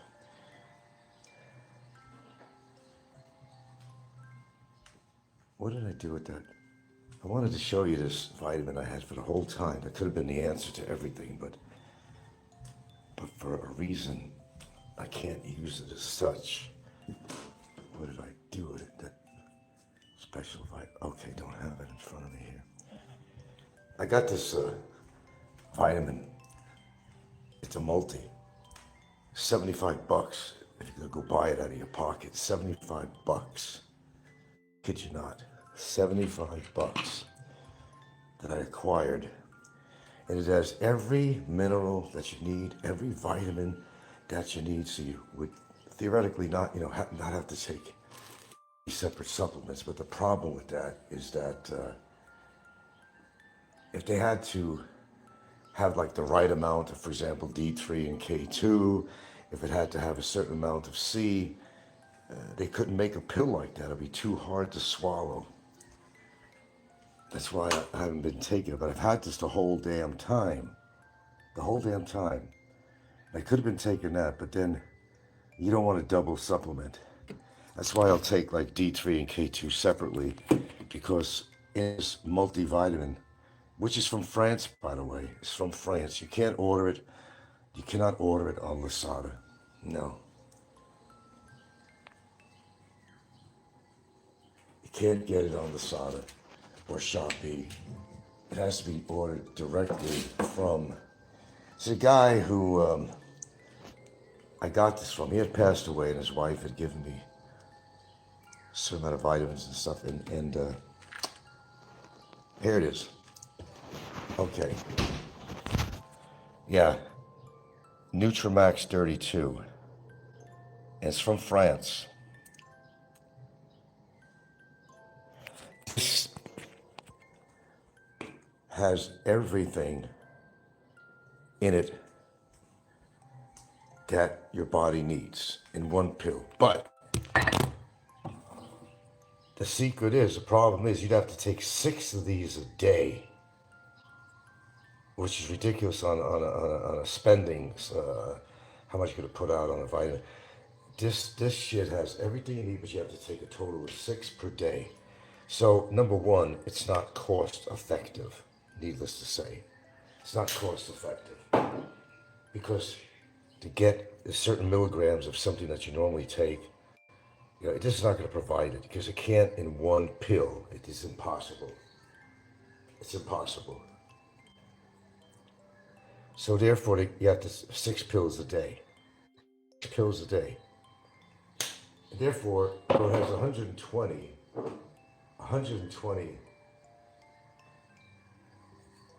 pills in there. that means it's not even going to be good for 10, 20 days or something. I don't know, according to how many you take a day. They suggest 6. So if you had to buy it out of your pocket, it's probably something you wouldn't do. It would not be cost effective at all. But this shit, let me tell you, $75 a bottle. This is a company, I mean, it has everything in it that you need. Everything, micronutrients, everything. And you say, well, this is great to take every day. Well, it would be. And you wouldn't have to take anything else. Like one-stop shopping. Save you money, right? But no, it doesn't save you money. Because if you have to take 6 a day, all right, do the math. I forgot what it says on there. How many tablets? My eyes are so bad. It's at 180 tablets, I think, on there. So it's not cost effective to take it. But yet, this son of a bitch, everything in it. But unfortunately, I can't take much of this because if I take this and I take my separate supplements, I'm going to overdo it. Or if I take this alone, I'm going to underdo it. It's just how these companies get you. But it's not their fault, really. Because if they had to make a capsule that had everything in it that you need to take, it would be a huge capsule, which is not going to be something that someone's going to swallow, like a fucking horse pill, you know? So, on one hand, they make more money. If you got that kind of money, every month, to go spend $75 just on one bottle of vitamins, then fantastic, but it's not cost effective. Now, if it was one pill, perfect, has everything in it, everything you need, even the micronutrients. Perfect, right? Yeah, in the perfect world. Unfortunately, they can only put so much ingredients in a capsule. They can't do anything more than that, so they require you to have to take multiple per day to get everything you need at a great expense. It just doesn't work out. Because remember, you know, it may contain everything you need, even the K2, D3 and K2, all that shit. My God, it even has CoQ10 in it, which I take separately. All the shit that I take, but not in the amounts that I need. So you can't double up on that. I can't take my regular supplements with this because I'm going to overdo some of them. I mean, you get my point. Yeah, this is manufactured in France. This is not cheap shit. I could take 1 or 2 a day of this if I want, just to get some of the nutrients, but you just got to be careful. You don't want to overdo it with your separate supplement. All right, I just made a point. There you go. I mean, I don't need to talk about it anymore. Yeah, there is actual multivitamins on the market that do actually give you everything you need, quality ingredients too. Not many fillers and shit like that. This has polyphenols, everything you need in here. This thing is like the GOAT of vitamins, but unfortunately, you'd have to take 6 a day, and not many people are going to want to spend, you know, about 2 bottles worth a month, $150 a month on, you know, I don't think so. Okay, so here we are. It is green tea. Oh, I'm missing one thing, that I did have some. I'm so happy, so happy. I do have a lemon left here, and I'm going to put it to good use. I most certainly am. Oh, yeah. Because I haven't bought lemons for a while. And I always have lemon. And of course, I always have my reason why I'm putting anything in my tea. We have to discuss it. Oh, I have to chop this up. I can't squeeze it. It's been laying in the refrigerator. It's still good. It's still good. But to squeeze it with my hands, it's gotten a little hardened, a little bit. But squeezing it with my hands ain't gonna do the job. I gotta cut it. I gotta cut this baby up. That's what I'm gonna do. And then squeeze, it's the best I could do.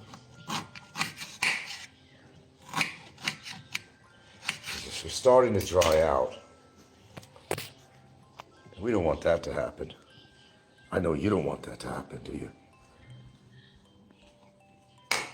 Because you care about me. Okay. Okay, bitches.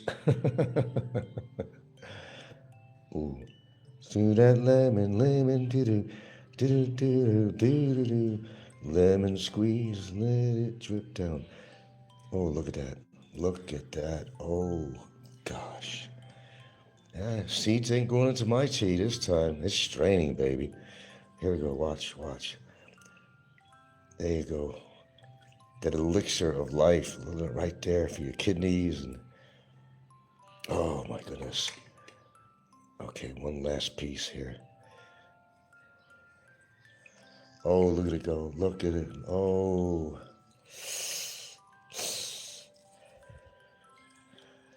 There we go. I made use of that. Ah. Perfectamundo. Caught the seeds. Don't need to fuck with the seeds. Get it in my tea. That's how you do it. That's how you do it. We don't fuck around here. Wipe my hands off, of course. That's how you do it. If you're going to do something, do it right. You know, seriously. If you're going to do something, do it right. Or don't do it at all. If you're going to date, date. Don't pretend somebody's your lover or your girlfriend. Anyway. Did have some interesting shows yesterday. I did some interesting uploads. It just told all how people lie on here all the time. They try to make themselves look good, but they don't get away with it though. See, people, not everybody on here is a dumb shit. Not everybody. That's a blanket statement. Not everybody is a dumb shit on here. They can figure out things on their own without my help or anybody else. They know whether somebody's living a really good lifestyle and they're really happy, or it's all smoke and mirrors. All smoke and mirrors. All smoke and mirrors. And we got a lot of that shit going on. Smoke and mirrors. Big time. I don't know, why do you have to pretend all the time? It's like, well, there's always something to hide. Dr. Jekyll and Mr. Hyde. It's one of my puppies here, very important, and also very expensive. I bought this.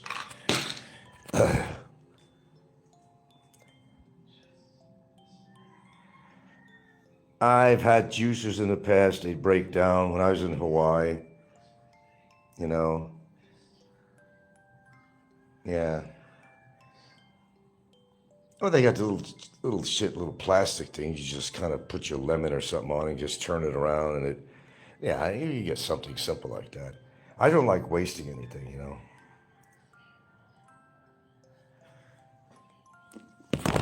Okay. I was just waiting for this puppy to cool off so I could drink it. Oh, I know it's going to piss some people off, but they just hate my boy, they just love to hate.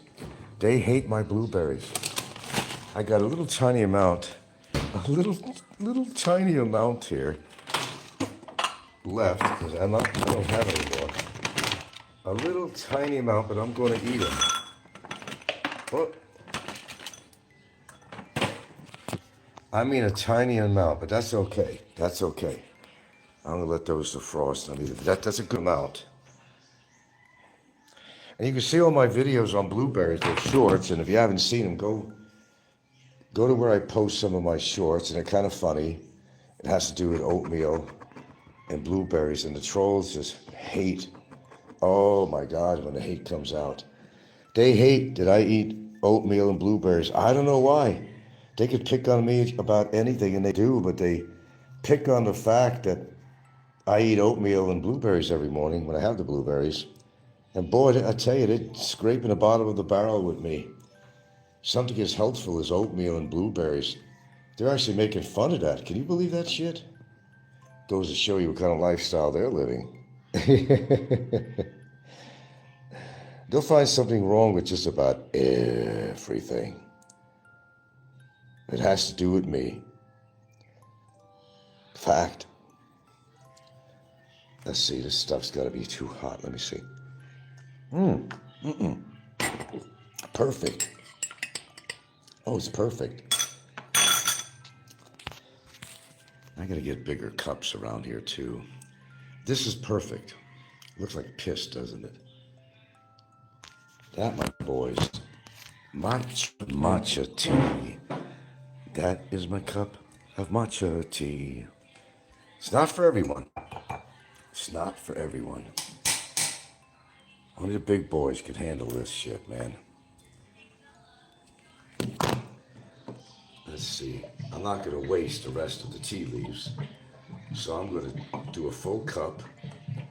I'm going to put it through the Micro again. And let it steep, because I'm going to have a second cup, because I'm not wasting this shit. It's actually expensive. You can buy it. Now I'm going to let it sit there forever. So there'll be a second cup of tea, because I want to get my tea worth, you know. You got to be tea worthy. Okay, so back in review. Yeah, we did a shitload of video action on my show yesterday. A lot of them were shorts, but they were very informative. They were very informative.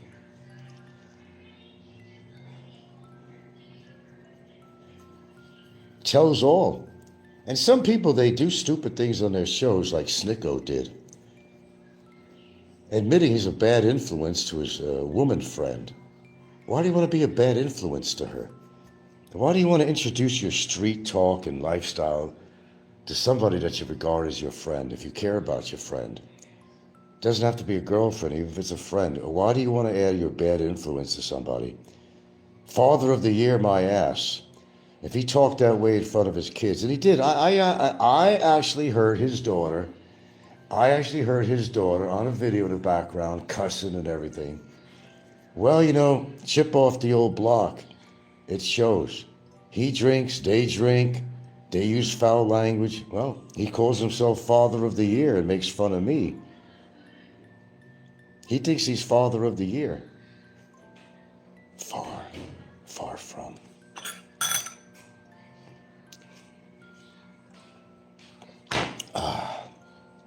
That's one thing I could say. I didn't talk to my daughter that way, or in front of her that way. I mean, if something ever happened and I hurt myself, I'd say, oh, fuck, shit. No, I'd say that, but I didn't incorporate it into my language, her every day. Effing this, effing that. You know, I was not that kind of influence. So he makes fun of me, saying I'm not exactly the Father of the Year. Well, compared to you, brother, I need a lot of awards.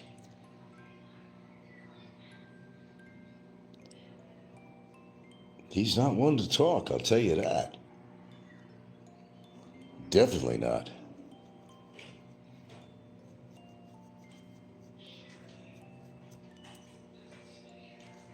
Okay, legal area. Yes, we're taking another step to get this shit resolved. We'll not discuss it on here. It is in the works. In the works, another step. Yes, we are. Spoke to my attorney yesterday about this situation. I said, this is getting out of hand. Let's get out the heavy machinery, the heavy artillery. That's what we're doing. That's all I'll say about that. Oh yeah, a lot going on behind the scenes I don't talk about, and I will not talk about. Oh yeah. Ooh, this stuff is strong. You know, the lemon in there, man. Strong stuff. Yeah, but this shit going on, man. I'm not just laying around here sedentary doing nothing. And I mean that physically, and I mean it in other ways too, legally. I'm not just sitting around doing nothing on here. But I'm not going to go into details what the hell I'm doing. Let's just say, you know, things are getting done. And I actually know why this is being held up. I even know that too. I know exactly why this is being held up. The one thing I could tell you, in part, they don't believe the evidence. That's for one. But there's another part of this that I can't talk about. Oh, there would have been a resolution a long time ago. They're holding out. All I'm going to say about that. Okay, let's go back to the home front here. Anyway, I got a little short there of Snikkos. Check it out if you haven't. This is prior to this live broadcast. Out of his own mouth, it kind of shows you what kind of a guy he is. I don't understand. How stupid can he possibly be? To not understand why, you've not been successful with women. And probably never be. At the age he is now, if this is his track record so far, I don't see a future. Well, I mean, there's other elements in it too, and I really don't know it as a fact. Maybe, I want to be real about this and honest. I don't know. I think there may be other factors involved here, like, mechanically speaking. I mean, he did get blown up by an IED, so I kind of went into that once before. I don't need to really get back into that again. A very unfortunate incident, but there might have been more damage than he ever talked about. So that's one possibility. But even if it's not, and let's say it's not,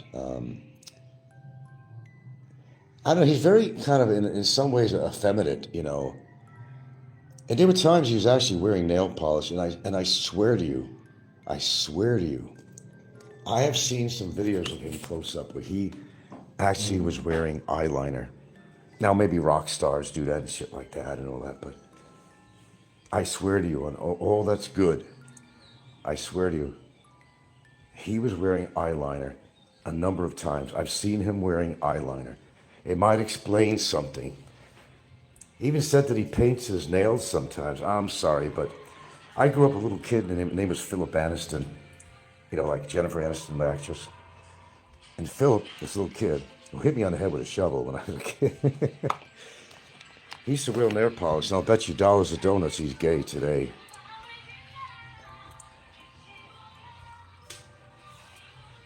But, you see, maybe you guys don't notice little things like this.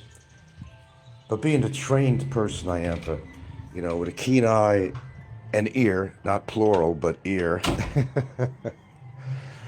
I make note of these things. I make note of them. Yeah.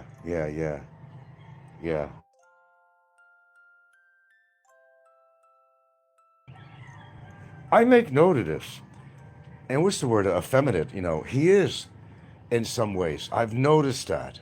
I noticed that. So maybe like when he hangs around with his girlfriend, he's like out with the girls. I mean, literally, he's out with the girls. He's one of the girls.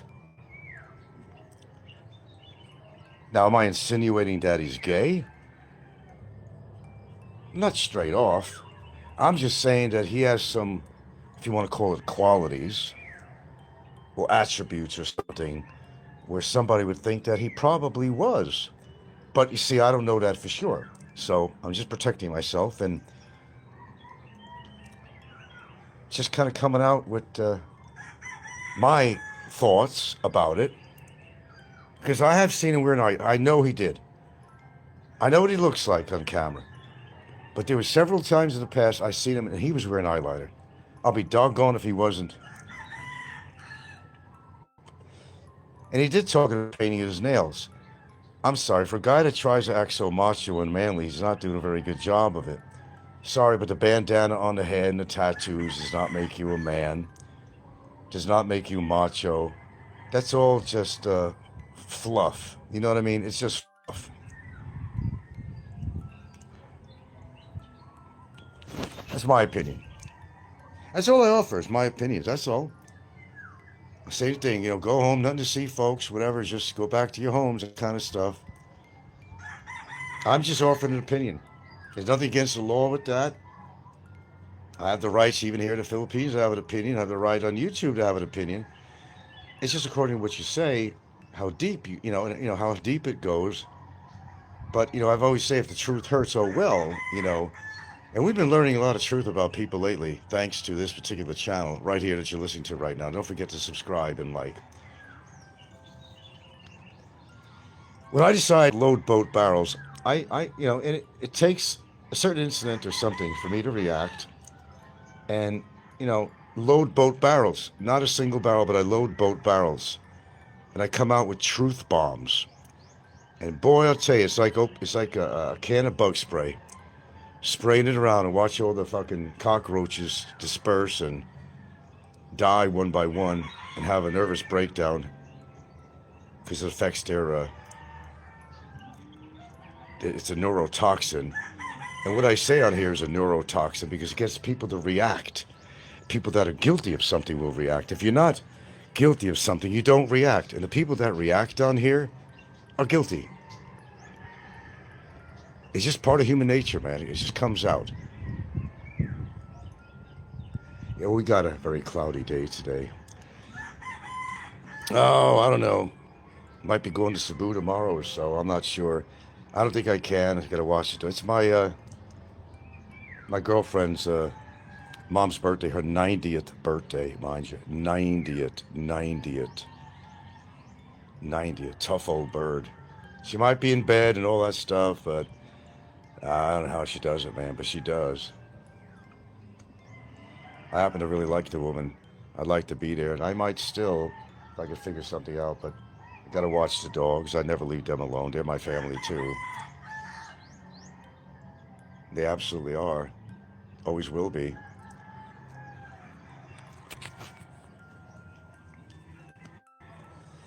That's why, having pets are fantastic, especially dogs. But truthfully, it's a big responsibility. It's a major responsibility.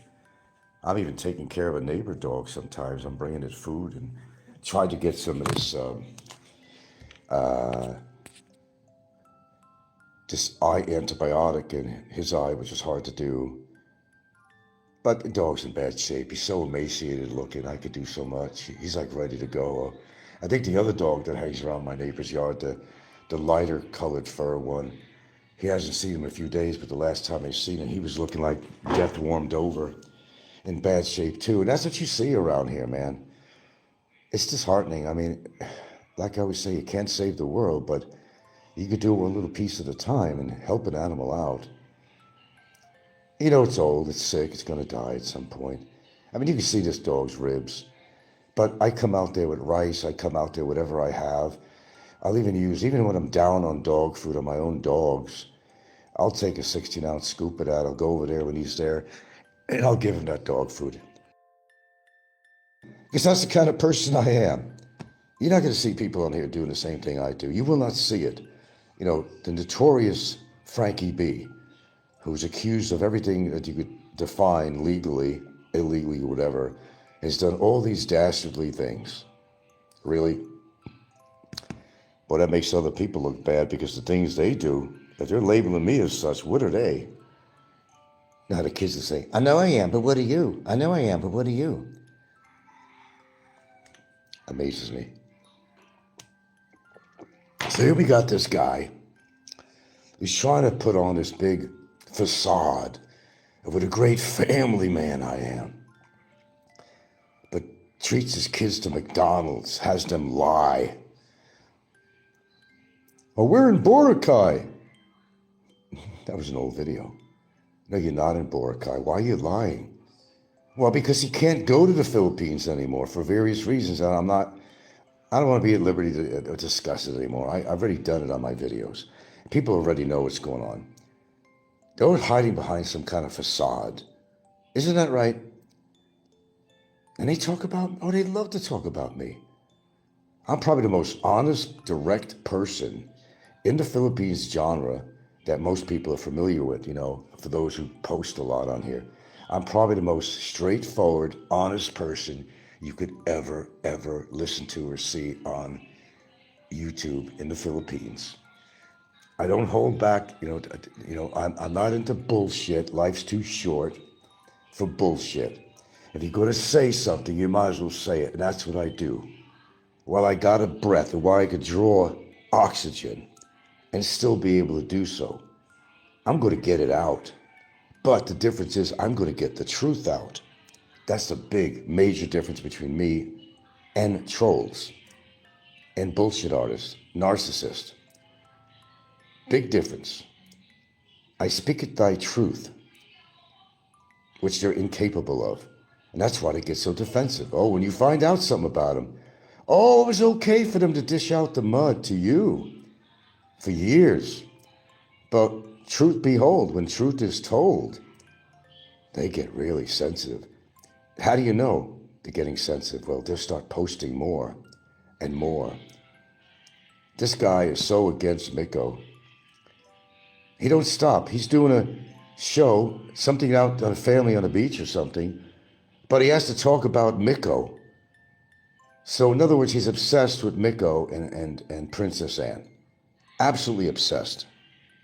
Just obsessed. That means guilt. It means he's sensitive.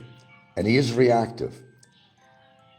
He always throws me in there for good luck, for a good measure. He'll always throw me in. Oh, I've been called all names, old man, frail, all this shit. Oh, Jesus Christ, how old are you, man? Get a grip. Get a fucking grip. How old I am. What about? Will you live to my age? I'm not thinking so. Yeah, I think I'm qualified. I think I am qualified. I'm going to change things around. I think I am qualified to make that prediction. I already made that on Philippine Antics on Heidi. And what's happening to her now? She went for imaging. She's got a congestive heart situation going on. And I talked about it. She talked about it on her show. And I talked about it.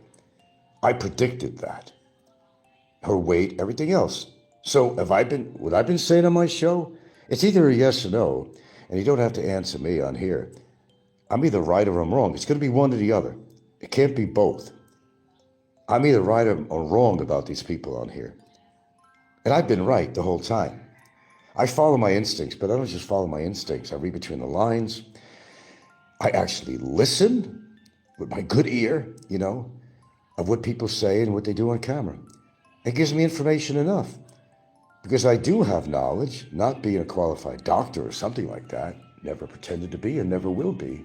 I don't think I'd ever want to be, actually, to tell you the truth. But I do have a lot of knowledge about health issues. I do. And I'm so open about my own faults. I don't hide my faults. I'm open about it. I talk about health topics, but I smoke. Yeah. Hey, I put that out in the open. I do have my own faults. But it doesn't mean I can't take care of myself otherwise. I made that abundantly clear on here. Abundantly. Maybe why I get so much into these supplements and diet and all is because of the fact that I do have a bad habit. And maybe subconsciously, I don't know, I'm purposely, I don't know, trying to reduce the effects and the free radicals of something that I'm doing that's not really good. But you see, I'm doing something about it at least. If I can't quit, then in the interim, I'm trying to at least fight the battle, if not win the war. Okay. Anyway, I'm not going to go back into smoking and all that shit. Everybody's got their own habit. They don't smoke on here too. They're not going to tell you. But they certainly drink. We all know that. They're not innocent. They're not without fault. Oh, hell no. Hell no. Ah, oh, that is sweet. Ooh, oh, that lemon. Tart, very tart. But I say there's a reason and rhyme why you see the things I eat, and they love to make fun of it. What a horrible thing I'm doing. It's a crime, I tell you. Put a lawsuit against me because I'm eating oatmeal and blueberries in the morning. Oh, please, put a lawsuit against me. They're desperate in every other way. They haven't been able to succeed in any form or way.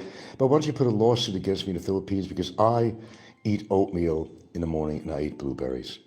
Boy, that's a crime, I'll tell you that. Crime of passion. Duh, go figure, right?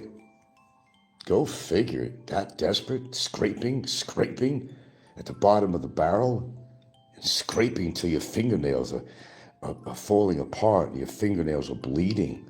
That's what they're doing. You could only go so far at the bottom of the barrel, man. You start getting into the oak and of that oak barrel, and you're going to get splintered. Your nails are going to split. You're going to bleed. You might get infection.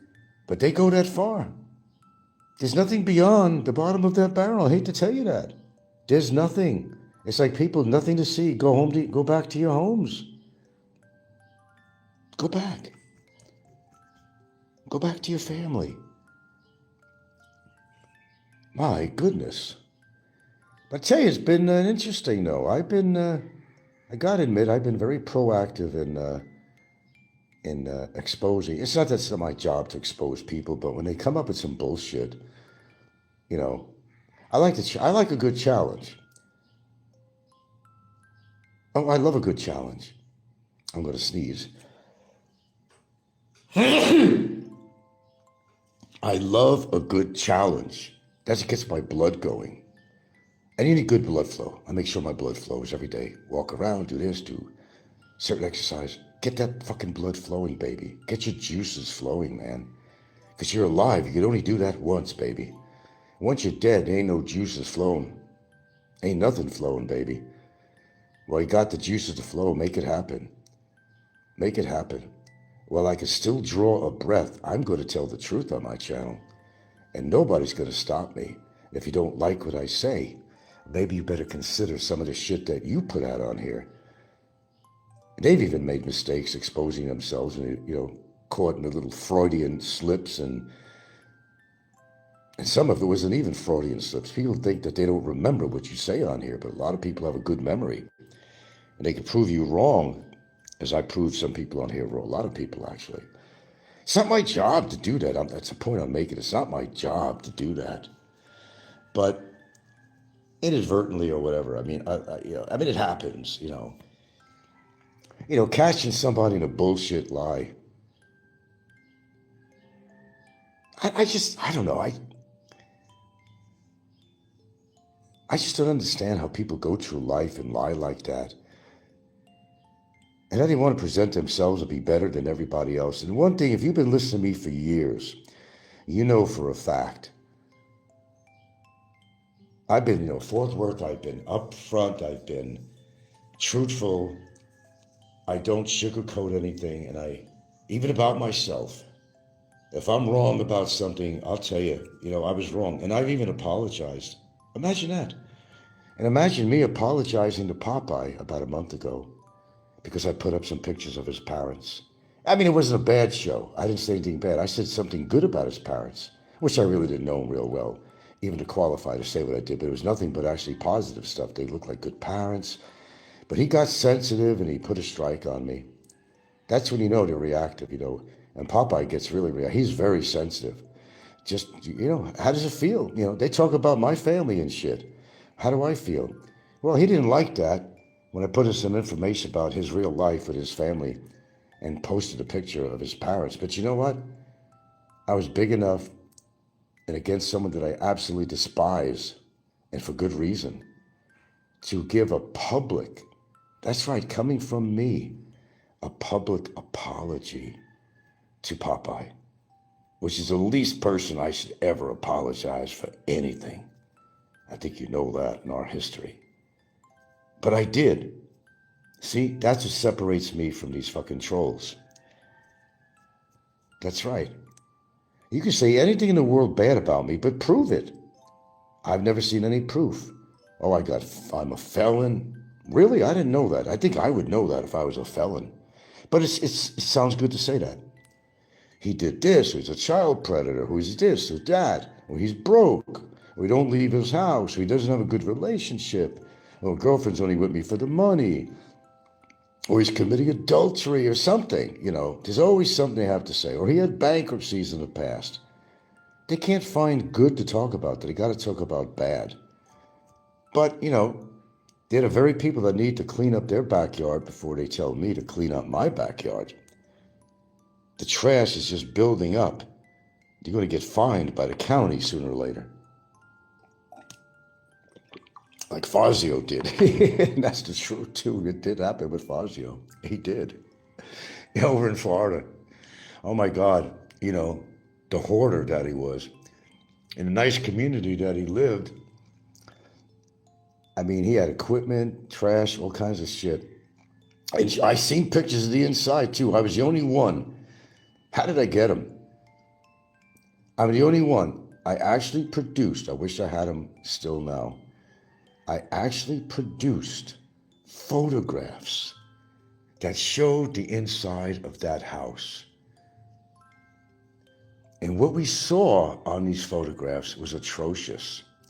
The bathtub was never cleaned. It was rusting orange and black and mold, like it was never been cleaned or used. The toilet, oh my God, it was stained. It was disgusting, not for human use. And then there was the walls I showed. The paint was fucking peeling off, curling up like, you know, wet paper that dried and just curling up. The living conditions were horrendous. And that continued on to when he lived to behold and what he was living in. And, you know, he followed his own, you know, ways and continued to live that way. Nobody has ever produced pictures of the inside of the place that he lived in or owned. It was, you know, and in Florida, I did. I wish I had the pictures now. But I did show them, and those that remember will remember that. I showed it. Oh, fuck yeah, he was a hoarder. Oh, are you kidding? He should be on that show. Hoarders, you know. Oh, he sure was. Whew. Yeah, he was one of them, amongst a lot of things. Guy was pretty messed up, dude. He was pretty messed up in a lot of ways, but he was lonely. He reminds me of, there was a comedy skit or something I seen on TV decades and decades ago. I don't know what it was from. Here's this lady sitting on a couch with curlers in her hair, right? And she lived alone. And she was a hoarder of such, but she would order, every time a commercial would come on with a different product, she had to order that product. And her house was just full of products from what she saw in commercials because she wanted to have deliveries to her house. It made her feel like she belonged in society or something, I don't know. And she never even smoked. But if a cigarette commercial came on, she'd go out and order or buy a pack of cigarettes, but she never even smoked. That's mental illness, and it's loneliness. Fazio was like that. He was like that. I think Fazio used to smoke at one time, I think a very long time ago. Oh, no. He did smoke. No, he said it. You never seen him smoking on camera, but yes, he did. Yes, he did smoke. And then you see like the steps to his shack and there's all these cigarette butts out there. That was his. But yes, my memory serves me right. It does. He did smoke. He said that he likes to have a cigarette here and there, but I think he smoked a lot more than that. But he drank a lot more than he told you. He did all that. He did all that. Well, he was setting himself up for disaster many years ago prior to dying. I mean, oh my God, one of the biggest disasters on YouTube, really. Now he paid for it. Now he's underground somewhere. Shame, huh? Really. It doesn't have to come to that. But that's why you need insight, you need knowledge, you need to know how to take care of yourself. But some people, they give up, you know, they don't care. But that's okay, that's their doing. It doesn't have to be yours or mine, you know. You can just give up on everything and just live your life the way you want. Don't care about what illnesses you have, mental or physical, you know, biological. They'll live the life the way they want, and that's okay. I mean, if that's what they want to do, that's their decision. You shouldn't have to interfere with that. I mean, look at Heidi. That's an example of a disaster. Besides, lupus and diabetes and obesity and a bunch of other problems, nerve conditions, bad hips, and extremely obese. Now she finds out that she's going to need an operation for her heart. She has congestive heart problems. Duh, I figured that out a long time ago, didn't I? See, I got good insight into people, don't I? I'm not even a doctor, imagine that. Which proves that you don't need a degree for something. And the truth is, I didn't need a degree for my photography to be able to excel or do something to become a pretty good photographer. It just takes practice. You can walk into any job. Now, I'm not downgrading the fact I learned a lot, but, when you work for a company, they're going to have to teach you what to do, right? Their way. It doesn't matter what training you've had in the past. You've got a degree. You got that sheepskin on your wall. It don't matter. Because they're going to have to train you in their way anyway. No matter what you learned, they're going to tell you different anyway. No, this is how you're going to do this here. And you could learn by experience. You could learn by on-the-job training. And yeah, it is true. A lot of people spend their money on college and it's useless. A lot of very famous, important people have made statements to that. It's very successful people who never finished college and never went to college, never even graduated high school, and they managed to succeed and become millionaires, billionaires, and very successful people without college. College, I think, is a good experience anyway. And you do learn in college, you do. There's certain things you could learn on your own, but there's little certain intricacies that maybe you can't pick up on your own that you could learn from somebody else, which I think is important. So I'm not saying that college is a washout. I think it's a good thing. But there are professions and things you could do without having to attend college. You don't need that sheepskin. A lot of people think that's just a waste of money. In many ways, it really is. Except people want to go to an Ivy League type of college, for the credentials, for the position. Say I went to, Harvard or somewhere, or MIT or something. It's just like, it gives you speaking rights, it gives you bragging rights and stuff like that. That's all that really is. Don't get me wrong, these are top-notch colleges. You can learn a lot in there. And for certain professions, yeah, you need to go to college to learn. According to what profession you're going to go into, really. But, people like to show off with their pedigree. But then again, to get certain jobs, they want to see that you have this little pedigree, as I call it. Or they won't hire you. Unless you're that much of a genius that you don't need and they recognize your talent, say, fuck the sheepskin, buddy. We want you to work for our company. You're too valuable. You don't need to show a certificate of completion of something or some kind of a PhD in something, but some businesses will require that. According to what profession that you're going into, of course. Makes a difference. Yes, it does. Oh, this stuff is hard to drink. Sorry, I gotta shove that into Charles' face. I got some blueberries here, boys. I got some blueberries. Ooh, these. Go watch my shorts about blueberries. It'll make you understand why I eat these little tasty morsels. Oh, they hate this. Oh, I don't know why, but they just hate this. Frank and his blueberries and oatmeal. Wham. Prejudiced people. Racist. Innocent little blueberry didn't do anything wrong to nobody. Hello. Hi. These precious little morsels. What did they do to piss you off? What?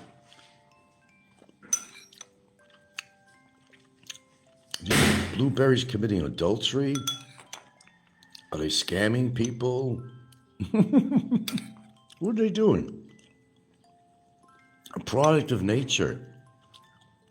Look at these morsels. What did they do to piss you off?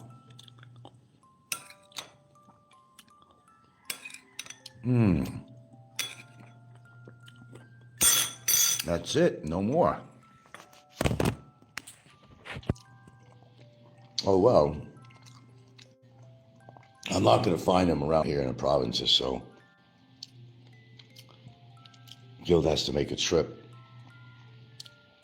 to Cebu. I guess I'm not going. So I'm going to have her pick up another bag of that.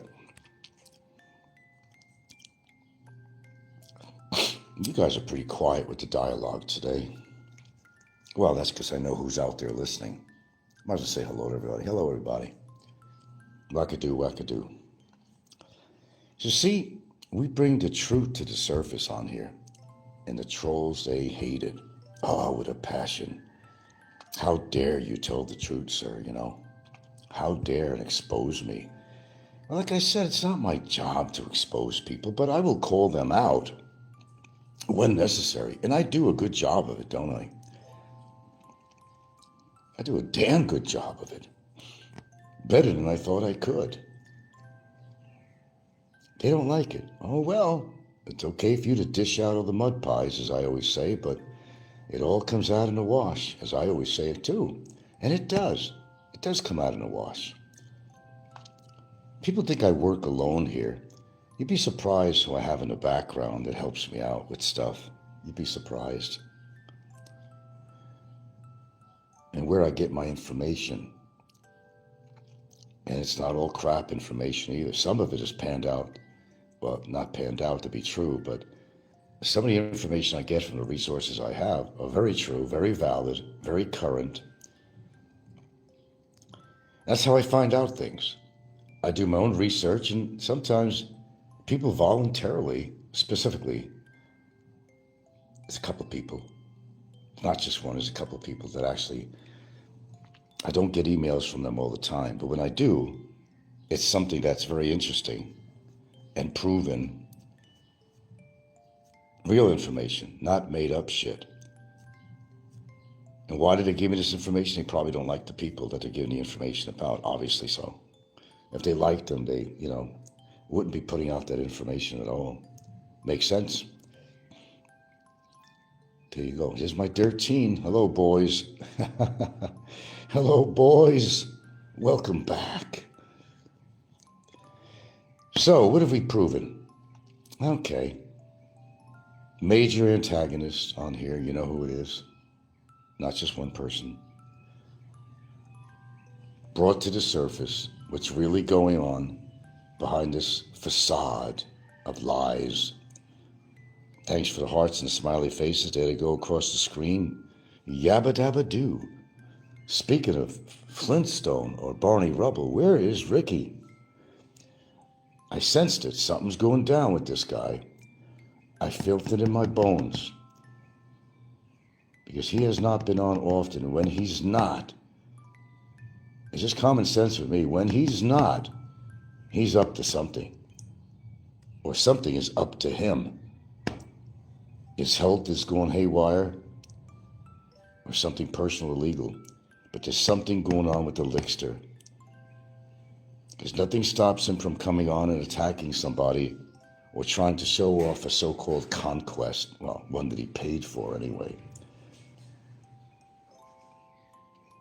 16 lurkers. Yeah, you're right, Brett. The lurkers. Oh, let's all say hello to Mario, Evan Lentini. I'm sure he's in here listening. Hi, Evan. What kind of crap you pushing on me on Discord now, Evan? Make you feel good? Does it? Do you feel lucky?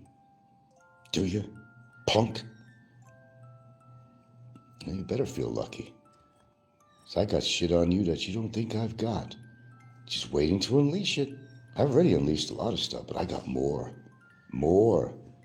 You better lock your doors over there because there's some people out there that like to know where you live. We won't go there yet. We won't go there yet.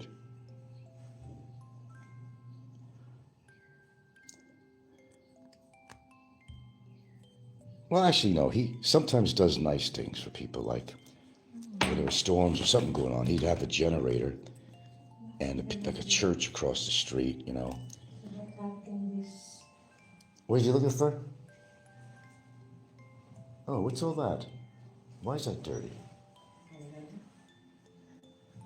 He'd have his generator out, he'd let people plug in, but then people turned on him, sometimes they do. He'd walk down the street, and people would snare at him because they were spreading rumors about him or something. Or I mean, he wasn't charging people for the generator. They had events going on at this church. They were going to be on a blackout. So he needed a generator for himself, but he did allow people to, but then they got a little greedy on him, I guess. And I don't know, then they said some words. He was outside walking down the street or something, and they were like turning on him in some way because, because the people took it for granted that he was helping them out. He was helping them out. And then when he didn't turn the generator on for them because they were just, I don't know, taking advantage of him or something. Because they never even thanked him. I think that's what it was. They never even thanked him. That's what it was. Never even thanked him. And he was upset about that. Am I lying, Evan? Of course not. So yeah, he does have the capability of helping people out or something in his own sense. I'm sure he has some good values in him. But you wouldn't know it, you know. See, I say nice things about people that are my enemies too. If there's something nice to say about them, that's the difference. If there's something worthwhile and positive to say about them, I have no problem with that. I'll even talk about a troll's video, even if it's done about me, and they use AI and editing, make me look like I'm 95 years old, or they put my girlfriend's picture on there, depicting her as a whore or something. But, you know, even that show, even if somebody did a show, okay, and I thought it was a great show, even with, you know, knocking me, knocking mine, if it was done really well, I should give him credit for it. Hey, that was really well done. That's good AI shit, man. Well done. I'll even give him credit for it when it's due. I know the topic matter is some really nasty shit about me or mine, but since I'm a sort of a creative person and I can recognize talent, I will say that's pretty good. Why don't you put it to good use, though? Do something positive with your talents. Really, you might be able to actually earn a little money on that. Put some shows on and show us what you got. Not just post negative shit. And goddamn, if you got talents like that, use it for the good. You could actually profit from it. I wish I had that talent. I just really don't. Nor do I even care, even to learn. I don't care. It's not the kind of channel I'm going to excel to any degree on here, really. But it's nice to know. Boy, if I had that talent, I would be creating these characters, the trolls on it. I'd be going hog wild on it. Depicting all these people, you know, what they really look like and exaggerating it and all that stuff like they try to do with me. I'd go gung-ho on it. But I don't know, I just don't feel it's necessary to do so. I gotta finish this tea. The last part is gonna be terribly strong to put down. Hold on.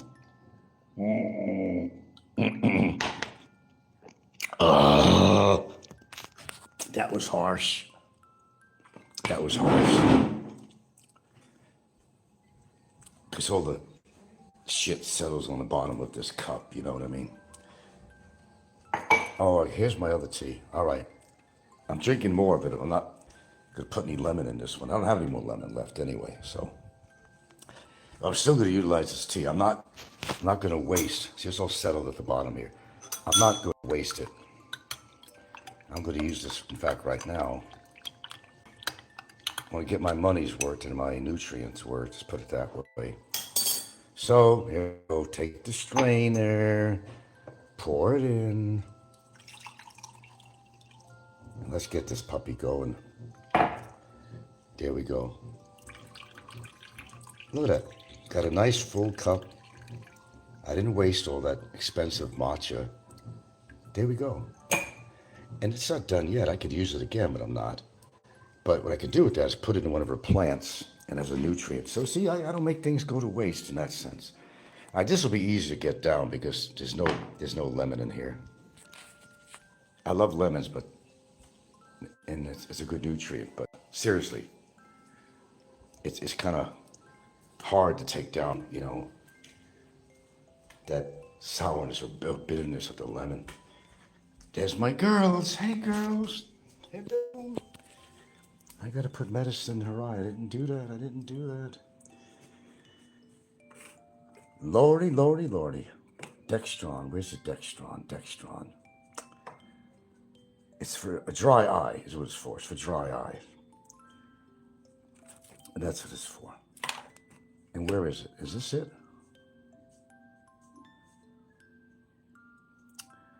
Oh, put the light on. No. Wait a minute. All right. This is the Dextron. Okay. Pardon me, folks, for a second. Let me see your eyes, Ginger girl. Let me see your eyes, Ginger girl. Okay. Stay still.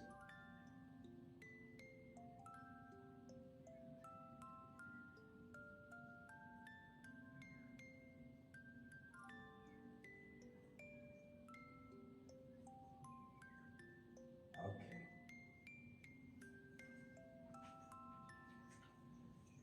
And you know, she doesn't mind me doing it because she knows I'm doing something good for her. She's very appreciative of that. All I have to say is, come here, let me see your eyes or something. And oh yeah. And she'll come right over. Because she knows I'm doing something good. So I'm such a really lousy guy, ain't I? I do good for people. I do good for my animals. I don't have to put my resume out here. Do I need to? But just make it a point. Sometimes it's good to do good things in life. For people, for animals, for whatever. It don't matter what people say about you. They're not living your life. Of course not. Now, you guys have been listening to me for a long time. I think you know who I am. I think you know more about my character than someone want to admit. I mean, positive things. I'm not on here to try to convince anybody of anything. Truthfully, I'm not. You make of me what you make of me. But don't get influenced by people whose only job or purpose in life is to be obsessed with me and, you know, talk shit about me all the time. When, obviously, they can't afford to. And I don't mean money when I say afford. Thanks for the ice cream cones. Thank you. Brett says that E.T. Travels freely is watching. He posted 11 minutes ago on his channel about you. Oh, I could certainly use to, spread the love. Spread the love. Free publicity. Free PR, baby. Free PR.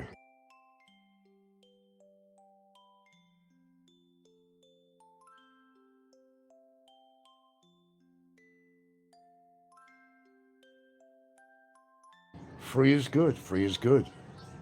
Free at last. Good Lord, free at last. That means I am significant. That's what it means. Without even really trying. Isn't it amazing, though? I don't have 100,000 subscribers because I really don't network this. I don't share. I don't put in all that metadata shit, the keywords and all that shit. I probably would have a lot of people here. I don't bother because I don't know. I'm just not that motivated to do so, really, to be honest with you. And for what? I got my regulars that listen to me. That's all that matters to me. Even the trolls. I can't stand Frank. But they all come here and they listen to me every single time I do a show. They don't miss me. They don't miss it. They got alarms going off in their house. They're going to the extra expense of hooking up alarms and electronically when Frank comes on. Bells are going to ring. It might be in the CR. Wherever they are, it might be outside or the siren goes off when Frank's doing the show. Yeah. Sounds like a little, hyperbole, but maybe not. Maybe not. Maybe not. Boy, obsession. They probably even wear that men's perfume, Obsession. It should be called Obsession Frank. Maybe I should create a fragrance. Obsession Frank. 20 strong. We're all right. We're doing good.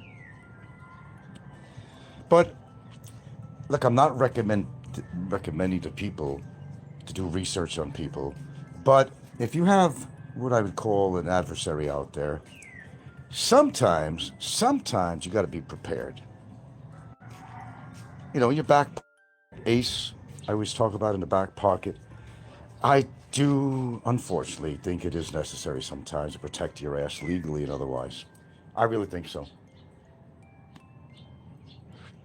And I'm retired. I got all this time on my hands.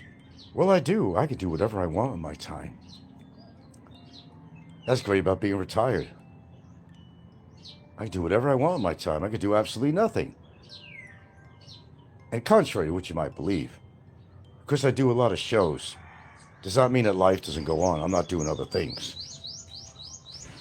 I've always got chores to do around here.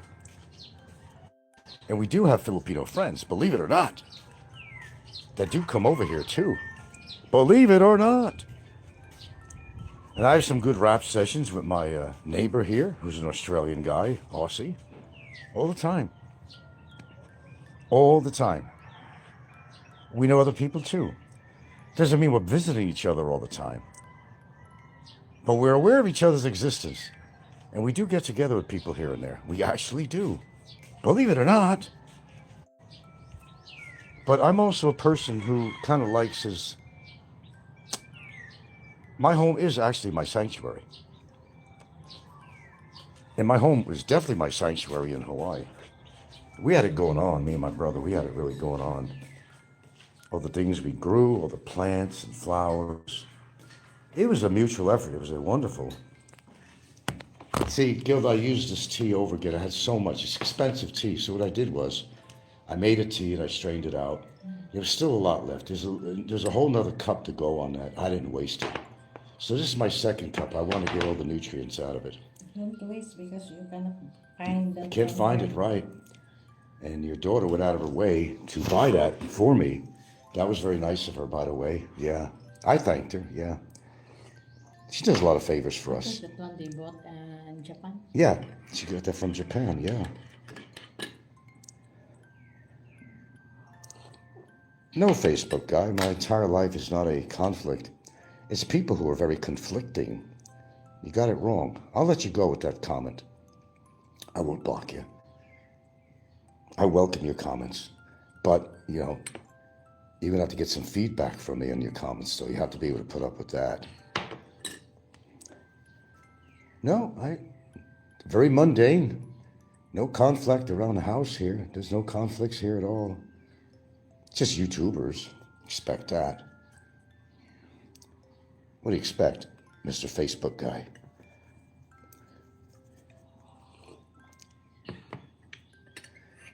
Like I say, nothing to see. Go back to your homes, folks. Nothing to see, folks. Nothing to see. You see what you want to see. Let's put it that way. You hear what you want to hear. You believe what you want to believe. Okay, now comes people's favorite part. The oatmeal. Well, here we go. We got any extra rice around here? No? No extra rice around here for the dog next door if he's there. I have a feeling he's been hanging around there because legs have been hurting and he's pretty weak. So, you bought eggs already, right? Okay, not eggs, but... How many we have? I don't want to just... Well, we got eggs, yeah. Well, I'm going to boil a bunch of eggs because the kids too. And me. Huh, babe? Extra rice for them. Oh, you got some extra rice? Oh, excellent. Because I want to mix an egg with that too for the dog next door. See what kind of guy I am? God. Seriously. People like to talk. I do nothing but good things. For people, for animals. Because that's the kind of guy I am. They don't want to admit that. Well, look, they know the truth. But they're not going to come out and say, you know what? When I really think about it, Frank's not really a bad guy at all. He does good things for people. He does good things for animals. But, you know, it's not like I have to go out there and prove myself all the time. I don't need to do that.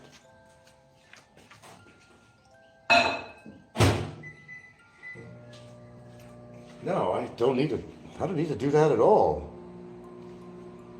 What I do speaks for itself. Conflict, the guy says. Well, I don't know what you want to call conflict. I think people are more in conflict than I am about anything. I got something pretty serious going on right now, right? You don't see me stressing out, do you? Nah. You don't see me stressing out about it. I just go on my life like it's any other day. Where is a good pot? I gotta boil some eggs. Oh boy, life is such a conflict. I gotta boil some eggs. Damn, Frank, you got a lot of conflict in your life.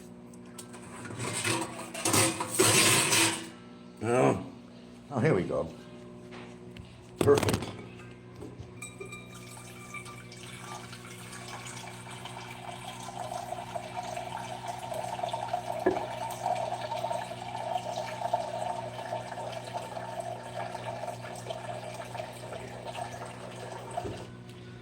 Okay, pardon me for a few.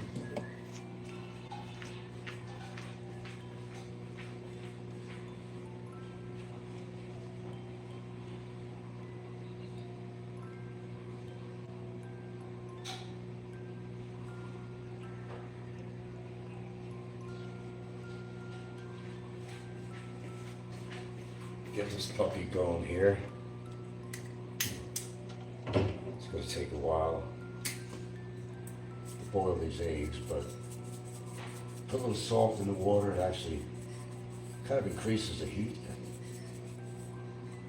It gets the job done, as Christian Sabu used to say. Gets the job done. Okay, so we're warming up some rice, leftover rice, and this is for the dog next door. See what a guy I am? We're going to go further than that. And where's that other stuff I have here? Because that dog has all kinds of allergies and skin conditions going on. I'm going to get him some animal science I'm going to put in there for immune system and support. Yep, I do that for that dog. It's not even my dog. Imagine that. Imagine that. And I will do this for that dog. What a louse I am. What a horrible louse of a person I am, huh? Such a fucking louse. I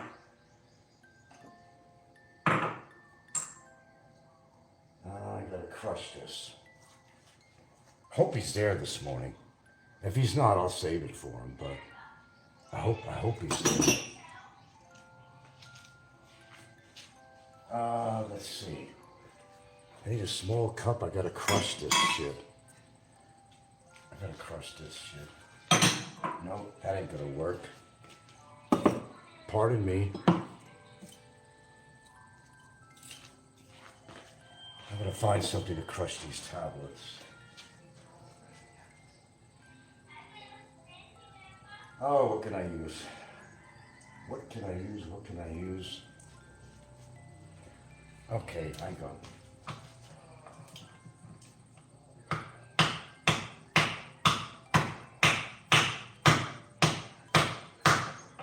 That ain't working.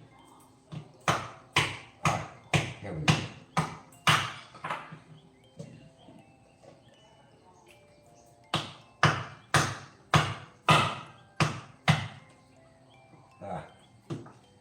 I think that'll do.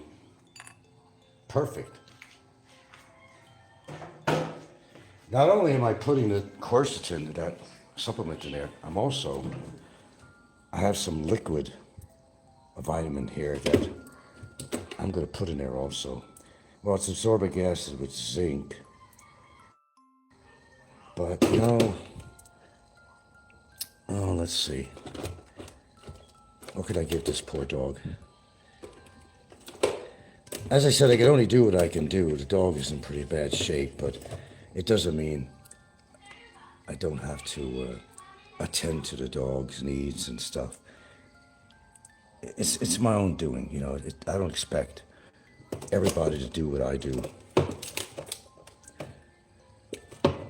But it makes me feel good Yeah, well, let's see.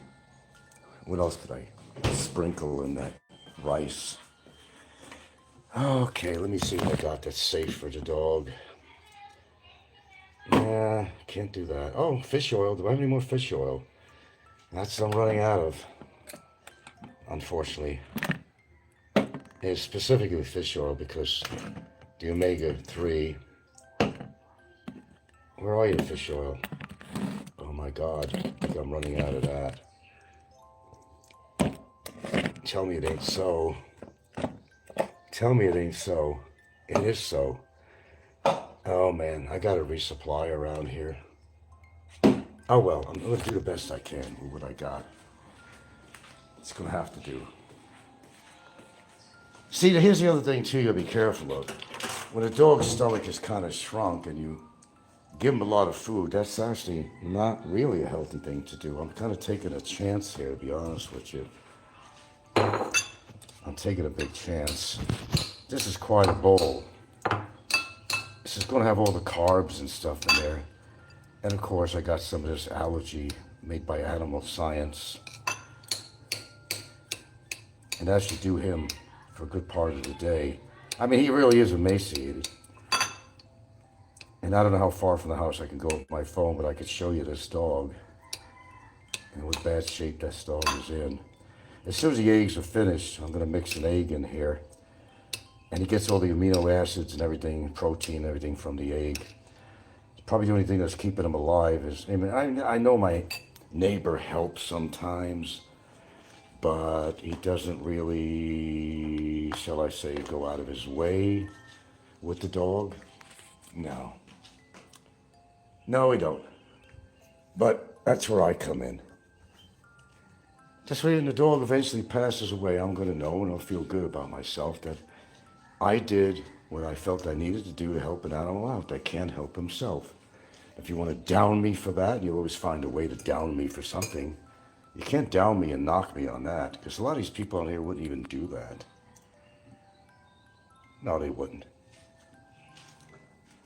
But I am one that does do it. There's a heaven and hell. I know where I'm going, brother. I know you know where you're going. I know exactly where I'm going if that was the case. Well, that's about all I could do to put in that food. I wish I had a kind of a multiple vitamin, which I don't, even for the kids, I don't think I have anything like that here. I'm looking. No, I think we're out of that shit. Oh well, look, I'm doing the best I can. That's all I'm gonna do. Oh, that's right. The oatmeal, I gotta cook that up too. Your favorite time. The horrible thing that Frank does with his body. He eats oatmeal. And they're so bothered by that. I don't know why. Oh, I know. They just don't want to see me be, oh, that's what it is. They don't want to see me be healthy in any way. That's what it is. Die, motherfucker, die. That's what they're thinking. Die. Well, not if I could help it. No, sir. Not if I could help it. Hey, man, my time comes. It comes. No matter what vitamins or diet I take, you know, my time comes. It comes.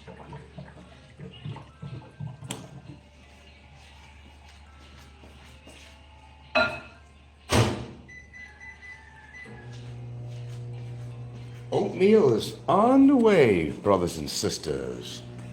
Whole grain rolled oats. That's what you need. Or steel cut, either one.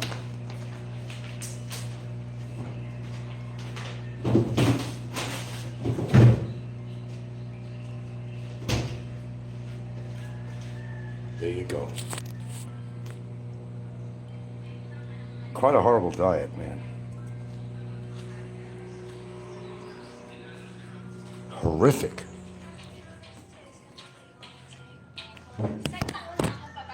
Okay, well, I'm not sure what else I want to talk about here.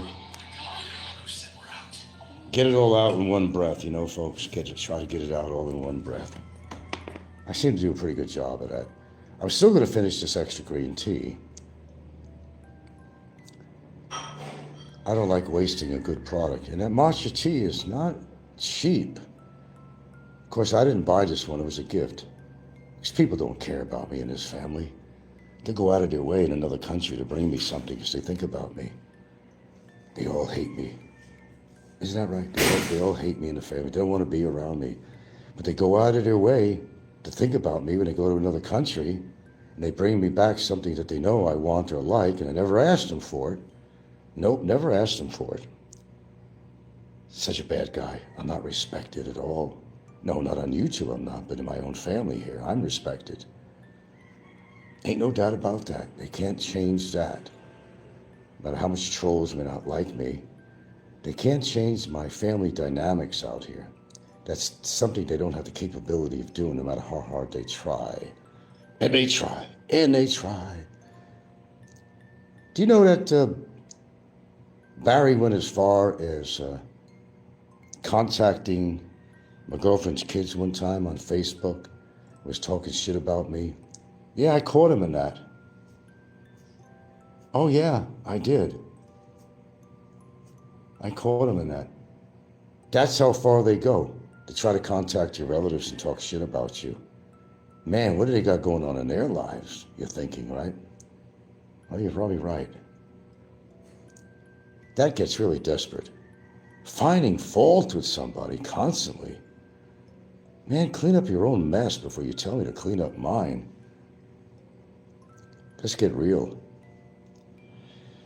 Okay. Any more wisdom you want to share on here, folks? Hey, how's Discord these days? Is Mario Evan Lentini going wacko? Probably going under a different name anyway. He won't go under his own name on there. I don't think so. And by the way, for your information, he's been on Discord for years. I never went on Discord, but he's the one that would tell me all the time what they're talking about on Discord, if it had to do with me or Barry or something like that. Yeah, he's the one. He was snitching all the way. You know, he had his nose in on everything. He had his nose in on everything. He had his finger on the pulse of Discord, YouTube. Oh, yeah. He certainly did. And that's where I should get my information from. Because I don't belong to Discord. I don't go on Discord. I don't even know how the fuck to get on there. But since he was on Discord, he used to disguise himself as somebody else.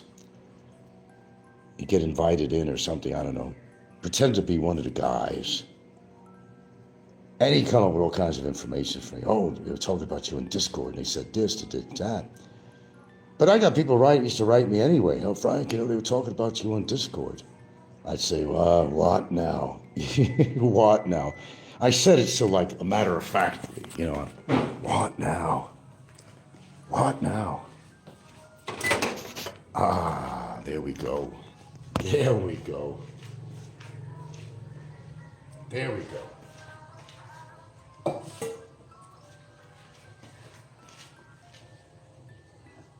Ouch, ouch, ouch, ouch. Get the butter.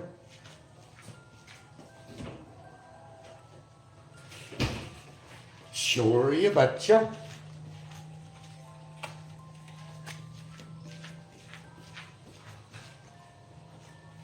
If you dirty another spoon. Oh well. Fork. Okay. Cut some butter into this puppy.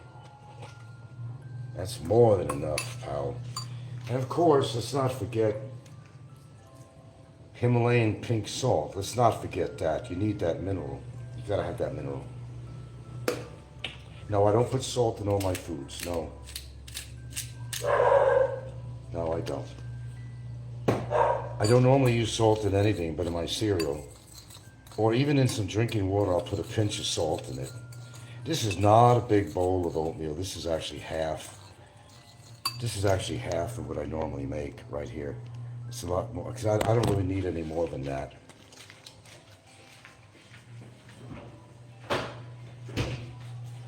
You know what they say about women's breasts, right? You know, more than a More than a mouthful is a waste. I don't need that much oatmeal to get the job done. Now I'll use a fork with this. What the fuck, spoon? All goes down the same. Stir that puppy up. Oh yeah. Oh, there you go. Hey, oatmeal, folks. Oatmeal and blueberries we had. Oh, I know that's boiling some of his blood right now. How dare he eat oatmeal? How dare he has blueberries? How dare he's going to eat a healthy egg or two? How dare him take vitamins? How dare him trying to have a healthy diet? How dare him? And that's why they're in the position they're in.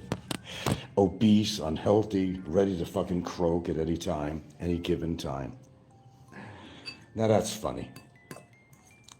I'm gonna let this puppy cool off. Oh wait, I bought some almond milk. Uh-oh.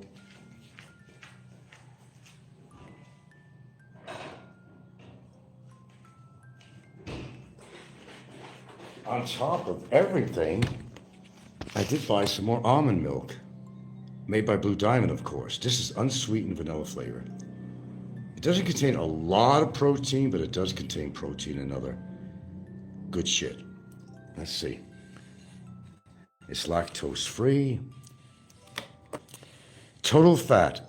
You need a little fat with certain vitamins. That's good. The eggs will supply that too. 2.5 grams. Saturated fat, there's none. Trans fat, there's nothing.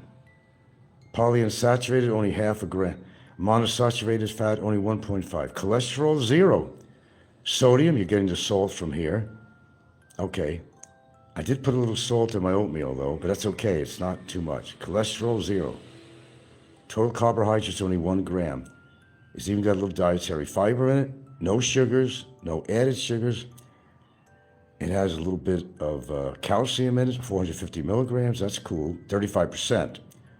Iron, 4%, very low, but that's okay because I take other stuff. Potassium, 160 milligrams. You need that. Vitamin E, yes. Phosphorus, absolutely. Magnesium, abso-fucking-lutely. Okay. You ready? Are you ready? Yes, I'm ready. Here we go. Oh, yeah. Oh, yeah. So it's not too dry. Excellent. Excellent. And I'll drink some of this, too, besides just putting it in my... I didn't buy it for nothing. You know what I bought this for? Normally I buy it when I was having these whole grain cereals and stuff. They had too much fiber, like Mueslix. They used to make me shit like a racehorse, man. I just couldn't do it anymore. You know, those cereals. Anything with dates in it and dehydrated fruit and raisins and stuff like that. Oh, forget about it, man. That make you go like a racehorse. And then you want to take magnesium and C on top of that? Oh, God. You're not going to leave the bathroom. Not that it ain't good for you, but there are certain, you know, things that happen when you take certain things. You know what I'm saying? Being polite here, yeah. Okay. I haven't even done the eggs yet. I'm just waiting for them to boil. That's my breakfast. I was thinking of making some Brussels sprouts this morning. But I'll make it later. I got to get some greens in me in the morning, too. Boy, that salad she made last night was very good. I'm going to have her make it again. Maybe for lunch. That's what I eat. You're seeing it, right? And you're going to say something bad about what I eat? Has it gotten that bad for you? You got to find fault even with the great things I do? Seriously? Man, that's getting pretty bad. That's getting pretty desperate. Oh, yeah. As Nico likes to say, oh, yeah. Okay, first bite. Nom, nom, nom, nom, nom, nom, nom, nom, nom, nom. That's some good porridge. All the young children like porridge.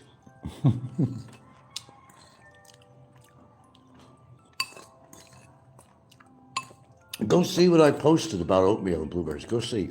It's on there. It's on my shorts. Go, please. After this broadcast, go and watch it. how bad oatmeal is for you.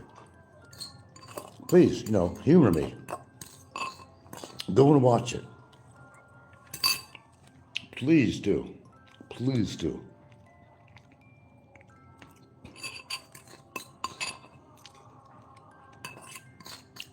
No guarantee I'm going to live a long, healthy life.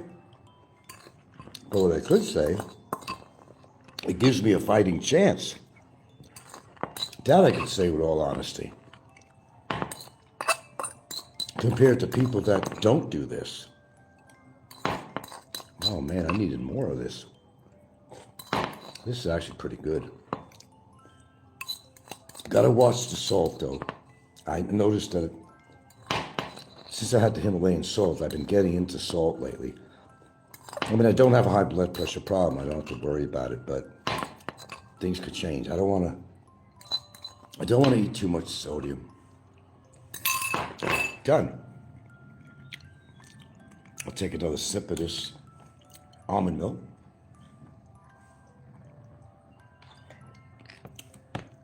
There you go. Huh? Pretty good, huh? Not bad, huh? Right, boys? Not bad. It could be worse. Again, man, no guarantees. There's no guarantees in life. But, replace some of the bad with good, or add to goodness instead of doing something terrible, smoking, drinking. You got to do something good with your body if you're not doing a wonderful job, completely.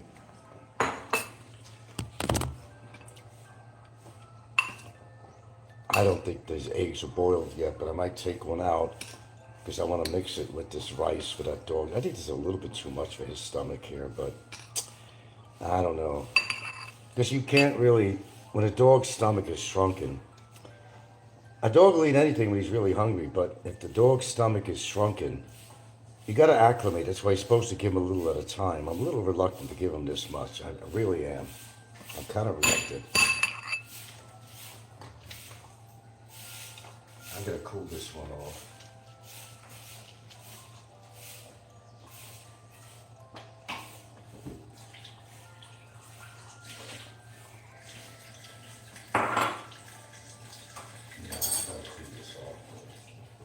I'm going to put one egg in there.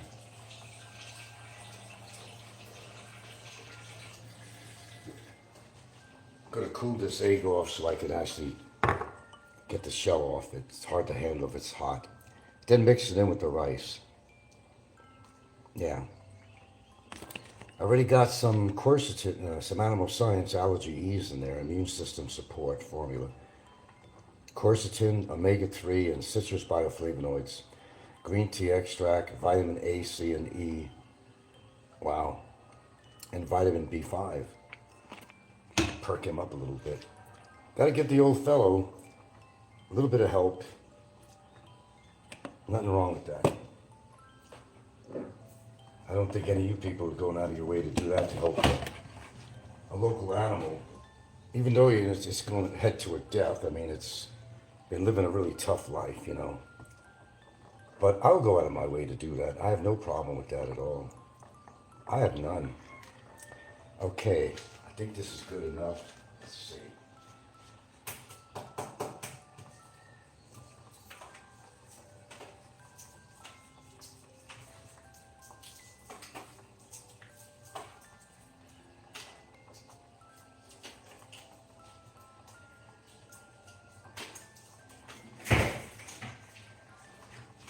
Okay, it's ready.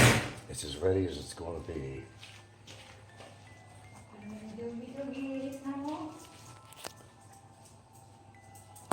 Don't worry, girls. I'll make you an egg, too. I know if I'm helping this dog or hurting him, because this is quite a meal even for a human. And that dog will barf. He'll take all this shit down. It's the whole idea. You don't want to overwhelm the dog's stomach, I could be doing something very wrong here. I know what I can do. Give my dogs a little bit of this themselves. Girls, you have to wait. I'll give you a little bit of this, but you're gonna have to wait. I think this is, whoops. Hold on.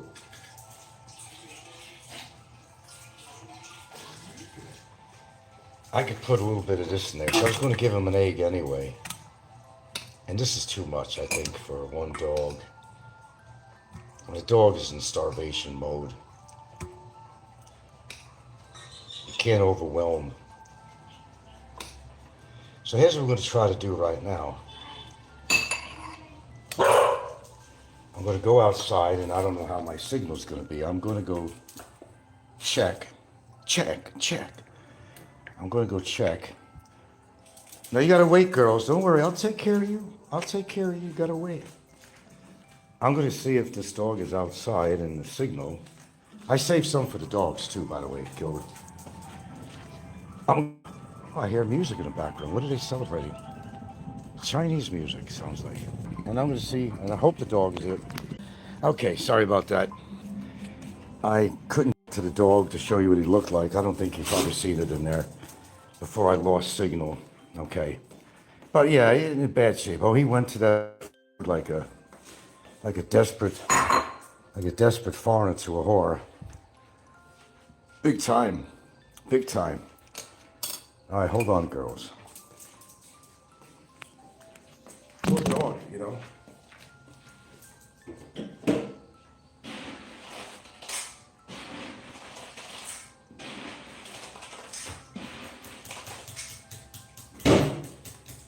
All right, hold on, folks.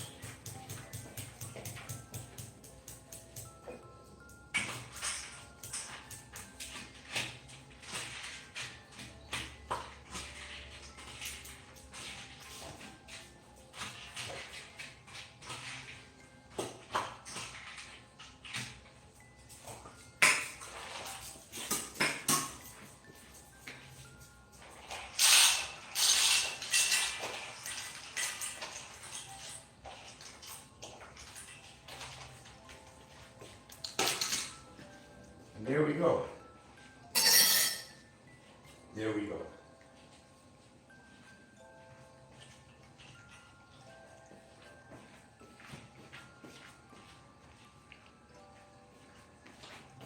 Oh, there's my phone. And there you go. Look at them go. They got egg, a little rice in there. And whatever little quercetin might be in there, but I don't give them a full dish because they are overweight. They're not very active. So you see, I have to keep that in mind too.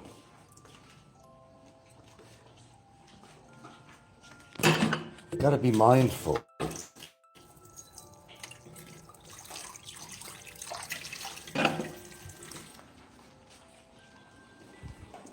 I'll have my egg in a few minutes here and let it cool down. But there you go, the day in the life, really. No, I don't do anything positive. Nah, not me. I would never do that. God forbid. No, not me.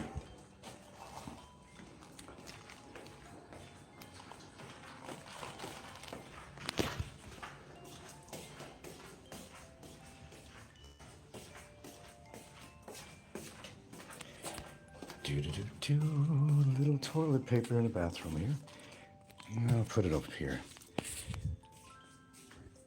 Hey, if you're going to take a shit, you take a shit. You take a man's shit. You know what I mean?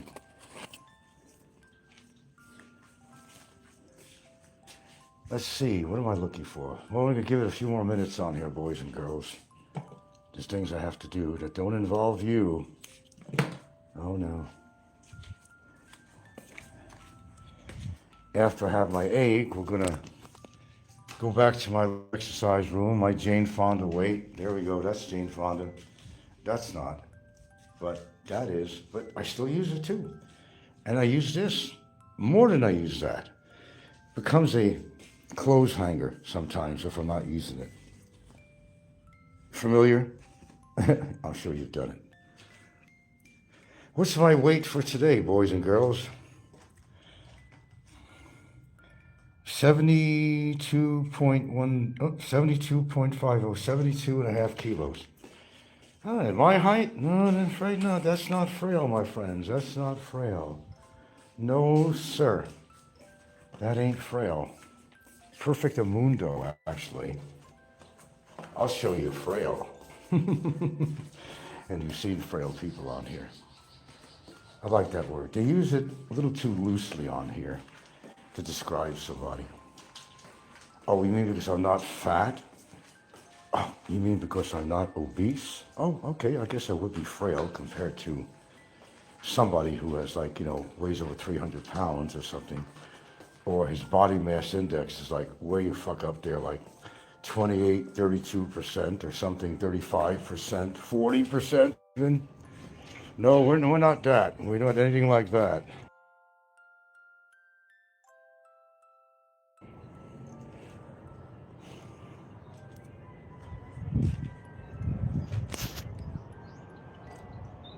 What a beautiful breeze this morning. God, there's something I needed to do today. I can't remember what it was. Very imperative. Oh, I get supplies. I think she's going to Cebu the next few days. Mama, her 90th birthday is coming up in a few days. God bless her. God bless her.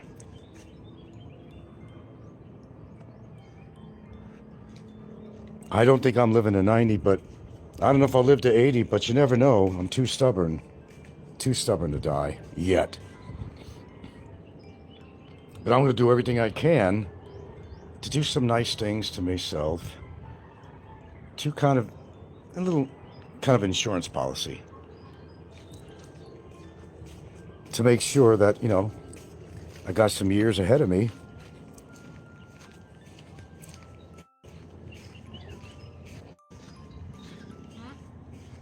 What's she doing? Cutting grass again? Boy, she's really a machine, man. This is how Filipinos do it. They'll use it. Don't worry, your face ain't on camera. Don't worry about it. You're beautiful anyway. What does it matter? No, you're not on camera, okay? You're not on camera. Your hands, is that okay? Is that okay? I just want to know. Don't worry about it. They masturbate for a lot less things than that, I'm showing how Filipinos do that with a scissor. And by the way, she didn't have a bra on. You didn't see that. Talk about titillation. We don't owe you that on this show. That's something for me to see, not you. Every day, anytime I want. Good girl, you ate your food, gingerbread? You ate your food? Good girl. Her eyes look so much better. Oh my God, but she still has that pigmentation, black on the underside of the body. It's called hyperpigmentation. It happens a lot with older dogs. Other than that, she's not really that bad shape. She's getting old. She's over 7. I forgot when she'll be 8. I don't know, my birthday, I don't know. She'll be 8, but she's doing okay. She's actually doing okay. Not really that bad, considering. Of course, she's slowed down a little bit. I mean, I can see that. Her eye, one of them might not be perfect, but she seems to be navigating around quite fine. And even if she went blind, as long as you keep them in the household, they have a good sense of smell. They can get around. They're not as like, as I say, as humans are. They acclimate actually to their any kind of disability that they have. They got that sense of smell.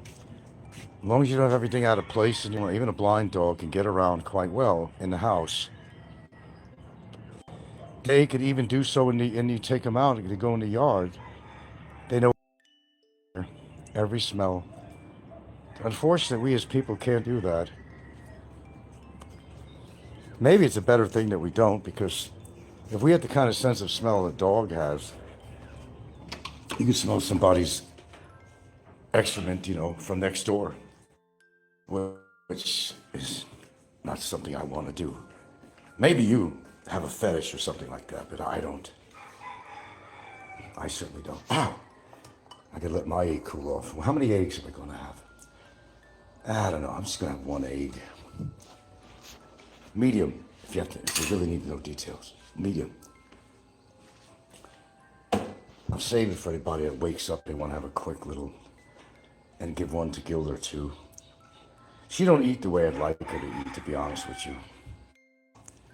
But like I said, you can't force people to do anything that they don't want to do voluntarily. I could only do my best to make suggestions. Just like, I do in my show here. I just make suggestions and either, follow my suggestions or you don't. Can't force anything down your throat, It's one thing I can't do, but you could listen and learn. If you take away from my channel something and you actually learn from it, well, I've accomplished something. Okay.